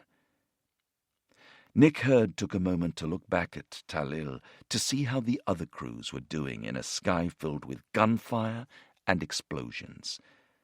Talil was erupting under the multiple blasts of JP-233 strikes from 8 tornadoes in a scene of chaos, confusion, and high-tech destruction. Their 480, 57-pound SG-357 runway cratering devices had floated down on large parachutes. Each detonated just above the ground, firing a shaped charge that went through the tarmac, buried itself, then exploded, heaving the concrete upwards and forming a large crater. On smaller parachutes, the formation's 3,440 small anti-personnel mines landed without exploding, instead deploying tiny metal legs to set themselves upright, forming a giant minefield, ready to detonate and dissuade anyone from trying to repair the craters. It had been as scary as hell, remembered John Broadbent. Getting through the flak felt like trying to run through a shower without getting wet. Those few seconds it took to overfly the target were the longest of my life. Taking a deep breath, he called for a radio check on the entire formation. 2, Nick Hurd instantly responded, listening anxiously to hear if others would follow. 3, 4, 5, 6, 7, and 8, the final aircraft acknowledged. All the tornadoes made it through in one piece. Nick was delighted, if not incredulous. The relief, not just for our own success and safety, but for that of colleagues, was massive. It was incredible that we had all got through it unscathed. Danger still lurked from above and below as they dashed across enemy terrain to the safety of Saudi Arabia. Eventually, Nick's tight grip on the stick relaxed at the beautiful sight of the VC-10 refueling tanker on the other side of the border, faithfully waiting for us for a short top-up for the trip back to Bahrain. A huge grin spread across his face as the sun came up over the Gulf. It had been a remarkable night. I was now a combat pilot. I'd done something very few pilots serving in the RAF at that time had ever done. Nick Hurd and the other Tornado crews were among the 2,775 coalition sorties flown against Iraqi targets in the first 24 hours of the war. 19 coalition aircraft were damaged or lost. The Iraqi Air Force flew just 120 sorties and lost 8 of its aircraft. Countless more were destroyed in the plethora of bombing raids. The Wolf Pack had been successful.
As the tornado bombers from Jerry Witt's Dhahran formation flew back to the safety of the border from their attack southwest of Baghdad, it seemed like an age before the brown line marking the international border on their moving map display approached. I suppressed the irrational desire to laugh as the aircraft symbol tracked over the printed notice on the map. Warning: flight in Iraq outside controlled airspace is strictly prohibited. Just as suddenly, we were over the line. We're alive. We're safe. My God, we've done it. Wits performed a few celebratory barrel rolls and began dreaming of the perfect English breakfast. I had never felt so high in my life. Not everyone was feeling so joyful. Mal Craghill and his pilot Mike Warren had to return to Tabuk with their weapons unused after suffering multiple technical failures.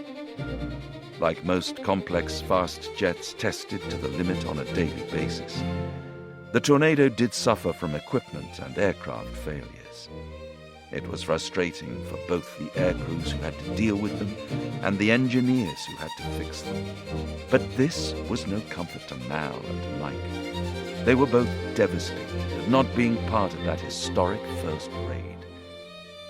It was definitely the biggest feeling of disappointment I have ever had, Warren later recalled. Once you are there, there's nothing worse than coming back and saying, "Yes, I was on the first night, but had to turn back because of problems." His young navigator, Mal Craghill, was unequivocal. "I really felt a sense of letting my mates down. It had been our big chance to show what we could do. And because of equipment failure, we'd been unsuccessful." At the back of my mind, I also wondered if people might think I'd perhaps used the technical issues to avoid the challenge we faced. I was one of the most junior guys out there. What would people say about my actions? How would they judge me? Would anyone think I had bottled out? Like Jerry Witts, Gordon Buckley was also absolutely buzzing as he headed homewards. If I had been taken out of the cockpit there and then and strapped to a heart monitor, the results would have been extraordinary.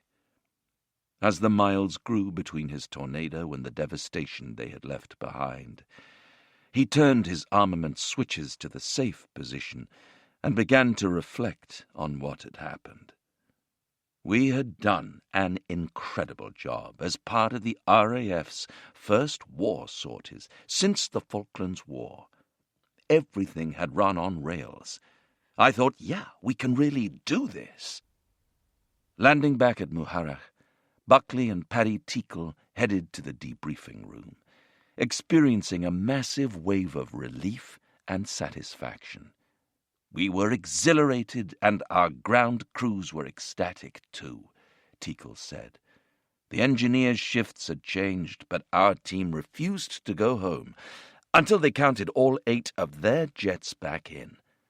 There was hugging and handshakes all round, a tremendous welcome.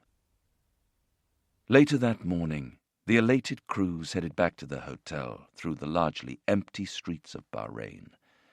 The adrenaline surge from intense combat showed no sign of abating.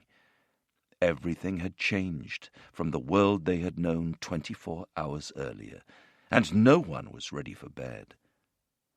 Gordon and Paddy invited everyone back to their room for breakfast drinks.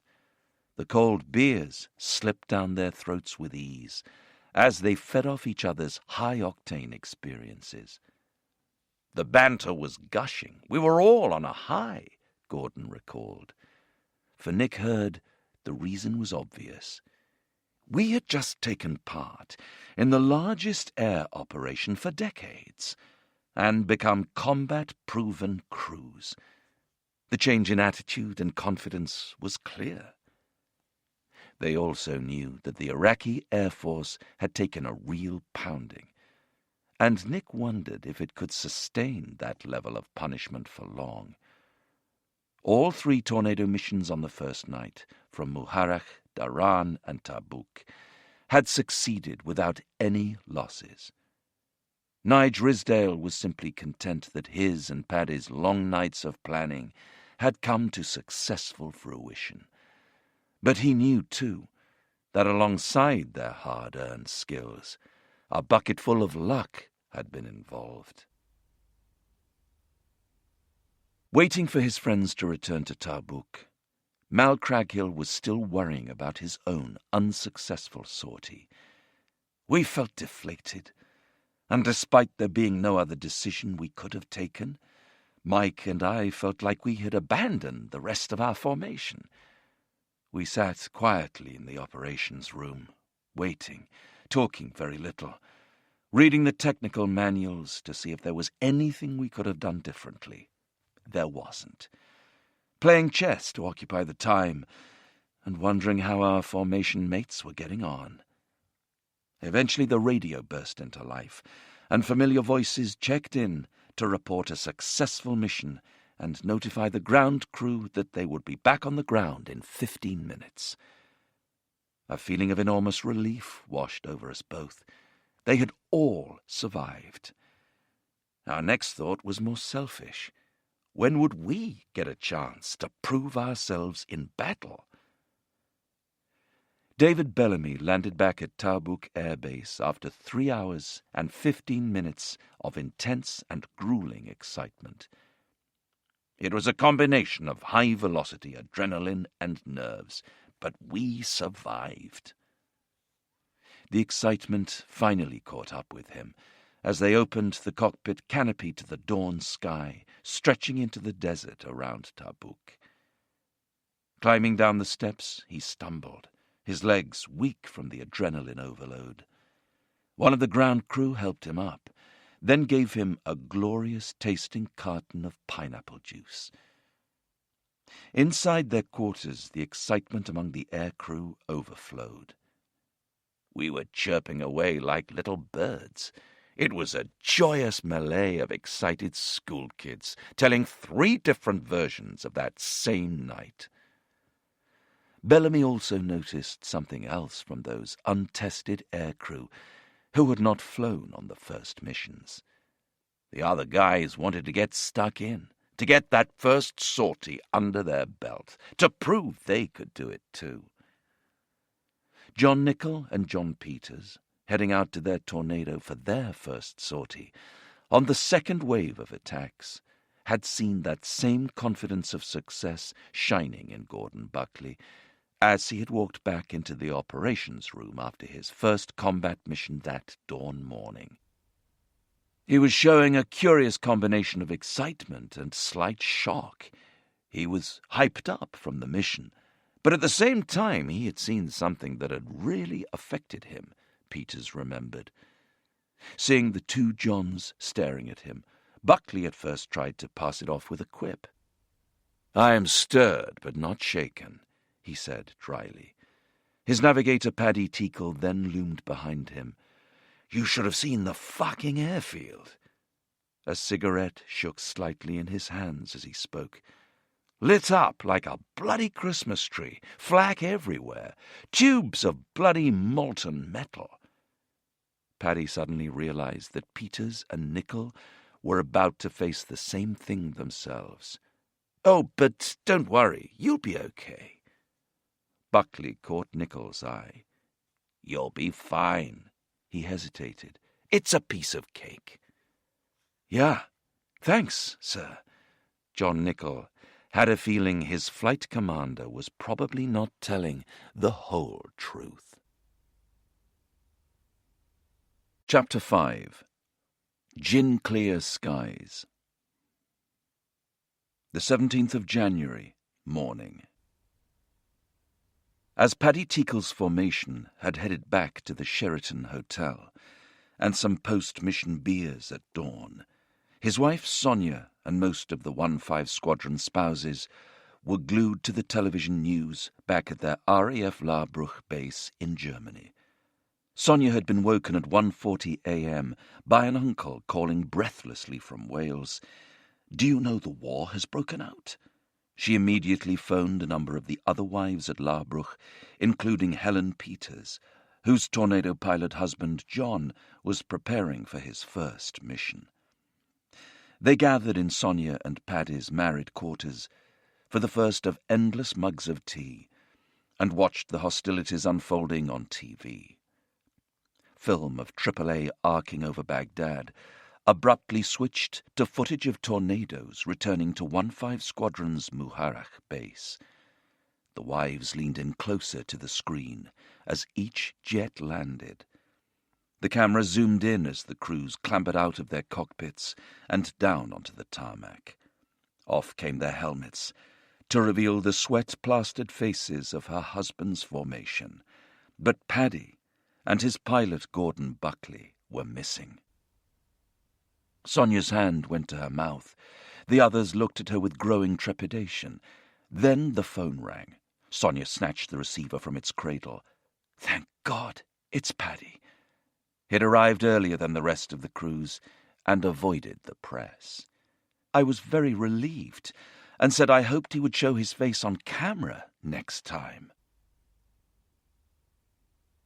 Readying himself for his first war mission later that night, Dave Waddington, one of the youngest pilots in the region, sought out a friend from 1-5 Squadron, now tucking into breakfast in the Sheraton's 5-star restaurant after returning from the attack on Talil. What it had been like. The navigator, normally laid back to the point of supine, was excitable. As he described the immense wall of AAA they had faced, I could see it had been a hell of an experience for them, and realized that I, too, would soon be flying into a similar barrage. They were joined by Dave's crewmate, Robbie Stewart, who had spent most of the previous evening writing last letters. It hadn't been easy. How do you distill into a few paragraphs how you feel about your children and your wife? I had said our memories and love would always last, but it was really emotional to put those words on paper. Even the thought that they might be opened. There was a sense of everything closing in on us. After sealing the envelopes, Robbie had asked fellow navigator Max Collier to join them for a drink, but he hadn't been in the mood. Before going to sleep, Robbie had sipped a glass of Southern Comfort and looked at pictures of Tange, Kirsty, and Scott, doing his best to dismiss thoughts of what the following day might bring. Now he was finding it awkward sitting at breakfast with men who had just been in combat. He had switched on CNN first thing that morning to see the breathless reports set against the backdrop of explosions over Baghdad. I didn't particularly want to go to war, but it was my job. I was an RAF officer, a professional. It was my duty and what was required of me. He decided to go back to his room and write another letter to his wife, one she could read immediately. Thursday, the 17th of January. My dearest darling. Well, it has all started, as you know.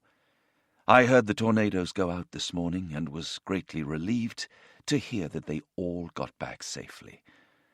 I spoke to some of them this morning, and they said it was like a firework display, a lot of flak over the target, but it was not directed.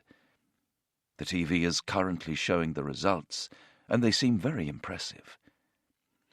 We are waiting to go in shortly and complete our mission. I hope things will go as well for us as they have for the others. I am not sure when you will get this. Not too long, I hope. Look after yourself, darling. I need and love you very much. All my love, Rob. He signed off the letter with 10 kisses. Nick Hurd was also tucking into a full English downstairs after a quick shower and change into civvies. His sights were firmly fixed on the temazepam sleeping tablet he would soon take to help push away the memories of a night sky torn apart by AAA. It was a surreal moment. Just a few hours earlier, my life had been on the line. Now I was enjoying bacon and eggs in the Sheraton. He really wanted to call his wife, Jane, to connect with someone outside the military bubble. But she was skiing with friends in the French Alps, a long way from a phone. He smiled ruefully, then swallowed the pill and headed for bed. The powerful medication had been issued by the squadron doctor to allow aircrew to sleep soundly during the day in preparation for overnight sorties. They worked their magic in a matter of moments, so it took Nick some time to register the shrill, unrelenting ring at his bedside. With aching muscles, dry mouth and groggy head, he reached for the receiver. Jane had been in the queue for the first ski lift of the day, determined to make the most of the virgin snow, when she heard people around her talking excitedly about la guerre. She had rushed to the nearest call box and, with trembling fingers, pumped a fistful of francs into the slot. She was clearly overjoyed to hear his voice, and as Nick cleared his head, they discussed what he had done in the first few hours of the war. Then we chatted about how the snow was on the ski slopes, and what they were all doing out in France. But the phone started bleeping and the line went dead. Her money had run out. For a moment, he had been spirited away from the desert battlefield and onto the freshly pisted slopes of Val d'Isère. He blotted out the memory of the burning cone of deadly anti-aircraft fire above Tallil and slumped back into an uninterrupted sleep. Gordon Buckley also wanted to hear his wife's voice. I was desperate to talk to Dawn, to let her know that all was okay. I went into our bathroom where there was a telephone and rang her in Germany, even though it was very early morning, her time. "What's the matter?" Dawn asked sleepily. Not everyone had been glued to their TV sets in the early hours. A world away from the Gulf, life was going on as normal. "We went in last night," I told her. We had just faced the real possibility of death and almost certainly caused death. But no one knew what we had been doing. I began to realize the enormity of it all. Prior to that, it was all military guys doing the job we had trained to do. Now, I had made the person I loved most come into the picture. He put down the handset and went back into the room he shared with Paddy, glad of its anonymity. I didn't want any pictures to remind me of home and normality. I just wouldn't have been able to handle the incredible contrast between what we were doing, war and death, then seeing pictures of my family smiling back home. He also began to understand that it was going to be a hellish time for the wives. Unlike those fighting, they had little information about what was going on, except via highly colourful television accounts. He was too hyped to sleep. Even though their squadron boss, John Broadbent, had told them to stay in the hotel, Gordon had to get out. I was about to explode every time I thought of what I had done the night before. He walked to a souk near the hotel, seeking some kind of normality, but the usual hustle and bustle was gone. He asked a shopkeeper leaning against a wall why it was so quiet. "They went in last night to bomb Iraq," he said. "Didn't you know?" Back in the operations room at Muharraq, navigators Mike Toft and John Nichol were finalizing the plans for their own attack. It was still dark, but the 0730 takeoff time was approaching. Their target was Ar Rumaila airfield in the middle of the desert, about 50 miles west of Basra. As a dispersed operating base, a fraction north of the Kuwait border, its main function was to provide close air support to troops on the ground. Taking it out would mean the Iraqi Air Force had one less base from which to launch attacks against tanks and infantry when the coalition eventually invaded Kuwait. Mike Toft shared a look with his pilot, Mark Paisley. This is it. We're going to war. The pair had got to know each other well since another member of the squadron was withdrawn from the deployment in November, and Mark had stepped in as a late replacement. Those moments before takeoff are still imprinted on Paisley's mind. As we began the brief for the mission, the group captain walked in to see us. To this day, I can still hear the noise the metal legs of those orange plastic chairs made as they scraped along the floor when we all stood up. He talked to us about what was to come, and ended by saying, "Extraordinary times require extraordinary men. You are all in the Royal Air Force, and today you are the Royal Air Force." His words really struck home. Mike Toft was also moved. Our time had come. The banter had ceased. My thoughts were with my 8 months pregnant wife and 2-year-old daughter back home. She would soon discover that war had broken out, and her worrying would intensify. He could not help wondering if he'd ever see his unborn child. As a single man, John Nichol did not have to worry about dependence, but he was still more than a mite concerned. We were going on a low-level daylight raid, the first ever by a tornado. The bomber had been designed primarily to fly in darkness, through heavy cloud and through valleys and hills, not in bright sunshine across a desert as flat as a billiard table. The earlier version of hardened characters like Gordon Buckley and Paddy Tickle, rocked by their experience, was alarmingly fresh in his mind. Nichol could not shake off the gut-wrenching feeling that something momentous was about to happen. That feeling showed no sign of abating, as the intelligence briefer detailed the defenses they would face in a few hours. He did not hold back. SA-3 and SA-6 missile sites covered our Rumaila Air Base, interspersed with numerous AAA defenses, including Iraqi troops armed with the latest Soviet-made, handheld surface-to-air, heat-seeking missiles. In daylight, these would pose a serious threat, so it had been decided that flying straight over the runway for 5 long seconds, dispensing the JP-233 at 180 feet, was far too dangerous. Instead, each tornado in the 4-ship formation would use 8 1,000-pound bombs to be thrown in the loft maneuver from the safer distance of 3 miles out. The 32,000 pounds of explosives were to be aimed at 2 sets of Iraqi hardened aircraft shelters, or HASs, at each end of the 1.5-mile runway. The 4 aircraft would attack in a box-shaped formation, with the lead pair flying around a mile laterally apart and the next some 15 seconds behind. They would be flying manually and visually for the entire sortie, testing their low-flying skills to the limit. Like the mission that had just finished, the 4-ship would head westwards from Muharraq, with a refueling rendezvous in Saudi, then drop to low level before entering Iraq. Once Sausage Side, the route zigzagged across the desert in order to keep the enemy guessing as to their target.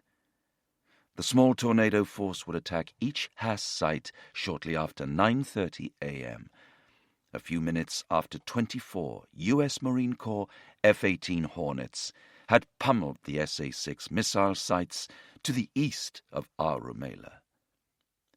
Hopefully this would take the edge off coming in from a flat desert framed against blue skies.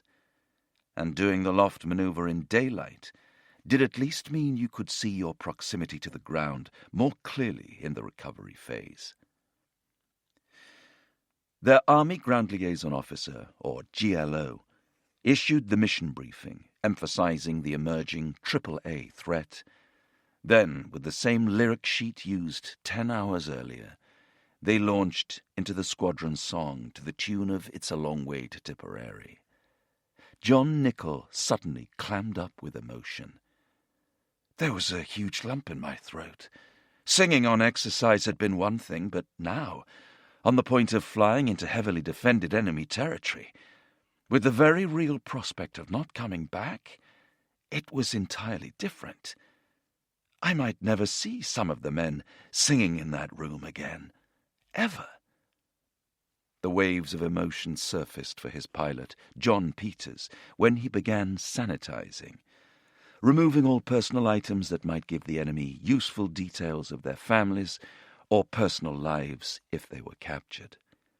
Everything was taken from the air crew, from Lucky Charms to photographs and credit cards. Removing the signet ring he had received from his parents on his 18th birthday, and then his wedding ring proved hardest of all. Thinking of Helen and the kids made me pause for a moment.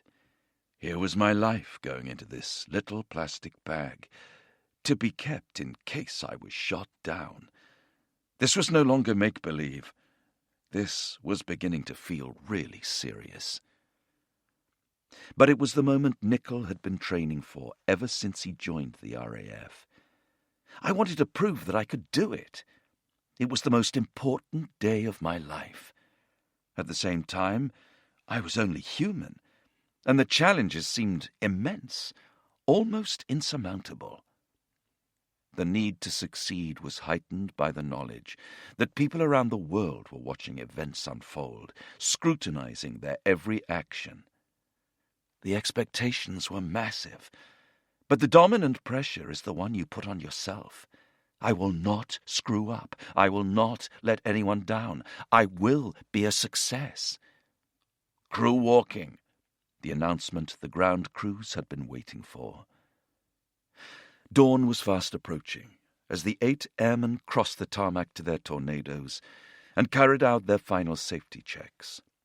As Mike Toft boarded to set up the navigation systems, Mark Paisley went through his fastidious scrutiny of the aircraft, checking all around the airframe for anything out of the ordinary, levering the flaps and slats on the wings, then inspecting each 1,000-pound bomb under the Tornado's belly, ensuring that all safety pins had been removed. He counted the red-flagged pins, double-checking with the ground crew. Everything was in order. He counted the red-flagged pins, double-checking with the ground crew. Everything was in order, and Paisley climbed into the cockpit. The airfield was a hive of activity as the Desert Pink Tornadoes were prepared for action.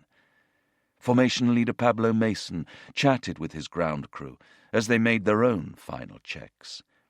They were the backbone of every squadron, and they cared for their aircraft like personal family heirlooms. Without the skill and dedication of the engineers, nothing would fly. Our ground crews were clearly nervous as we walked out to them in the half-light. Everything seemed tuned to perfection. I had walked around my aircraft and trusted her and the men who took such loving care of her.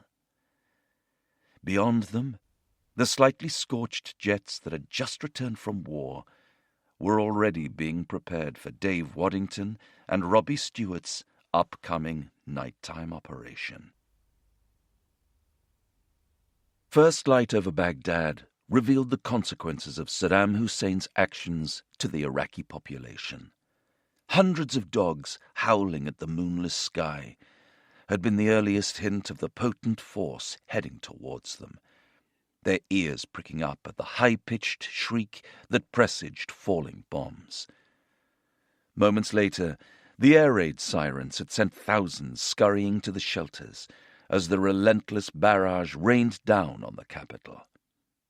Emerging at dawn, the Iraqis had seen plumes of smoke by the dozen across the center of Baghdad. The stench of burned buildings, electrical and oil fires hung in the air. The civilians crept back into their homes, fear and uncertainty fueled by the knowledge that they were at war with the greatest military power ever known. And this was just the start. The bombing would go on until the question of Kuwait had been settled. But they kept any doubts to themselves. Such was the pernicious nature of Saddam's regime and his secret police, the Mukhabarat. Few had the courage to argue against their leader's strident words. "The great duel, the mother of all battles, has begun," Saddam declared on the early morning broadcasts. "The dawn of victory nears as this great showdown begins." But dawn did not bring respite from the nighttime rage. Formations of American, French, and Saudi aircraft better suited to daytime fighting had been refueling, ready to streak into Iraq at sunrise. Alongside RAF Jaguars and Tornadoes, the second wave was about to strike. Amid light scattered cloud, the 3 Tornadoes of the 2 Johns formation joined up with the 2 Victor tankers, which would shepherd them towards the Iraqi border. One Tornado had been left behind on the ground when its Sky Shadow electronic countermeasures pod malfunctioned, its crew bereft at missing their first op. The jets dropped from the tankers down into gin-clear skies and tore towards the Iraq border at around 100 feet. Setting their armament switches to live, they streaked through the radar gap created by the Apache gunships that morning, turned east, and picking up speeds of 550 miles per hour, headed towards Rumaila. Pablo now led the 3-ship in a rough arrowhead formation.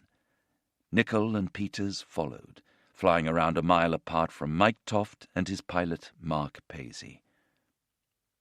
There was no use of autopilot or TFR. The pilots employed their ultra-low-level flying skills, tracking visually just above the desert, all in sight of each other. "That's it, then. No turning back now," Nichol said from the back seat. "After all the preparations and planning, we were left to go to our own devices. From now on, the Iraqis would do everything they could to stop us. I did not really consider them the enemy. I knew they were normal people with normal lives, with wives, children, lovers, and friends. We were attacking their land, and they were defending it." In the broad expanse of the western desert, the 3 pilots instinctively took their aircraft down from 100 feet to 50 feet, even 30 feet at times, speeding across the landscape at 9 miles a minute. Mark Paisley, his right hand making the most minuscule of inputs on the control column, concentrated solely on the sand flashing past. Mike Toft could occasionally make out Pablo's jet tearing ahead, and looking left, Nichol and Peters roughly parallel with them. He couldn't help thinking how vulnerable they all were, canopies glinting and wings flashing in the bright sunshine. Their Tornado began bouncing hard as it was hit by the low-altitude turbulence caused by the sun beating down on the hardened desert floor. The formations of F-15 fighters, unseen high above them, provided some reassurance, ready as they were to be guided by the all-seeing eye of the AWACS onto any Iraqi aircraft attempting to repel the invaders. But still the crew could not help feeling exposed, with every Iraqi eye reporting their approach. Toft contemplated with some unease what might lie ahead. Heartbeats became closer together, the adrenaline pumped, and the fear of the unknown was soon to become the fear of the known.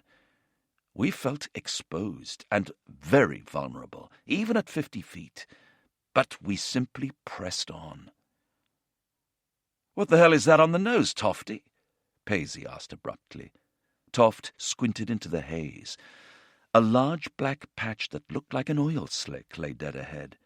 "No idea, but it's not military." It mattered not.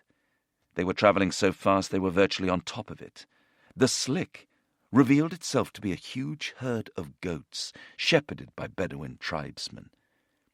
As the jets tore along a few feet above their heads, the startled beasts stampeded in every direction. Pablo Mason was relishing the rush of ultra-low-level flying, pushing the jet to 600 miles per hour, around 30 feet above the desert. I had never flown that low in my whole life. There was not much between the bottom of my jet and the ground. I could feel the rush of air through the space in between.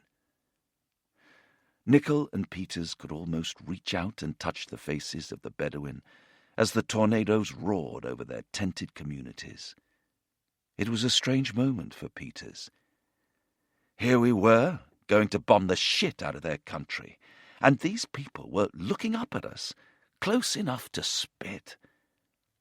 A few minutes later, less friendly faces glared up at the 3 bomb-laden jets as they crossed the major north-south highway from Baghdad, only feet above a vast military convoy trundling southwards to take up defensive positions. Seeing the enemy so close suddenly made it all seem very real. The men below were there to kill them, and the reverse was also true. "Okay, quiet, boys," Pablo said over the secure radio. "Let's get to work." Adrenaline coursed through the airmen as the tornadoes sped towards Arumela airfield. The continued picture-clear calls from the American AWACS encouraged them to prepare for the daylight loft maneuver, which would catapult their jets out of the relative safety of low level. Even though it was from 3 miles out, they would still be within range of SAMs and AAA around the perimeter. Hopefully, the Americans were taking care of the SA-6 threat, with the 24 F-18 Hornets pummeling them hard. Hopefully. Nichol and Peters' tornado reached the initial point, or IP, a pre-selected ground feature marking the start of the target run. Peters knew that at 600 miles per hour, they were just under a minute from the pull-up point, where the attack system would direct him into a steep climb. The main computer constantly fed his HUD with the aircraft's speed, height, and time to the target. We were now flat out, at 50 feet, the desert looking close enough to touch, fizzing past like a speeded-up film. He increased speed, maneuvering the jet further left and widening the space between them and Pablo Mason, still slightly forward, and now a couple of miles away to their right, with Paisley and Toft close behind him. They would now be attacking within a matter of seconds of each other.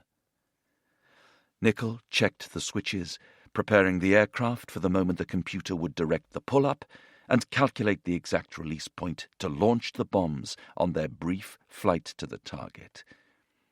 Peters made his stick-top live, exposing the weapon commit button, and rechecked the arming and safety systems were all correctly set. Looking through the HUD, he could see all the information he required projected on the glass screen floating in front of him.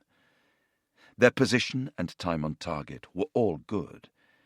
The green, hair-thin vertical bomb fall line and target bars showed precisely where their explosives would strike. The time-to-pull clock was unwinding anti-clockwise. They were 8 miles out and 48 seconds to pull up. Everything was in order. Nichol was wrapped in his own routine, setting the computer into the attack profile. Then head in the radar, looking for the first offset, the topographical feature that updated the computer's navigation and aiming calculations. The 3 offsets were key to fixing the target exactly in space and time, relative to the aircraft, eliminating any navigational errors. Once each was successfully marked, it would mean the lofted bombs should land within a few meters of the target. Nichol easily found the first offset, a large metal radio mast, on the radar, and marked it, clicking his hand controller to update the systems. "Looking at offset 2, Nichol called, fixing a building halfway down the target run. "Cancel your offset." "My offset is cancelled," Peters calmly replied. thumbing the button. They had 5 miles to the pull-up point. Another 30 seconds. The third offset was a corner of the huge metal fence the Iraqis had helpfully built around the airfield. The hard edge shone out from the radar display. Nichol marked it, giving the computer a final, precise update. It was now accurate to within a matter of feet. Peter's HUD display jumped slightly, bringing the target bars left to sit directly on where the hasses and taxiways lay unseen in the distance. He nudged the aircraft gently a few meters left to correct their track onto the updated position. They were on time and on target.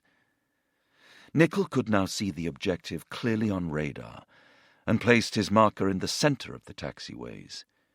He then double-checked the settings for the 8 1,000-pound bombs to be spread over the area in a devastating concussion of explosive power. There were no threats showing on the RHWR, and the sky shadow was functioning. A brief search of the burning blue skies outside the cockpit showed no enemy fighters ready to pounce. All was set. They were perfectly aligned for the final pull-up prior to bomb release. 10 seconds to go.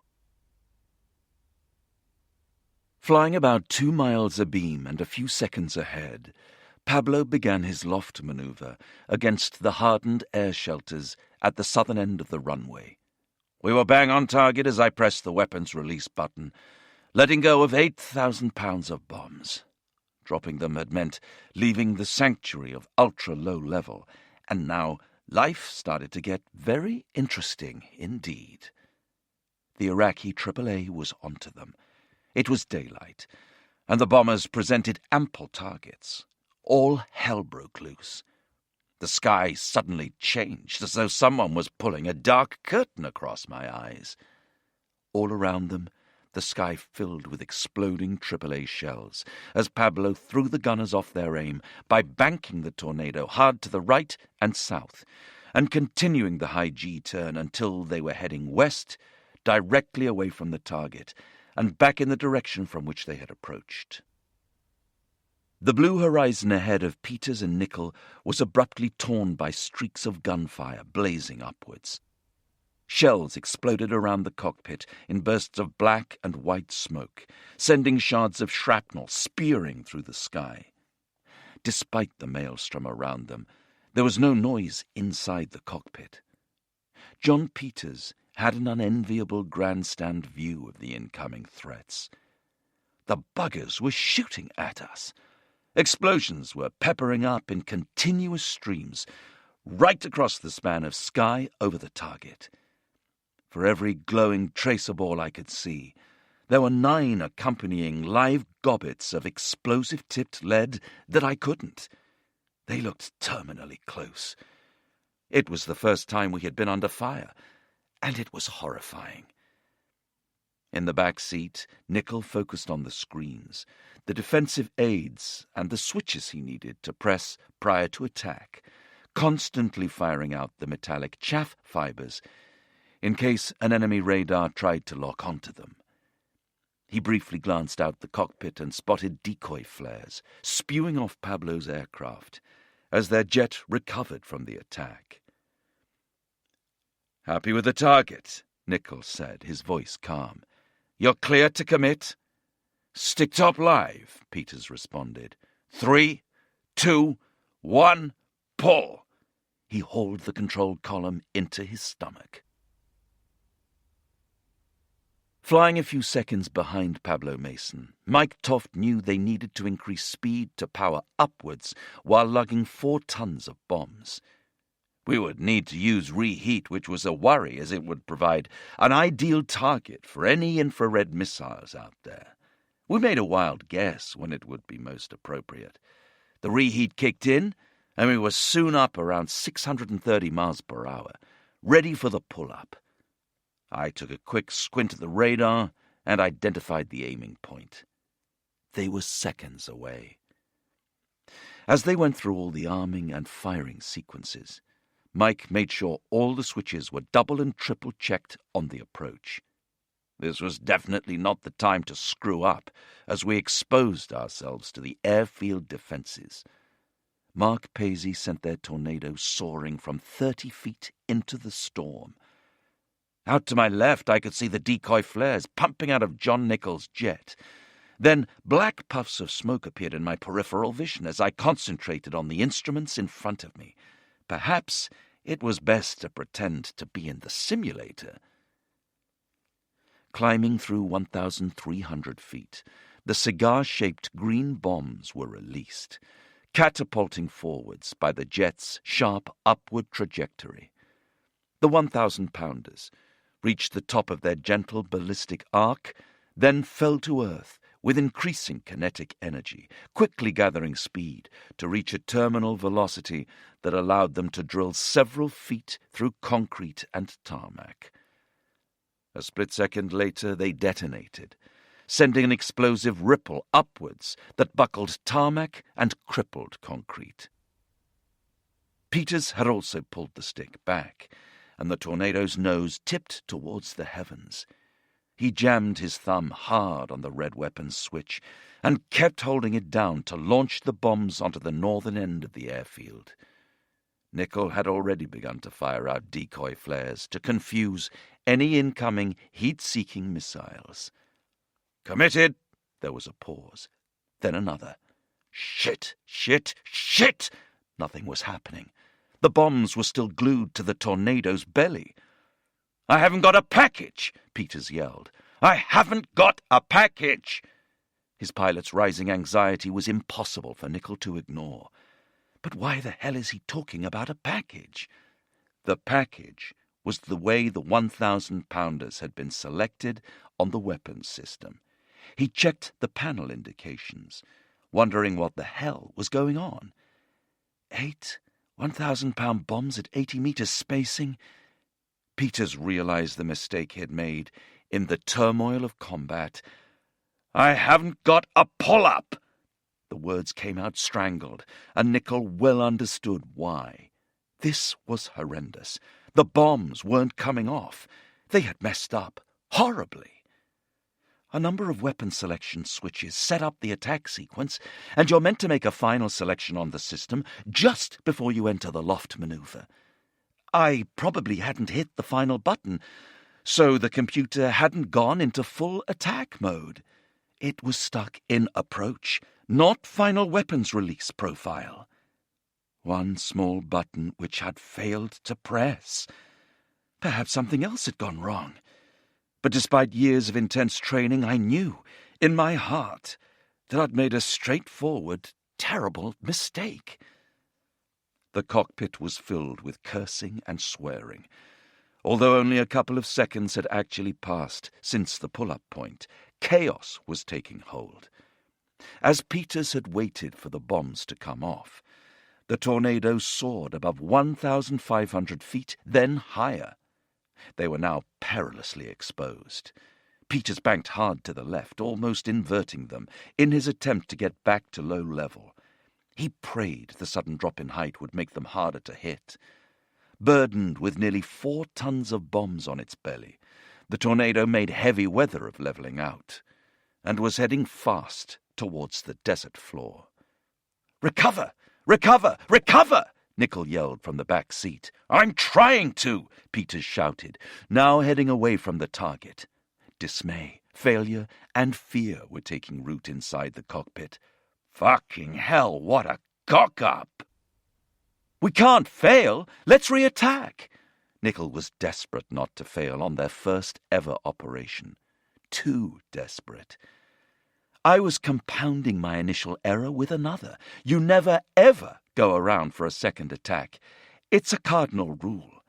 Every gunslinger on the ground would be ready for us, fingers on triggers, hammering the sky. But this was the worst feeling in our lives. We were going to be the only tornado crew who had failed. Everyone in the aid ship on Talil had been successful. Everyone on our formation had released. Except us. It was a major, major issue. But I also knew it would be madness to re-attack. We were in a very unhealthy situation, and it was descending into chaos, confusion, and panic.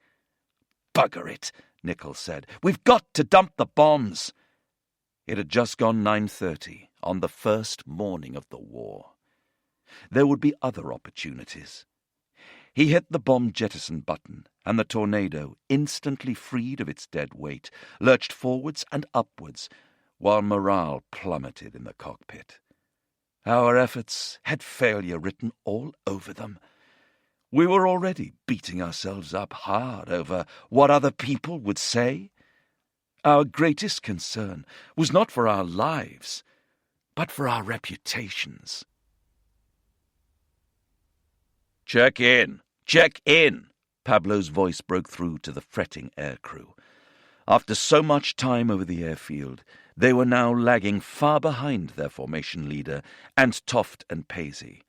"We've had a problem." Nichol tried to hide the disappointment in his voice. "Don't worry about it, just get home."